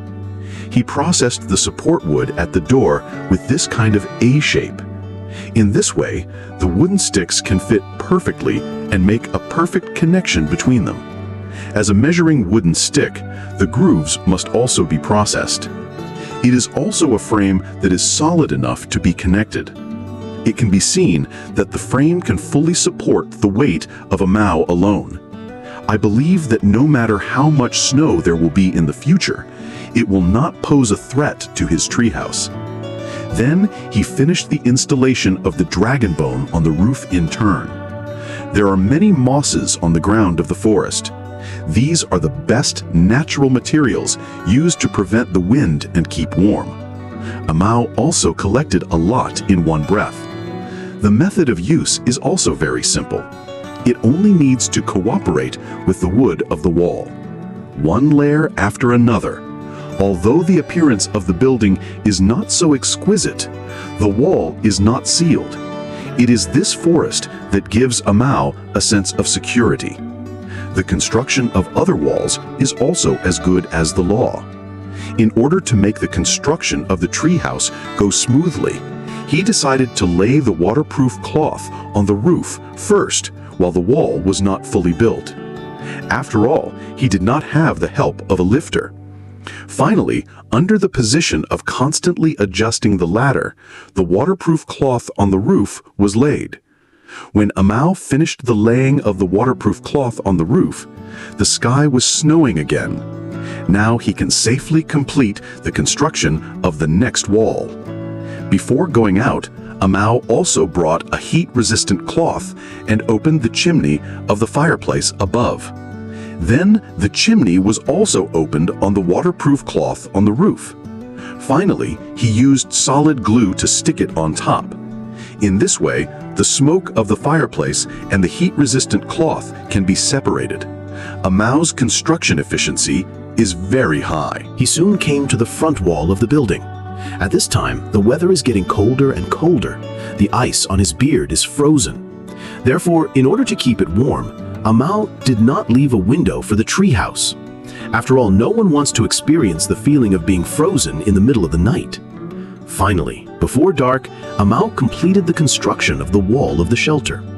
Although the door has not been installed yet, the wall around it is not sealed. It will not let Amal catch a cold. The world outside the day after tomorrow has been covered by heavy snow. Amal spent the coldest night of his life. The first thing he did when he got up was to start collecting dry wood.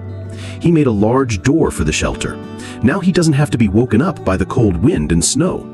In order to have a good night's sleep, he made a bed for himself with the rest of the pine wood and completed it with the layout of the bedboard. This also means that there is basically a home here. Then he installed the ancestral fireplace. It can ignite the warm fire. Even if it is still snowing outside, Amal didn't feel a bit cold in the house. Then he took advantage of the snow to cut some firewood and then went back to the warm house. After adding some firewood to the fireplace, he can cook a dinner for himself and take a good look at himself. Looking at Amal eating makes people feel that he is very satisfied and happy, but it seems to be a little sad. After eating and drinking enough, he can finally have a good night's sleep tonight. Don't worry about being disturbed by the snow tonight. In the thick snow cover of California in the winter of the year, it is as dreamy as the world in the fairy tale. This time, Amal bought some equipment for the winter from the town. After a hard walk through the snow, he finally arrived at the long-awaited shelter. Open the door of the shelter, although the interior looks relatively simple, but everything is familiar. He came back this time to improve his treehouse so that he can safely and comfortably spend this winter. Because Amal had never seen such heavy snow before, it is inevitable that he will be worried about the treehouse he built for himself. So he cut both ends of the log out of the snow and then nailed it to the dragon bone as much as possible to support the roof. Because the door built before was too hasty, so this time he specially bought a lotus leaf. In this way, the door of the switch will be much smoother. Considering the lighting problem in the house, Amal still decided to build 2 windows for the shelter. Although the size of the window is not large, the light that comes in is enough to illuminate the whole house. After this matter is completed, Amal saw the dirty room and fell into the dust. Fortunately, this time, he also brought this kind of cotton cloth and set them evenly on the ground. The whole ground looks much neater. Before setting up the fireplace, it is necessary to put a layer of insulation cloth at the bottom to prevent the high temperature generated by the fire from damaging the wood. After all, no one wants to pay for their hard work. After the fireplace is assembled, the night has engulfed the whole forest. Amal hurriedly put some firewood and lit the warm fireplace. Today's dinner is very rich. Although Amal's cooking has never been very good, he is very satisfied with such a self-sufficient life. Even if a person lives in the wild, he can also live a romantic life. He can finally have a good night's sleep tonight. The weather the next day is still so cold. The warm temperature in the room makes a layer of fog on the window. It can be seen that Amal had a good rest last night. The first thing is to keep warm. Today's breakfast is ham sausage with eggs. Although it looks ugly, it can provide him with enough high-quality protein. With whole wheat bread and tomatoes rich in vitamins, Amal's day will be full of vitality. As for the daily water supply, he only needs to put a pot of chicken blood at the door, then put it on the fireplace and wait for it to boil. Then put a pot of instant coffee on top of it. This night's life is simply understood by Amal.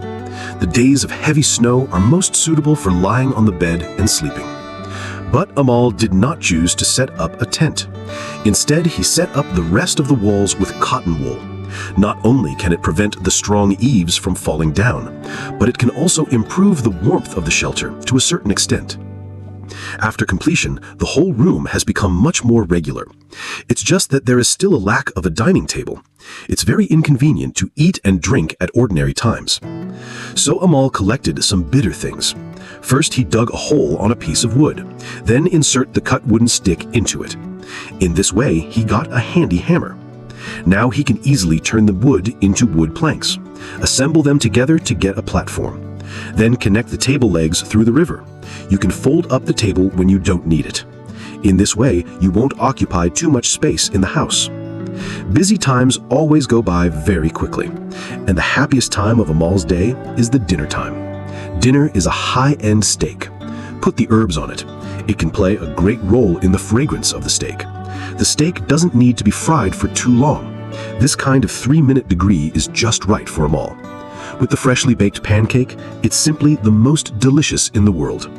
But before the official meal, we have to decorate the house, create a romantic atmosphere. It can be very romantic to eat alone, but if there is a wild mother-in-law, it will be more perfect. Then you can enjoy this dinner that only belongs to Amal. Last winter, Amal built his first home in the wild. When the snow in winter has completely retreated, everything has followed the arrival of spring to generate a new vitality. When we met Amal again, he looked free after cutting his hair. Unlike the two of us before, he went through a cold and long winter. His treehouse still retains its original appearance. It's just that as time goes by, the treehouse also has a certain degree of wear and tear. So Amal decided to renovate his treehouse. In order to facilitate the work below, Amal needs to make a large wooden ladder first. Fortunately, he brought a drilling tool this time to save a lot of effort in the process of making it. And the quality of the wooden ladder is also quite solid. Now you can rest assured to fix the waterproof cloth on the roof. Life in the wild is so free. Amal took advantage of the bright weather to collect a bag of free moss. After all, the moss that was once strong has withered. It has long since lost its original function, so it needs to be replaced again. The oxygen released by the function of moss can also allow Amal to live in such a natural oxygen bar. It's just that the area of the treehouse is too small. It's very difficult to even get up. In order to solve this problem, Amal decided to build a terrace for the treehouse. So when the weather is good outside, you can often sit on the terrace and drink coffee. You can see that Amal has collected a lot of equal length wood. According to his unrecognizable steps, he roughly planned the width of the terrace. Then you can enter the immersion digging area. The ground is wet in early spring. This makes Amal not difficult to dig up. Soon, he dug out 2 half tubs of chicken soup. Then he inserted the wood into it as a stand. He also filled it with stone blocks to ensure that the stand can be stable enough. And he also tied it tightly to the ground with 3 layers inside and 3 layers outside. After this thing is done, he has to tie 2 logs on the tree. It's used as a frame for the terrace. It's similar to the structure of the foundation frame of the treehouse. With the previous building experience and the help of the hole puncher this time, this job is a piece of cake for Amal. The breeze of the sun is blowing on Amal's face.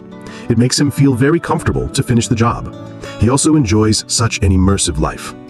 The next day, it didn't take long for Amal to finish the construction of the terrace.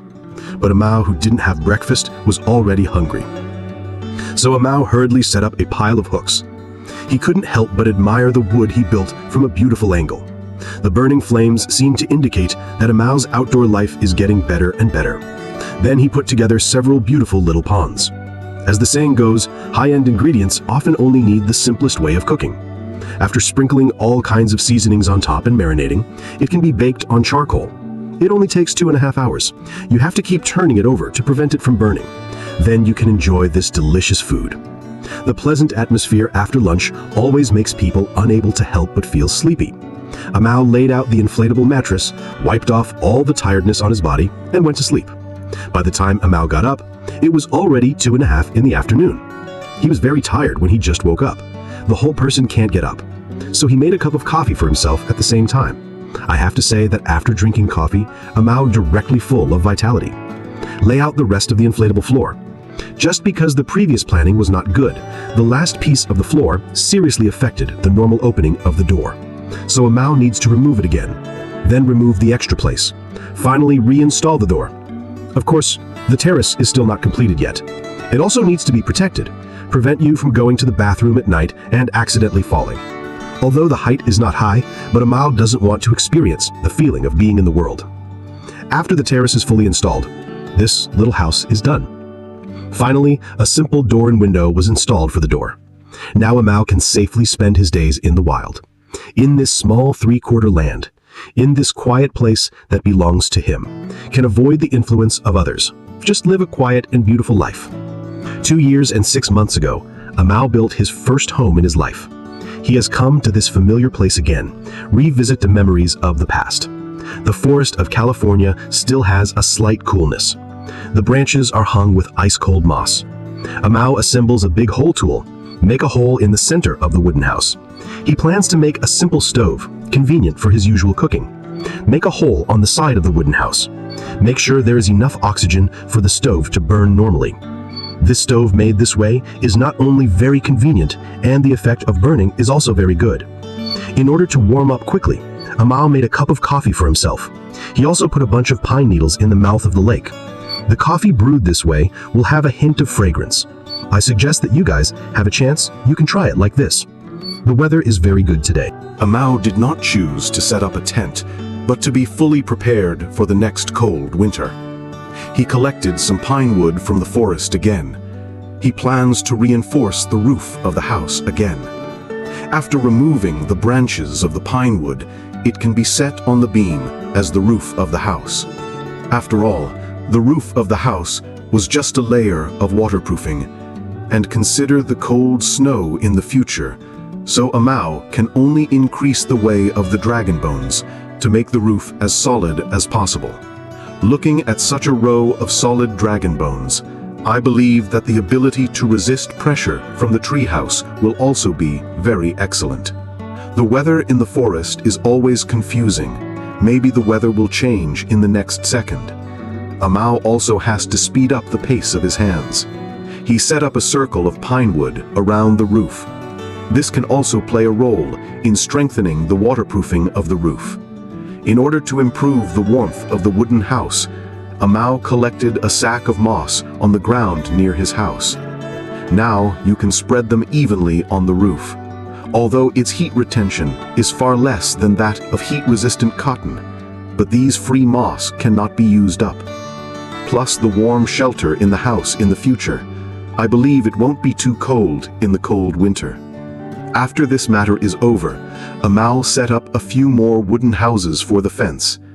This not only stabilizes the structure of the fence, and it's not easy to fall down when you go out at night. To a certain extent, it ensures the safety of Amao's life. Busy hours always go by quickly. It's time for lunch. Amao lights a pile of bonfires. The smoke generated by the fire seems to add a little smoke to the forest. Today's lunch is a piece of top beef. Amao takes out the seasoning he carries with him. Smear the beef with a 360-degree non-slip brush. Take advantage of the smoke. Amao plans to make a rotating barbecue rack. The way the barbecue is cooked can greatly stimulate the aroma of beef. I can only see that it is the end of the wood. Then make a hole on the side. Amao made a total of 4 holes like this. This will achieve the temperature adjustment. Then the wood stick is cut off. It is convenient to insert directly into the hole. Finally, turn around on the installation. In this way, you get a movable barbecue rack. Now you can skewer the marinated beef, but you still have to tie a rope on top and skewer it in front of the wood. This will make it more convenient to rotate the barbecue rack. Amao also fried some chips for himself, and broccoli and tomatoes. It's just a sudden strong wind, snowflakes floating in the air. Amao also burned some water with a frown, then go around and pick some wild fruits and blueberries. Put it in the boiling water, can provide it with a lot of vitamins. Now you can go back to the warm house, enjoy this rich lunch. After eating enough, it's still snowing outside. This time, Amao can rest assured. The snow finally stopped the next day, but it's still so cold outside. This makes Amao have to change the wall that is exposed to the wind everywhere. The cotton wool that was hard to set up before, he can only tear it off with cold tears. Fortunately, this time he brought heat-resistant cotton, put them all in the gaps between the walls. The dry moss that was already dry should also be replaced. Use heat-resistant cotton to fill all the gaps. Make sure you don't walk a little bit.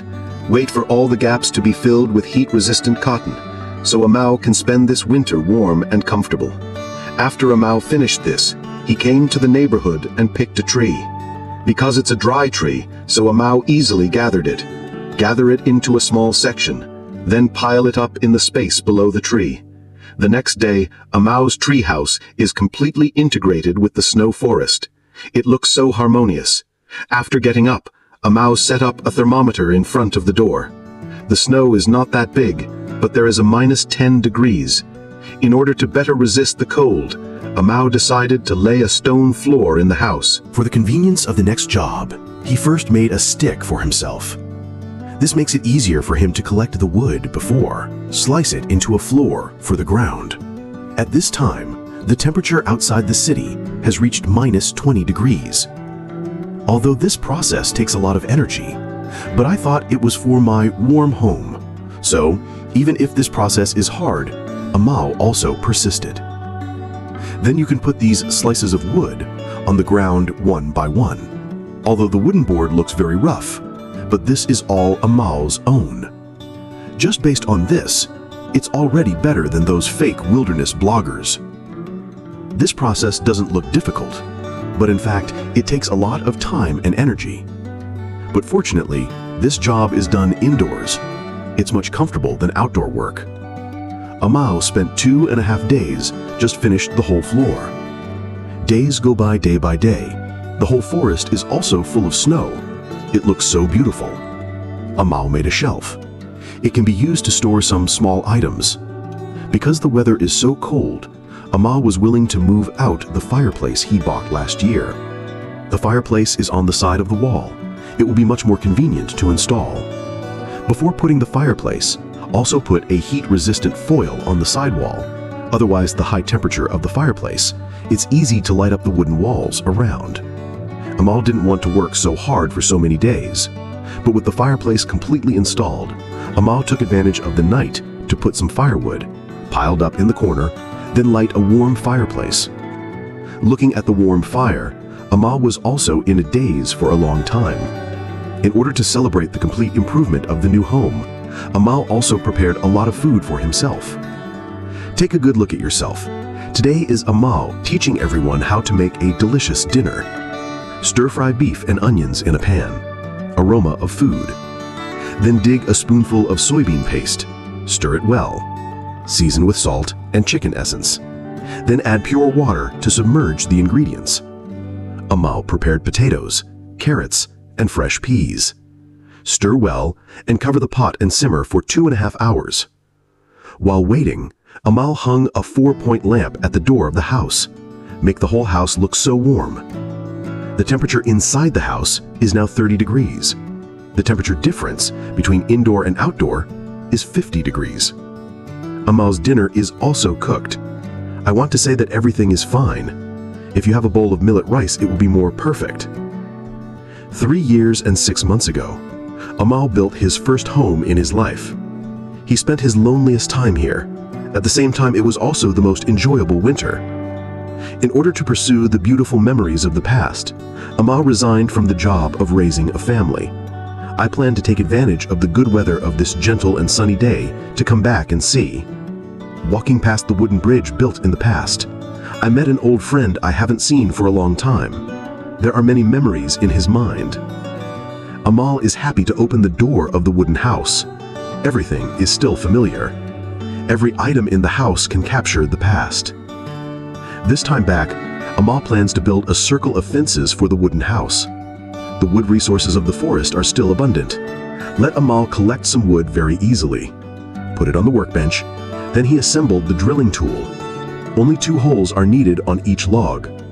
After the one end is sanded, it can be hit into the ground and become part of the fence. The method of connecting the 2 pillars, Amao, is to deal with the damage on both ends of the log. In this way, we get a connector. Then the damage is interconnected. It's just that there is a mistake and the frame is not stable enough. So Amao also used a rope to tie the well. After getting a set of wood, you can put the original wood on it and form a fence. As the saying goes, everything starts with difficulty. After having experience, the rest of the fence only needs to be operated according to the gourd. Amao works very efficiently. The fence part will be completed soon. As for the production of the door, Amao first used a chisel to make grooves on the short wood.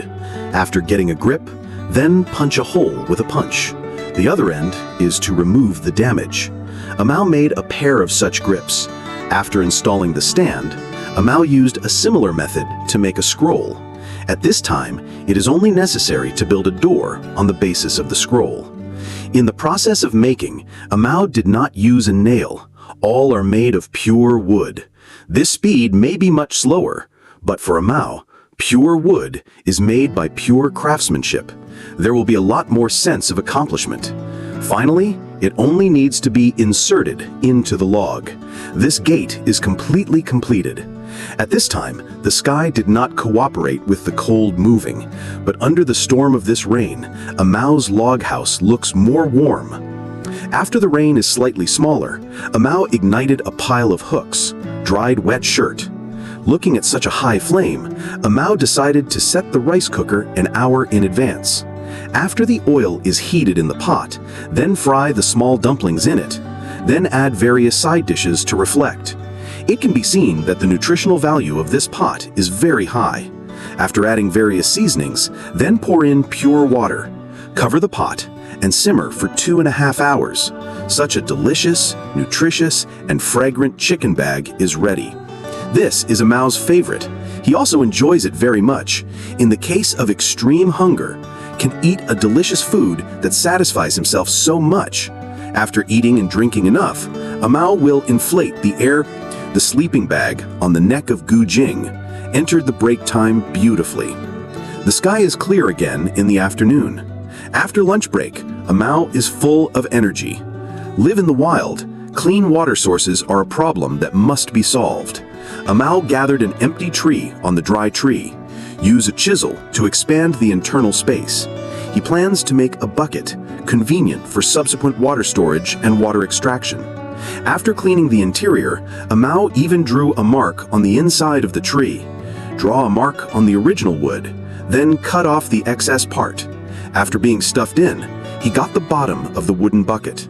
But there is still a gap between the original wood and the tree. Can't store water, but the method is always more difficult. Like the pine on the pine tree, it's a natural seam. Just put it on the fire to heat it to melt. Can be used to fill the gap. This way you get a water-resistant wooden bucket. Then Amao tied the 3 original woods tightly. After opening it, it's a triangle. He plans to make a filter. Tied a piece at different heights of the triangle. The first layer is used to filter larger impurities. The second layer is soft sand. Then put some weeds. the last layer is charcoal, because charcoal has a good absorption, can absorb fine bacteria and impurities. Amao also preheated a few pieces of stone in the fire, can be used to boil water later. Then Amao took some water from the stream, pour into the filter device to filter. Worried that the impurities were not filtered cleanly, Amao filtered a few more times. Now the water quality is much cleaner. Finally, throw in the red stone. The temperature of the stone is hundreds of thousands of degrees. The water boils as soon as a few pieces are thrown in. Shake it with a water cup. Just need to rest for a while. You can drink and gamble at ease. The joy of the wilderness is so simple, and there are many ways to make Amao happy. When bored, he will flush the filter, then slide the filter. Find a suitable place, then throw it on the door. The joy of fishing, it doesn't matter how many fish you catch. The important thing is the process of fishing. Amao's luck this time is very good because this time he has no air force. This salmon looks very cute. Amao also admires it for a long time, but this is not the most important. The most important thing is the fat and beautiful flesh. It seems that today's dinner is ready. Just need to sprinkle some salt on it, put it in the pan and fry it, then add some onion and potato as a side dish. Such a romantic dish that belongs only to the wilderness can be served. Take advantage of the double repair time on Saturday and Sunday. Amau brought a lot of living equipment from home. Of course, the most important is this fireplace. After all, it is very inconvenient to use ancient methods to boil water. Amau climbed up the stairs, also installed the chimney of the fireplace. In order to facilitate the next living alone, Amau plans to equip the wooden house with new furniture. He used a chisel to cut the wood, but this still can't handle the flat wood. Fortunately, he also brought a stick. This can easily fix the uneven grass. After completion, make a hole on the side. Finally, use a stick to cut the wood. Insert it into the hole can be connected to the wooden board to achieve expansion. Amau also made a piece of such a wooden board, stacked next to the window as a table. After the plateness is corrected, it is very good to use for eating and drinking tea. Amau also set up a material shelf on the wall. Not only can it be used to store axes, it can also give the interior